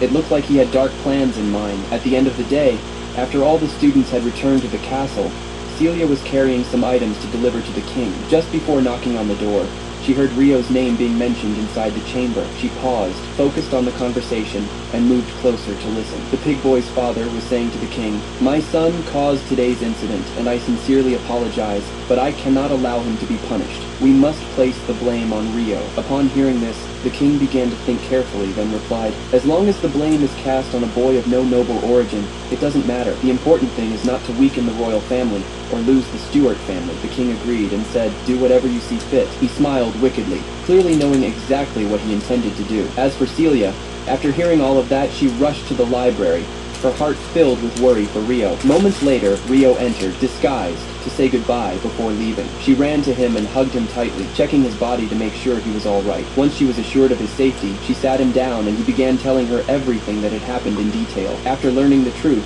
she became furious but didn't know what she could possibly do. Rio then told her that he could no longer stay in the city and had to escape as soon as possible. He said, "But because you're the dearest person to my heart, I came to say goodbye." Celia was deeply moved by his words. She replied, "Take care of yourself. I'll wait for your letters to know you're safe. Just don't keep me waiting too long." He said, "All right, but I'll send the letters under a different name, Haruto, so no one becomes suspicious. Goodbye, Celia." She ran to him once more and hugged him tightly. "I'll wait for you," she whispered. Then he left, and her eyes filled with tears. She could barely hold back. She recalled all their memories together, overwhelmed by sorrow. Rio left the forest, heading toward his birthplace, Nagumo City. On his way, he passed through Arslan City and stopped to eat and relax for a bit. While browsing the wanted posters, he was relieved to see that his name wasn't on the list. He entered a restaurant but felt someone watching him. He turned around. No one was there, so he continued on his way. Suddenly, someone behind him shouted, "Ramen!" He was shocked. "Ramen! Here!" He couldn't believe it. He sat down, had a bowl, and asked the restaurant owner, "Where do you get your ingredients and spices?" The owner pointed to a nearby store. So Rio went there and bought everything he needed. After that, he sent a letter to Celia letting her know he was all right and everything was going smoothly. Then he left the city and resumed his journey.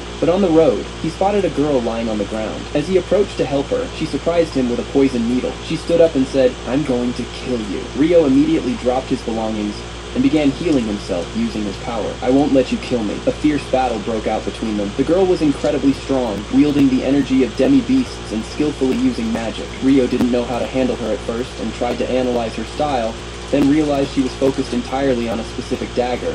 So, he deliberately left an opening in his defense, tempting her to strike. When she lunged, Rio struck with overwhelming force, knocked her to the ground, and disarmed her. "You've lost," he told her. After the girl was captured, her eyes suddenly changed. She began to cry bitterly and called out for her mother to come save her. Rio didn't understand what was happening, and used his powers to try and calm her down. Then she fainted, memories flashing through her mind. Memories of what had led her to this moment. She was from the same world as Haruto. She had boarded the very same bus he had before his death. After she died, she too awoke in this world, but as a slave, forced to serve the arrogant son of Stuart. That vile boy tormented her every single day, beating her until she could no longer resist. Around her neck was a slave collar, one that sent jolts of electricity through her body whenever she disobeyed his orders. When Rio saw the collar, he realized someone must have ordered her to kill him. So he focused his mind and began searching for a spell that could remove it. After much effort, he succeeded, and the collar was finally broken. Latina awoke to find Rio standing before her, his hand extended toward her. Fear surged through her, and she scrambled to reach for the knives behind him. But Rio calmly said, "Don't try it. There's no point in what you're doing. I know you were forced to follow his orders and that you tried to kill me because of him. Don't worry, you're free now." He asked her to tell him what had happened, and once she realized she wouldn't be hurt again,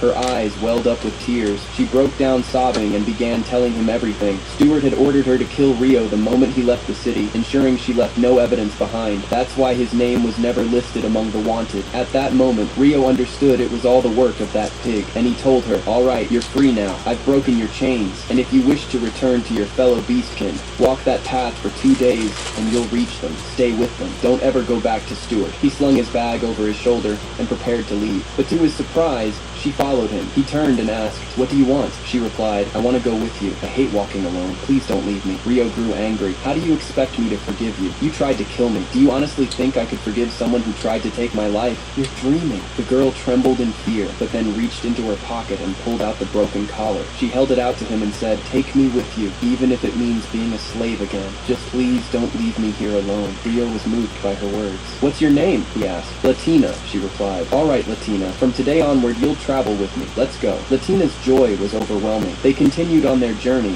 and partway through, they stopped to eat. It was the first time she had ever tasted proper food. She ate while crying from happiness, unable to believe it was real. Rio smiled and said, "Take your time. No one's going to steal your food. Why are you eating so fast?" Latina didn't hear him at first, too focused on eating. But when she realized what he'd said, she looked up and replied, "This is the first time someone has treated me kindly. I'm just so happy." Rio was pleased to hear that. "Then from now on, you'll eat the best meals every day, and no one will ever hit you again." Meanwhile, far away, Celia was reading a letter from Haruto. Her heart brimmed with joy. She missed him deeply and silently wished him all the best. That night, Rio and Latina set up camp. Rio took out a bowl of ramen and began preparing it as spaghetti. To his surprise, Latina recognized it instantly, calling it by its name from their former world. Rio was shocked. "How do you know its name?" he asked. "I used to eat it before," she said, though she didn't tell him where. Rio grew more suspicious that she'd gone through a similar experience to his, but he still wasn't sure. Later that night, as she slept, Latina was tormented by nightmares, visions of Japan, and the accident that had taken her life. That's when Rio knew for certain she was from the same world. He felt a deep sorrow for her and found himself growing more attached. By morning, they resumed their journey. The bond between them grew stronger. Latina began to see Rio as an older brother, a protector who would shield her from all harm. She was truly happy by his side. Eventually, they arrived at a dense forest. There, Rio noticed a peculiar tree, one that Latina couldn't see. Sensing something strange, he moved closer and suggested they rest for the night and continue in the morning. Latina entered the tent to sleep, and Rio followed shortly after. But suddenly, a noise outside caught his attention. He stepped out, and was startled to find a wolf staring him down. The wolf emitted a blinding light, and 4 beastkins surrounded him. Rio was completely confused. He tried to defend himself and understand what they wanted, but they kept attacking him relentlessly. One of the girls approached to interrogate him, while another entered the tent and found Latina inside. She instantly assumed Rio had kidnapped her. Furious, they began to beat Rio mercilessly until he lost consciousness. As darkness swallowed him, that mysterious girl reappeared in his dream. "How have you been, Haruto? It's been a while," she said. "Sorry, I can't help you in your current situation, but the least I can do is give you a pleasant dream." Then she vanished. Rio awoke to find himself chained to a bed. The girls who had attacked him entered the room accompanied by the village priestess. But before the elder could speak, Latina burst into the room, rushing to his side and embracing him with relief.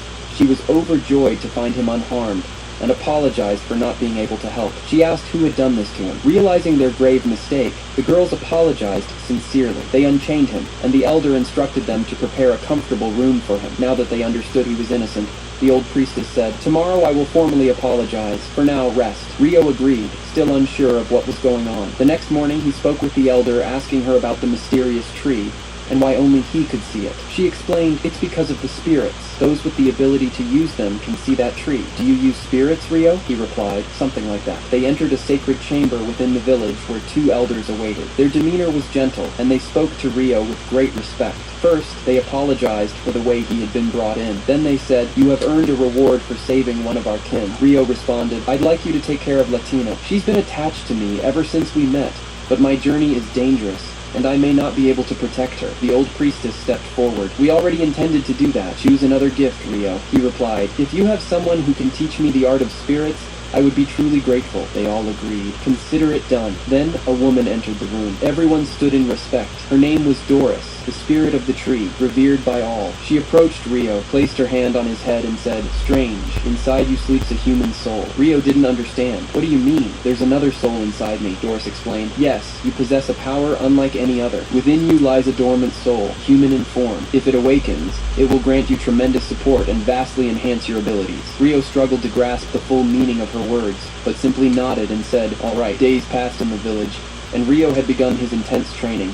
Seeking to enhance his spiritual energy, he learned new skills under the guidance of everyone in the forest. As for Latina, she now lived in a clean home alongside 3 demi-human girls. For the first time in a long while, she seemed genuinely happy. Meanwhile, a criminal was seen heading toward a cave, accompanied by a young boy. At the cave's entrance, the man said to the boy, "Stay here. I'm going to do something inside and we'll be right back." Moment.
So, After entering, he emerged holding a dragon egg in his hands. The boy, bewildered, asked why he had taken it. The man replied coldly, "That's none of your concern. I'm going to run some experiments on it. Just carry it and keep it with you until we reach the city." The boy obeyed, though his anxiety was obvious. Nervously, he asked, "Won't the dragons come after us? Why did we take their egg?" The man laughed wickedly. "Relax, no one will find us. We're far enough away now." But as he glanced back, his smirk faded. A swarm of dragons was flying straight toward them, their eyes brimming with fury. At that very moment, Rio and Latina had just been officially recognized as members of the village. Doris herself had bestowed upon them the seal of belonging. A great celebration was held in their honor, filled with joy and cheer. Latina had fully blended in with the other girls and truly adored her new life. Seeing this, Rio decided it was time to tell her his intentions to leave. Elsewhere, the criminal and his companion had stopped at a site near the forest. The man said, "We'll rest here tonight. Take this pill. I'll go scout the area." The boy took the pill, though he looked uneasy. The man then used his magic to soar into the sky,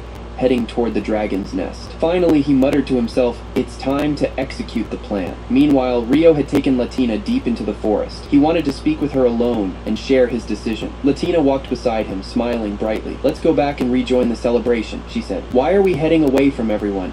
"I need to talk to you about something important," Rio replied. "But first, I have one question. Have you enjoyed your life in this village?" "Enjoyed it?" she exclaimed. "I absolutely love it. Everyone is kind to me. I have friends. Life here is peaceful and warm." "That's wonderful," Rio said, smiling. "But there's something I must tell you. I'll be leaving the village to continue my journey alone. I don't want you to get hurt if something bad happens." Latina froze, her expression quickly clouding with sorrow. "No," she said softly. "I won't let you go. I want to come with you." Rio tried to explain that his journey was dangerous, and he might not be able to protect her, but she was heartbroken and walked away without another word. Back in the city, alarms rang out as the dragons approached. Guards were mobilized to face the threat. At the same time, the criminal used the absence of the dragons to slip into their nest and began stealing their eggs. It was clear he had something sinister in mind. Some demi-humans noticed the young boy and moved to interrogate him, but he panicked, unleashed the hawk that accompanied him, and fled. One of the girls tried to bring him down, but missed. He was still celebrating his narrow escape when a massive dragon descended in front of him. His fate was sealed. Meanwhile, the criminal had gathered all the dragon eggs and completed his mission. He then shattered the pill he had given the boy, who dropped dead instantly. The egg he had been carrying fell to the ground and rolled to a stop before Latina. The dragon saw the broken egg and, consumed with rage, assumed Latina was the one who had destroyed it. He lunged at her with lethal intent. A demi-human girl rushed to protect her, but what could anyone do against a dragon? He struck them both down with a powerful blow. They lay on the ground, helpless. At the same moment, the village felt the tremors of the dragon's attack. The celebrations halted, and everyone rushed back to their homes. Rio encountered one of the village elders along the path and asked what was happening. "The monsters are attacking," the old man said. "The forest is surrounded. We must flee at once." Rio immediately remembered Latina was still out there, and without a second thought, he raced to save her. Elsewhere, the demi-human girl was hiding behind a tree, whispering to herself, "We need to lure the dragon away from the city to protect the people. But how? This is suicide." Latina, however, paid no mind to the danger. Determined, she decided to distract the dragon herself, and indeed, the beast followed her, tearing through trees, its fury unrelenting. Just when it seemed he would kill her, Rio arrived. He struck the dragon and snatched Latina from its path, saying gently, "Stay here." Then he turned to face the beast with nothing but his bare hands. What followed was a dazzling cloud. Blows flew in every direction. The girl watching from afar was in awe of Rio's overwhelming strength. She could hardly believe her eyes. Even the dragon was stunned. It opened its mouth to unleash a devastating breath, but Rio was faster. He slammed it shut, then delivered a crushing blow that brought the dragon to the ground, lifeless. When the other dragons saw their leader fall, they panicked and fled the area. Latina ran to Rio and hugged him tightly, tears of joy in her eyes. The other girls arrived, astonished by the power Rio had displayed, and so that long day came to an end. The next morning, Latina had begun to accept what had happened. She told Rio that she had decided to stay in the village, but she would wait for him. She reminded him of everything he had done for her, then finally decided to reveal her truth. "I know this may sound crazy," she began, "but please believe me, it's the truth. I wasn't born in this world. I was born in another world called Earth. I used to live in a place called Japan, but after a terrible accident, I found myself here," she continued. "You might be wondering why I feel so close to you. It's because you're so kind. You remind me of someone I once knew, someone very dear to me in my previous world." Of course she was talking about Rio himself, dear reader. "I believe you," Rio replied gently. "Every word you've said, I believe it. Don't worry," he added. "By the way, I'm from Japan too. I figured everything out about you while you were asleep. But since you still seemed uncertain, I didn't want to say anything. It's true. We're the only two from Earth here. But don't worry, I will never abandon you. From now on, you're my little sister, Latina." Latina was overjoyed after hearing Haruto's words. Shortly afterward, Haruto began preparing for his departure. While bidding farewell to everyone, gifts poured in from all directions to the point where he didn't even know where to put them. His surroundings were overflowing. An old man handed him a special bracelet saying, "This will make everything easier for you." Indeed, the bracelet had the ability to store all his belongings, which delighted Haruto greatly. Once everything was ready, he set off toward the homeland of his father and mother. And here, my friend, begins a brand new chapter of this tale. So, stay with me and enjoy what's to come. Haruto finally arrived at his destination, and began noticing that everyone in the village had black hair, just like him. Yet he didn't know whom to approach or how to begin. So he asked a girl there to guide him to the village chief. Her name was Rory, and she led him to an elderly woman named Sai. As soon as he entered, she asked him, "What do you want, child? You don't look like you're from around here." Haruto shared his story with her, and said that he had come to learn about his family's origins. He added, "My mother and father died when I was young, and I've come here to learn about their past." The old woman then asked for their names, and when he gave them, her face suddenly changed. She immediately ordered Ruri and the girl with her to leave the room. Once they had left, she looked at Haruto and said, "I want you to tell me your story in full so I can tell you everything." Haruto began, "I used to live with my mother and father in a distant place deep within the forest, but I never met my father. He passed away before I was born. Then my mother was killed when I was still a child. She once promised to take me to a place called Nagumo, so I could learn about our roots and build them a proper grave as a tribute." The old woman was moved by his words and smiled, saying, "Don't worry, I knew them well. They were very close to me." Haruto was stunned and asked, "You knew them? How?" Sai replied, "Because your father was my son, and you are my grandson, Haruto. Don't worry. We built 2 graves for them the moment they left the village." She then took him there to see them. As she stood before the graves, sadness filled her face. She looked at Haruto and said, "Long ago, your parents committed a grave crime. Many people began hunting them, and they had to flee the village. To help them vanish, we built 2 false graves so that everyone would believe they had died and stop searching for them." Then, Haruto didn't fully understand, so he asked her why. But she simply said, "I'm not the one who should tell you the rest of the story." She then returned to her home, leaving Haruto alone by the graves to pray for his parents. He sat in deep sorrow, lost in thought before the tombstones. That night, he returned to the house, changed clothes, and went to sleep. The next morning, he began preparing food, joking around with those around him. The air was calm and cheerful. Later, Haruto met a young man named Shin, and the two immediately liked each other. They decided to go hunting together. Haruto showed great skill, catching everything that came his way. As for Shin, he barely managed to catch anything. That evening, Haruto found his clothes dirty and created a bath using his powers. He entered to clean himself, and as he came out, Ruri and Alma saw him. They were stunned by how clean he looked and asked, "How did you come out this clean? What did you do in there?" He explained the idea of a bath to them. They could hardly believe it and ran inside with delight. The next day, Haruto was speaking with his grandmother, Sai, when they suddenly heard shouting from the direction of the bath. They rushed over and found a man named John arguing with Shin. John shouted, "Why are you standing near the bath? Are you trying to hit on my sister? Leave this village, you filthy bastard!" John was crude and harassing the girls. Shin couldn't take it and went to strike him, but he was no match. John easily grabbed him by the arm and started choking him. Just in time, Sai intervened and said, "Enough, John. If you weren't the son of the neighboring village chief, I would have locked you away until you died." John replied mockingly, "What's all this about? My cart broke down and I came to spend the night here. Is this how you treat a guest?" Sai couldn't find the words to respond. John walked away, and as he passed by Haruto, he tried to trip him. But do you really think Haruto would fall, my friend? No. John was the one who stumbled and fell, looking completely humiliated. A while later, the tax officer arrived in the village and decided to spend the night as well. During Haruto's training, Ruri and Alma were watching, amazed by his strength and physique. They asked him, "Why do you train like this every day? What drives you?" Haruto was reminded of his past love, the girl he once promised. "Even if I die, I will protect you." He told them, "It's a long story, but I'll tell you. When I was young, I loved a girl very deeply. I made a vow to keep training so that I could protect her. She's grown up now, and I don't even know where she is or whether she's still alive. But I've never stopped training because I believe our promise still lives. No matter how far apart we are, we'll meet again." The girls were deeply moved, filled with admiration and emotion. Later that night, Alma became scared of John and went to sleep in Rur's room. When Haruto found out, He gave them a magical stone and said, "Place this in your room. If anything happens, I'll be able to protect you." They took the stone and did as he asked. That night, John and his gang were plotting to break into their room. They waited until everyone was asleep. John crept toward the room. Rory opened her eyes and found him standing there, pressing his hand over her mouth. "Don't make a sound," he whispered. Then Elma woke up too, and John threatened, "If I hear a word out of you, I'll smash her face in and you're next." But did he really think he could get away with this? While Haruto was around, the legend himself stormed in and wiped out all of John's men. The moment he saw them, a vision of his mother's death flashed before his eyes. He shouted, "What are you doing?" John tried to fight back, but Haruto circled behind him, grabbed his throat in pure fury and growled, "I said, what are you doing?" John was helpless. Haruto unleashed a barrage of blows, fist after fist, smashed against his skull. Unrelenting, terrifying, even the girls were stunned by his raw power. Just as John was about to be beaten to death,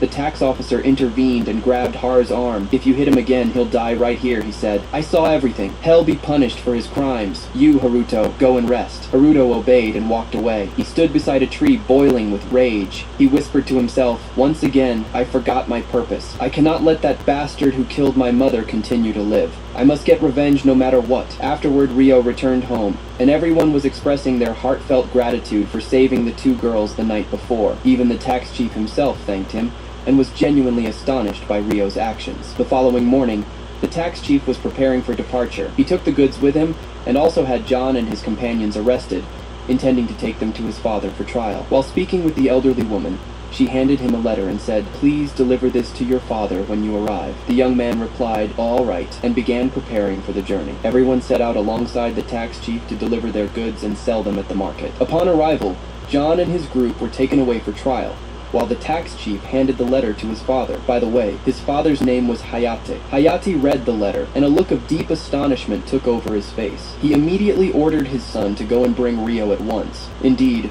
Rio was found and brought to the palace. As he entered and sat down with them, Hayate looked at him in disbelief and said, "I can't believe my eyes. You look exactly like her, Rio." Rio, puzzled, asked, "Like who? What are you talking about?" Hayate began recounting the story from the very beginning, saying, "Your mother belonged to the royal family. I was her servant and the one responsible for her protection. One day, while I was training the soldiers, a strange young man appeared. He was fierce and powerful, defeating all enemies on the battlefield, and he was the reason for our many victories. I challenged him to a duel to measure his strength, but he defeated me effortlessly. From that moment, I decided to appoint him as the guardian of the princess, your mother, Rio. Over time, their bond grew closer and deeper, and the princess eventually fell in love with him. But during one of the royal meetings, the emperor's son saw her and was captivated by her beauty. That night, he sent his servant to kidnap her, but your father confronted him and delivered a fatal blow. When the emperor's son discovered what had happened, he was enraged. He demanded to marry the princess as a political arrangement, threatening to plunge the nation into war if the demand wasn't met. With no other option, the king decided to help your parents flee the village to escape the wrath of those vicious hounds. They left filled with sorrow. As Rio listened to the tale, his eyes burned with grief and rage. Hayate continued, "And now I want you to meet the king and queen. I've already told them about your presence here,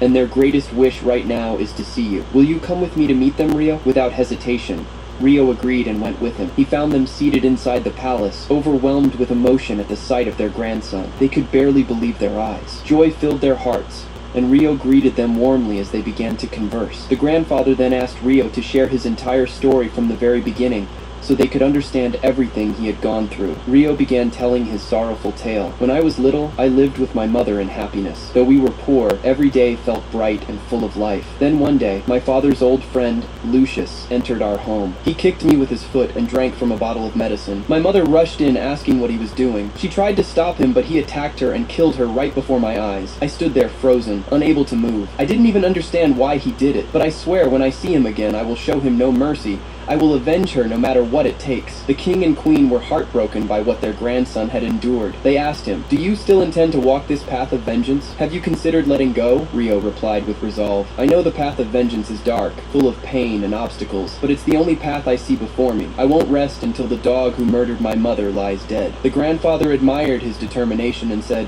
"Impressive, but to truly gauge your strength, I want you to duel Hayate in a one-on-one battle. No one has ever defeated him except for your father. Now I want to see if you truly have what it takes to claim vengeance." Rio responded, "I accept." They made their way to the training arena. Hayate rolled up his sleeves and charged at Rio with ferocity.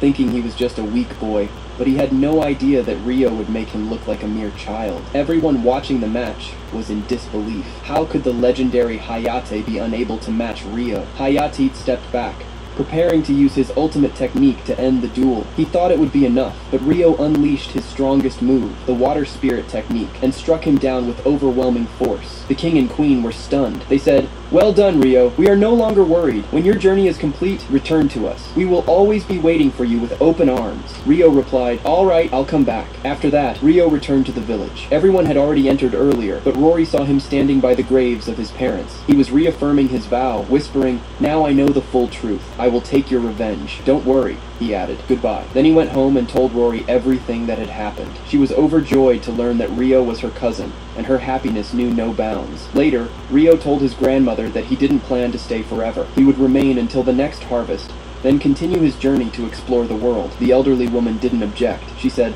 "All right, do as you see fit." Days passed, and Rio gradually became an essential part of the village. He helped everyone in many ways, and they all grew to love him. Life there was peaceful and warm. One day, while he was teaching Alma a few things, she realized that he would be leaving in 2 months. She was devastated, unable to hold back her tears. She whispered, "All right, I understand." She returned home in tears, not knowing what to do. Her brother saw her and asked, "What's wrong? Why are you crying? Who upset you?" She replied, "No one upset me. I just found out that Rio will leave the village in 2 months. He didn't do anything wrong. The problem is with me." Shin understood right away. His sister had completely fallen in love with Rio, so he went to the elderly woman's house and knocked on the door. Rio came out to greet him and asked why he had come at that hour. Suddenly, Shin knelt to the ground, bowed his head, and pleaded, "Please stay in our village. I know I'm being selfish, but I beg you, don't leave." His sister saw him kneeling for her sake, and her heart ached. She rushed to them and apologized for what had happened. Shin looked at her, unsure of what to do, his eyes heavy with sorrow. After that, Rio gradually began to understand the situation and realized what was happening around him. Days passed and months followed, until the long-awaited day of the harvest finally arrived. Rio was preparing to leave, and everyone was celebrating the occasion, enjoying the food he had prepared for them as joy filled the air. But while Rio was standing amidst the celebration, Alma approached him and asked him to come with her. Rio agreed and followed her to see what it was about. Alma stood before him, overwhelmed by shyness, speaking in a low and cautious voice. She confessed her feelings to him and said, "Please take me with you on your journeys. I love you, and I cannot live without you." But Rio, after listening to her, gently apologized and said, "I'm sorry, but I cannot return your feelings." Alma tried to persuade him in any way she could, but Rio's heart had already been stolen by another girl the moment he arrived in the village. Shin had been watching the situation from afar and saw his sister's heart break before his eyes, powerless to stop it. The next morning, Rio began preparing his belongings and got ready to depart. He bid farewell to everyone, and all were saddened by his departure. But Alma didn't come to say goodbye, which made him even sadder, for he felt he had broken her heart. As he left the village, he found her standing there waiting for him. She said with a smile tinged with sorrow, "I know you don't love me now, but believe me, I won't give up. I'll keep trying until the very end. I'll never grow tired. You just have to do your best to keep up with my pace, Rio. See ya." Rio smiled at that moment, feeling happy that she had returned to her strong self, and replied with a smile, "See you." Then he continued on his journey until he reached the city of demi-humans, where he met Latina. The girl was overjoyed to see him return completely immersed in happiness. Rio greeted everyone, and told them he had been passing through and decided to visit. He also mentioned he was planning to build a small house to stay in during his visits, and everyone welcomed the idea and offered to help. Rio returned home and took a short nap, and suddenly he woke up to find a girl sleeping beside him. He screamed, and the girls rushed in as soon as they heard his voice, witnessing the scene with their own eyes. Rio, in panic, said, "I don't know anything. Don't misunderstand." The girls couldn't comprehend what was going on, and everyone stood stunned, unable to make sense of it. At that moment, the girl introduced herself. Yes, she was the spirit Rio had once made a contract with, the one who saved him when he was a child, but now she was suffering from memory loss. Unable to recall anything about herself, Rio gave her a name and said, "Come with me. We'll go to Doris to discover who you truly are." He named her Licia. They reached the village elders and everyone got to know her and things went smoothly. Then Doris arrived and began analyzing her energy and speaking with her. She asked her many questions, but Lysa didn't know the answers and didn't respond to any of them. Doris asked her about the elements she could use. Lysa answered with confidence, "All of them." Doris was stunned and said, "All of them? Are you joking?" But Licia reaffirmed, "Yes, I use them all." Doris couldn't believe what she was hearing and asked Rio to test her. They went outside, and the battle began. At first, Rio tried close combat, and Licia matched him skillfully, moving cautiously as if afraid to hurt him. Then she tried using all the elements. She wasn't joking.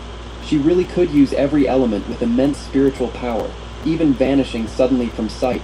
It was truly astonishing. Doris intervened at the last moment and stopped the fight before they destroyed the forest. Then she began explaining more about spirits and their nature. After that, everyone stayed there for a while, learning more about each other's abilities. Days passed and months followed, until Rio ended his stay there and decided to continue his journey. The villagers gave him a set of gifts, including a hairpin that allowed him to change his hair color to any color he wanted, and a magical compass that would instantly return him to the forest. He said goodbye to Latina and everyone else, then resumed his journey. His plan was to pass by the kingdom where he had studied as a child to greet Celia, especially since he hadn't sent her a single letter in 2 full years. At that time, Celia stood in the garden holding Rio's last letter, deeply saddened, hurt by the silence he had left her in. Charles, the meddlesome young man, saw her and began to approach with his usual words. It was clear she had been engaged to him, but he was approaching her in an annoying way she could barely tolerate. Meanwhile, Rio had arrived in the city,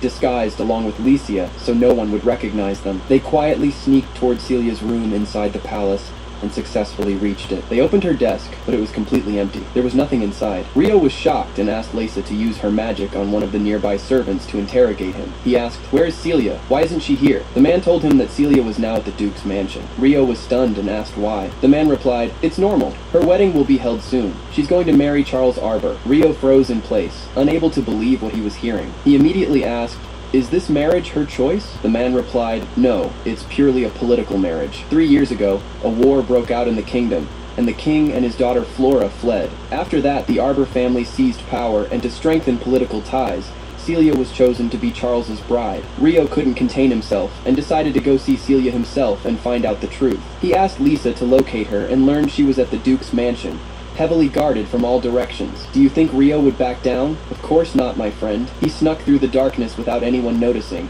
and finally reached Celia, who was in deep sorrow, contemplating burning Rio's letters, and in that moment, the hero appeared. He opened the door, and his hair returned to its natural color. Celia recognized him instantly, couldn't believe her eyes, and threw herself into his arms.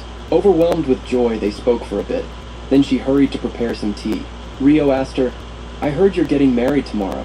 I don't want to bother you or belittle the man you're about to marry, but Charles doesn't deserve you, does he? You know that, don't you, Celia?" She replied, barely holding back her tears.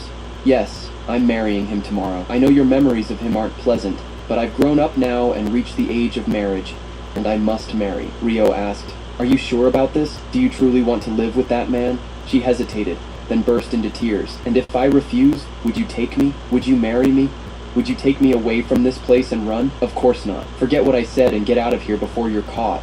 Rio didn't understand why she was acting this way, and he tried to get the truth out of her, but she refused to answer and told him, "Leave." Rio left indeed, unable to understand what was going on. As for Celia, she felt overwhelming happiness to have seen him again, and said to herself, "This is for the best. I'm just a puppet following orders. Rio shouldn't have to carry my burdens." At that moment, Rio stood beside Aisha, sorrow clouding his face. He was clearly displeased with the situation and with Celia's behavior, and he was doing everything he could to uncover the full truth. And indeed, the next morning, Celia was preparing for her wedding ceremony. The sadness etched deeply into her expression. Meanwhile, Charles was standing with a known criminal, and it became clear that the two had formed a secret alliance, aiming to overthrow the royal family and seize the throne. The criminal sensed a spiritual presence nearby, but he couldn't pinpoint its source. As for Celia, once her preparations were complete, she stepped out of her room only to be introduced by Charles to his 6 other wives. Yes, I need my reparations, brother. My reparations. I need them.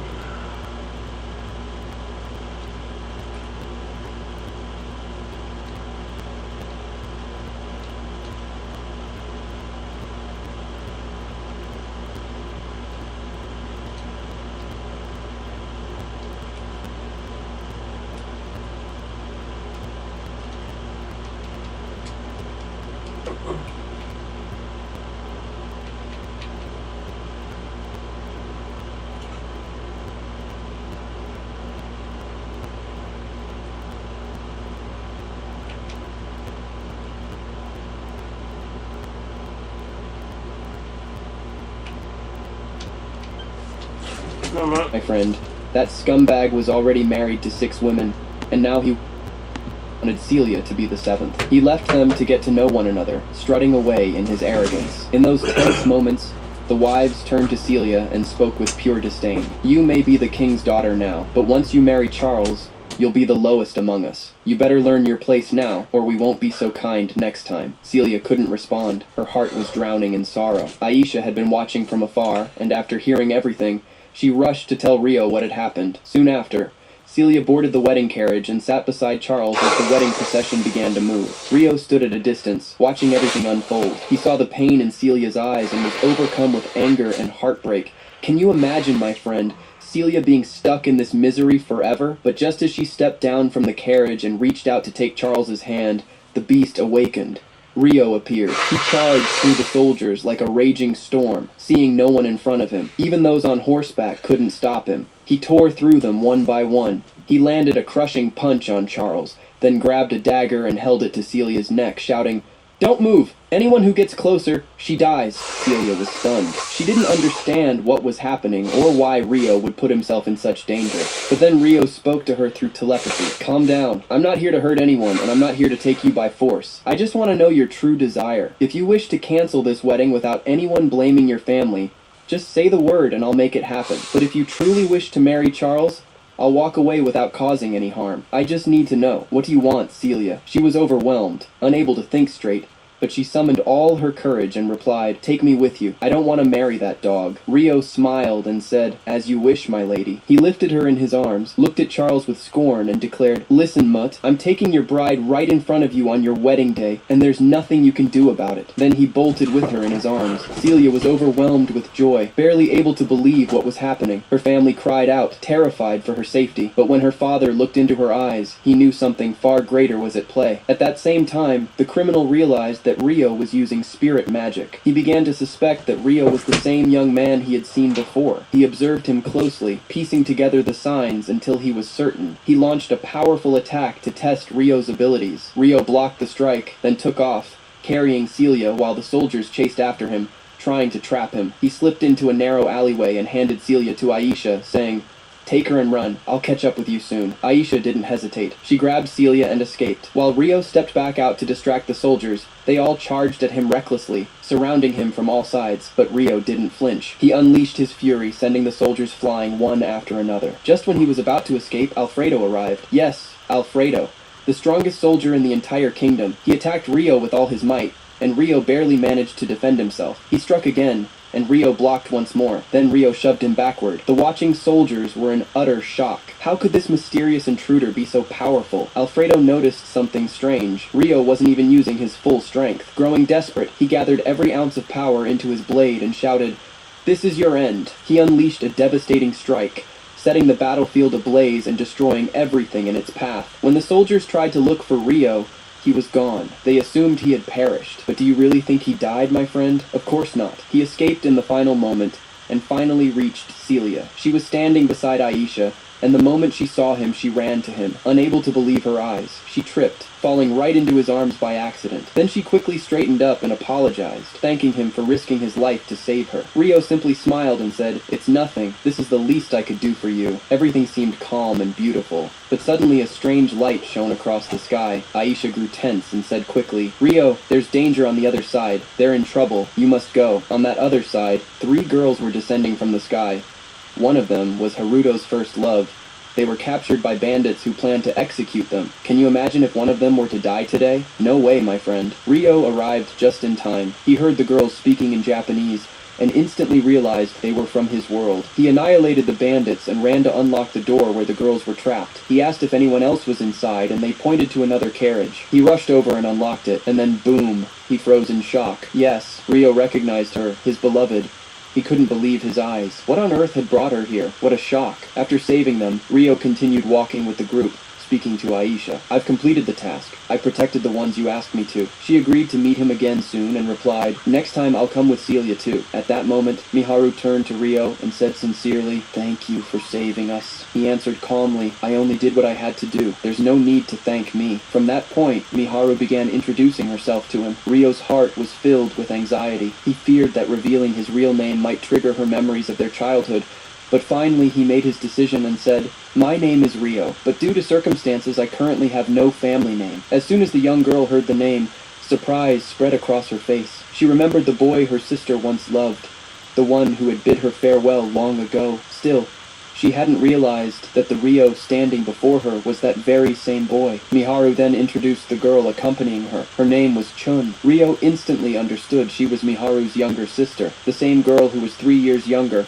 and whom he hadn't seen since leaving their neighborhood. Then Miharu's younger brother appeared and introduced himself. Rio was puzzled to discover that the boy didn't share the same family name, and silently concluded that Miharu's mother had married another man after her father. At that point, Miharu asked Rio why people in this world spoke a different language from the one in Japan. Rio explained that it was a complex matter and promised to tell her more later. As they continued walking together, Rio suddenly stopped at a certain place. He concentrated his power, and suddenly a massive stone house appeared before their eyes, seemingly carved out of a giant boulder. Everyone stood in awe, unable to comprehend what had just happened. Then Rio turned to them and said, "I know it looks like a rock from the outside, but believe me, the inside is fully livable." As they stood before the stone house created by Rio, Aisha appeared, this time with Celia. As soon as Celia saw Rio, she rushed to him in a panic, asking if he was okay. When she realized he was safe, her heart filled with joy at the fact that he'd saved everyone. Rio then introduced her to Miharu and her group,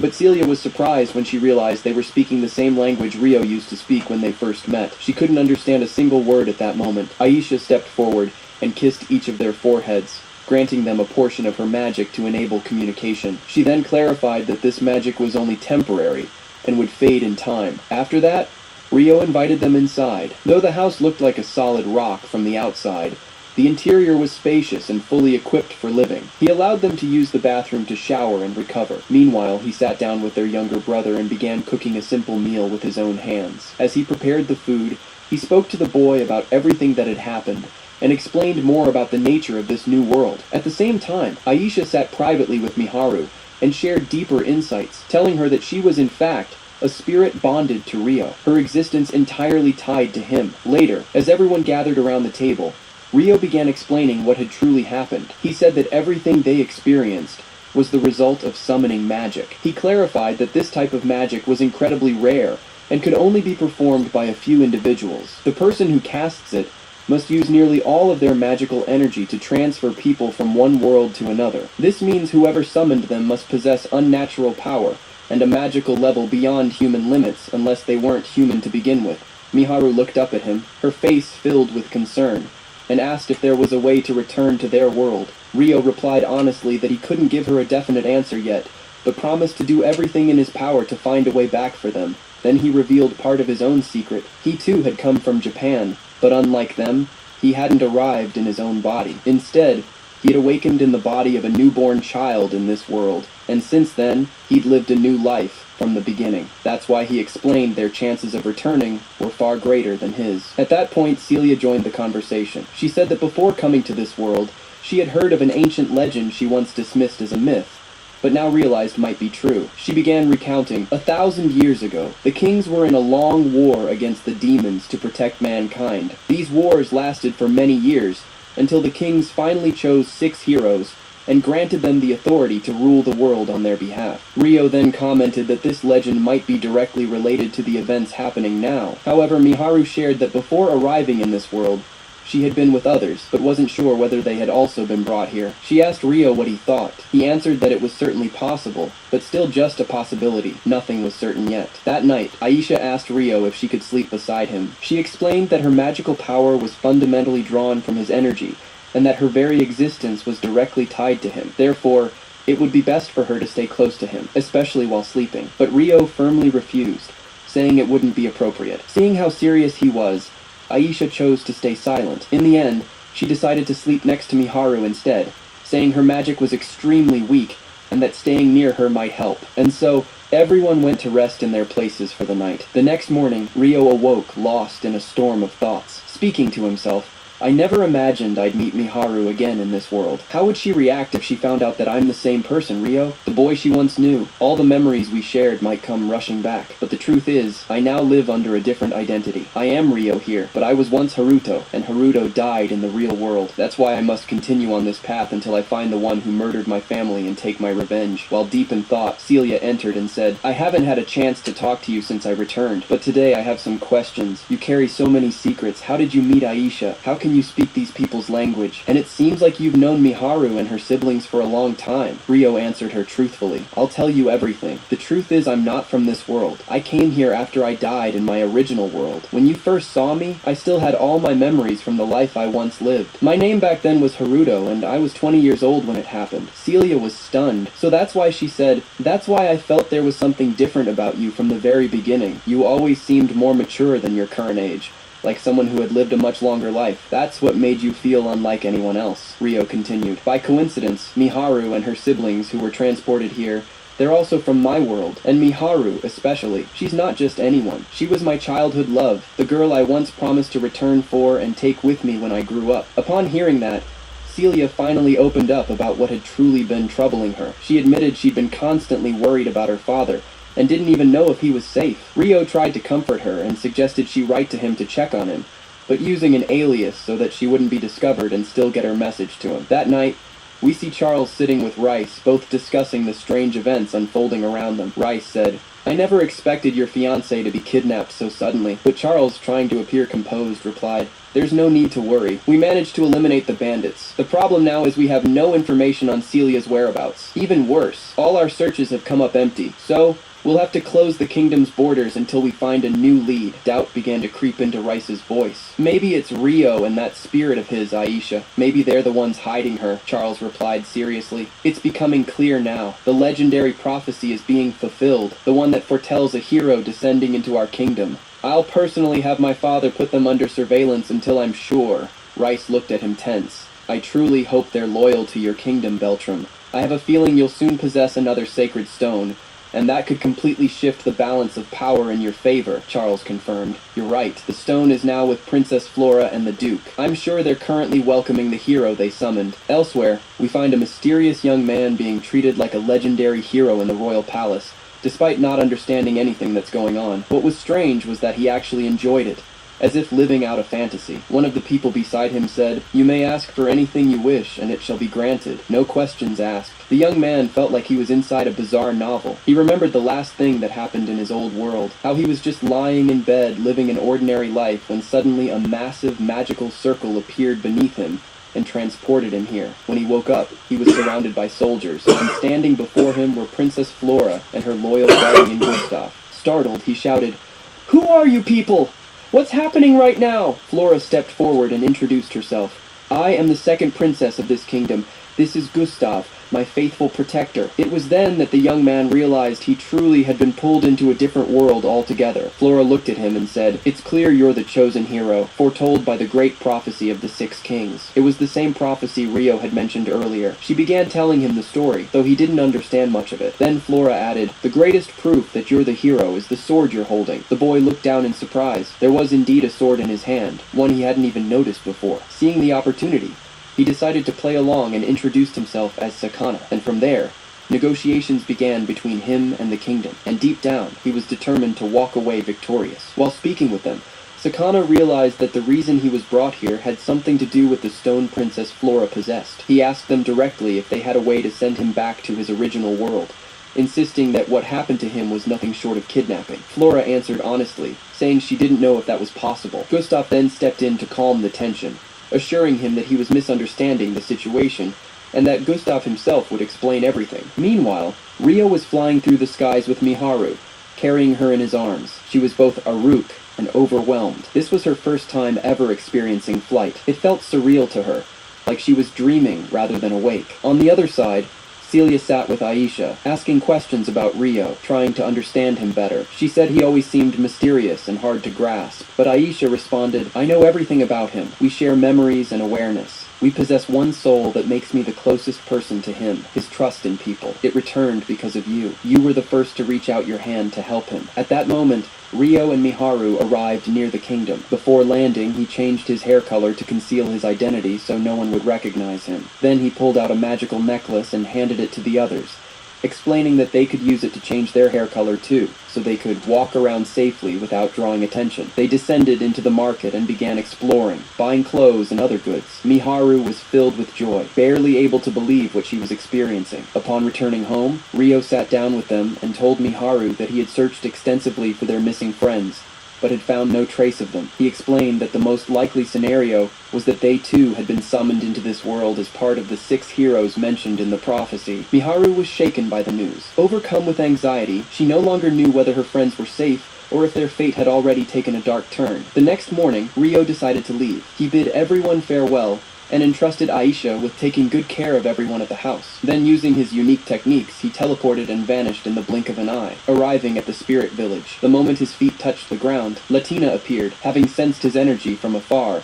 Her eyes lit up with joy at seeing him again. Soon the rest of the girls followed, all of them rushing toward him, overwhelmed with happiness for being able to see him once more. Rio told them he had come for an urgent matter and needed to consult the village elders about something of great importance. He asked the girls to help him arrange a meeting. They guided him to the council of elders where Rio sat before them and began recounting everything that had happened. He said, the 6 pillars suddenly lit up, and at that exact moment, 3 people from another world appeared. I believe they're connected to the ancient legend, the one about the 6 heroes foretold to come and save this world. One of the elders asked in surprise, and why do you believe they are from another world? Rio replied confidently, because they're currently living at my house. I've been protecting them, and they still know nothing about this world. I'm also convinced that 2 others were accidentally pulled in during the summoning process, and were lost somewhere along the way. Another elder stood up, astonished. You actually managed to communicate with them? Rio nodded. And how did you understand their language? Rio answered coolly. In my previous life, I lived in their world, so talking with them was natural for me. He then added, still, I won't reveal everything now. I'll leave the details for a more suitable time. What I need from you is a promise. Allow the 3 siblings and 1 more person to stay in the village temporarily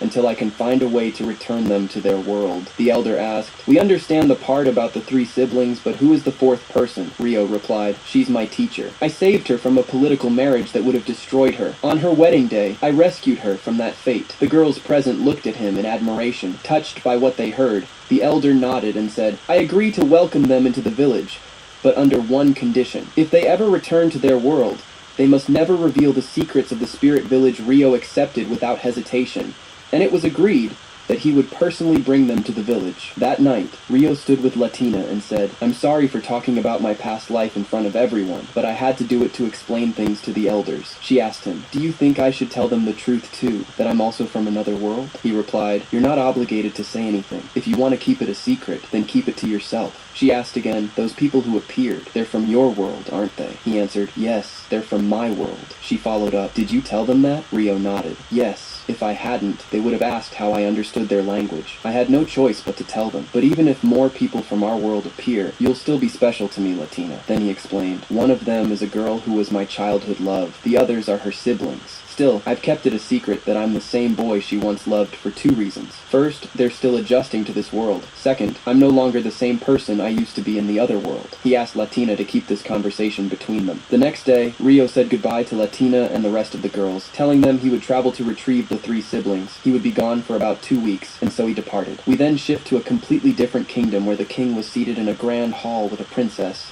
He told her that he summoned her urgently for a serious matter, he explained. We used a powerful magical stone to summon a girl from another world, and it turns out she's a hero. I've heard that your kingdom also managed to summon someone from another world.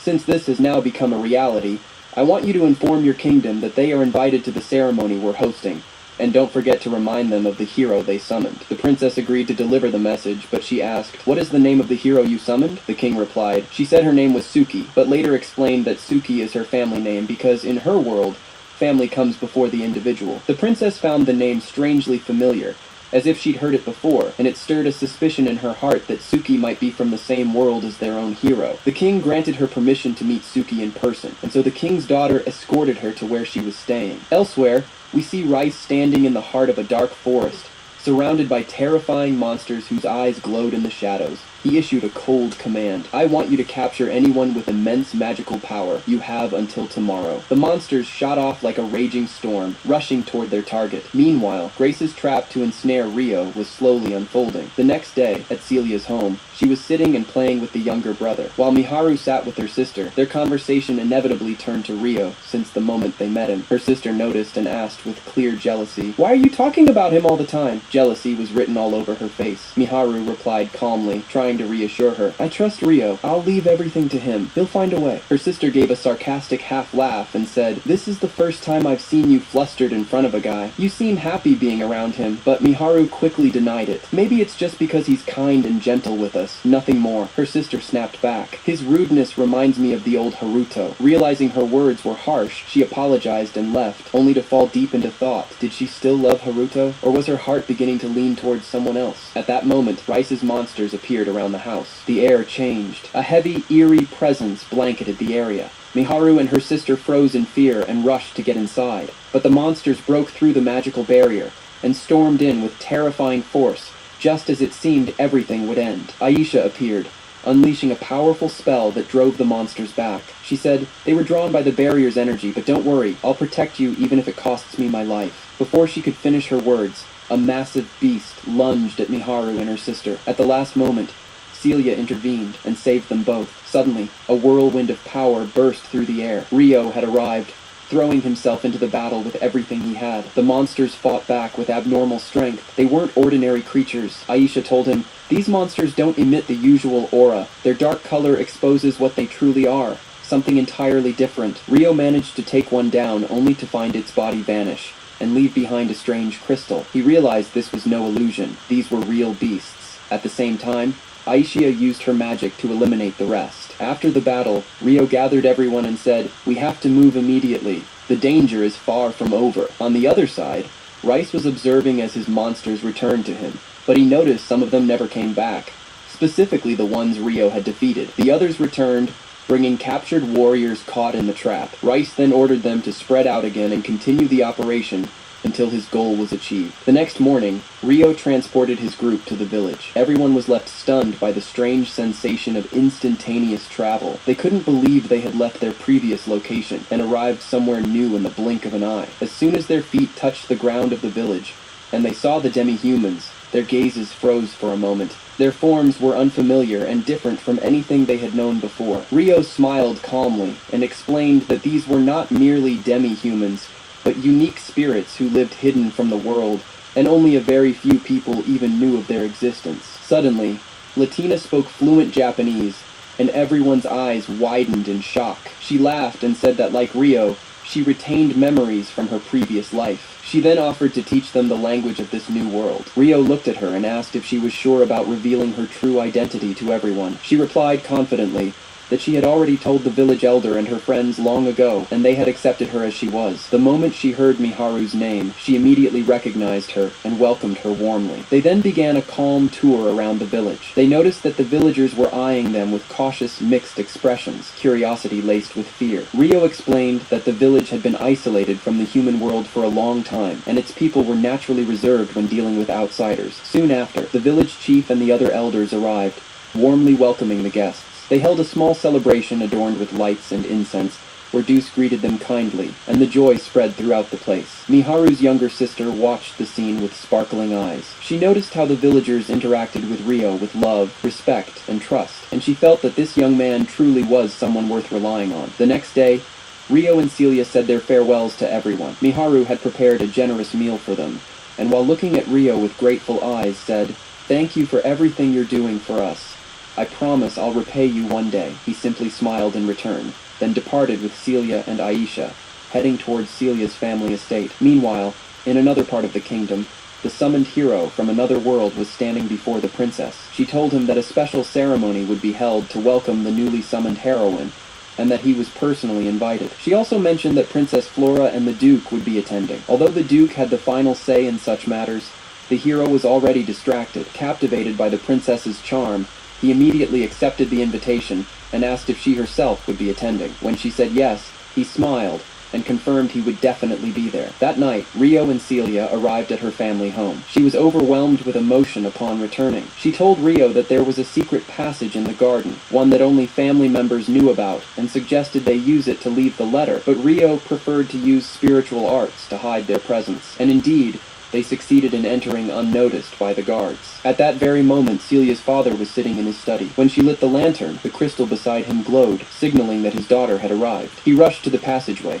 but found only a handwritten letter. I am now living a peaceful life among people I trust. I know I let you down when I refused to marry the Duke, but I promise I'll return one day and tell you everything. He read the letter and sighed in relief, realizing she had just left moments ago. Meanwhile, Rio and Celia had already taken off, soaring through the sky. He turned to her and asked if she was sure she didn't want to see her family. She replied firmly that this was the best decision for now to avoid complications. Then, with deep sincerity, she thanked him for everything he had done for her. The next morning, Uzoma was sailing aboard her ship when she suddenly spotted an enormous dragon flying overhead. Its size was terrifying. One strike from it could have wiped them off the face of the earth. Fortunately, luck was on their side. The dragon didn't notice the ship and continued on its way as if nothing were there. At that moment, Uzoma and her crew realized that continuing the journey would be a huge risk. They were forced to make an emergency landing in one of the nearby cities. There, Uzoma was surprised to find Duke Gino's ship docked at the very same place. It turned out they had also stopped because of the dragon. An urgent meeting was held where they exchanged information about what they had seen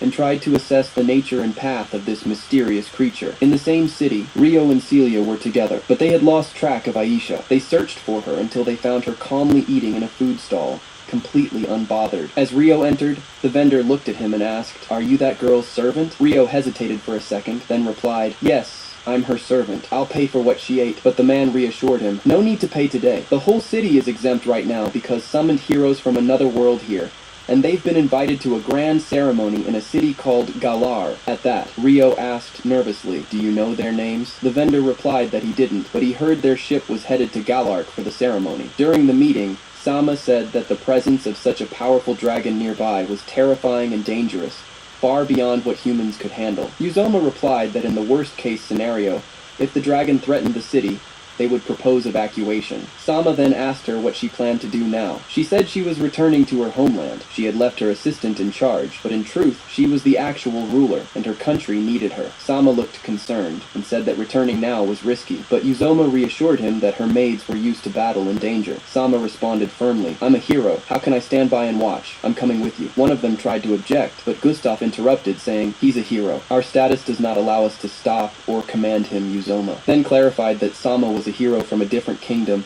and should not risk his life for theirs. But his persistence made her agree in the end. As they were preparing to depart, one of the guards sent by the Duke to protect her arrived. He introduced himself as Brant, and turned out to be someone who knew the maid Arya from long ago. He told her that he had searched for her for a long time, and that what happened to her family had been cruel. Arya replied calmly, "Princess Uzoma adopted me. I now serve her." The convoy set off. On the road, Arya suddenly shouted for the guards to stop the carriages. A large number of monsters had appeared, ahead and on both sides, far more than usual, as if someone had arranged it. Massive boulders came crashing down onto the convoy. Arya released her magical power and formed a barrier to protect the princess and those around her, but the monsters kept increasing, nearly 400 of them. Arya bravely stood at the front and ordered the soldiers to stay behind and protect the princess no matter what. She stepped forward alone and unleashed a stunning attack that shocked everyone. In the distance, Rice was watching the scene. He was the mastermind behind it all. He muttered to himself, "I didn't expect them to hold out this long. That assistant is stronger than I thought." Back in the carriage, Sama was panicking,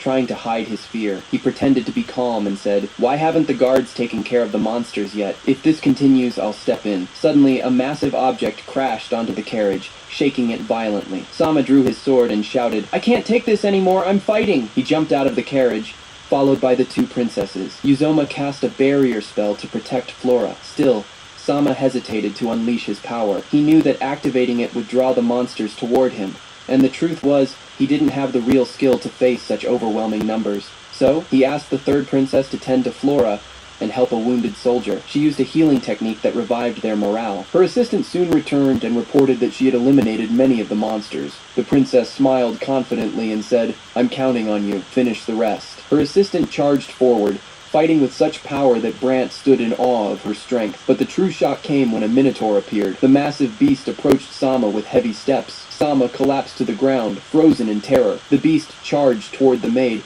who barely dodged the first strike. Still, that light blow flung the carriage away, nearly killing Flora until Uzoma saved her at the last second. Just as the beast was about to swing its massive sword again, a sharp flash cut through the air. It was Rio descending from the sky. He raised his sword and sliced through the Minotaur's body, erasing it in seconds. Everyone stood in utter shock. Flora saw his face and immediately recognized him as the one who had saved them before. Back at the academy, moments later, another Minotaur appeared, larger and stronger. Without hesitation, Rio charged at it, clashing with its massive blade and throwing it deep into the forest. Then, a third monster emerged. Rio met it head-on with swift and decisive strikes that left everyone speechless. As he got closer to Flora, he recognized her too. Rio looked around in disbelief. He couldn't comprehend how he had encountered the princess in a place like this. He muttered to himself, "I never imagined I'd see her here." Suddenly, Princess Uzoma addressed him, thanking him, and introducing herself as the ruler of Amandi. In return, Rio introduced himself as Haruto. At that moment,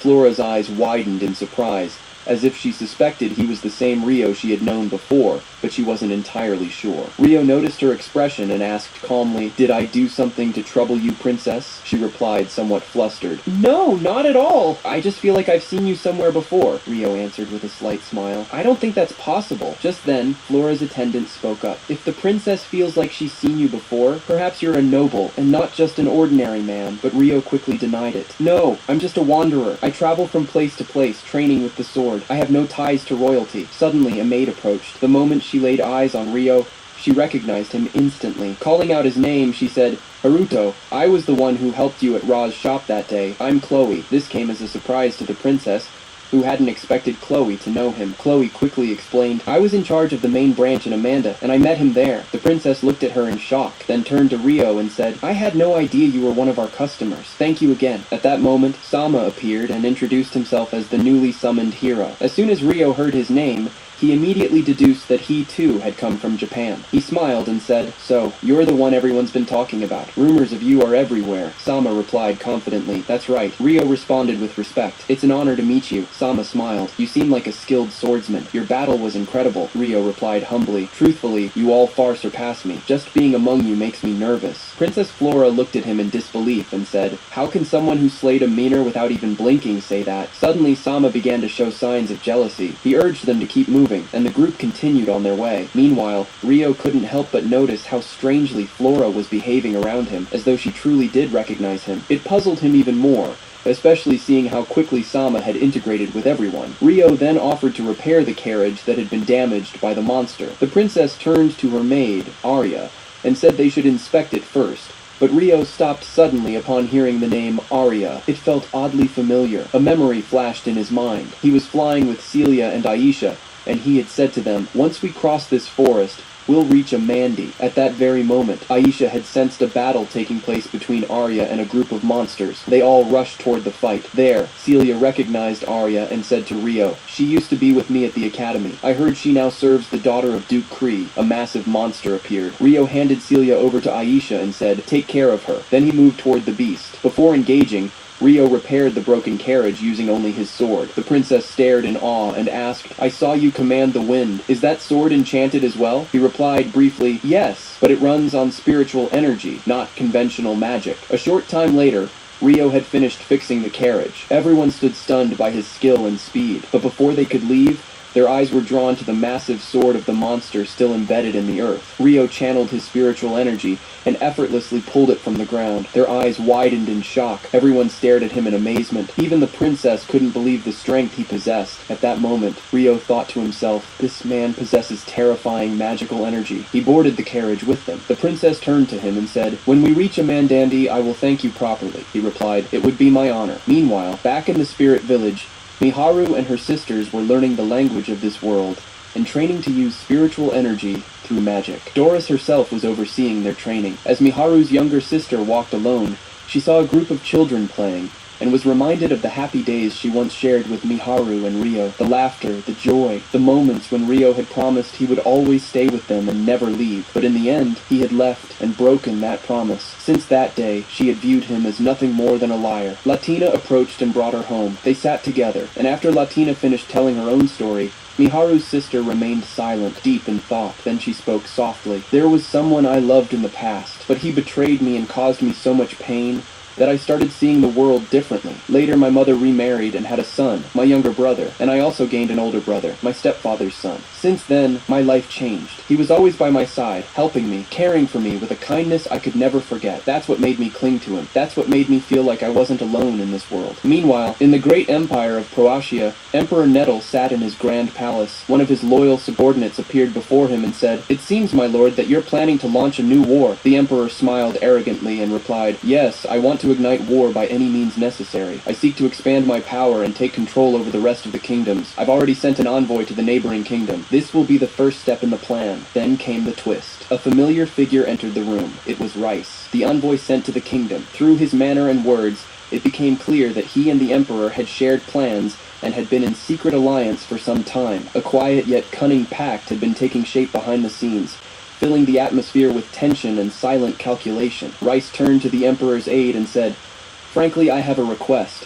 I need your support. I want to succeed in kidnapping one of the princesses, Flora to be exact. Having her in our grasp will accelerate the execution of our plan, but the mission is extremely dangerous, and I cannot do it alone. That's why I need your full support. Without it, there's no guarantee we'll succeed." The next day, Rio entered the city accompanied by his assistant, whom he dropped off before heading straight toward a restaurant in the city center. There he found Celia and Aisha sitting together. He greeted them and informed them that he had decided to stay in the city for a few days. He told them about his encounter with Flora, and Celia asked, "Did she recognize your identity?" He replied, "It seemed like she sensed something, but she didn't show it outright." He then asked her to teach him proper etiquette, as he would soon be meeting with the princesses. That evening, Flora's attendant was sitting with her, speaking about her maid, Arya, and expressing great admiration for her skills. The princess thanked him, then asked a strange question. Shouldn't the hero be the one with the power to change this situation? The attendant nodded, saying she was right, but explained that the current hero still lacked the experience needed to fully master his powers. The princess replied that she didn't quite understand the nature of his strength. He couldn't fight the monster, yet he lifted the massive sword with ease. She wondered aloud whether the source of power was the sword itself. The attendant agreed it was a strong possibility, especially since the sacred magical affinity only appears to heroes. He added that displaying such strength raised deeper questions. The princess then asked, "So, you think he just needs more experience and nothing more?" The attendant confirmed it. "He lacks experience for now, but I've been putting him through illusion-based battles against knights to help him improve." The princess remarked that his first real battle hadn't gone well at all. The attendant responded, "Let's treat it as a learning opportunity, nothing more." He added, "Despite everything, we can't deny that he was the one who saved us all. He defeated 3 minotaurs at once, and demonstrated incredible control over the enchanted sword in his possession. At that moment, the princess began to suspect his identity. He may be from a noble family, she said, but hiding his true origins from everyone. The attendant urged her to learn more about him and suggested he attend the upcoming meeting. She agreed, and he also requested that she send knights to investigate the forest for any clues regarding the monster's appearance. The scene shifted to 2 of the queen's guards, walking with 2 young women, clearly taking advantage of them for money. The girls had no idea the men were soldiers. They thought they were just regular nobles. As they walked, the guards grumbled about the hero's orders, their faces showing clear resentment. They hated him. They didn't see him as a real noble, and certainly not worthy of leading them. He was just a man from another world. They reached a hotel and demanded a specific room. The receptionist told them it was already occupied and offered other rooms, but they refused. They even offered to pay triple the price, but the employee declined firmly. They became aggressive, threatening him with their authority. Unbeknownst to them, the room they demanded was the one currently occupied by Rio, Celia, and Aisha. Rio heard the shouting outside, and suddenly the guards burst into the room. The frightened hotel staff rushed to apologize to Rio. Rio, calm and cold, turned to the guards and asked what they wanted and why all the commotion. Upon recognizing him, the guards said they were among the group he had once saved. As Rio learned their names, we discovered they were Stuart and Alfor, his former classmates at the academy. They immediately began mocking him as they used to. Rio replied flatly that he didn't remember them and didn't want to. When he asked why they were here, One of them said they wanted to use his room. Despite this, Rio responded politely, "I was just having my meal. You're welcome to come in and eat if you'd like." He got up to leave with Celia and Aisha, but one of the soldiers stopped him and asked him to stay for dinner. Rio replied calmly, "I've had enough to eat." The soldier grew agitated. "So, you're rejecting our invitation?" He accused Rio of arrogance, calling him a commoner. "You may be skilled with a sword, but you're still just an ordinary man." At that moment, the hotel staff intervened, warning Rio that continued trouble with guests would force disciplinary action. Rio prepared to leave again, but the soldier blocked his path. "You don't know how to show proper respect to nobles," he sneered. Rio replied coolly, "Unfortunately, I was born an ordinary man," he added. "I don't like raising my hand against others for their actions, but I heard that regional laws allow duels under certain circumstances." That sentence was all it took to enrage the guard. "How dare you speak to me like that?" The soldier lunged, but Rio easily dodged the blow and controlled the situation. In a blur, he delivered a crushing strike that knocked both Stuart and Alfred to the ground. Word quickly reached the princess's assistant. She was embarrassed by what had happened. This was not how she wanted Rio to see the nobility. Determined to fix the situation, she decided to apologize to Rio in person. At the same time, Flora's aide resolved to teach the soldiers a lesson they'd never forget. He confronted them in fury. "I never expected anything good from you two, but this," he scolded them harshly. "Your foolishness has become my burden." He announced that they would receive no second chance. "The punishment will be the stripping of your titles. You'll no longer be nobles," the soldiers protested. "It was just a fight with some swordsmen," but their father shouted furiously, "That swordsman possesses a talent that far exceeds yours. He defeated 3 monsters at once with terrifying power and perfect mastery over his sword. Do you think you could do that?" He then declared, "I will give you one last chance to restore your reputation. You'll participate in the investigation of the forest. Princess Flora herself will oversee it. If you prove yourselves, I may reconsider my support, but if you fail, you'll be sent back to Rodania and imprisoned for life." In the end, they agreed, but he made one condition clear. They must apologize to Rio first. Though they felt humiliated, they had no choice. Meanwhile, the princess was with Rio. She informed him of their apology, and said she would grant any request he asked of them. Rio replied quietly, "I accept their apology and I don't need anything from anyone." Later, he went to the palace where the 2 soldiers arrived and bowed before him. Without hesitation, Rio accepted their apology. After that, he joined the hero and the rest of the group again. The princess asked him about the beginning of his journey. He told her he had started at the age of 11 after the death of his parents and was now 16. At that point, the duke's assistant offered him a position in the palace that would allow him to quickly rise to nobility, along with a generous salary because his strength was more than deserving. But Rio firmly refused. He said he preferred to live freely on his own terms without constraints. At the same time, the soldiers who had clashed with Rio went into the forest as the princess had requested. They searched for any clue that might explain what had happened. One of them was furious. "Why am I forced to do this? Why do I have to walk with useless soldiers for the sake of someone like Rio who doesn't even deserve it?" As they continued walking,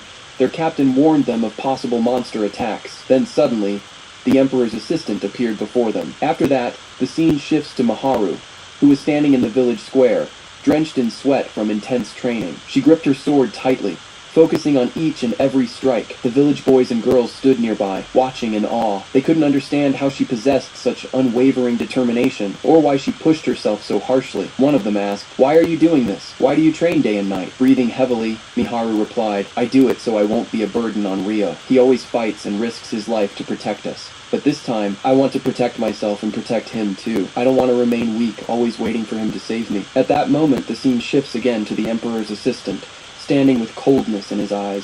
Beside him was Rice, staring in silence, uncertain why they had come to this place. Rice gave a sly smile and said, "We came here specifically for you. We knew you'd arrived." He slowly drew his sword, his eyes gleaming with menace, and ordered the Emperor's assistant to eliminate them and end the story once and for all. The assistant, however, looked at them with disdain. "These are just children," he thought. "They don't stand a chance." Their leader stood firm, but the assistant lunged at them with terrifying speed, striking them down one after another. Soldiers fell before him like leaves in the wind, and in a matter of moments, only weak and broken bodies remained on the ground. Then Rice stepped forward calmly, taking note of the names of the fallen soldiers. From his expression, it was clear this was not just an ambush. Something far bigger was being prepared. A few conscious soldiers tried to flee, including a noble guard, but before they could take 2 steps, the assistant appeared right before them, grabbing them with overwhelming force, leaving no room for escape. At the same time, Rio was bidding farewell to Flora after meeting her, but she invited him to a tea party. He accepted. His presence seemed to have left a strange impact on Flora, enough for the hero Sama to notice. He said to her, "Ever since Rio appeared, your eyes haven't left him. You've changed."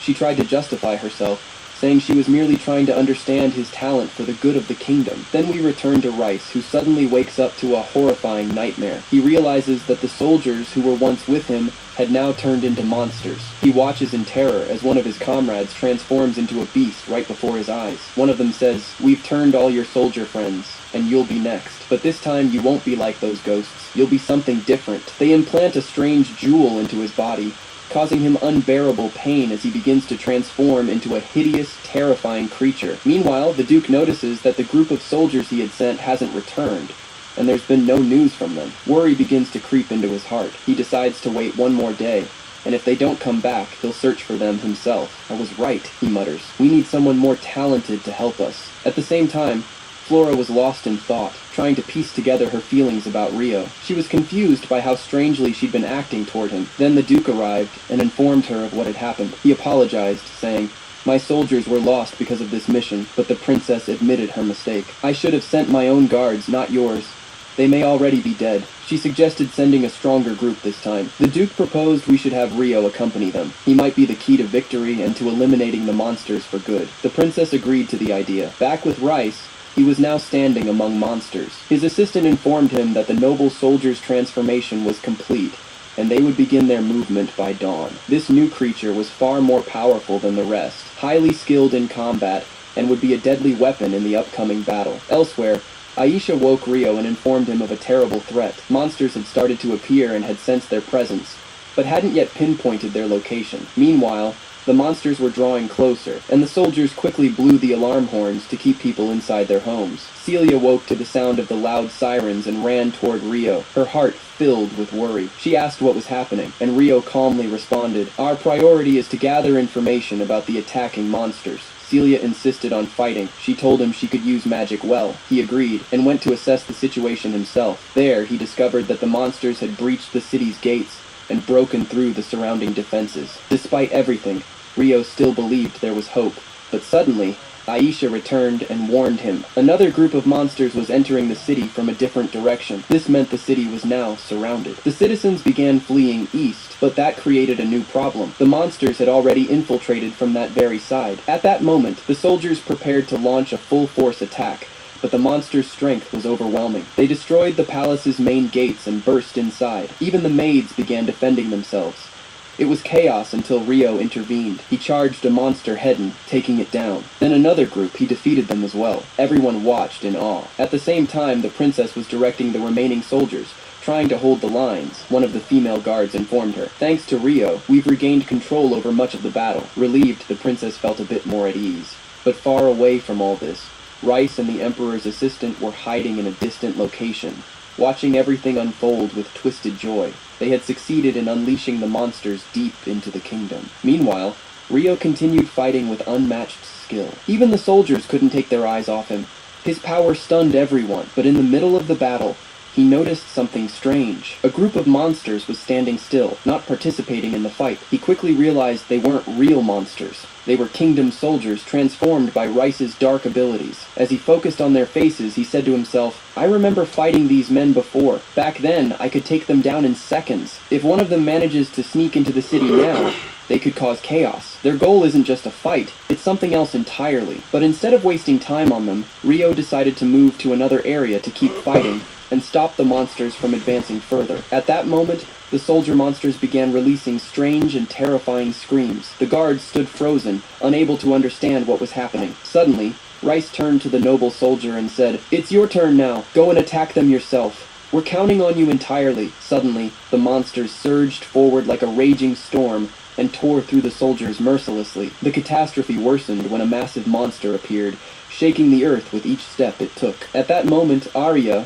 Flora's maid, decided to stand in the monster's way and resist it with all the strength she had. Meanwhile, Rio noticed another monster rushing at a terrified little girl who couldn't move. He launched forward at full speed and sliced the beast in half before it reached her, only to find another monster behind him, which he also eliminated instantly. Soon after, a confused guard approached Rio and said, "You're Rio, right? I have an urgent message from the princess. You must go to her office immediately." At the same time, the noble soldier stood beside the Emperor's assistant, who told him coldly, "Your mission begins now. Attack the princess and the hero, but do not harm the princess. Do you understand me?" Nearby, a guard overheard the conversation. The assistant noticed him and ordered the noble soldier to silence him. The soldier obeyed and killed him instantly. However, the guard's dying scream reached those in the princess's office, alerting them that something was wrong. Suddenly, the noble soldier stormed the office, accompanied by terrifying monsters that attacked without hesitation. The hero immediately reacted, and one of the queen's guards stepped forward to defend,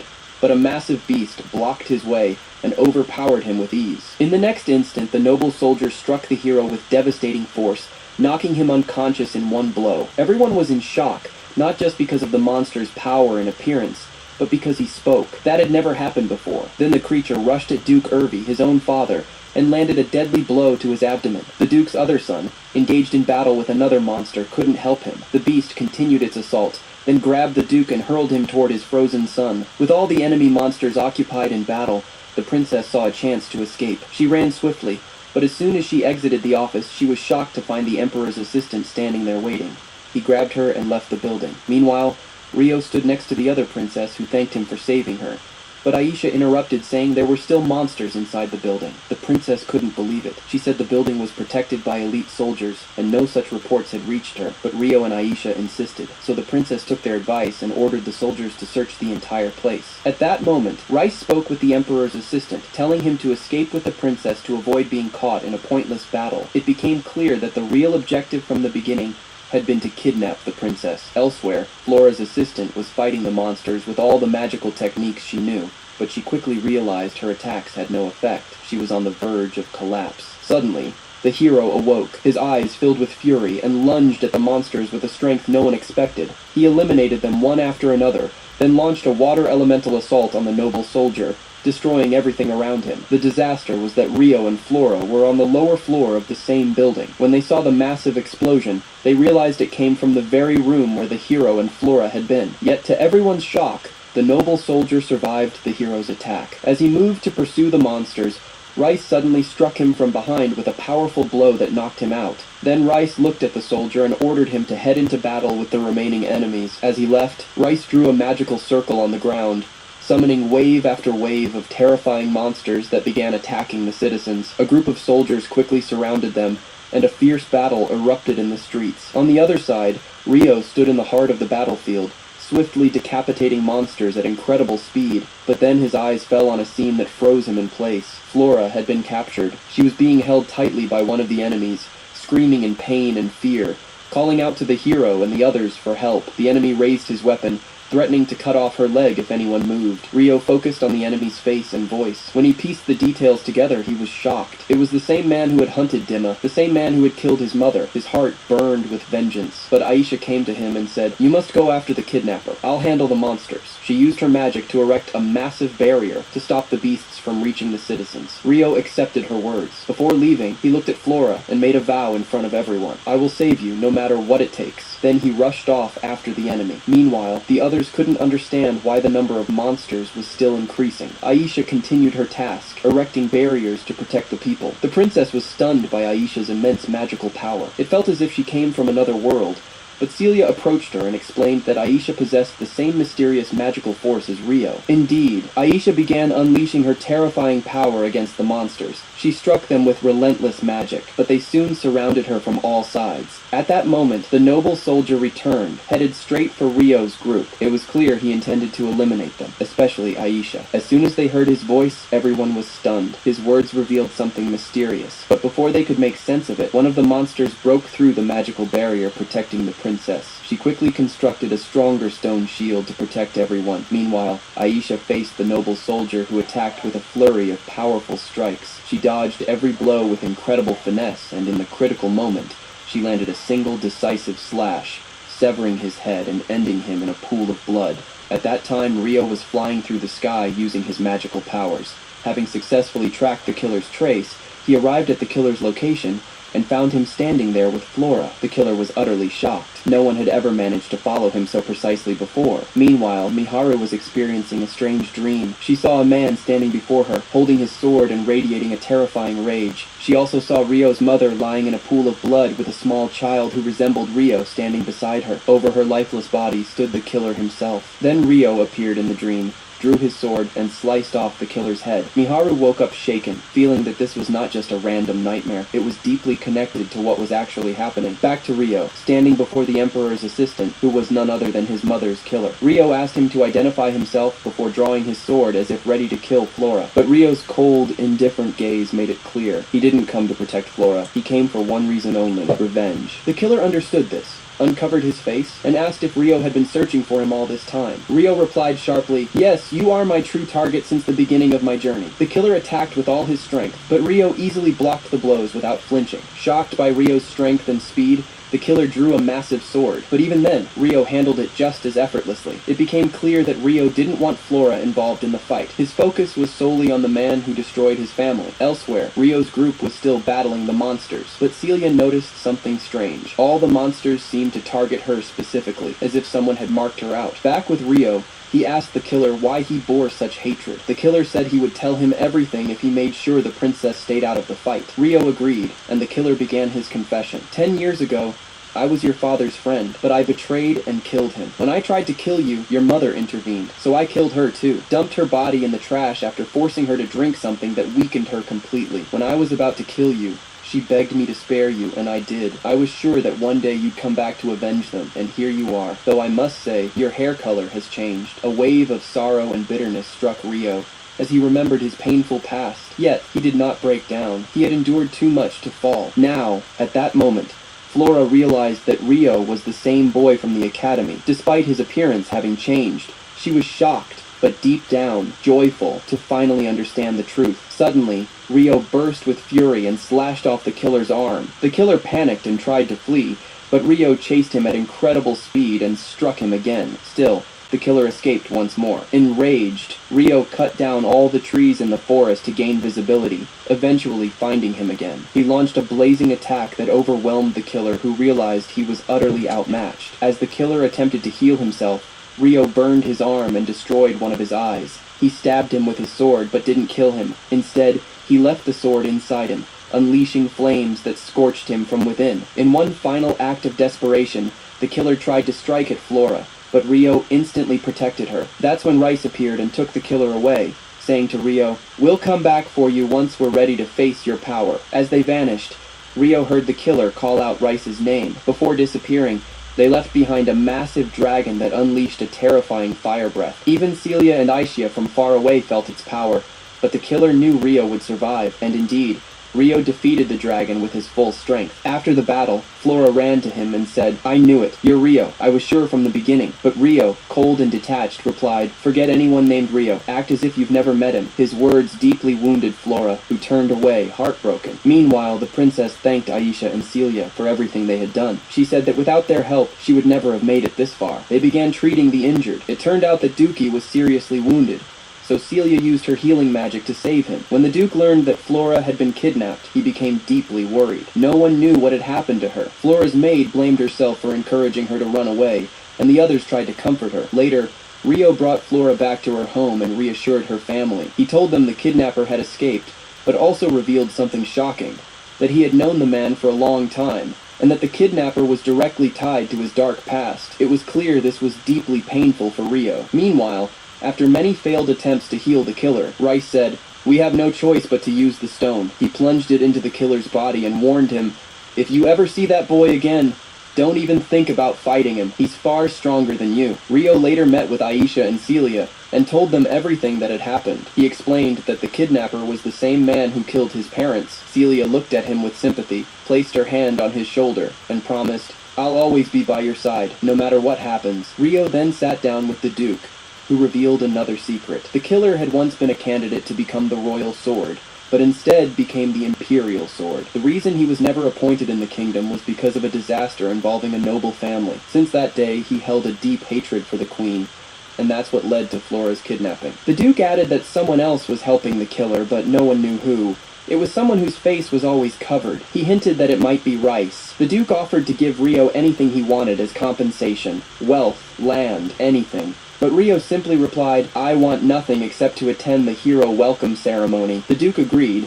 but Rio made another decision. He would leave the kingdom until the day of the ceremony, afraid that his true identity might be revealed. Rio returned to the spirit village where Latina welcomed him with joy, her smile never fading. The whole village was thrilled to see him again. They began sharing stories of their achievements during his absence, but Rio had bigger news. He had found the location of their missing friends. They had been summoned as heroes to fulfill a prophecy, and they would appear at the upcoming ceremony. That's when everyone would be reunited again. But the question remains, will Rio succeed in returning Miharu and the others to their world? And will he continue his pursuit of the man who murdered his mother to the very end? This is the end, so don't forget to like and subscribe. Goodbye.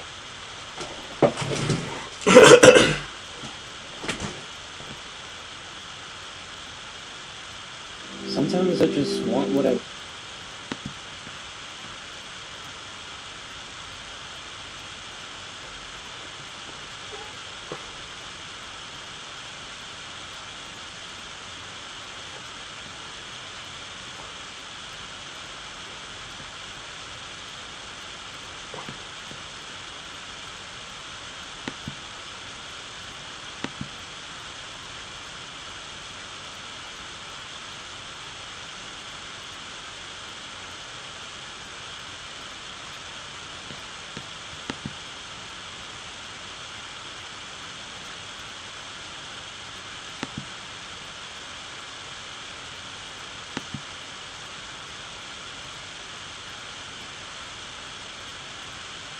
Solid grasp of sword basics. He wants to try again in a suit.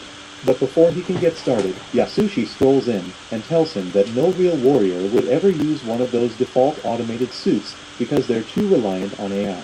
So Liam asks Mashida if there's another option. That's when he's told about a special battle suit, one that belonged to his great-grandfather Alistair.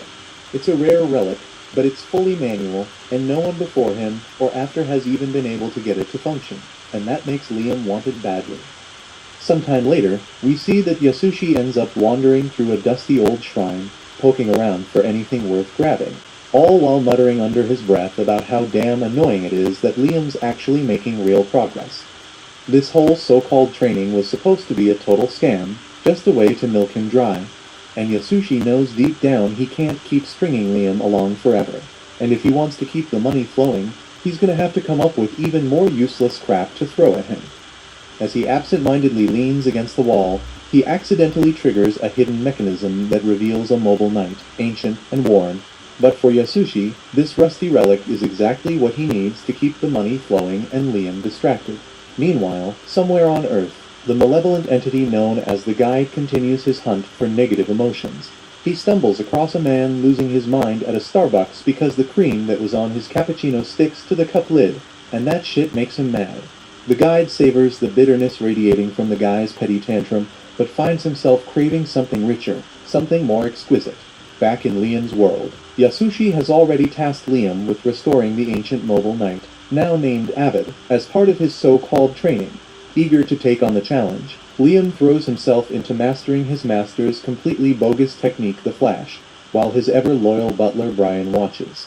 Although Brian is secretly thrilled that Avid used to belong to Liam's great-great-grandfather, he can't help voicing his doubts. He insists that Liam would be wasting his time messing around with such a primitive machine, but Liam remains unfazed, confident that if he can learn to master one of the oldest models ever built, his piloting skills will become unmatched. Brian, being the nosy busybody he always is, tells Liam to stop wasting energy on Yasushi's ridiculous technique, calling it complete nonsense. Still, Liam is determined to give it everything he's got, believing that effort and perseverance will lead to real growth. Meanwhile, Migi arrives at the site where Avid is being kept and immediately voices her suspicion about Yasushi and his so-called teachings. She doubts Yasushi is even a real swordsman to begin with. But orders are orders, and since Liam personally assigned her to repair Avid, she has no choice but to roll up her sleeves and do whatever it takes to bring this ancient heap of scrap metal back to working condition. Shortly after, Lieutenant Nias Carlin, a weapons factory engineer, arrives with her crew at Liam's territory to handle the repairs on Avid. Liam personally goes to meet her at the spaceport to wish her luck, and while they're chatting, Mia spots Migi standing quietly beside him. She instantly wonders what a sophisticated AI doll is doing hanging around a noble like Liam. Liam gets a little pissed at her reaction and immediately snaps back, telling her that he has every right to own an AI doll and won't tolerate anyone judging his lifestyle choices. But he completely misreads the situation, because in reality, Mia's is an absolute android fanatic, and she completely nerds out the moment she gets a good look at Migi. Mia's is blown away by the custom features built into Migi, and without any shame, she starts poking and prodding her like a total creep. She even tries to lift Migi's skirt out of pure excitement, but Liam quickly intervenes, warning her that this area is a high military secret and he doesn't want anyone to see it. After that awkward moment, they move to the warehouse where Avid is being stored. One look at the battered machine and Mia's bluntly declares that it's pretty much scrap metal. She strongly recommends that Liam ditch this piece of junk and just buy a brand new model instead of wasting a fortune fixing it. But Liam is having none of that. He firmly tells her that he doesn't want any of her factory's standard issue garbage, and the only unit he intends to ride is Avid, no matter what. Nia sighs, explaining that bringing Avid back to life is going to be an absolute nightmare. Not only are there no replacement parts available, but the thing is way larger than a typical mobile knight, meaning repairs will cost Liam a small fortune. But money isn't an issue for Liam, and he quickly comes up with a solution. He tells Nias to retrofit Avid using parts from newer models. That way, the output should be even better than before. However, there's one thing he won't compromise on. Since Yasushi strictly ordered him to learn piloting without relying on modern conveniences, Liam makes it clear that all the automatic support functions must be stripped out, so he wants full manual control, no exceptions. Before heading out, Liam also throws in one final special request.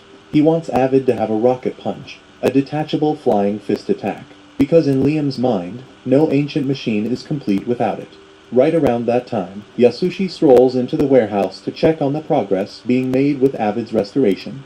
But the moment his eyes land on Nia's, he's frozen in place, completely smitten at first sight.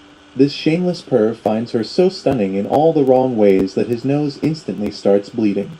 Trying to save face, he hurriedly wipes the blood, straightens his posture, and confidently strides over to introduce himself. Unfortunately for him, Nias is way too engrossed in her conversation with Liam to even notice he exists.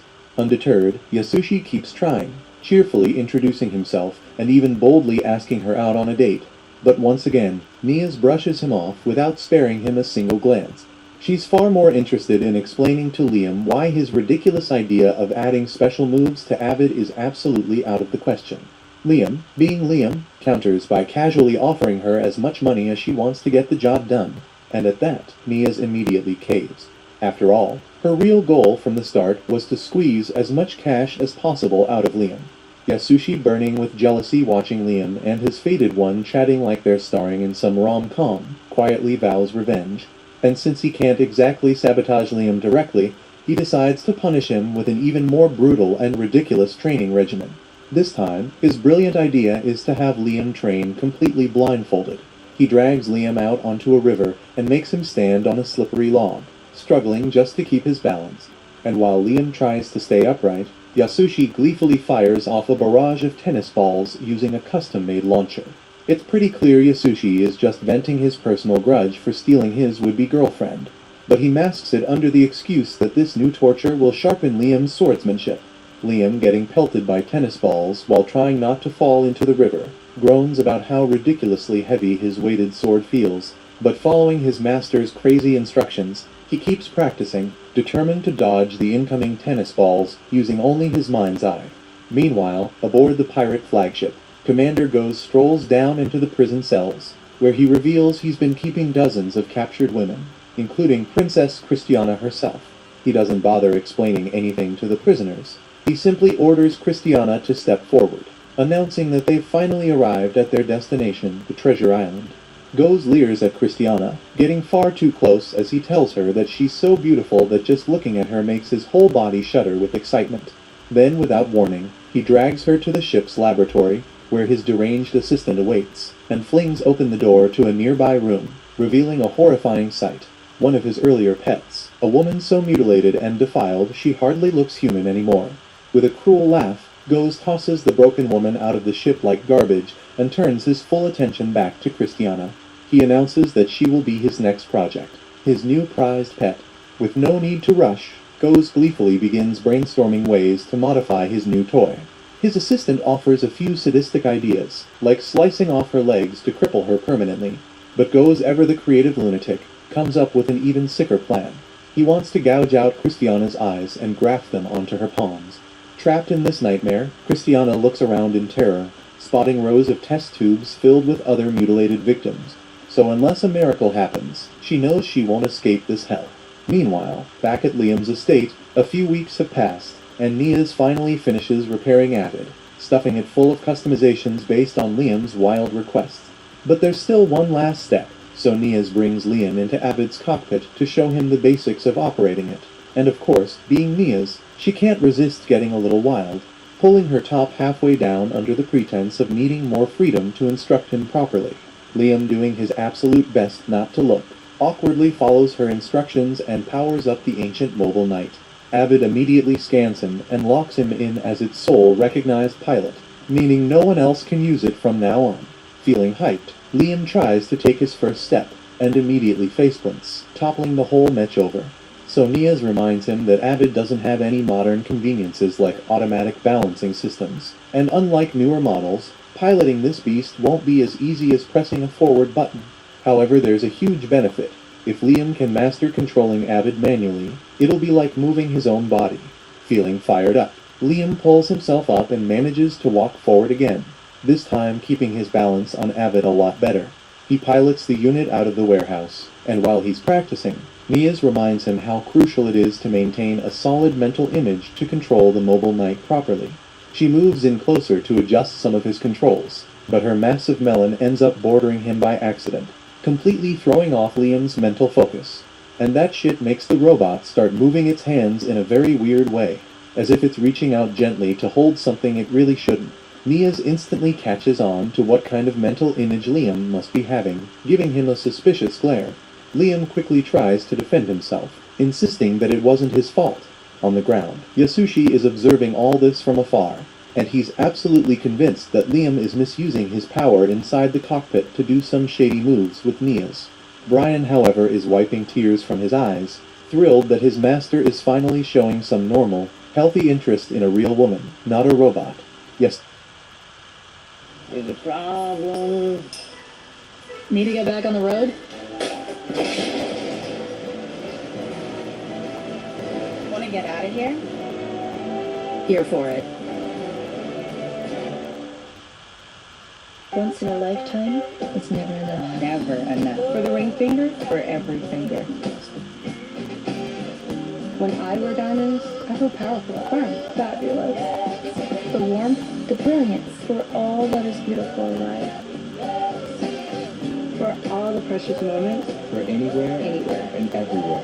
For all the right reasons. Or just because. Diamonds, diamonds, diamonds. For all who love. Pandora, lab-grown diamonds. Yasushi, on the other hand, is burning with jealousy and curses Liam under his breath, swearing to make his training even more grueling. As the days roll by, Liam still struggles to execute his master's so-called secret technique, doubting if he even has the talent for it. Migi, who's been quietly skeptical for a while, finally speaks up and suggests that maybe the real problem isn't with Liam, but with Yasushi's sketchy teaching methods. Liam, being the loyal student he is, refuses to doubt his master. Instead, he brainstorms a theory. Maybe the secret behind Yasushi's ultimate move isn't pure swordsmanship, it's magic. Liam figures that it's the magic power, not the sword itself, that actually slices the logs. So he starts imagining that he's channeling his mana into his sword and keeps swinging it again and again with the intent to cut the log using magical power. Through endless practice, days turn into months, and months blur into years, and he finally succeeds in mastering a secret technique that technically should never have existed. Now, fully grown and stronger than ever, Liam proudly shows off his achievement to Yasushi by slicing a wooden log clean in half from a long distance away with a single swing of his sword. Yasushi, on the inside, is losing his mind. His made-up teachings were never supposed to amount to anything, so seeing Liam pull off this impossible feat terrifies him to the core. But keeping his face perfectly calm, Yasushi just nods sagely and tells Liam he still has a long way to go before he truly masters the technique. A few weeks later, Liam finds himself in space aboard his battleship alongside Migi when he receives an urgent report from one of his subordinates. Apparently, Muke, and it's a small, abandoned planet within Liam's territory that had only been used for energy production, has come under attack by a pirate fleet. The small military force stationed there is doing its best to fend off the enemy's mobile knights, but the subordinate doubts they'll be able to hold out much longer given their limited numbers. Migi then quickly steps in, proposing that they strike the pirates from Muke's blind spot by utilizing gravity wells and natural space terrain to their advantage. Liam likes her plan and immediately orders his fleet to move in and capture the pirates, while he personally volunteers to defend the planet on the front lines. Brian, overhearing this, pleads with Liam not to risk his life so recklessly, but Liam, fueled by pride and determination, refuses to back down. In his eyes, he's no coward. He's a true swordsman, trained by the legendary samurai himself, and he's determined to show the Empire the power he's cultivated. Then, without hesitation, Liam jumps into his mobile knight Avid and rockets toward Muke. Launching a surprise assault from the pirates' blind spot, he tears through their forces, slicing apart enemy mobile knights before they even realize what hit them. Within moments, Liam cuts down their numbers significantly, and to add some flair, he activates his beaming rifle, sending a searing plasma beam straight through one of the enemy units. Not stopping there, Liam follows up with his secret move the way of the Flash, slicing apart dozens more enemies from a distance. The pirates, overwhelmed and terrified by the ferocity of his attack, quickly begin retreating toward their ships. Seizing the opportunity, Liam fires off his rocket punch, a special move where Avid's fist launches out at high speed toward the enemy. While the move works as intended, Liam is less than impressed. So mid-battle he radios Nias to complain, grumbling that he wanted a throwable fist, not a full-on punching missile. Then their conversation gets interrupted when Migi chimes in, reporting that, despite their efforts, they've only managed to capture less than 10% of the enemy fleet, and about 30% of the ships were destroyed during the assault, while the rest managed to escape. Even so, Liam considers the operation a solid victory, and he praises the Vice Commander Migi for doing a great job in her role. Meanwhile, Goes had just received the news that the pirate crew he'd dispatched to plunder the Banfield resource planet had totally botched the job, and he was seething with rage. The scientist, who is look a lot like Dr. Frankenstein, calmly explained that the crew had seriously underestimated how powerful the Banfield forces actually were, leaving them no choice but to retreat before the whole damn fleet got obliterated. Sure, it sounded like a logical decision, but Goes wasn't having that shit. He outright decided every pirate who ran was going to be executed because he wasn't about to let cowards stay alive in his ranks, and once he dealt with them, he planned to send a message by personally finishing the job himself. Since he'd be gone for a while, he told Christiana, who was now looking so creepy and barely recognizable, that he'd return later to play with her again. At the same time, Liam and his fleet had just gotten back from their battle, and Liam was pretty damn satisfied with how things turned out. They had defended the resource planet, and as a bonus, captured several pirate ships. Everything seemed like a good idea after dark. Denny's actually is. Only good decisions here, to unpack the wild choices along the way. Denny's, open late. Ready to change up your vibe for spring? Let me show you 3 ways to style this Ashley sofa.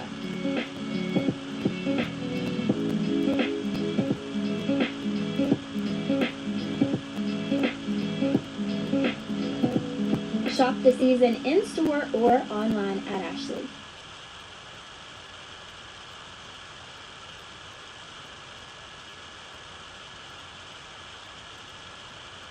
According to Imperial law, if you seized a pirate ship, everything on board, including the ship itself, legally belonged to you. Luckily, the pirate ships they took were packed with stolen treasure, and the moment Liam heard treasure, he immediately imagined piles of gold and diamonds, but Brian told him the haul was worth way more than that shit. After counting everything up, Migi reported the ships were full of rare metals like orichalcum and adamantite, but Liam wasn't impressed. Those metals were only useful for making weapons, and he had been hoping for something fancier, maybe a diamond-studded crown or some flashy treasure. Brian didn't understand why, since diamonds in this world were worthless shiny rocks, and compared to orichalcum and adamantite, diamonds and gold meant nothing. But Liam didn't care. He still wanted gold. Seeing how stuck he was on it, Brian informed him they'd found some gold too, and the moment Liam heard that, he ordered Brian to melt the gold down and make as many gold coins as possible. Brian then asked if Liam wanted to mint coins from the other metals too, but Liam wasn't that reckless. He wanted those saved for making weapons for his army, but Migi interrupted with a serious issue. They didn't even have a blacksmith who could handle those kinds of metals. On top of that, Migi had something else to report. After running diagnostics on the Banfield military's fleet, about 10,000 ships total, he discovered that most of the ships were useless. In fact, when the order was given to mobilize against the pirates, only 30% of the fleet was actually able to fight. Liam was honestly surprised they'd managed to pull off a victory against the pirates with only 30% of their fleet operational. But really that was just because the pirates had underrated them. To the rest of the Empire, Banfield territory still looked like a backwater, dirt-poor region, so naturally the pirates assumed it'd be a cakewalk to raid the Banfield resource planet. And under normal circumstances, they probably would have been right. But Liam's insane mech piloting skills completely flipped the script on them. Even so, Liam knew if the pirates came back with a full-scale assault, there was no way in hell they'd survive in their current state. Liam hated the fact that over 70% of his ships were useless junk. So Migi offered up a suggestion. Maybe it was time to ditch all the broken ships. Brian immediately pushed back, arguing that if they scrapped the non-functional ships, their military strength stats would tank, and they'd end up looking like an effortless target. Sure, that was a valid point, but keeping all those busted ships around wasn't cheap either. The maintenance costs alone were going to be a damn headache, and Liam had zero interest in throwing money down the drain, so he sided with Migi. To calm Brian's worries, Migi suggested they could simply buy new ships to replace the ones they were dumping, and since they'd gotten their hands on all those rare metals from the pirate ships, selling them off should cover the cost of building a brand new fleet. In other words, there is no problem with money. Meanwhile, Niaz was busy giving a presentation, proudly unveiling her latest ship design. She was hyped about it because she'd managed to boost the output by 7%, while also improving the ship's responsiveness and making it easier to maintain. She promised that if her ships were approved, the Imperial Army's fleet would end up stronger than ever. Then came the next presentation, led by Lieutenant Ulysses Morrisil, representing the 3rd Weapons Factory. Her new ship model wasn't designed for pure combat. It was pitched as a luxury cruise liner. It had all the style and class of a high-end hotel, packed with entertainment options and leisure spaces to make sure the crew enjoyed every damn second on board. Sure, Niaz's ships were way better in terms of firepower, but they didn't come with an indoor golf course and a jacuzzi, and apparently that mattered, because the Imperial Army decided to buy from Ulysses rather than her. Niaz tried to argue her design was stronger since she poured every resource into maxing out its performance, but Ulysses countered that her ships were just as capable in battle. Besides, strength wasn't all about weapons. A ship's power also depended on the crew running it, and if that crew could kick back at an onboard bar after a tough mission, they'd be way more willing to fight their hearts out the next day. As they walked out of the conference hall, Ulysses couldn't help but gloat about the Empire choosing her design over Niaz's. But Niaz wasn't backing down. Sure, she'd lost this round, but she swore this wasn't over. She was determined to prove her ship was stronger when it came to a real battle. The problem was, she'd already blown her entire damn budget on this project, and unless she somehow found someone crazy enough to buy all her unsold ships, she was going to have to declare bankruptcy. Not like there was anyone dumb enough to buy a ship design the Imperial Army had straight up rejected. Then it hit her. She did know someone. If Liam was willing to pour money into repairing an old busted mech, then hell, he'd probably have no problem buying a fleet of unpopular ships. Meanwhile, the guide had been spending most of his time back on Earth, screwing with people to soak up their misery. But honestly, none of that compared to the suffering Liam had to be going through right now. The last time the guide saw Liam, he dumped him in another world with garbage parents who left him saddled with their debt. So he expected Liam's life and territory to be a complete disaster by now. But to his shock when he checked in, the planet was somehow thriving, so the guide was pissed because his entire plan to make Liam suffer had gone up in flames. But he still had one more thing to check. When Liam asked for a swordsmanship teacher, the guide had intentionally sent him Yasushi, a total fraud who couldn't swing a sword to save his life. So there was no way in hell Liam had learned any shit legit from that clown. Meanwhile, in a local bar, some of the townsfolk were chatting about how damn good the economy had gotten under Liam's rule. Everyone seemed grateful to have Liam as their lord. But while they were praising him, Yasushi sat quietly, thinking Liam was a freaking monster. Yasushi knew he was a fraud. He'd been giving Liam impossible tasks over and over just to keep up the act, hoping he'd eventually fail. But somehow, Liam kept pulling them off. And he even mastered techniques Yasushi didn't think were humanly possible. With Codex, I was able to build this in maybe 3 or 4 hours, entirely by myself. Hi, I'm Ryan Nystrom. I run AI product engineering on Notion, and this is what Codex unlocks. I've been building this feature on Notion called Notion AI Voice Input. It lets people talk instead of type. And with Codex, I was able to point it to one of our existing features in our mobile apps, and in about one shot was able to build the entire feature and bring it over to our web and desktop clients. Codex's superpower is like branching out and like figuring out the context before getting to work.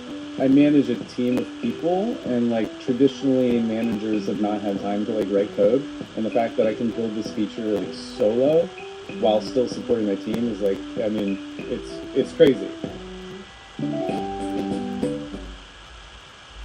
Whether you're looking to sell your old gold, coins, silver, or trade in your high-end watch for cash, the Collectors is the ultimate destination. Our expert team of appraisers and collectors have an unmatched eye for quality, ensuring that you receive top dollar for your items. No matter the condition, we'll buy your gold, coins, and silver. And when it comes to our selection of high-end watches, you won't find a more discerning team anywhere else. Our passion for timepieces is matched only by our commitment to service and quality. Come see for yourself why the Collectors is the go-to destination for luxury cash redemption. Possible. The guide overheard Yasushi's words and had no idea what he was talking about. Curious, he checked in on Liam and found him in the middle of training. He watched, stunned, as Liam completely obliterated a training post without even laying a hand on it. The guide couldn't believe what he was seeing because he hadn't given Liam any cheat powers or broken skills, so everything Liam achieved had come purely from his own effort. The guide couldn't wrap his head around how things were going this damn well for Liam in a world like this, and honestly, Liam wasn't expecting it either. Getting dumped by your parents and buried in debt at 5 years old was usually the recipe for a ruined life, but somehow, things had worked out. Now, the economy in his territory was booming, and Liam was finally living his dream life. And ironically, all of this is thanks to the guide. All of Liam's positivity was leaving a bad taste in the guide's mouth, and honestly, he hated every damn second of it. Needing a reset, he soaked up some of Yasushi's negative emotions to calm himself down, finally regaining his composure. Now he was ready to start plotting again. Sure, Liam was doing well right now, but that just made it even sweeter because the higher you climb, the harder the fall, and the guide planned to make Liam's crash hurt like hell. At that moment, Liam was in the middle of discussing the ship situation with Migi, wanting to know if she'd found any solid leads. Migi explained that the Imperial Army was upgrading its fleet to a new model and was selling off their older ships at a discount. Even though they were outdated models, Imperial ships were still insanely powerful. Liam was totally on board with the idea of buying them, but Migi warned him there was a catch. They'd be required to hire all the existing crew that came with the ships. Basically, the Empire was trying to dump all the unwanted soldiers along with the old ships, hiring that many people would definitely rack up the costs. But Migi figured their current budget could handle it. Plus, a lot of those crew members were experienced officers with valuable knowledge. Bringing them on would massively boost the strength of Liam's army. So framed like that, it sounded like a solid deal, so Liam agreed without hesitation. The guide listened in on all this and saw an opportunity. He figured he could twist this into another step in his plan to drag Liam into despair. He'd just need to pull a few strings, send some super earnest, upright people into Liam's ranks, and with Liam parading around as an evil lord, it'd only be a matter of time before they turned on him for his so-called tyranny.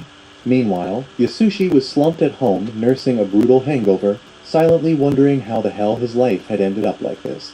But then he suddenly heard Nia's voice calling for him. He scrambled to clean himself up, quickly switching back into his act as a stoic master. Nias had been skeptical of Yasushi at first, but after watching Liam's progress under his so-called training, she was convinced he had to be some kind of skilled mentor. Yasushi was surprised she'd actually come to see him on her own. For a second, he even thought he might have a shot with her. But nope, she was only here to get intel about Liam. The way Nias phrased her questions, though, completely threw Yasushi off. She wanted to know how to convince Liam to hear her sales pitch, but she was nervous it'd come off rude if she just marched up and asked. So she turned to Yasushi, asking for advice on how to put a man in a good mood. Yasushi misunderstood immediately because he thought she was fishing for ways to seduce him. At the same time, he worried she'd think he was a creep if he spoke up. But when Nias practically begged him to tell her, pleading like her life depended on it, Yasushi caved. Without skipping a beat, he started rattling off every damn fantasy and scenario he'd ever dreamed up, going full throttle with all the details and source codes included. Nias stood there stunned, completely silent for a few seconds, and Yasushi started sweating, worried he might have gone way too far. But to his surprise, Nias calmly asked him if she should wear stockings too. Yasushi couldn't believe she didn't think he was a total creep after all that, but he nodded, telling her stockings were definitely a good damn idea. So Nias sincerely thanked him for the advice. A few hours later, Nias showed up at Liam's castle to see him, and she was rocking the exact outfit Yasushi had described, hoping to charm Liam into buying what she was selling. Liam might be a bit naive, but he wasn't an idiot. The second he saw her, he knew Nias was up to something, and knowing her, it was pretty damn obvious she wanted him to buy something. Nias admitted she was here to sell him the latest battleship model she'd built, but Liam shut her down immediately. Nias begged him to at least hear her out before turning her down, but Liam wasn't having it. He didn't need to listen to any sales pitch because he'd already bought a batch of used battleships from the Imperial Army, so he didn't need any more ships, period. Still desperate, Nias kept pushing, rattling off her ship's specs, and honestly, they were impressive. But Liam just told her to take them back to the Imperial Army if she was so eager to sell. Nias confessed she had already tried that, but she had lost at the showcase, failing to sell a single ship. She pleaded with Liam, asking if he'd be willing to buy at least a few, just 100 or 200 ships, because it would help her tremendously. She even offered to help him get a loan if money was the issue. But Liam cut her off fast, telling her to stop right there because just the idea of going into debt again made his skin crawl. Nias was getting seriously desperate at this point. So desperate, in fact, that she started stripping right there, trying to seduce Liam into buying the ships. But all it did was remind Liam of how in his past life, his shitty wife had probably seduced his damn boss. Liam knew Nias wasn't that kind of woman, but right now, she looked pitiful as hell. He sighed, figuring the fastest way to make her stop was to just agree. Don't let heartburn get in the way of the food you love. Get fast, powerful relief with Tums. Every game's better when you love food back. You can get anything you want on the internet, so why are we still taking gen eds like this? At Sophia Learning, we have a solution. Sophia offers online, college-level courses that are designed to transfer for credit, helping thousands of people graduate. Use Sophia and get ahead. He asked Migi if they had any leftover funds in the budget, and Migi replied they could afford about 300 ships. So Liam told Nias he'd take them, and Nias was overwhelmed with gratitude, promising to deliver the ships immediately. But as she turned to leave, she tripped over her own feet and face-planted hard onto the floor. Liam had to admit, Nias was beautiful, and her design and engineering skills were top tier. But damn, sometimes she was a total mess. Out in the halls, Nias was practically bouncing with excitement as she ordered her team to prep 300 ships for delivery. Her coordinator was floored that she'd actually found someone willing to buy them, but Nias proudly said it was all thanks to her unbeatable charm. Meanwhile, Liam was lounging in his throne room, getting his ears cleaned by Migi, completely relaxed because for him, everything was going just fine. Not long after, Nia showed up with all 300 battleships she'd pretty much bullied Liam into buying. Right around then, the fleet he ordered from the Imperial Army rolled in too. Migi handed over the receipt through quantum teleportation, and made a big deal of repeating the word quantum as she asked for his signature. Just to mess with her, Liam smugly pressed his thumb against her legendary melon, calling it his official quantum thumbprint, and honestly he felt like he'd earned the right. Meanwhile, Yasushi was lounging at home, still pissed off and thinking about how he was going to get back at Liam for repeatedly stealing Nia's away from him. He thought back on Nia's entire scheme, frustrated that she'd wasted her precious charms on that brat obsessed with dolls, imagining the things Liam must have done to poor. Sweet Nia's only enraged Yasushi more, and he promised himself that Liam would pay dearly. As Yasushi's rage boiled over, the guide suddenly appeared, having secretly observed and absorbed all the negativity pouring out of Yasushi.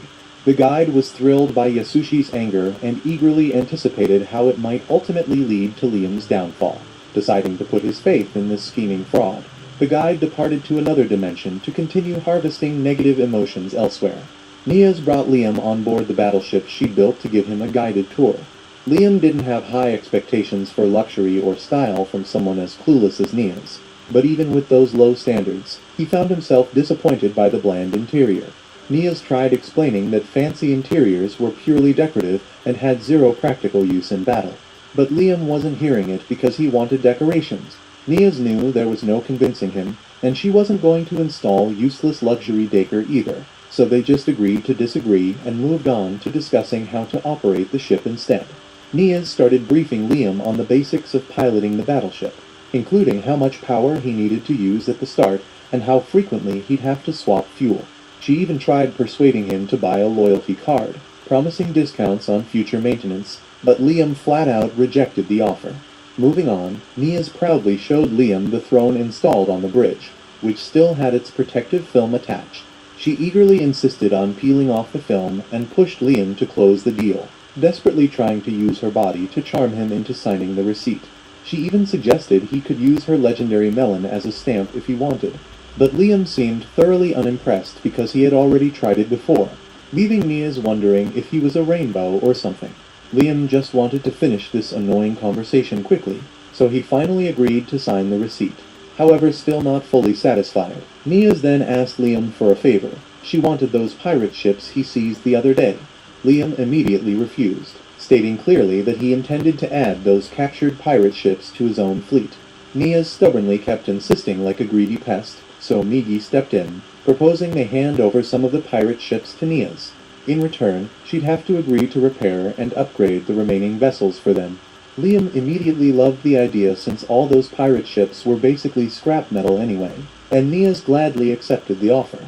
She admitted openly that the only reason she was so eager to get the pirate ships was because she wanted to study their technology. Apparently, the pirates used unknown tech and foreign equipment from outside the Empire, and Nia's was itching to take a closer look at their hardware to improve her own designs. But before finalizing the deal, Liam decided to personally inspect the pirate ships first, taking Migi and Nia's along with him. They entered one of the few vessels still mostly intact, and Liam immediately noticed the massive difference in both design and controls. The damn thing literally had a helm, exactly like an old-fashioned pirate ship, and Liam instantly fell in love with it. So much so that he decided on the spot he wanted the same setup on his personal battleship. Nia's, being the boring nerd she was, immediately launched into a long, annoying explanation about why that was a terrible idea, but Liam quickly shut her down. As a man of true culture, he made it crystal clear that if he wanted something, he was getting it, no matter how useless she thought it was. Ignoring him, Nia's wandered off excitedly around the room, geeking out every time she discovered something new. As this is going on, Liam noticed a tiny glowing dog heading off toward another room, so he followed after it, accompanied by Migi. Eventually, the dog led them straight into a navigation room.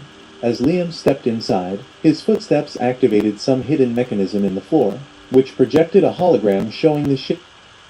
They say higher education is outdated, irrelevant. We say, don't settle for the status quo. At Grand Canyon University, we shatter it. We lead with a pioneering spirit in classrooms that are incubators for bold ideas.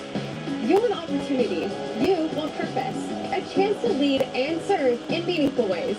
This is purpose-driven education. Take action. Find your purpose at Grand Canyon University. Visit gcu.edu. Definitely T-Pain, a couple of reggaeton artists, Arcángel, Daddy Yankee. Always green for everything. It's money, it's mountains, it's life, it's hope. It's everything for me right now. Yeah, I love it.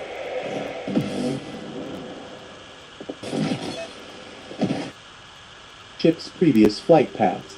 Migi quickly analyzed the data, realizing this particular vessel had terrorized the entire Empire. But what interested her most was that the ship always returned to the same warp gate near the border. Apparently, that region was a lawless zone beyond the Empire's direct control, a wild area on the front line of a continuous conflict between the Empire and another nation. Liam immediately realized that this warp gate probably led directly to the pirates' hidden base, and after Migi ran the coordinates through her systems, she pinpointed exactly where their secret hideout was located. She began rattling off a complicated scientific breakdown about how incredibly difficult the location was to reach, explaining something about bizarre orbital paths and navigation challenges. But Liam tuned her out completely. He was too busy fantasizing about what he might find there. He'd already convinced himself that it must be some secret treasure island where the pirates regularly stashed all their best loot. Of course, Liam was delusional as usual, but Migi decided to just leave the decision up to him. Bursting with enthusiasm, Liam immediately declared that their fleet would set out right away on a grand treasure expedition. Shortly afterward, Goes received word that the debtor Liam had initiated an invasion and had attacked and crushed some of his men on the front lines. So Goes summoned these pathetic underlings, deciding they needed punishment for disgracing the pirate reputation by losing to some garbage noble. But before handling these worthless idiots, Goes ordered the rest of his crew to bring him Liam's head, dispatching every available man and deploying his entire fleet. Meanwhile, Liam and his fleet arrived at the warp gate that led directly to the pirates' secret base, but they were immediately stopped from entering because apparently the Empire required a hefty toll for using this particular gate. The gate officer contacted Liam, explaining that since this warp gate covered an enormous distance, and considering Liam wanted to warp an entire fleet of 7,000 ships, it would cost a fortune. Liam casually promised he'd pay them back later, but the officer didn't trust Liam's word at all. Annoyed, Liam asked Migi if they could find someone reliable to vouch for him, but unfortunately, they had no influential contacts whatsoever. Liam tried explaining his intentions again, emphasizing that he was headed to pick a fight with the pirates, but that just made the officer even more hesitant to let him through, given that Liam couldn't even guarantee he'd survive the battle, let alone make the payment afterward, since Liam hadn't brought any actual money and had already spent several days traveling here. Simply turning around wasn't an option. Frustrated, Liam demanded to speak with the officer's supervisor, but unfortunately for him, this particular officer was already the top-ranking official at the gate, so Liam just threw a tantrum and abruptly ended the communication. He quickly came up with another idea, deciding he'd try negotiating a deal with the gate officer face-to-face, while Liam struggled desperately to persuade the Warp Gate crew to grant him access through the Pomonia Gate without paying the toll. Goes and his own massive warship arrived at that very same gate.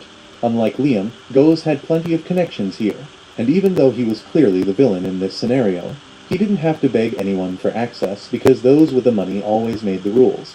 When Goes contacted the warp station, a familiar gate attendant enthusiastically greeted him, asking where Goes planned to head after entering Pomonia Gate. Goes bluntly replied that he intended to travel directly to the Domus Gate. Everyone knew Domus Gate basically led nowhere useful, because there was practically nothing valuable a criminal like Goes could find there. Confused, the attendant asked why he'd bother going to such a wasteland, but Goes curtly informed him that it wasn't any of his damn business. He declared that since he had the cash, he shouldn't face any hassle entering, promptly paying the required fee on the spot. At the same time, Liam showed up at the warp gate himself, thinking his usual smooth talk might finally open a path. He approached the officer confidently and asked to be let through, but the officer told him there's no problem, right before slapping him with a requirement to pay the warp fee. Liam immediately tries to flaunt his status, boasting about his noble title and promising that he can get the money. But the officer doesn't even blink. When the bragging fails, Liam shifts tactics, switching to a pitiful tone. pleading for entry like his life depends on it. But the officer stays unmoved. Doubling down on the act, Liam starts sobbing and bows dramatically, claiming he needs to visit his gravely ill mother, and this trip is urgent. The officer glances at the massive fleet Liam brought with him and deadpans. You need thousands of ships to visit your sick mom, so she must be really sick. When that excuse flops too, Liam improvises again, saying he just wants her to see his fleet one last time before she passes. The officer calmly tells him to come back once he actually has the funds, if seeing his mother is really that important. As the discussion ends, I saw that my PR got approved, but the test failure, and I have become so lazy. Like the moment I'm like, oh, I gotta go into like build kite and look at the test logs. It's like so I can just click into the skills tab and I just be like build kite. Okay, sick. Someone has like already figured this out for me. So I was like, okay. I ran the command to get a token. Now fix my PR, and I am so lazy now that I didn't want to go to GitHub to check if my PR merged. So I'm like, yo, did this merge? Yeah. And then I would have archived it last night, but I didn't just now because I figured I might want to show you guys this. That's awesome.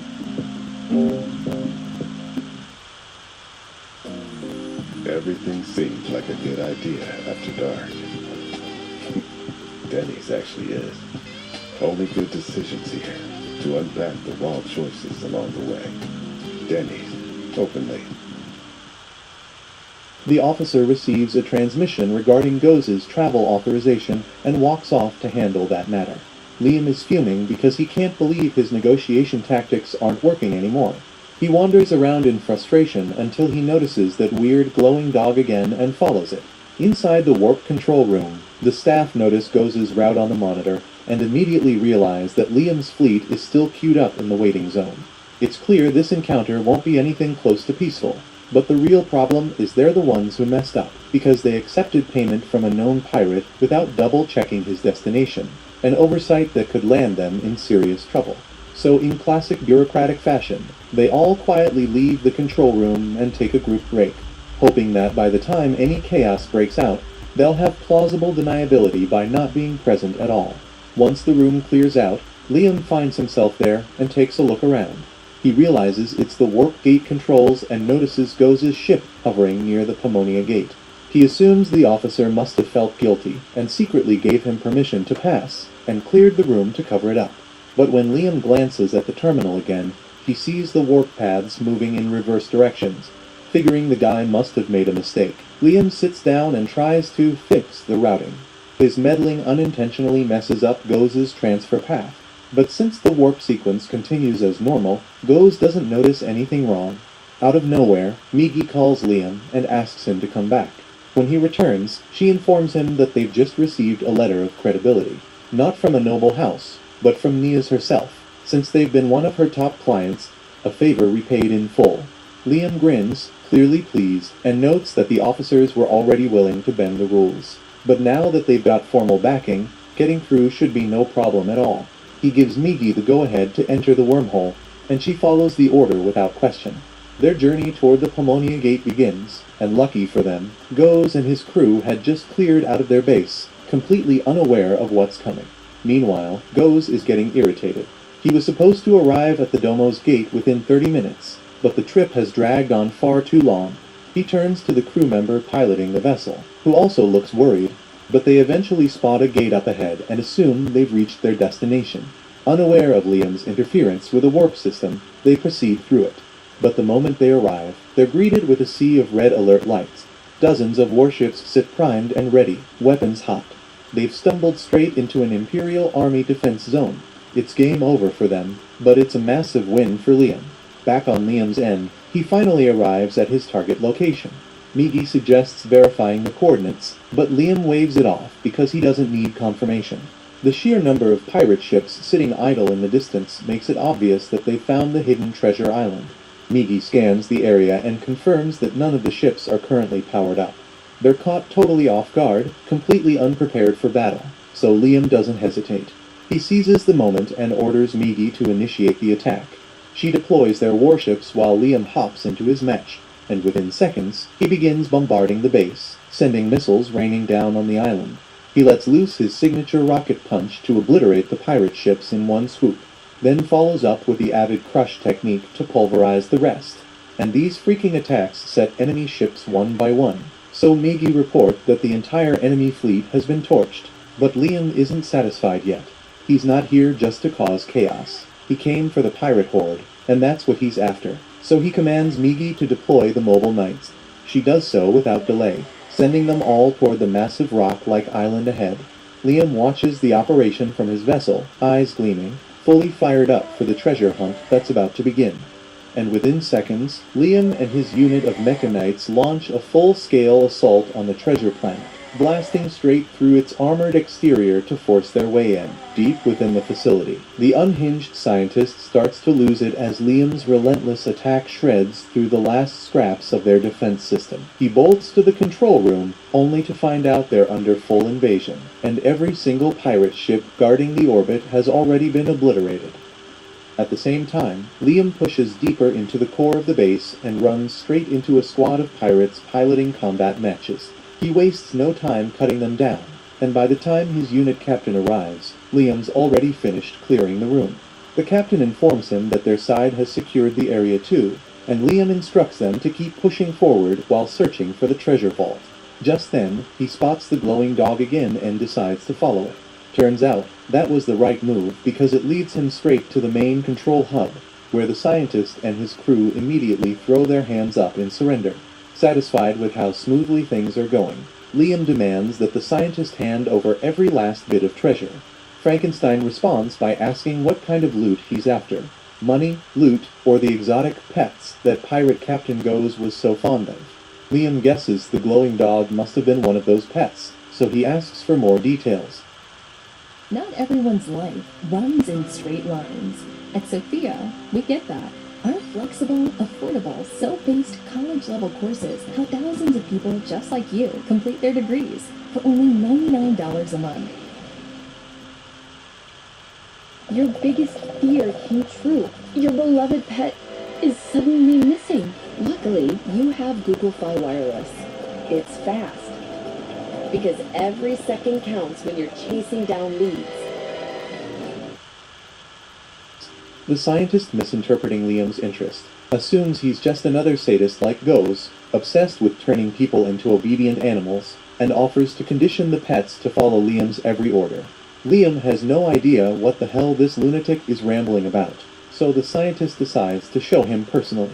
He leads the group into his lab and proudly unveils his so-called creations, girls who've been mutilated and warped through horrific experiments. One of Liam's soldiers immediately hurls from the sight, unable to stomach it. As the squad captain berates the man for being soft, Liam walks forward and stops dead when he sees one particular girl. The scientist lights up and explains that Liam has good taste because this one was Goze's most prized possession, his ultimate work. He keeps bragging about how this girl is his masterpiece, but Liam's expression darkens. Memories of his former life of being treated like garbage, dehumanized, flash through his mind, and he feels something snap. Without a word, while the scientist is still going off, Liam raises his weapon and puts a bullet through his skull, and that was the end of Frankenstein. Liam then starts scanning the lab, but then a haunting voice calls out, and it turns out to be Christiana, the mutated girl with eyes embedded in her palms. She quietly asks who he is, and Liam introduces himself, stating plainly that the planet now belongs to him and the madman who ran it is dead. Upon hearing that, Christiana begins sobbing, thinking that maybe, just maybe, her nightmare is finally coming to an end. Through tears, she begs Liam to put her out of her misery, along with the others, because none of them can return to a normal life after what's been done to them. But Liam doesn't waver. He tells her that he's going to save every single one of them, and in return, he expects them to repay the favor someday. With that, he turns to leave, telling his troops to call in the medics and start transporting the girls back to the ship for treatment. Christiana cries out again, begging him to reconsider, knowing full well that there's no way to reverse the horrors they've suffered. The squad captain feels sorry for her, but follows orders anyway. He gently tries to reason with Liam, explaining that healing the girls would require an entire biological rebuild, meaning rare elixirs and elite medical specialists. The process would be insanely expensive, and in his eyes, saving them just isn't worth the cost. But Liam brushes that off and simply says he's in a good mood today, and doing something decent every now and then won't kill him. Right on cue, Miggy contacts him to report that they've found the real treasure vault, and Liam grins at the timing, because now they've got the funds to pay for the girl's treatment. At the same time, Christiana continues weeping, her voice trembling as she reflects on everything she's lost. She used to be the Princess Knight of the Holy Kingdom, a national hero, respected and admired for her victories against pirate factions. But the day she confronted Goze and his crew, they lured her into a trap and took her hostage. Right after that, she watched in horror as they obliterated her homeworld in front of her eyes. Her family had trusted the protective barrier from the United Alliance to hold, but it became clear they'd been betrayed. The defenses failed, and in the blink of an eye, her entire planet vanished in a storm of fire and dust. Christiana's world had already shattered, but her nightmare was far from over. After annihilating her homeland, Goze brought her and the remaining survivors to his so-called treasure island.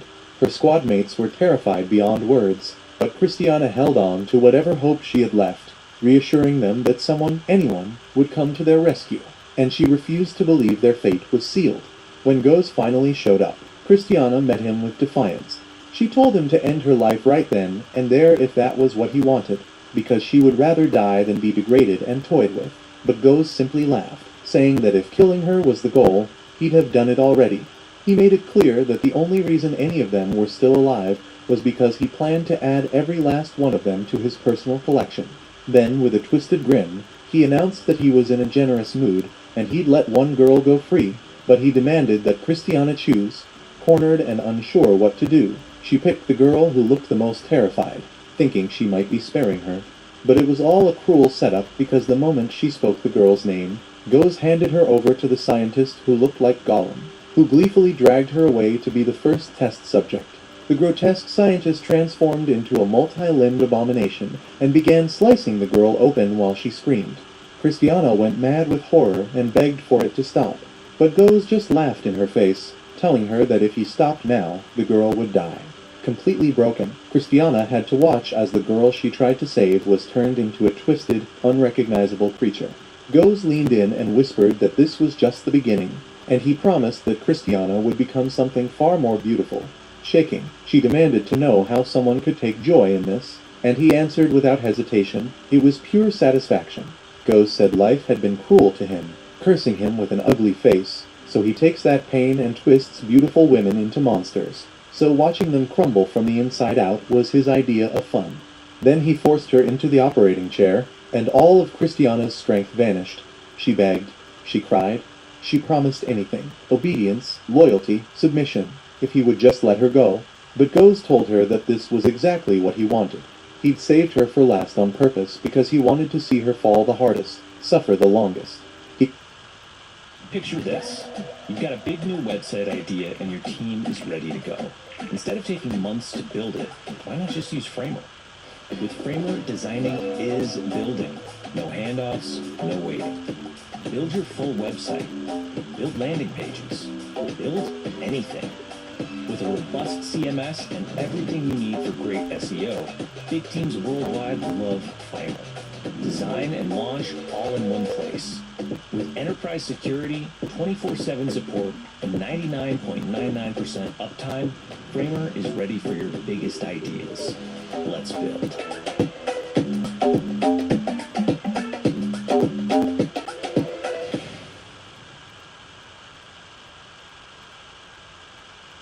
Get savings on real strength when you turn your expired pain product into savings on Advil, which targets pain caused by inflammation.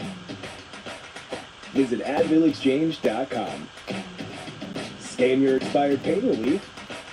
Unlock savings on Advil. Visit AdvilExchange.com today. He then ordered Gollum to rip out her eyes and embed them in her palms, so that even without a mirror, she could always see the monster she had become. No one listened to her screams, and just like that, Christiana was mutated beyond recognition, cursed to be his prized pet, and then one by one, the rest of her girls were dragged in to share the same fate. Back on his home turf, Liam has just returned from the pirate raid when Mia shows up at his estate. She heard about his win at the pirate base, and immediately starts pitching her next scheme. She wants him to buy even more battleships to celebrate the victory. Liam tells her to knock it off with the money grabs. but Nias argues that her battleships played a big role in the raid's success, and since Liam scored a massive payday, he should throw some cash back into her products. She tries pulling the same old flirt and tease routine again, but Liam's not buying it this time and tells her to shut her damn mouth. When seduction fails, and even her low-key threats fall flat, she reminds him that she's the one who secured him access to the warp gate in the first place, and that finally gets Liam to stop and listen. For now, he turns to Migi and asks how many ships they can actually afford with a treasure haul. She calculates everything and explains that after cutting out the necessary costs, they can still purchase up to 5,000 ships. Liam's jaw practically hits the floor, but before he can process it, Nias bolts out the room yelling that she's going to prep the 5,000 unit order right now.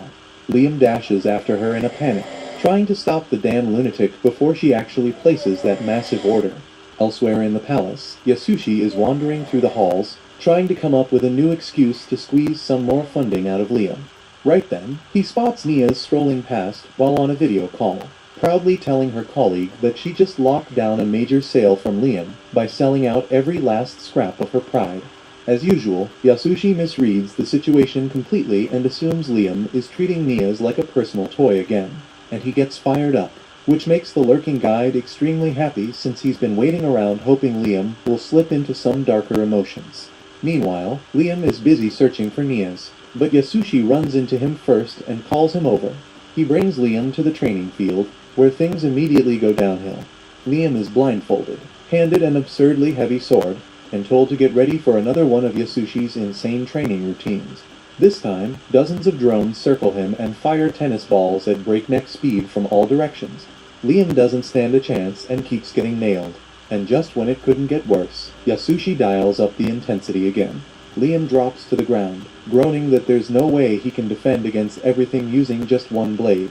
But Yasushi isn't interested in excuses. He tells Liam to shut up and figure it out for himself. So, Liam figures that maybe it's time to try magic again, just like he did before. But this time he flips the script and uses it for defense. He focuses, shapes his energy, and bam, he forms a solid barrier without breaking a sweat. The tennis balls start bouncing off it like flies on glass, and Yasushi just stares, completely stunned, while Liam says that he finally gets it, and without missing a beat, he tweaks the spell and reflects every single ball right back to the drones that fired them. And in seconds, the entire swarm gets wrecked. He whips off his blindfold and turns to Yasushi, asking proudly if he passed, but Yasushi, who's been nailed by several stray shots, is too stunned to respond. He starts panicking, realizing Liam might actually be a freaking prodigy, and it's only a matter of time before he uncovers the whole scam. He already took out crooked officers and smashed pirate fleets, so the day he figures out Yasushi's been bluffing this whole time is the day Yasushi's head ends up on a spike. So he tells himself he's gotta bail before it's too late and casually starts sneaking away. Liam notices and asks where the hell he's going, and Yasushi, trying to save face, says there's nothing left to teach. He tells Liam he's learned everything there is, and from here on out, he just needs to follow his own path, because true swordsmanship never ends. Liam protests, yelling that he doesn't want things to end here, and he still wants to train, but Yasushi snaps back, saying Liam needs to stop acting like a spoiled brat. He claims he's still a student himself, always learning, and if Liam keeps clinging to him like this, it'll just hold them both back. Then he spins around with this dramatic flair and declares that Liam has officially graduated.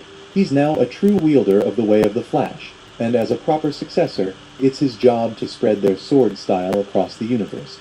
Liam nods with full pride and honor, saying he'll carry on the teachings with everything he's got, and the second he turns his back, Yasushi bolts like his life depends on it. Liam, on the other hand, feels more satisfied than ever. His debt is going down, his territory is thriving, he's defeated pirates, and now even his master has acknowledged him. So he turns to the sky and offers his thanks to the guide for everything. The pervy gremlin, hearing that, immediately warps out to another realm before Liam's damn good vibes obliterate him for good. Days go by, and Liam again starts feeling that familiar emptiness creeping back in. Frustrated, he vents to both Brian and Migi, going on about how cruel and unjust his past life had been, and how, now that he's risen as the most feared evil lord in this world, he's going to make the whole damn world pay for what he went through. Migi completely misreads his dramatic monologue. You have to be quite the go-getter when you're running your own business. Doesn't hurt if you have the Google Fi phone plan, too. I get an enhanced connection that's reliable even during rush hour. That way I can be the best in the biz. Sorry, couldn't resist. Google Fi Wireless. Switch today. Hi, we are here to remind you that it may be time to visit comprehensive pediatric dentistry and orthodontics. Why comprehensive pediatric dentistry and orthodontics? Well, for starters, they are only board-certified in pediatric dentists and orthodontics. They have been serving our area for 30-plus years and have a renowned team with tons of publications. Just search them and you will know. What was going to them like? It was a lot of fun. When I went to see them for the first time, it was a very short visit. I got to meet my dentist. She was very friendly. She checked my teeth to see if they were growing properly and if I had any cavities. She even let my parents sit in the room with me and I got to pick a sticker in the end. Sounds fun. They can't wait to see you.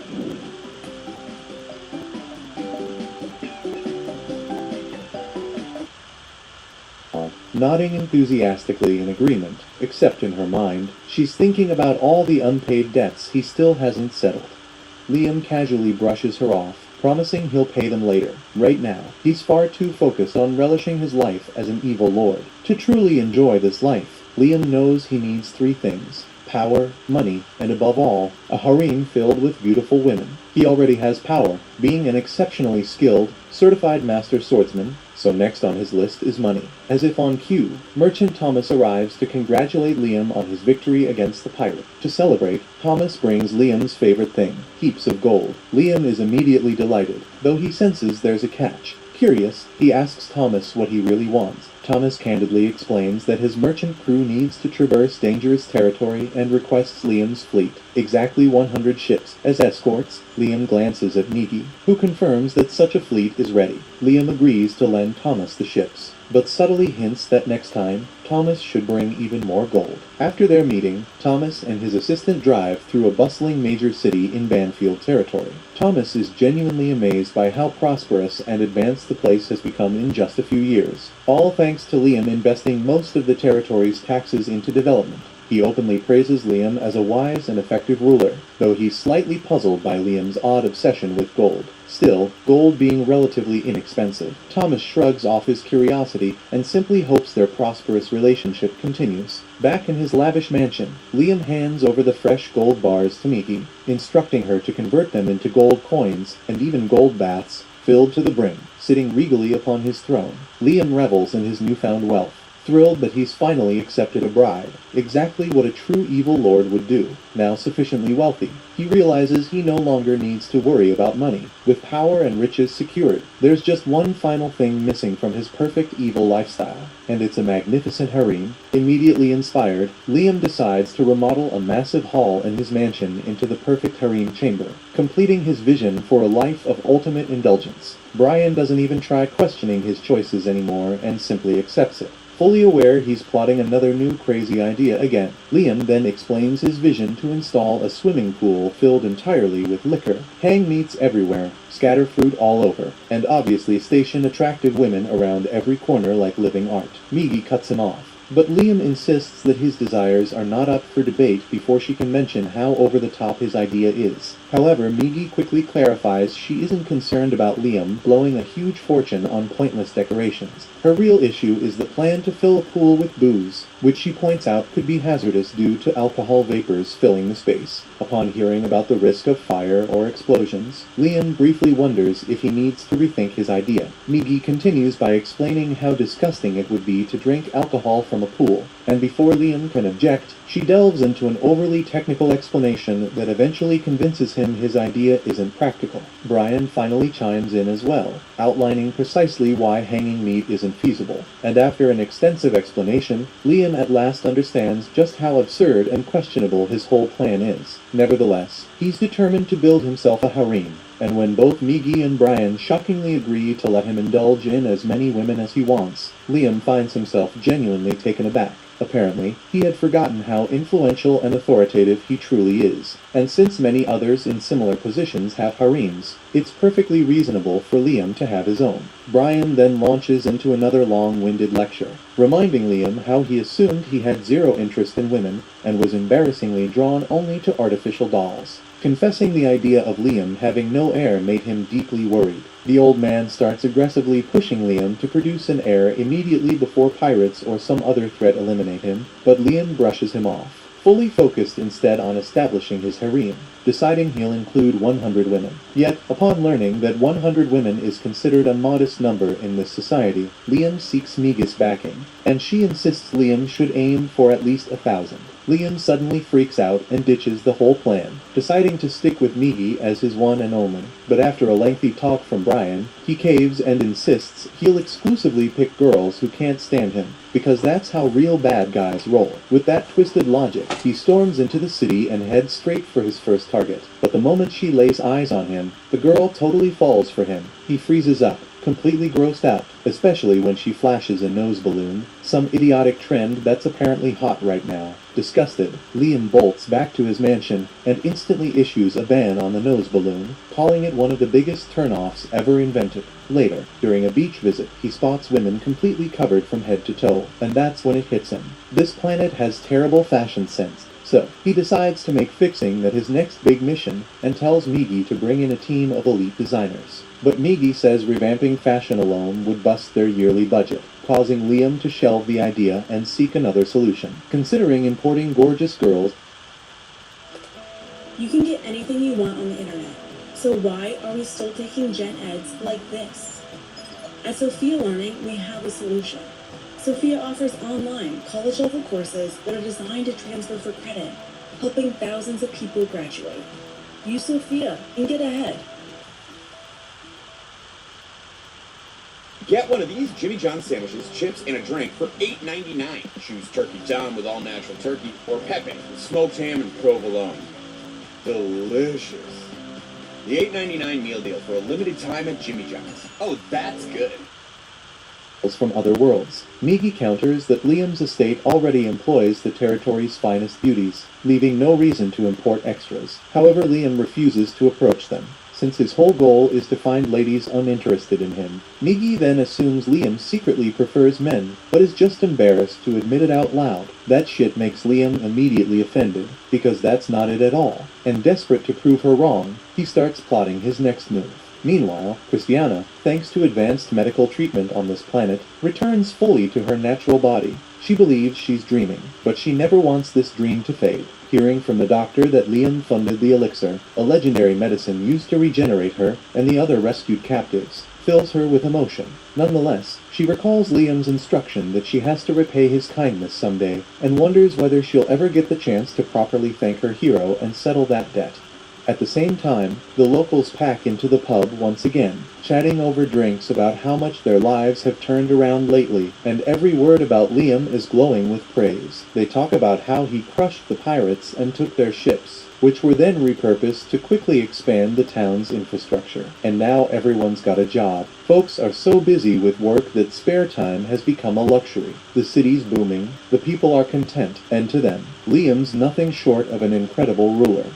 The guide sits there fuming. He'd anticipated that Liam would be ruling over a town without any inheritance or funds, and he'd be impoverished and making the residents suffer terribly. That way, the guide would gain not only Liam's misery, but also misery from the townspeople. He leaves the place for another group, expecting to finally see some dissatisfaction. He visits the commander who was demoted from the Imperial Army and sent to Liam's squad. Instead of feeling resentment towards themselves or Liam, they're completely content. They mention they find serving Liam far more enjoyable compared to their previous time with the Imperial forces. Under Liam, they feel free and independent, as if they're truly respected. They admit he genuinely is the greatest lord, and despite his young age, he is extremely wise. Upon hearing this again, the guide is filled with despair. He brought them there expecting they'd be bitter and frustrated, thus inciting rebellion against Liam. Instead, they're openly pledging allegiance, so it's utter nonsense. Elsewhere, Yasushi has finally fled to an area even farther from Liam,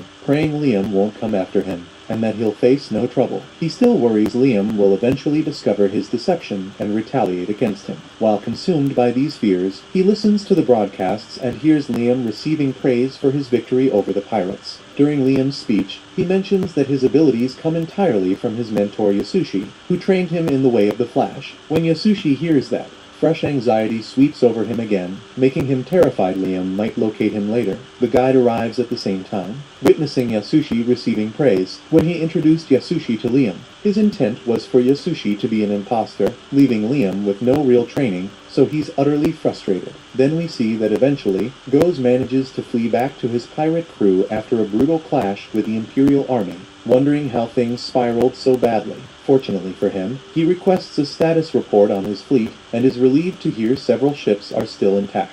He questions what exactly happened at the Domus Gate and how they encountered the Imperial Army instead of Banfield's fleet. He suspects someone betrayed him at Domus Gate and immediately plans to retaliate. That's when the guide shows up, finally spotting someone he could manipulate against Liam. He reminds Goze that Liam was the one who demolished his pirate force, emphasizing that if there's anyone worth confronting, it must be Liam. Goze heeds the advice and resolves to strike Liam once his fleet is repaired. Meanwhile, innocent Liam lounges at home, delighting in the services of his maids, from serving him food to gently cooling each bite before it reaches him. But he still feels unfulfilled. He remains convinced that to truly be a wicked lord, he must embody greater evil than he currently does. Migi notices his dissatisfaction and wonders aloud what else he desires. She proposes various options to fulfill him, but Liam dismisses them all. When she suggests perhaps he desires additional wives, Liam asks her if that wouldn't upset her, but she gently reminds him she's merely a robot, and thus has no emotions, and her only purpose is his happiness. He worries multiple wives might upset her despite her insistence she can't experience hurt feelings. She then asks if he'd prefer extra robots instead,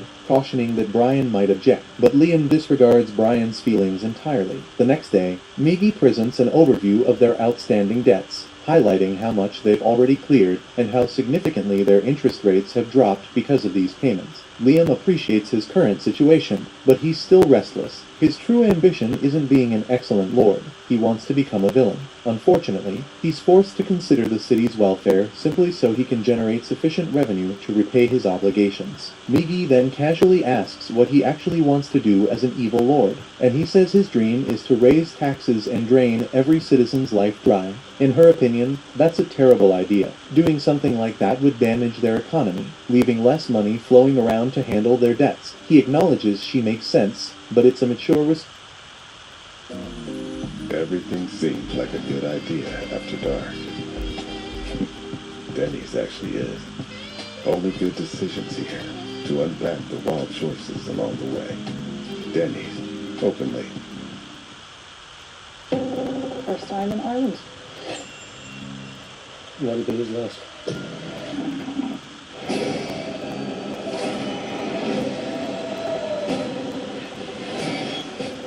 Rated R. In theaters May 1st. response, and frankly, he doesn't care. However, he does pause to appreciate how nice life feels right now, especially with her by his side, so he agrees to keep living like this for a bit longer until all their debts are cleared. Previously, he'd instructed Migi to create a bunch of robot maids, and 3 of these maids complained that there's literally nothing to do in the mansion because no one needs them around. So consequently, they spend their days cleaning areas nobody cares about. One maid mentions how she changed her hairstyle to match another colleague, amazed that Liam noticed her anyway, despite them having identical appearances. She treasures a recording of the moment Liam recognized her and proudly announces she's saving it. The other 2 consider copying her idea, but Migi arrives to scold them. She deletes the recording, reminding them that robots are technically outlawed, and if they keep trying to attract Liam's notice or grow too close to him, it could seriously damage his reputation. One maid asks if Migi's own closeness to Liam doesn't harm his reputation. 2. Migi admits it's equally damaging but points out she has no say,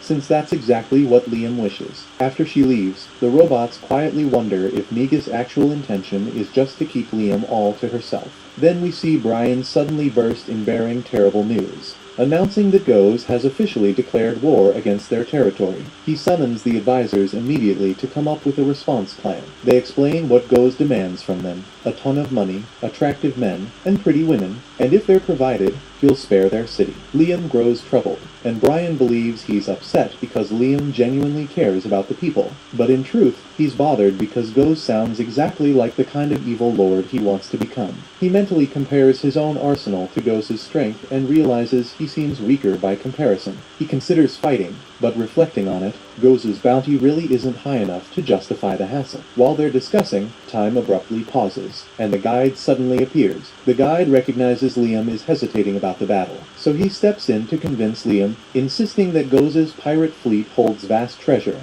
and defeating him would grant Liam both immense wealth and prestige. Liam assumes the guide genuinely cares about his success, so after the guide vanishes, he confidently declares they'll go to war, shocking every advisor in the room. Soon enough, everything's in place, but Brian is still freaking out because right when things in their territory were finally starting to be sturdy, they're suddenly charging straight into a war with the freaking pirates. Miggy, however, tells him to relax, reminding him they haven't lost a damn thing yet, and insists that Liam made the right move by choosing to stand and fight, no question about it. Brian snaps back, reminding her that she was the one who ran the numbers and said they've only got a 4% chance of winning. But Miggy counters by saying that based on her info, Goes' pirate gang completely obliterates entire planets, even if they surrender. She argues that even a slim 4% chance of victory is better than giving up outright, and Brian laments that Liam should have been born 100 years earlier, because then he would have had enough time to prepare properly to wipe these guys out. Of course, Liam thinks preparation is for wimps and real men put their lives at stake on the battlefield. He eagerly leads his fleet to confront the pirates, thanking them for giving him another opportunity to quickly gain both fortune and glory. Meanwhile, the guide is certain Liam is about to lose badly, and he's hoping Goes turns Liam into one of his pets so he'll suffer even more. After all, Liam brought this on himself because he's the fool who trusted the guide, even after all the pain and betrayal from his past life. Now, the guide is just sitting back, waiting for that trust and gratitude to rot into rage and despair, because those are the emotions he feeds on. At the same time, Goes receives word that Liam and his fleet are heading straight towards him, making him incredibly hyped at the chance to utterly crush him. He announces a generous reward for anyone who manages to capture Liam alive, because Goes fully intends to turn Liam into his personal plaything afterward. On Liam's side, his soldiers aren't entirely confident about the upcoming battle, but they still believe in him. Liam, on the other hand, quickly grows bored as 3 whole days pass without any action starting. He complains loudly, wondering why they can't just start firing at each other already, and his crew informs him the war is already underway, though at this stage it's mostly strategic maneuvering. They explain that they're already at a significant disadvantage because of the enemy's superior numbers, but Liam can't grasp how that's even possible before any actual combat has occurred. He points out that they haven't even seen the enemy yet, and the captain informs him that in space, actually seeing enemy ships counts as close-range combat. Liam doesn't care for all this military jargon because he's craving some explosive action, declaring they should just rush straight forward. Right then, their radar alerts him about incoming enemy forces, and the crew quickly confirms 500 hostile ships appearing above their position. Liam wonders aloud why the pirates would bother sending only 500 ships against them. The crew explains to him that these ships seem to be soldiers who surrendered to the pirates and joined their ranks simply to survive. They're expendable pieces sent forward as a distraction, intended to force Liam's fleet into breaking formation. Liam is furious at Goes for treating even his lowest-ranking crew members like disposable pawns, but as soon as the enemy ships attack, Liam swiftly destroys them. But that brief clash opens up a small hole in the defense line, and seizing the opportunity, Goes instructs his fleet to rush forward. Seeing this, Liam's forces begin pulling back, causing Goes to believe they're retreating in fear. His fleet eagerly pursues them, but then the frontline ships unexpectedly collide with mines hidden through magic. The resulting blasts damage the vessels, but Goes isn't concerned, given how large his forces are. He commands the frontline ships to clear the rest of the mines by intentionally ramming them, infuriating Liam even further. Shortly thereafter, both sides begin exchanging fire, but Goes' fleet deploys barrier ships to shield themselves. Liam's fleet starts sustaining damage, prompting the army officers to activate a similar barrier around their flagship. Liam demands to know what's going on, and the officers explain they're adopting the enemy's tactics to protect him. However, Liam grows angry, worried about the Vanguard, which would remain exposed and vulnerable beyond the barrier. The officer insists that their highest priority is Liam's safety, and they'll gladly sacrifice as many troops as necessary. He tries convincing Liam that if they stick with this strategy and stall the fight, reinforcements from the Imperial Army might arrive. Liam rejects this outright, declaring himself a ruthless lord who takes everything by force and never lets go of what he claims as his. He proclaims that the ships and soldiers battling in the front lines are all his property, and he won't allow anyone to sacrifice what belongs to him without his permission. He demands that none of his troops sacrifice themselves simply to protect him or buy more time, because that's not his way. He announces they will annihilate the pirates immediately, and he'll personally step onto the battlefield to lead his troops. Liam instructs Migi to ready his mecha armor, and when the military officer tries to protest, Liam swiftly demotes him, appointing Migi as fleet commander instead. Migi instantly springs into action, swiftly calculating the optimal plan for victory. She commands all ships to push forward at once, leaving the army officers baffled. But Liam just orders them to obey his maid robot without question, because she's the commander now, and with that, he heads off to gear up for the fight. In the meantime, Migi takes command, ordering all vessels to charge forward at maximum velocity and follow her instructions closely. The military officers argue it's reckless to let a robot control their fleet, especially since she's pushing their flagship to the front line.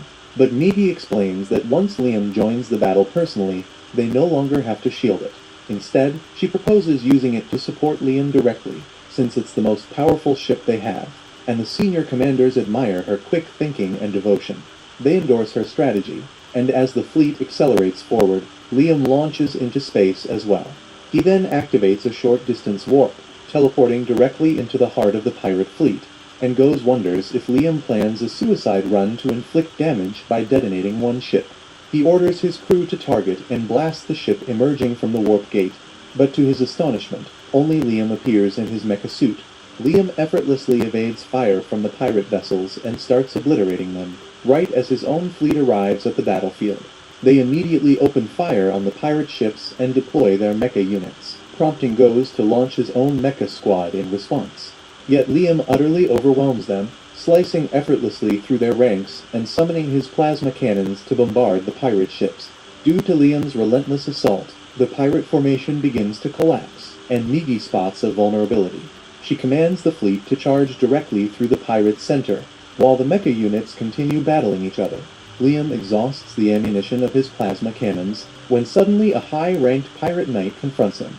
Liam chooses to entertain himself with this fresh adversary who can provide more challenge, and as their blades clash, Liam notices the knight's impressive skill. The pirate knight, equally impressed by Liam's swordplay, asks what school he trained in. Liam proudly declares he's trained in the way of the Flash, the greatest sword style known. But the pirate knight replies that in all his extensive experience as a warrior, he's never heard of such a technique. Calling the way of the Flash a sham sword style pushes Liam over the edge, so he unleashes his ultimate strike against the pirate knight, instantly ending him, though immediately regrets it, realizing that if he eliminates his opponents with a single attack, no one will survive to spread legends about how amazing the way of the Flash truly is. Right then, additional pirate knights encircle him, loudly bragging that for a broke noble, he's incredibly strong. Being called poor immediately enrages Liam, and he releases his special attack once again, annihilating them instantly. He keeps spamming this move, rapidly wiping out dozens of enemy knights, but soon his mecha suit warns him that overuse has severely damaged its right arm. Liam realizes his armor can't handle repeated use of his ultimate technique, just as another wave of enemy knights appears to engage him. They relentlessly strike from every angle, and Liam soon gets cornered after losing all his defenses. His soldiers also start getting overwhelmed, and Migi's calculations now indicate they have barely a 1% probability of victory. Despite knowing this, Liam keeps desperately fighting with everything he's got, but it isn't enough, and soon he's about to be overwhelmed by the enemy. But just then, backup arrives and the enemy knights behind Liam get destroyed in a single blow. Liam wonders who...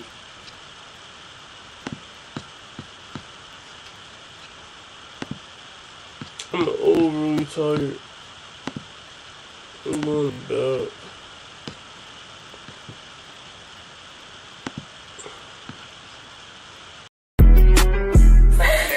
Yellow.